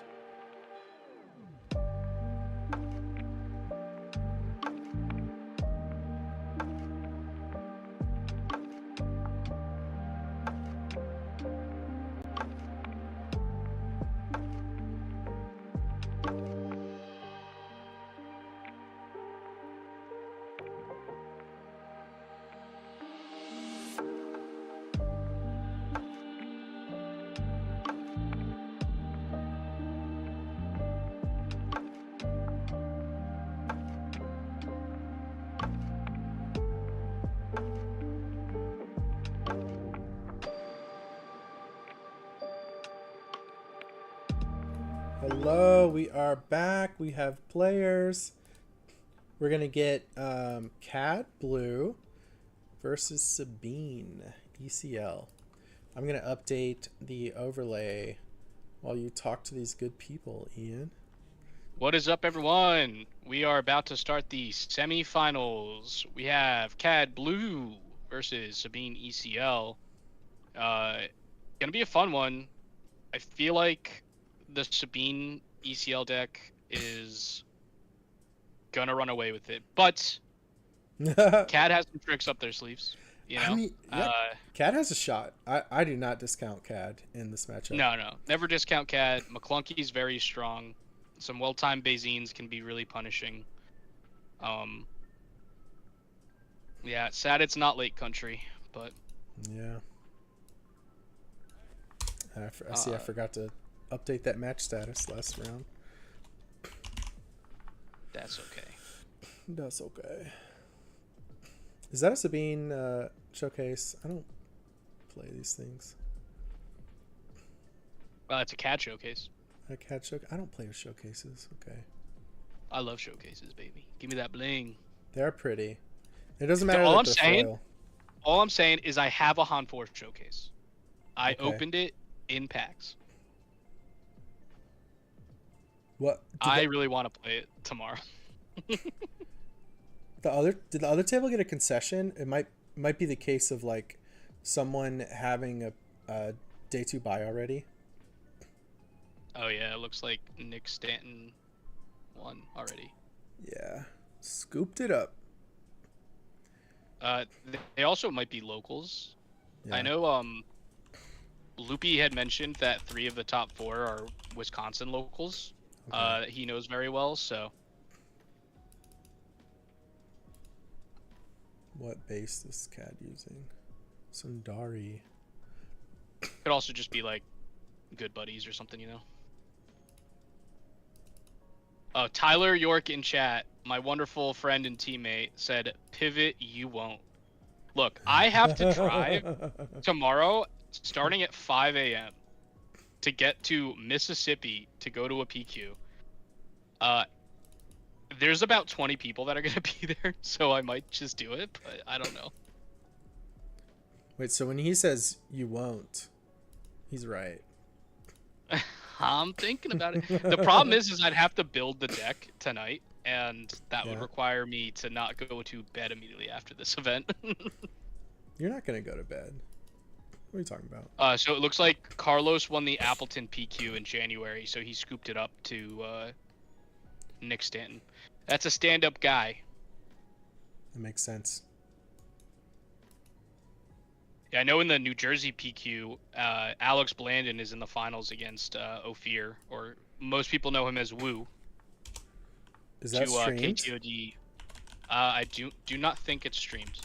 Oh. But I did get updates from them, so shout out to them and KTOD. Great guys, great players, great team. Yeah, that would have been a great match to be able to tune into. Yeah, it's funny, they both have their invites, so it's the invite's going down to 3rd place.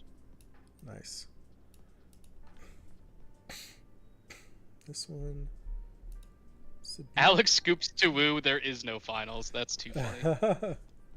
Is that real? I do know better than that, but it's still just like it's just so funny. Yeah, I don't think they'd do that. Especially if they both had the invite. You got to play that out. No, Alex scoops.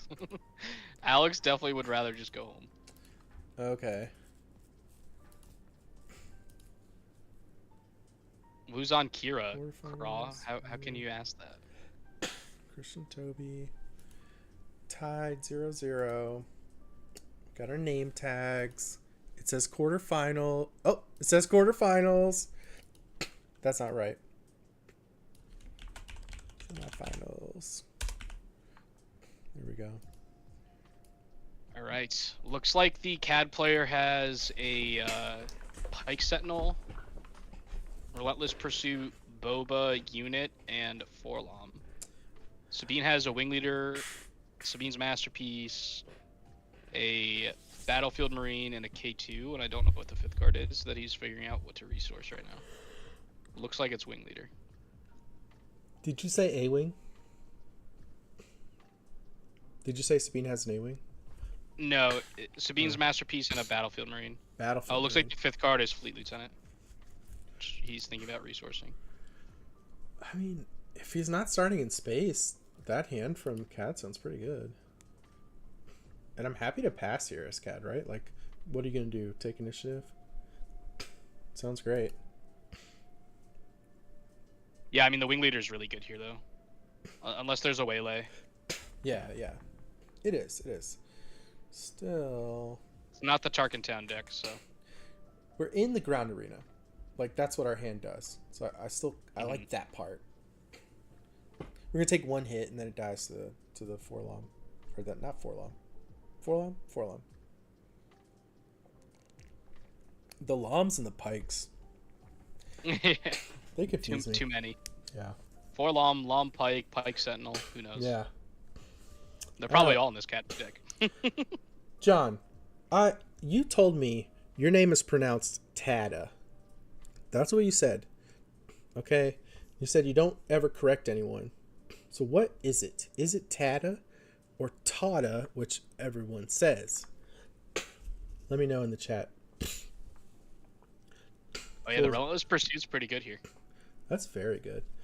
So that's a Pike Sentinel in play right now. Yeah. Not a bounty hunter. Does not have a Yeah, shield. Relentless Pursuit to deal with the Wing Leader play. All right, it is Tada. Because I was talking to Mike, and he was like, he's never corrected me. I was like, okay, well, that's what he told me. That's pretty funny. It's numpty. It's numpty. So I just had it wrong the whole time. All right, what are we playing here as Sabine? We need to put some material on the board so we don't just lose our Wing Leader.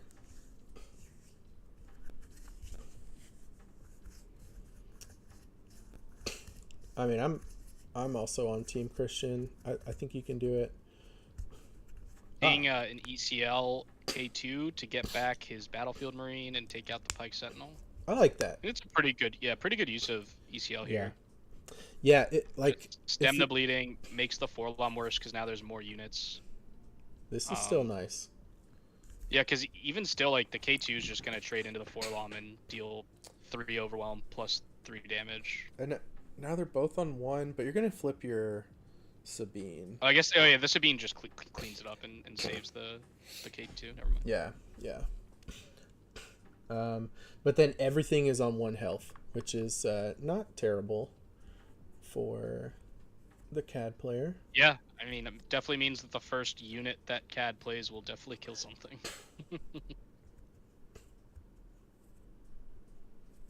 We see a Timely in hand and a Cassian, which is going down to the row. See a Relentless Pursuit again in hand for the CAD player. Power the Dark Side and a Cloud Rider. Cloud Rider can take out both of these ground units. Yeah, that's what I'm doing. And then, do you ambush first? And then ping? Yeah, I think you ambush into Sabine and then ping. He probably kills the Wing Leader to do more damage, though. Ambush into Sabine is interesting. It's like Courtney does the Courtney maneuver, where she lets her Sabine die on purpose, because now I can start pinging again. Yeah, I mean, it definitely depends on the matchup, where that's going to be the strategy you want to use. I think I might have killed the K2 instead, because it's 1 more damage, but I guess with the ping back, it's the same. Or it's even more, actually. I like killing the K2. Yeah, I think killing the K2 is a little better. And now the Power of the Dark Side's pretty awkward, so he doesn't even play it. Wow. Okay, I don't like Cat's position. Yeah, I don't like playing anymore. nothing, though. A little awkward. Oh, Oh, it looks like he's playing Outer Rim Outlaw, which is the 3/3 shielded for 3. Is that an Underworld unit? It must be. It's called Outer Rim Outlaw, right? If it has the word outlaw, it's required to be an Underworld. Yes, it is. I'm gonna do the thing where I pull it up on screen. Where's my thing? That card has been showing up, like in Anakin decks. Mm-hmm. Real good. Shielded 3/3 for 3. What are those? Is he using that for damage? What is that? Yeah, it's supposed to be damage. It's not +1/+1 counters. Okay. He doesn't know any better. It's all right. You can really tell when people play on online platforms, or they don't. Okay, 6 resources. It looks like that's 6 cost and fees. It is, which I know Junior is a big fan of. Yeah, he likes it. He liked it in Han Yellow for the Quinlan matchup. Super interesting here against Sabine. Gets to kill both units, but Sabine is now at Cat is now at 22 damage with, I think, Cassian coming out to put him at 25. So there's like a 4 cause plus ping. It's just lethal. It was a pretty sick ambush. Definitely liked it. But he is on quite the back foot. This is one of those situations where the Sabine deck, like, is if their unit gets 1 attack in, they're like, okay, that's fine. That's all I need. It's going to be lots of reach. What was the conclusion on Outer Rim Outlaw, by the way? Was it It is, yeah. Very cool. Oh yeah, there's the 4 cause. GG. 4 damage. Of course. All right, let's. Okay, I'm gonna be Team CAD for a minute. How do we win this match? I mean, I said going into it, it seemed rough. I mean, the control-y cards against Sabine, just like, he needs heal. I don't think he has any heal. I think it's in his sideboard. Oh, does he have top targets? Well, I think he has vigilance in the sideboard. I'm trying to find it. I seem to have lost my link. Let's go. Okay, here we go. That. Let me pull it up on stream. Is that it? Yeah. Okay. Alright, so what do we got in the sideboard? I don't have the little visual button. Oh, no, there it is. Okay. See Vigilance, No Glory, Fell, Avenger, and Bounty Hunter crew. So no top targets main, no other forms of healing main. I mean, I think you're supposed to bring in the Vigilances. Maybe. Yeah, me too. I know they're awkward. It's the only card I see in the sideboard that I would play or bring in against Sabine. Well, hold on. If doesn't the Sabine have Chewbacca's? Yeah, maybe you bring in the No Glory. Yeah, you do. The problem is like you have no other. I mean, you have Relentless Pursuit as like the better answer to that card, anyways. And I don't think you can really last long enough for No Glory. Well, let's see what we can take out. What can we take out? First Light. Yeah, maybe First Light. Dryden Voss. Dryden Voss. That's 3. So I think slots. Snoke, honestly, like getting to 8 is really tough. It is. We're not ramping. So that's 1, 2, 3. That could be 5 slots if we wanted to go that route, which is 3, 4, 5. Sometimes I bring in Fell the Dragon too. Like if you had 6 cards you want to take out, because there's Poes and Wreckers that you want to just get rid of. Yeah, unfortunately they usually do damage or some sort before that comes down because they're getting ECL'd in or timelied in. Yeah, you still need to kill him though. Like it that's is main deck unfortunate, 51 cards. That's funny. It sure is. Our teammate Tyler says to take a 7-cost Luke, scribble out the heroic aspect, and write Underworld over the rebel text. Does that work? Does that work? Round timer ended. All right, back to the game. Are we in it? we missed the turn. We missed turn 1. They're fast. Crap. Okay. All right. Is that a Pike Sentinel? I have no idea what card that is. That is a white piece of paper. It's a 2-drop that pinged the Green Squadron A-wing there, and the Sabine is deciding his resource. Yeah, No Glory is very good here. It does a lot of good stuff. George, get in here, you freaking CAD player. What are you doing? Get in our voice chat. Come on, bro. Oh yeah, No Glory is really good against the K2. That's a good point, George. I heard there was a CAD blue, so I've been summoned. Yes, get in here. Get in. Welcome, George. I need your energy. Let's get a win for this CAD player. There's a CAD. There's one of my local CAD blue player. Basically I inspired him on the CAD blue. Like, I don't know, last set, and he actually just went down in quarterfinals. Semifinals. Okay. In our 70-person PQ. So I think it's a really well-positioned deck at the moment. Really, the CAD main, the early game, you're really looking for McClunky. You can do a lot of really strong plays. The 2 health unit from Sabine. This is really also going to set up a really. Oh yeah, that's what we're doing here. Mm-hmm. We're getting McClunky to kill Sabine's masterpiece, CAD ping to kill the Green Squadron A-wing. So good. Oh, it's and then, this and then replay the Pike Sentinel. Is it, or is it the space unit? No, it's this. Okay, Pike Sentinel. Okay. Yeah, no, because the 3 health breakpoint stops Sabine's attack. Are you? Yeah. You can join the video. Yeah, it's in the chat, George. Jump in the video. Let's go. Password Fisher. And then what I'm doing is I'm just full screening the table. Wow, he literally just said my password on stream.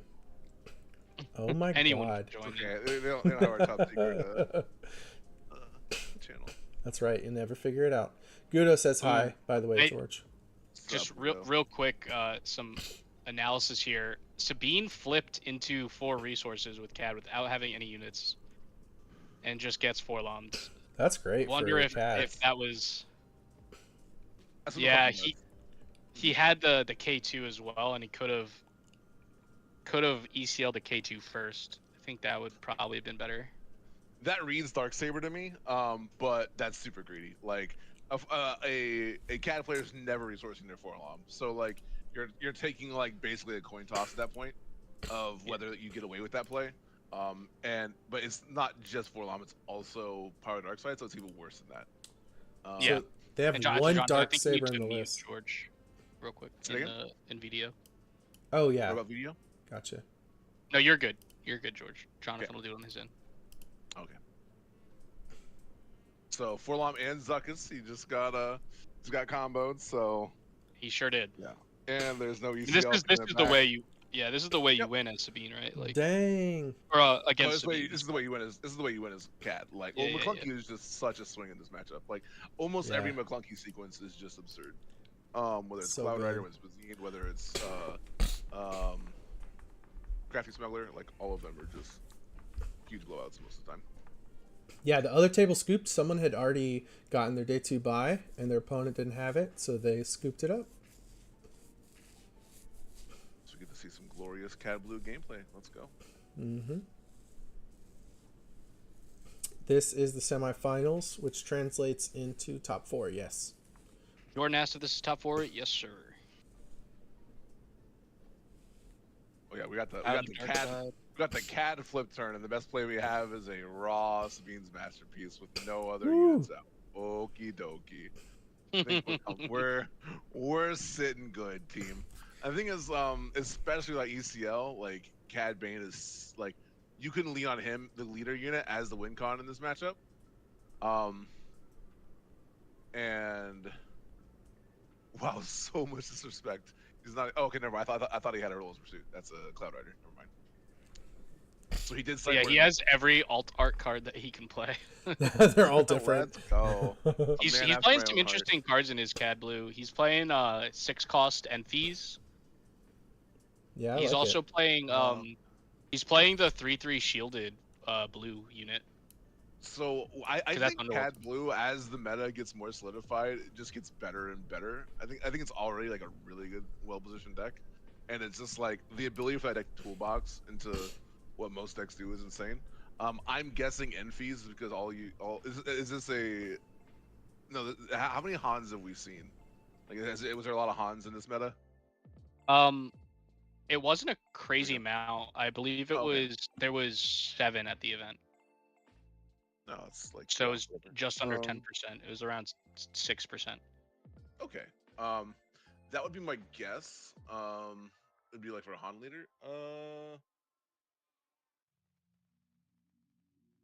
Oh, because without a unit out, it just It ping just plus that, yeah. I don't know. I'd be curious what breakpoint that hits. 6 health, 6 resource. Anyway. Doesn't matter. Yep. Yeah, Sabine scoops it up. We're getting a game 3. Ooh. Yep. All right, let's put up the CAD list for George to look at. Maybe we can see some analysis on. Break it down. Yeah. Let's do it. I know you said you liked the vigilances and the no glories. We did see him have a vigilance. Well, hold on. We didn't talk about Sabine. Let's at least give them some respect. What are they bringing in? Chewbacca, right? Yeah. But maybe. Because it depends on initiative. Now Sabine's gonna have initiative, so there are some lines that Sabine can do where like Cad just can't stop it. Because unlike like Palp decks or whatever, like Palp Yellow, sometimes they run the Underworld package. They run 1 cost. Pretty much all the Underworld units Cad Blue wants to run are the 2 cost. So you're very rarely getting a McClunky off on turn 1. So if you are a Sabine player with initiative, you can do some of those pilot lines with like basically no interaction. It's also really rough with against Relentless Pursuit, right? Like that's true. That is true. Because if you put it on a 2-drop ship, they just get to do it in response to your thing, and you never even attack base because you played a 2-drop as well. How many Relentless Pursuit? We got 2 in the main deck. Yeah. Yeah, it's really like it was really good versus Django, and it's still just really good with people leaning on Chewbacca with like the Han 1 greens of the world. Only 2 McClunky, George. Have you run only 2 McClunky before? I have, and I think so. It feels really. It's one of the worst feeling cards when you draw like 3 of them. Yeah. Because it literally does nothing.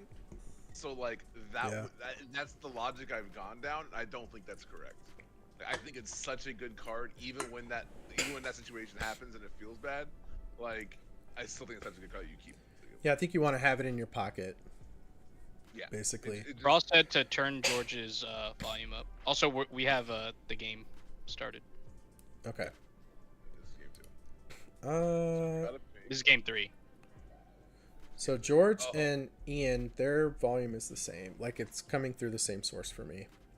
Sorry, they're playing really fast. Okay, well then I will try and move my mic closer to my mouth and see if that that's louder. Does the trick. That's louder. Excellent. So yep, we got a nice, beautiful McClunky about to happen, I think. Yeah, that Sabine's masterpiece is betraying him pretty hardcore right now. Wow. Oh, interesting decision. Bouncing the Boba Fett. Oh, he wants that 2/3 Sentinel, which this is the turn to have it, right? Because that 3 health stops Sabine attack. So,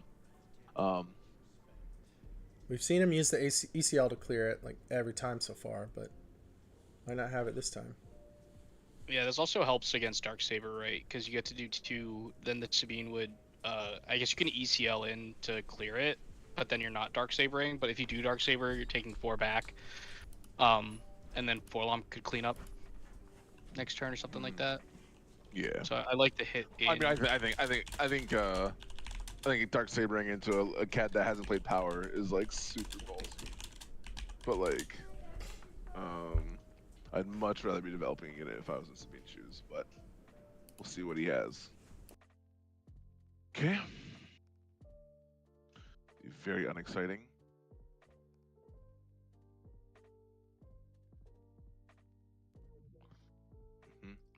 then you get a nice clean 2-for-1 with Forlom, which he has in his hand. Yep. Yeah, this is going exactly how the CAD player wants it to. Yep. McClunky doing McClunky things. Yep. It's just gonna matter of Sabine has the top end units to be able to get through this. Yeah, the last big push is gonna come from ECL, right? Like, is the ECL gonna one-shot CAD? Is it gonna bait the CAD player into a like CAD unit, and then like basically heal all the units back? We shall see. We also have a lot of cards in Sabine's hand if she wants to go wide. Granted, you don't want to go wide against CAD on the 6-resource turn because then the following turn is CAD unit. So, not advisable. Yeah. Looks like we're getting a takedown. Oh no, is that I an think Enfys? Sabine was... No, that's an Enfys nest. Oh, my bad. Yep, you're good. Oh, yeah, only taking one back. Really good. Yeah, very good. We're sandbagging this Darksaber. We have hopes. I know. Oh my god. I was like, what is that? Because even if you put it on the K2, you're just... Guy's so optimistic. Oh no. Yeah, I mean, no. sometimes you're feeling a little desperate. Like, oh my god, how do disagree. I do this? Like, Yeah. if I could get away with this, maybe that's how I do this.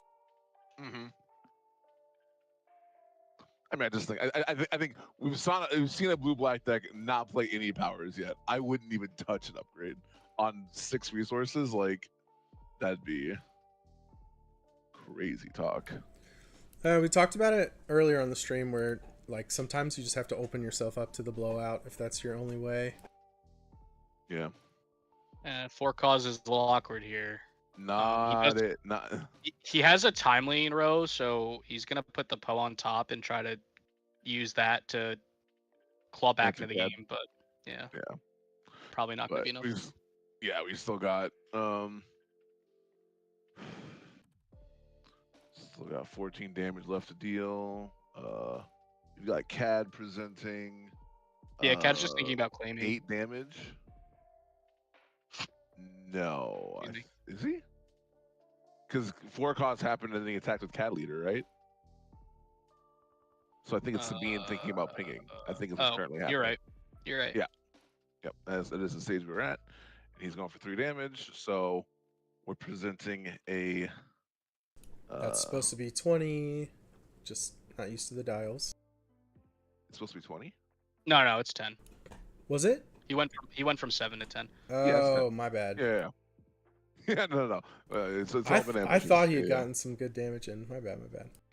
Nah, he made a decision on the 4-resource turn to bounce his Boba before he attacked, which was 100%. Well, which one to bounce is debatable, but like, I think a micro optimization is bounce the Pike Sentinel there, but he wanted to get a 2 damage onto Sabine unit to set it up for a ping. So, no, he was right. Yeah. So yep, as foretold. Wait. Oh no, he was not a timely intervention. It was a Poe. Oh, he saw the ECL. ECL. Right? Yeah, the Darksaber. I mean, honestly, that was the best thing that it was going to be doing this game. He just wanted to see it. He didn't want to put it upside down. And yep, Cad Bane cleans up the board. Really rough for the Sabine player now. Yep. Now we're presenting lethal. In 2 actions. Oh, draw Metal Ceremony. That is not what you want to see on turn 7. Yep. Yeah, he's just scooping it up. Yep. Well played. There it is. GG's. Cad Blue going to the finals. Gonna play against Han1 Green. I knew he could do it. I'll put my 2 cents out there. I think Cad Blue's in a great spot for this one. I think there's a lot of ways for it to answer. The Chewbacca pilot, mostly Falcon. Like McClunky kills Falcon. Power Darkseid's always gonna kill the Falcon. They're not gonna get scammed out that way. Relentless Pursuit scams it. Kind of. When they play a 3 cost, you have to play a 3 cost, and then you get the Relentless Pursuit. So it's not like super clean, but it's still like fine. Cad Blue also had a nail biter game. I think game 3 against Kira Data Vault in top 8. Ended up winning to get here. Yeah, So that can go playing either against way. all the meta decks and doing well, I think it's probably its worst matchup is Quinlan, right? Yeah, I'd say it's a safe bet. But It's Quinlan's kind of going down in it's meta not share. it's not like terrible, like because their Han unit does cleanly answer CAD unit. You kind of have to lean on Cad Bane leader in that matchup as your like consistent win con, which has its own downsides. So like, I face really good Quinlan's. I think it's not a terrible matchup. I think it's a fair matchup. Is how. Do you like playing 30 HP in this meta as opposed to Colossus? Yeah, I think the Colossus was mostly just so you could eat multiple Devastators and not care. Whoa, Andrew not being Smith sure. in chat. I never thought Sabine was going to run over CAD. I just assumed. I don't. Yeah. I'm not an expert in these two decks, so. Do you want to say run over? Oh yeah, no, McClunky is just. I mean, the games I did saw point were out that just McClunky was textbook. like the best way to win against Sabine, and he did have that games 2 and 3. Yeah. 2 and 3. So. And he had Pike Sentinel, which also forced the ECL out game 2. Right. Because you want to be Round ECL timer that ended. CAD unit, or that CAD leader, right? Because like the CAD leader represents so much board control, and it only has 2 attack. So when you ECL into it, you're feeling like great. But that Pike Sentinel, got basically like blanked the flip, so he got that he got that K2 to deal with the Pike Sentinel, but then he was vulnerable to CAD leader. So. All right, George. If we're CAD, What's up? this is what we're up against. Can you see it? Do you see, it might be. You might have to go to YouTube, or I can share my screen. Go to YouTube. I can go to YouTube. I'll share my screen for you too. Hold on. I can see it now. So we're up against Han Green with Chewbacca pilots. This is everything. Oh, U-wing. Let's go. Okay. Yep. This looks like pretty predictable stuff. Yeah, stolen AT hauler is a big liability in this matchup until post board when you have salvage. Yeah. Yeah, you've got Power Dark Side, you got Takedown. There, the Forlom is going to be pretty mid here, most likely. The whole Forlom Zuckus package is going to be kind of fair, but like the Cat Blue deck has the event package and everything too. Yeah, I would assume that you actually, as the Han Green player, you want to resupply. Yeah. Turn 1. You want to just go bigger than the CAD player. That's kind of how I've always taken the matchup. And I like playing a more casino version with more top end home ones in the main, things like that, which you're definitely bringing in post board. But in general, I think ramping against them and just having repeatable threats with home 1 and with Marauder and stuff is like a really good way to beat these CAD decks. So not having all of that in game 1 is going to be a little rough, I think, especially because of Relentless Pursuit being super good against the piloted stuff. He has the Poe Damerons, which are pretty nice. The L3 has a shield to absorb a ping. It looks like there's 6 cards you could bring in. Do we the Sparks home ones? Do we want the salvages, or is there not enough? Yeah, you bring in salvage. So what do we take out? That would be 6 cards to take out. I would probably take out the stolen AT hauler. It's too much of a liability. You don't need the confiscate in this matchup. Yeah, so that's 4.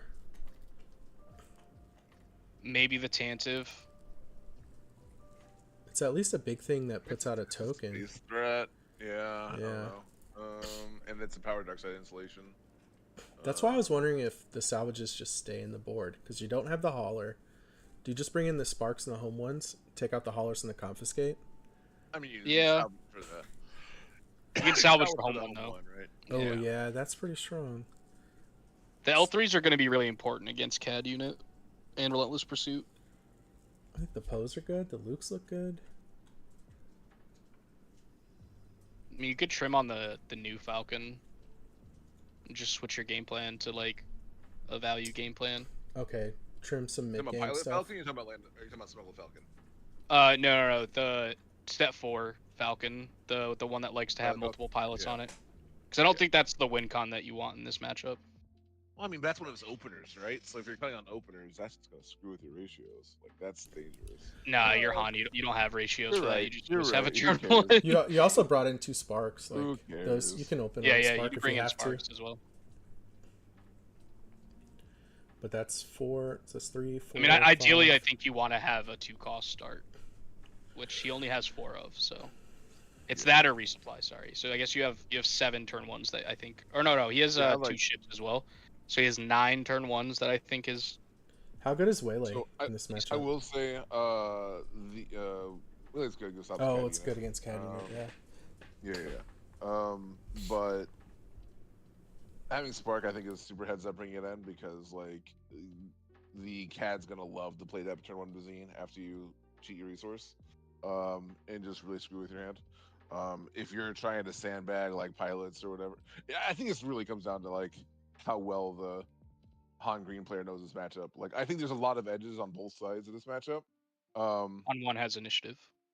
And I think I think you're 100% correct. The correct line is to try and ramp on turn 1 to try and. Yeah, we're about to start, so. Okay. I'm gonna work on the overlay. You guys take it away.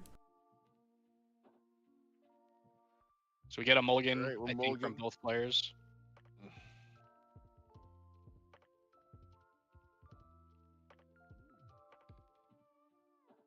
And for those hanging out in the chat, I rocked the CAD Colossus to 2nd place at the Boston Invitational. So know a little bit about this deck. So happy to. Knows a lot about this deck. Lot about it. Lots of charts. The charts are very good. Just that one ping. Just Round changes timer so ended. much of like how openers like match up against each other. Like the crafty sort of 2/2 shielded stat line is like typically just like really reliable. But CAD just shuts it down in like 3 or 4 different ways. And then he gets to do 3 cost and removal blue black stuff. So that's super nice.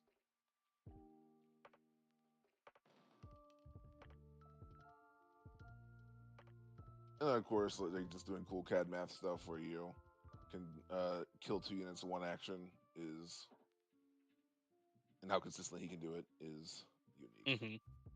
So it looks like we get an activation plus no fear. Big Falcon. Slamming down Bazine? No, we're slamming down Cloud Rider. Okay. Yep. So power or McClunky here cleans up. Yep, that's what that reads to me. Cloud Rider can't breathe in space? What madness. Jonathan, you might need to update that this is the finals, not the semifinals.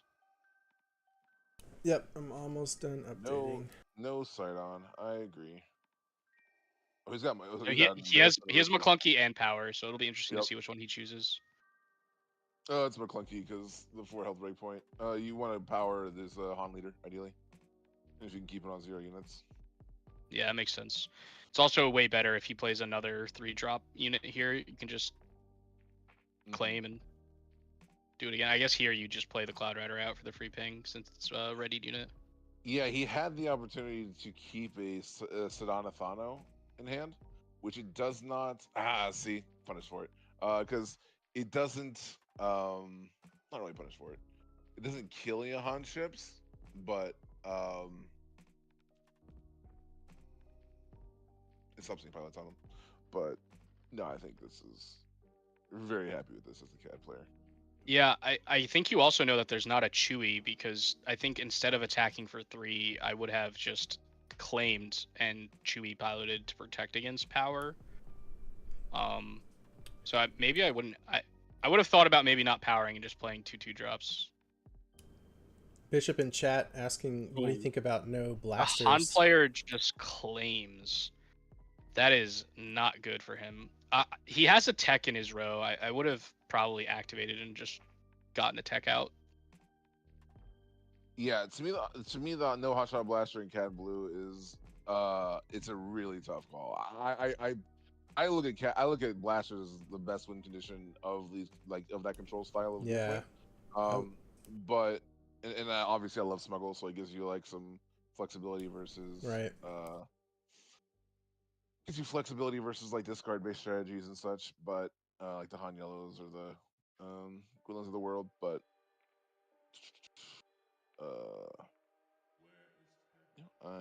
it's obviously working for him, and Yeah, here he is.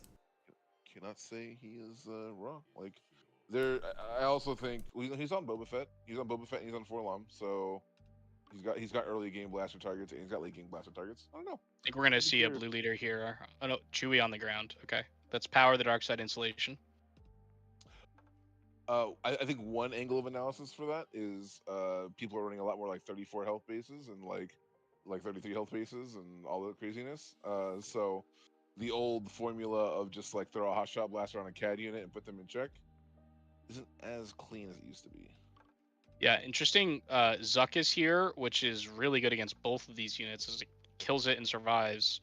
So I wonder if it was actually better for the Han to just claim. I don't know what's in his hand, but if you have a hot shot blaster, you can at least trade with the Zuckus with the Chewie. Yeah, I can't control the blurry screen, unfortunately.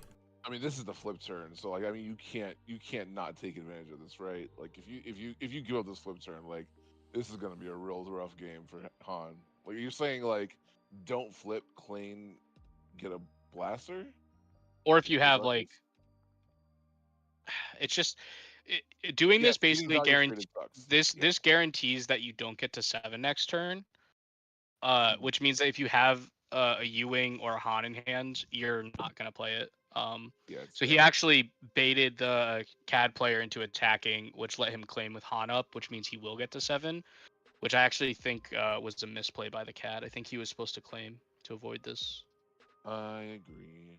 It's a tough call though. Like, it does look like Han wants to attack, so like, but so yeah, now he can either get to 7 by attacking face, or he could start doing some value trades, getting rid of the Cloud Rider. He could go face.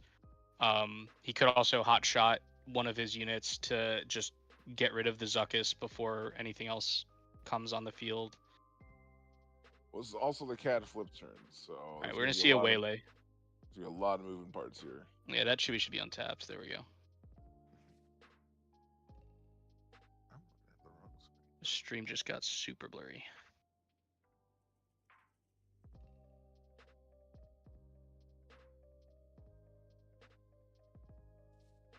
And the stream flickered. Okay, it's back. Yeah, it's back, yeah. Okay, so there's Cloud Rider and Cat out. 3 resources up for the Han player. Yeah, I was trying to refresh the connection to see if it would get rid of that blur we were getting. We will see the surprise strike on CAD leader. That's huge. Yeah, for sure. Like, that's a lot of damage loss. No, that's a dead CAD. Oof. Yeah, it's very cool to see players respecting CAD leader. Yeah, especially with that Relentless Pursuit in hands. So it looks like there will be a Power of the Dark Side for the Han. 100%. Very happy to be done with that. And Han goes to the discard pile. I love it when people do that. It's like, hey man, don't treat your leader like that. Right? He's just trying his best. Little Sentinel. A little optimistic versus the inevitable Han unit, but See a Bazine in hand could come into play with Han being on 7 now. A natural 7.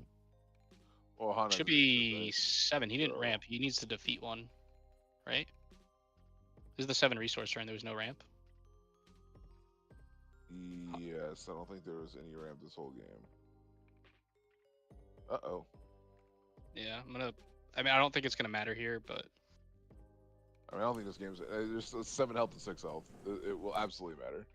Did they miss a defeat or something? I'm messaging. Yeah. Okay. Yeah. I'm messaging.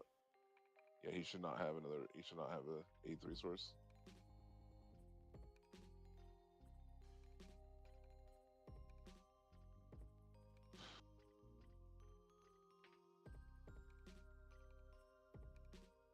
Han is a tricky. Yeah, they're realizing it right now. They're trying to fix it. Yep.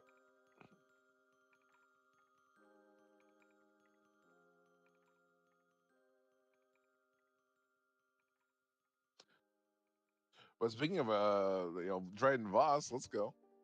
Nice shield to insulate from on unit. Yeah, just playing him out is totally valid in some board states where you just need big numbers. Yeah. Okay, we're fixing it. Yep.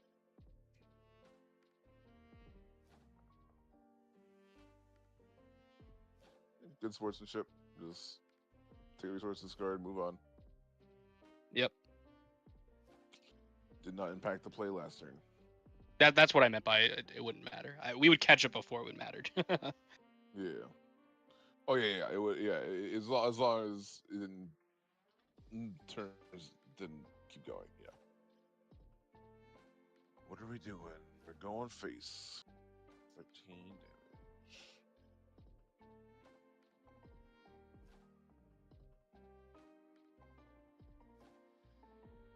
So, yep, this is not a Quinlan. They're not going to be able to one-shot that 7 health Yeah. unit. Yeah, it's interesting that Dryden Boss is actually a pretty nice answer to the Han with ping 5 plus damage attack. It's a good floor. It really is. Obviously, you wanted to do like, you want to capture a unit with Cat Leader and then play Dryden Boss, or you want to steal their like Obi-Wan, or you want to play Cat unit and then free him up with Dryden. But the floor of Dryden is still totally respectable. Okay, what do you got? Yep, I'm getting rid of a cat or a Han with the Bazine. Get out of here. Draw your card. Draw. But he drew. He's thinking it.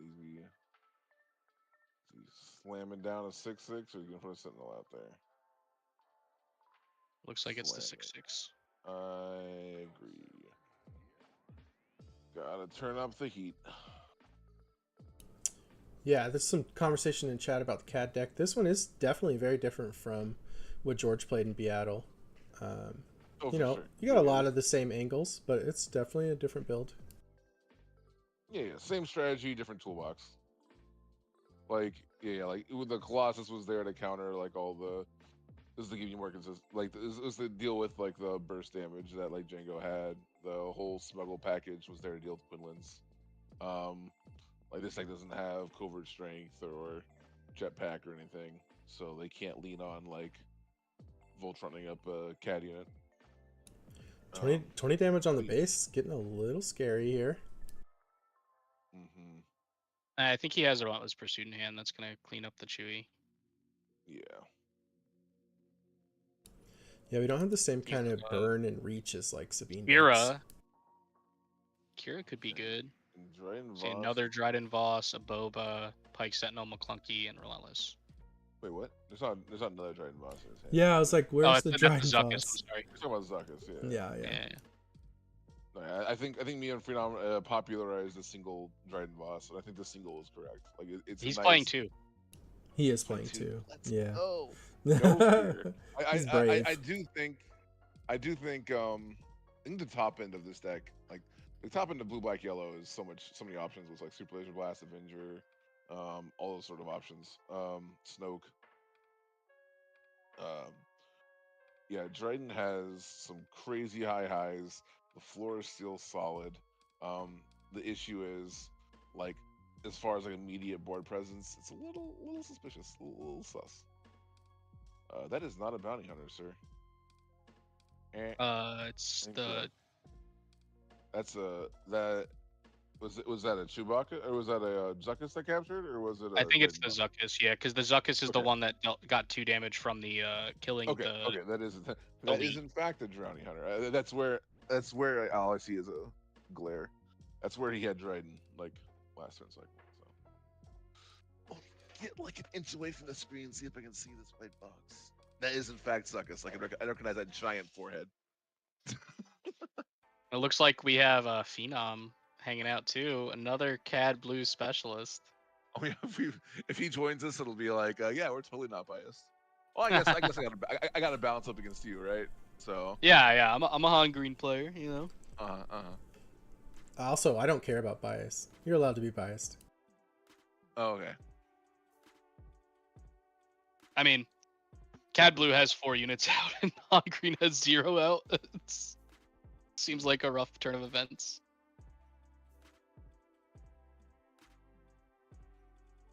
Gonna capture or rescue from capture, and then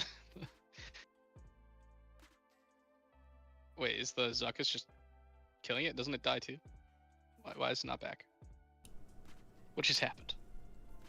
So the people on site did say the computer they're using is starting to struggle, and they're going to swap computers. I'm hoping that resolves some of this blurriness. So we'll see for next game.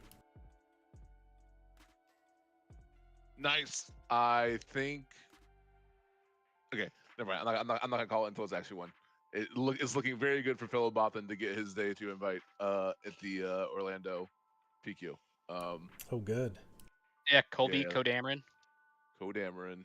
Well, absolutely well deserved. He is. He's been in the finals, top 8s, and looks like he's going to take it down. Anyway.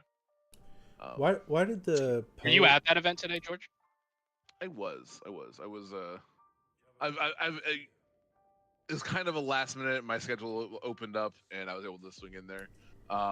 So I ended up going 3-1-1, and had a team kill, so I conceded and left. Because there was a meetup with my coworkers, because I work at Disney, and one of my location I work at is the last day is today. So gotcha. A lot of my coworkers I'm working with for like 8 years. We were having a meetup, so I said it's been fun playing Star Wars, but I'm gonna go hang out with my peeps. So yeah, totally. That CAD unit was brutal, taking out the token and just killing that Poe. Yeah, really clean. Yeah, CAD unit, like, it's a super laser blast that comes with a 7/7 for 1 resource cheaper. Yeah, that's good. Against a lot of decks, obviously.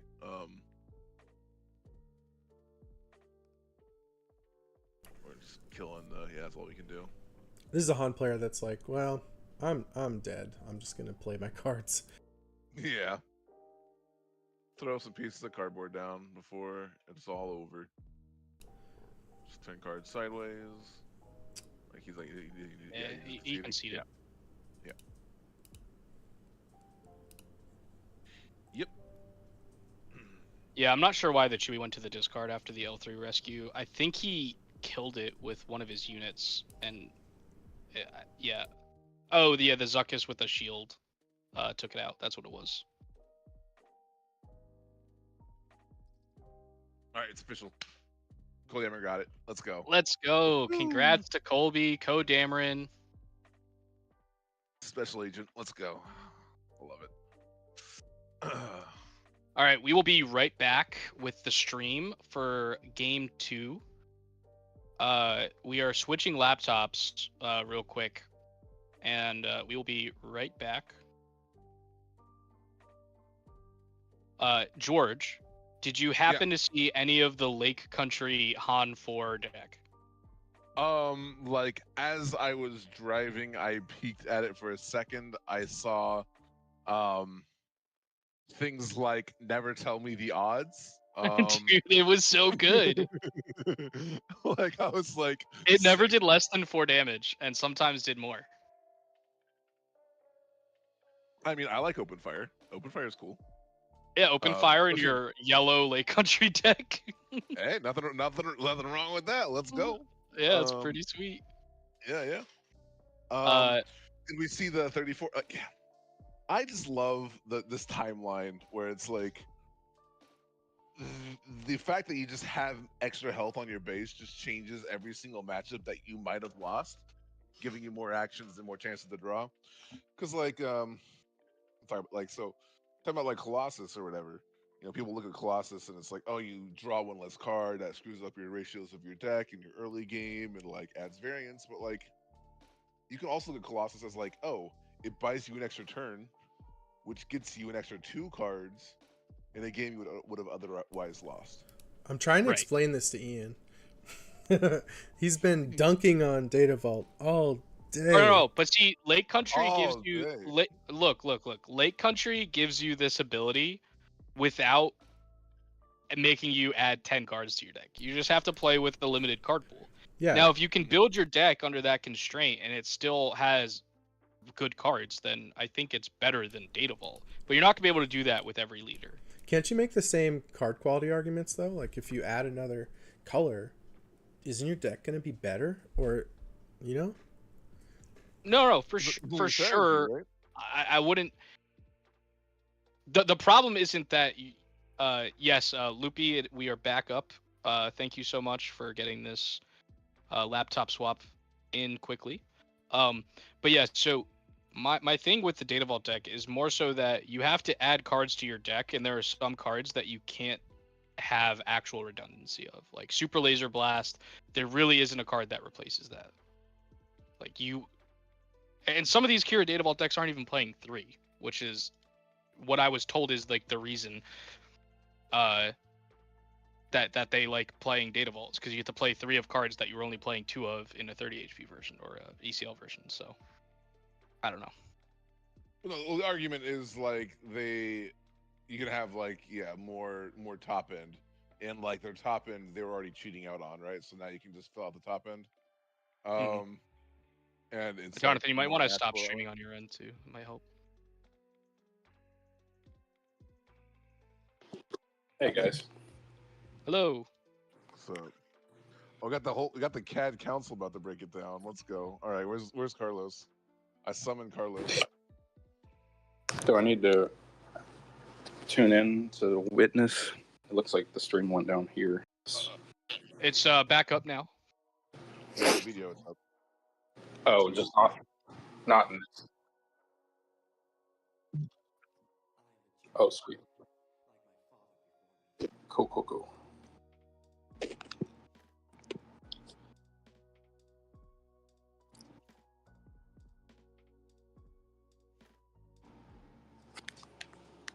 Oh, yeah. 1 sec.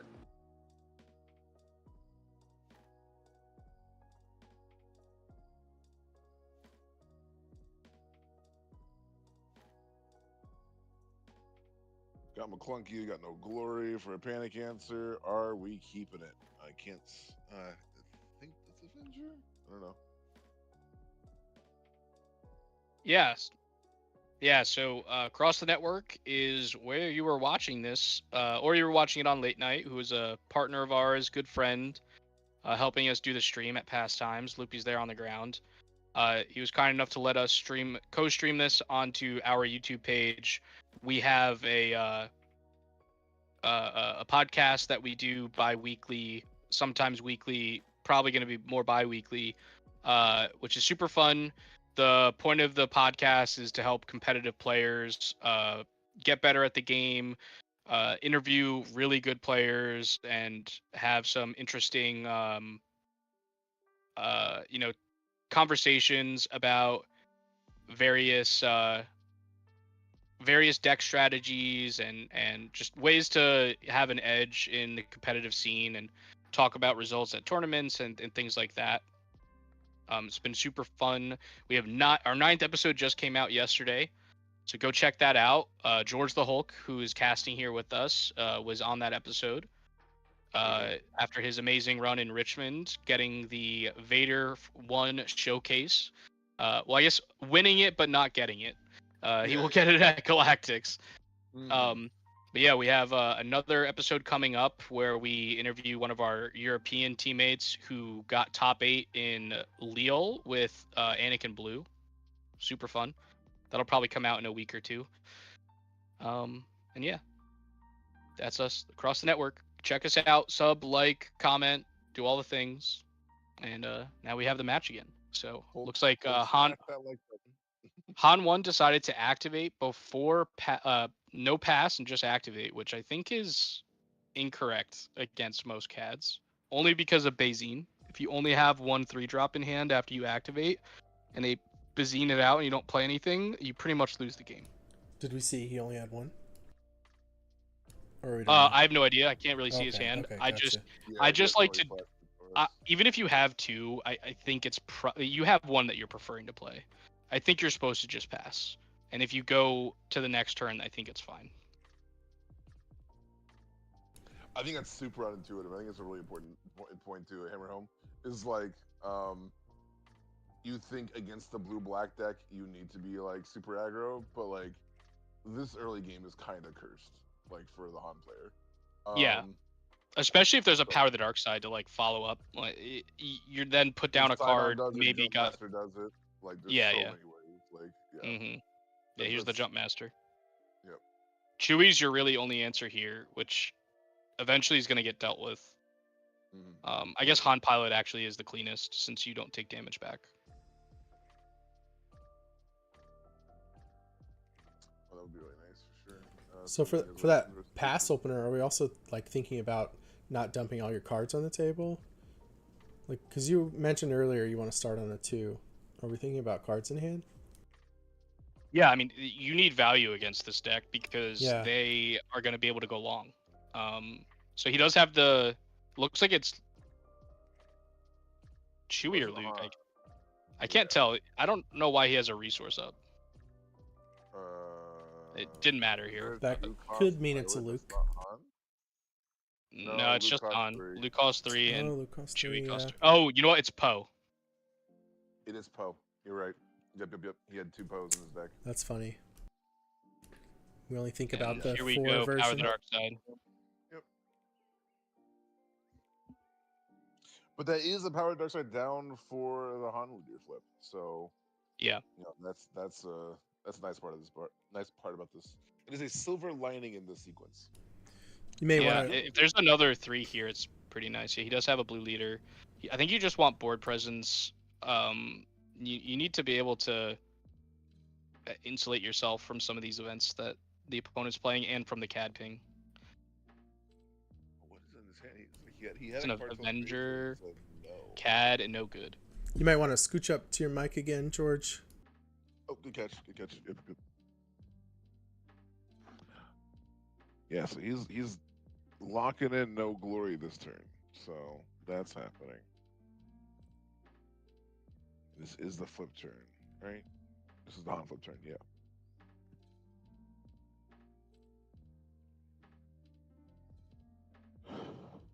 This seems so good for CAD. Like, not much has happened. Yeah, we haven't seen ramp either game for our Han 1 green villain. So that I think that's Han's ticket, and just hasn't lined up.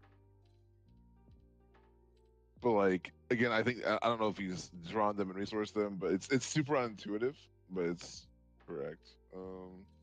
Yeah, Kira's great here. I think you just named the no glory, so there's not a real play here, right?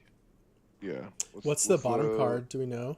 I didn't know there was a 4th card in hand, to be honest, and now it's covered in glare. CAD, Avenger, no glory, and glare card. Let's see. All right. Get really close to the camera. Nope. Too slow. I'm assuming whatever it is, though, that he's just claimed. He's claimed. Yeah. I think it's no glory then. Yeah. Those Kira turns are so brutal.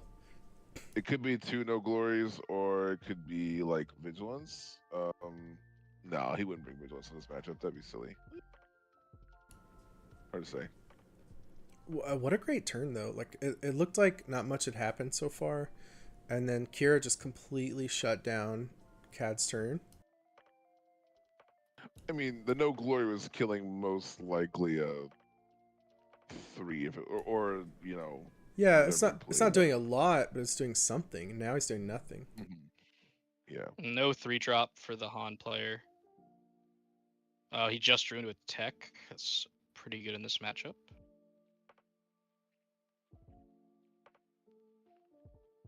In the tank. McClunky leads to a lot of really nice flip turns, but yeah, this Kira is doing so much here, just blanking a removal spell that he probably has to resource now, and I don't think he had a clear 6 in hand, so he just has that Avenger and CAD that are kind of rotting in hand for now. With 3 units on the board, it's a little scary. Yeah, we got Han presenting 10 damage. And the fastest flip in the West. And there's no blasters in this deck, so you can't just blast the Kira. Oh, yeah. I mean, there's definitely going to be a Han attack here. He's debating if he wants to blast or Han, I think. I agree. You want to go ahead and get your attack in, get your resource. Because CAD's proposition is I can trade into your Han. Or clear your Han. Yeah, 4 to base, put him at 10. You're at the magical 7. Looks like there's the outlaw. It's okay. interesting playing this Yeah. card and not Hotshot Blaster, because I feel like that card with Hotshot Blaster goes really hard. I think the resource curve is super awkward, right? Because like you play Outer Rim Outlaw on 3, and you're just kind of like hoping eventually it works out. Well, it's also a bounty hunter, so it also works for the Relentless Pursuit. Oh, that's true. Okay. I think it's just It's a nice I think card. this player had identified that they wanted Boba unit on 3 a lot of times, and this is like their second copy of it. It does different things, but it can basically attack for 6 into a unit, right? Because of the shield. I like it. I think it's a super interesting meta call. Yeah. Yeah, I like it. Shields combine nicely with pings too. To finish things off, put some damage on without losing your unit. We'll see a hot shot on the Kira, putting him to 15. A lot of damage stacking up now. For sure. CAD clearing the Han. It was interesting firing off your CAD ping before clearing the Han. I wasn't sure what they were thinking about there. I'm assuming he was giving his opponent the opportunity to make a mistake and put it damage on Kira, but what if they put it on the Han? Did we have like a daring raid or something? No, he's yellow blue. Not blue. Oh yeah, it's not even red. Like what were we? I don't know.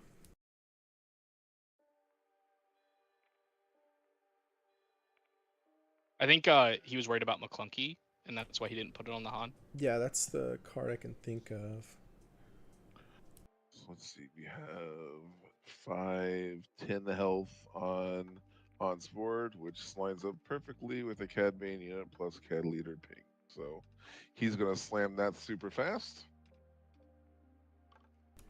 Yeah, so the thing there is you fire off the ping first, so you can capture really functionally 10 health worth of units instead of 8. Mm-hmm. Yeah, because the breakpoint doesn't work. He can't do Pilot Falcon plus Kira and kill the blue leader because that is 9. Right. If he does the thing first, he just kills off the blue leader, right? Yeah.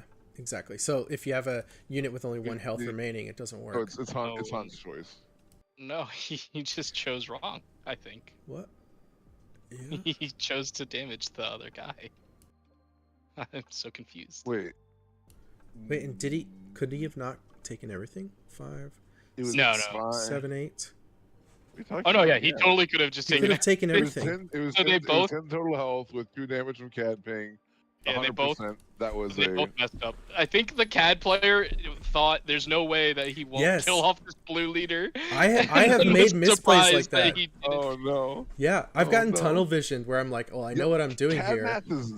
CAD math is insane. I don't know if you're so the CAD players out there, like the bizarre things of just like random 2s and 1s and all the action cheating. Like, yeah, that's he's gonna look back on it and like beat himself up, but like, yeah, that was it's takes a lot of practice to get used to that because it's so unique. Pretty good play from the Han player. Yep. Turning up the heat. Let's see if you. I mean, I don't think he can claim this early, right? No, the He can claim now. Yeah, you just have to know glory. Gross. Yeah, I think we're seeing the ramifications of that. Of not stealing the blue leader, yeah. Oh, that was huge. Well, that was that cost him 5 health, and now is adding pressure he shouldn't be having to deal with. But also like that Kira was like MVP. Yeah, just made him not have a turn essentially. Yep. Skip the 5 resource turn. Yeah, let him start to build up his board. See if he has a good smuggle for tech here before the tech dies. It's gonna be a surprise strike, or it's usually how the story goes.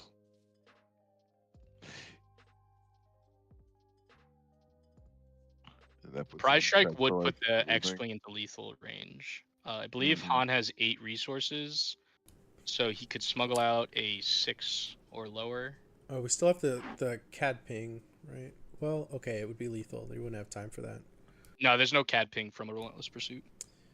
No, I'm thinking about... I guess you could have an ambush into tech and then CAD ping to kill the X-Wing. If you had a 5... Sure. Enfys. Enfys is in the deck. How many resources do we have? 3...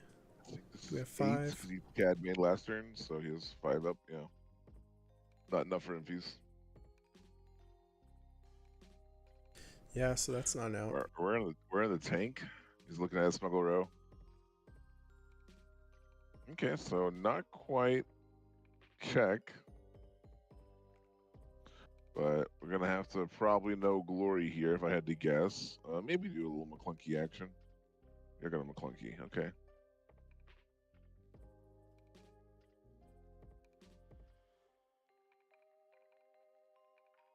There's 5 resources left.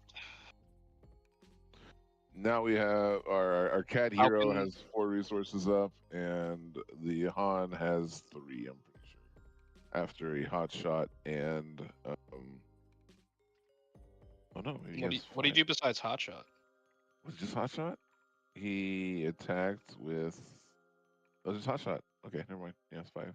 He should. Maybe he didn't resource this turn. Oh, maybe.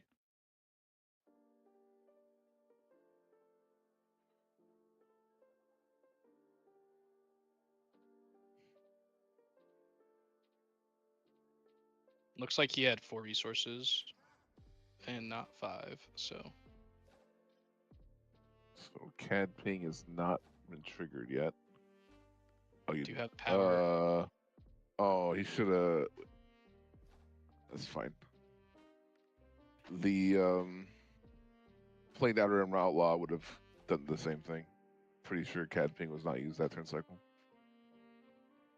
Because he had the McClunky. Oh, he did. He McClunkied. Killed the token, 2 damage onto the tech. That's what it was. Nope. Yep. And we're now in Avenger territory. I think we're gonna need a Ewing here or something. But we got both of these units are in danger. It's like we're getting Han pilot on the ground. It looks like the Han player is just not resourcing, which. I mean, it is nice when your opponent can't afford to attack with their CAD too. That's a good place to be. Yes, because as soon as he attacks with CAD, he gets a Falcon and dies. There's a Luke on the ground, 2 units. Yeah, just I think like this is GG. The CAD can't afford to clear ground.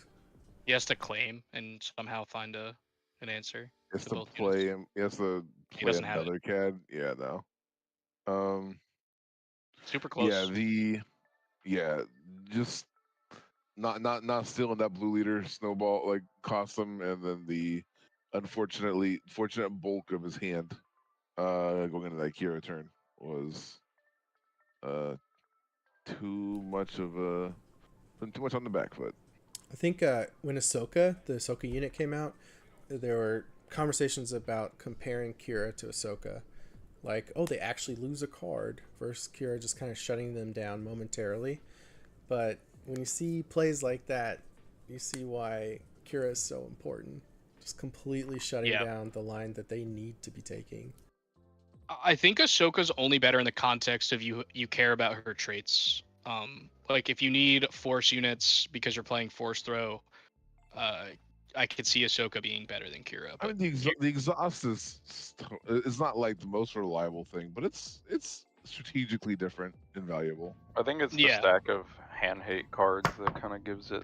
Yeah, that too. If you're playing a bunch of other hand disruption cards, it's a lot better. Like the Quinlan deck, it makes more sense.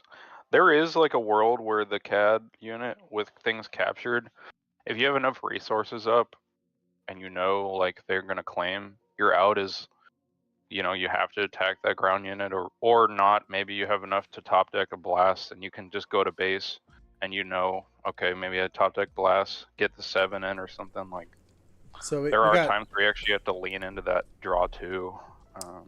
We got Loopy in chat here. Let's hear from Loopy a bit. What's up, Loopy? What's up, Star Wars Unlimited fans? Thanks everybody for joining us. Did somebody put up the CAD blue symbol in Summon George? Well, yeah, pretty much. Yeah, he sent me a message in Discord that I did not see, but then I saw him chatting in chat, and I was like, "What are you doing? Get in here!" So yes. All right, so they're going over the mulligan decisions. They can hear me, so I can't do commentary right now, but you guys are killing it. Thanks to everybody for watching online, and glad that we're doing this. I think it's well over 300 people watching right now, so that's pretty cool. Awesome. Yeah, no, it's super awesome. Thanks for letting us stream and cast and co-host. It's been a big pleasure. Yep, and thank you guys. So take us home. This is Roger, Roger, as my favorite battle droid would say. It's all tied up. So we had pass claim into claim takedown.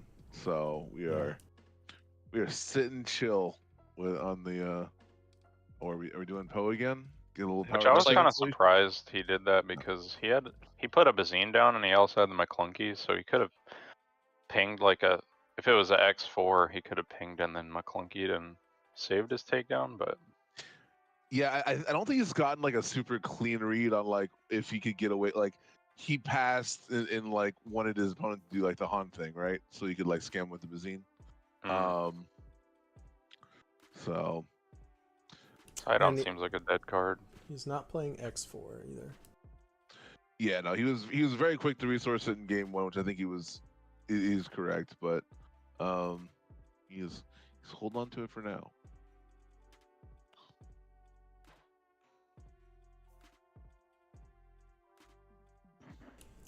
It's always risky piloting up your own only ship. Yeah. The nice thing is that you can. He might have wanted to just make sure that he could not have to pay for Falcon and keep it out. That way he can get to 7 resources still this turn. So at that point, if you're just activating, you might as well play the Han pilot. Looks like we're getting a Zuckuss with ping here. Oh, it's wow. a little slow. And this gets super blown out by Han unit. Yep. This is an open door. It might be all game systems if go for he Han. has everything. Yeah, it's very scary. We're gonna see 9 pressure at the very least.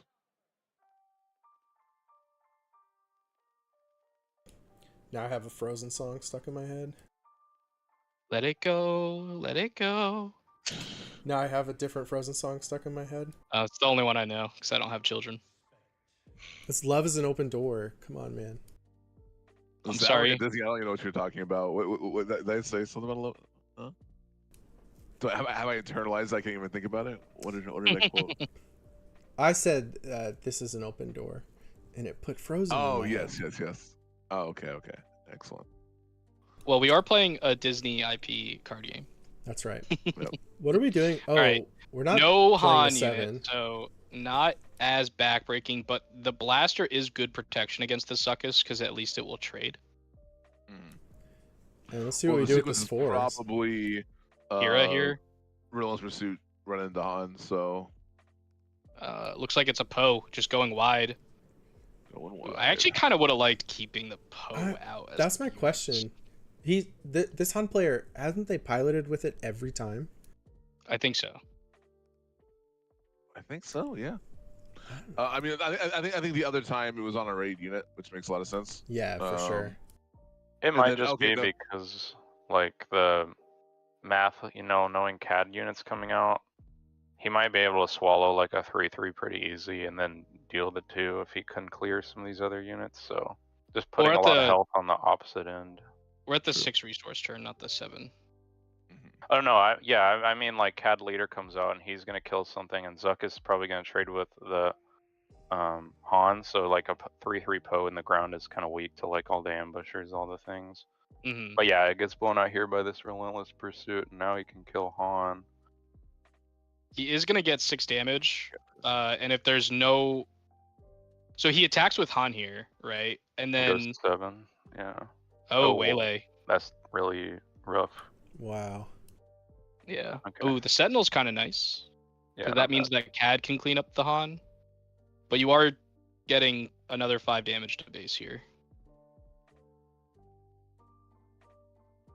So you have second Waylay. We've had Waylay. What about second Waylay? Whoa. Jeff Creasy would appreciate that. I think he has an L3 in I appreciate resources, and he might have a tech as well.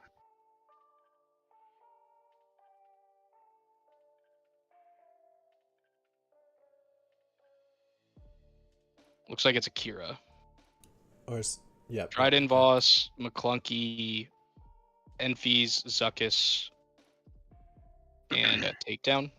I think you just named Takedown, as that's the only thing that kills the pilot, right?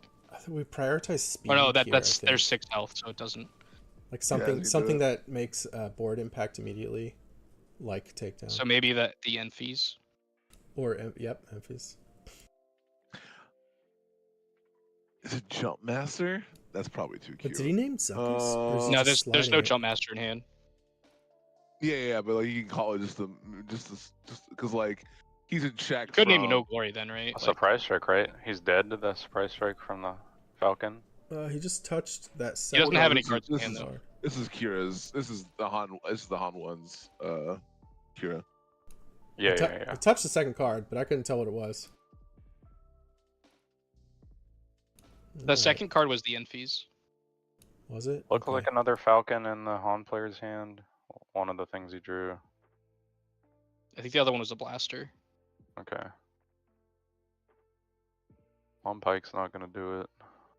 I'm assuming this Kira is just gonna immediately die. It's the only thing he can kill. So I don't think he drew No Glory. Can he kill it? Take down on Kira. Yeah, I would take down. Yeah. I think you just attack for 5, and he has to claim. Mm-hmm. He has 3. He could have power. That's right. It's 5. Power or relentless. You could bluff an answer, but all you can do with that is attack. You can't use resources if you're not killing the Falcon. Yeah, I mean if he actually has it. I didn't mean bluff. Let's see. Oh, okay. Well, he has 4 resources, right? This is the 8 resource turn. Yeah, he can't deal 6 damage with 4 resources. Yeah, so if you know that the only thing would be the Jump Master to just protect for a turn, and it looks like there was a verbal claim, as the Han player played another ship, which was the perfect ship to play here, and I think Han is going to take it. Yep, there it is. There's the handshake. Well played. Yep, very well played from both. Han won green, taking down CAD blue. Very fun match. Well played by both.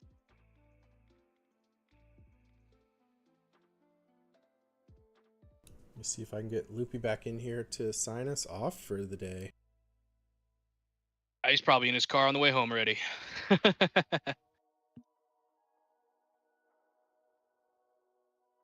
Yeah, those Kiras can be so rough, especially because CAD likes to curve out. So if he doesn't have an alternate play, and one of those plays up the curve gets blocked, it's really hard to catch up. Yeah.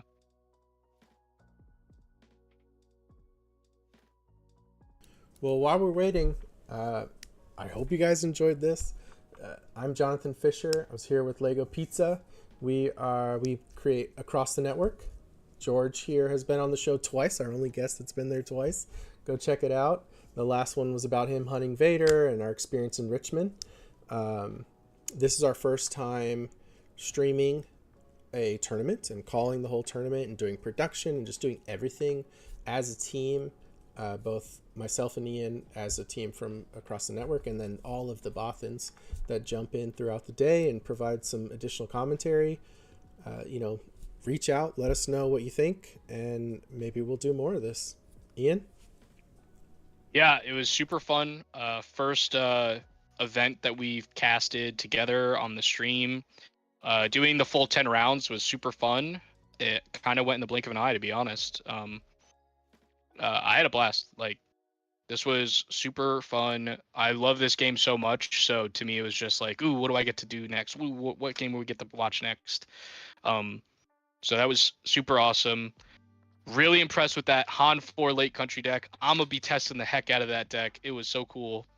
But yeah, I mean, this was a really awesome tournament. Really awesome plays. Healthy meta here.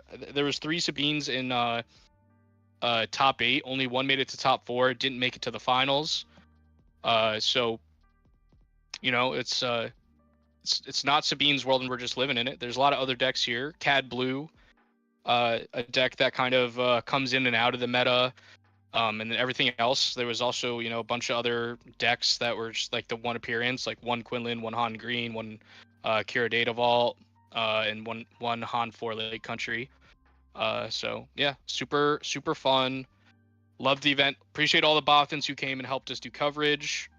George and Phenom at the end there. The Cad Blue Masters coming in and having some fun with us. Absolutely. Thanks for holding up the rest of the day. You guys crushed it, making us proud.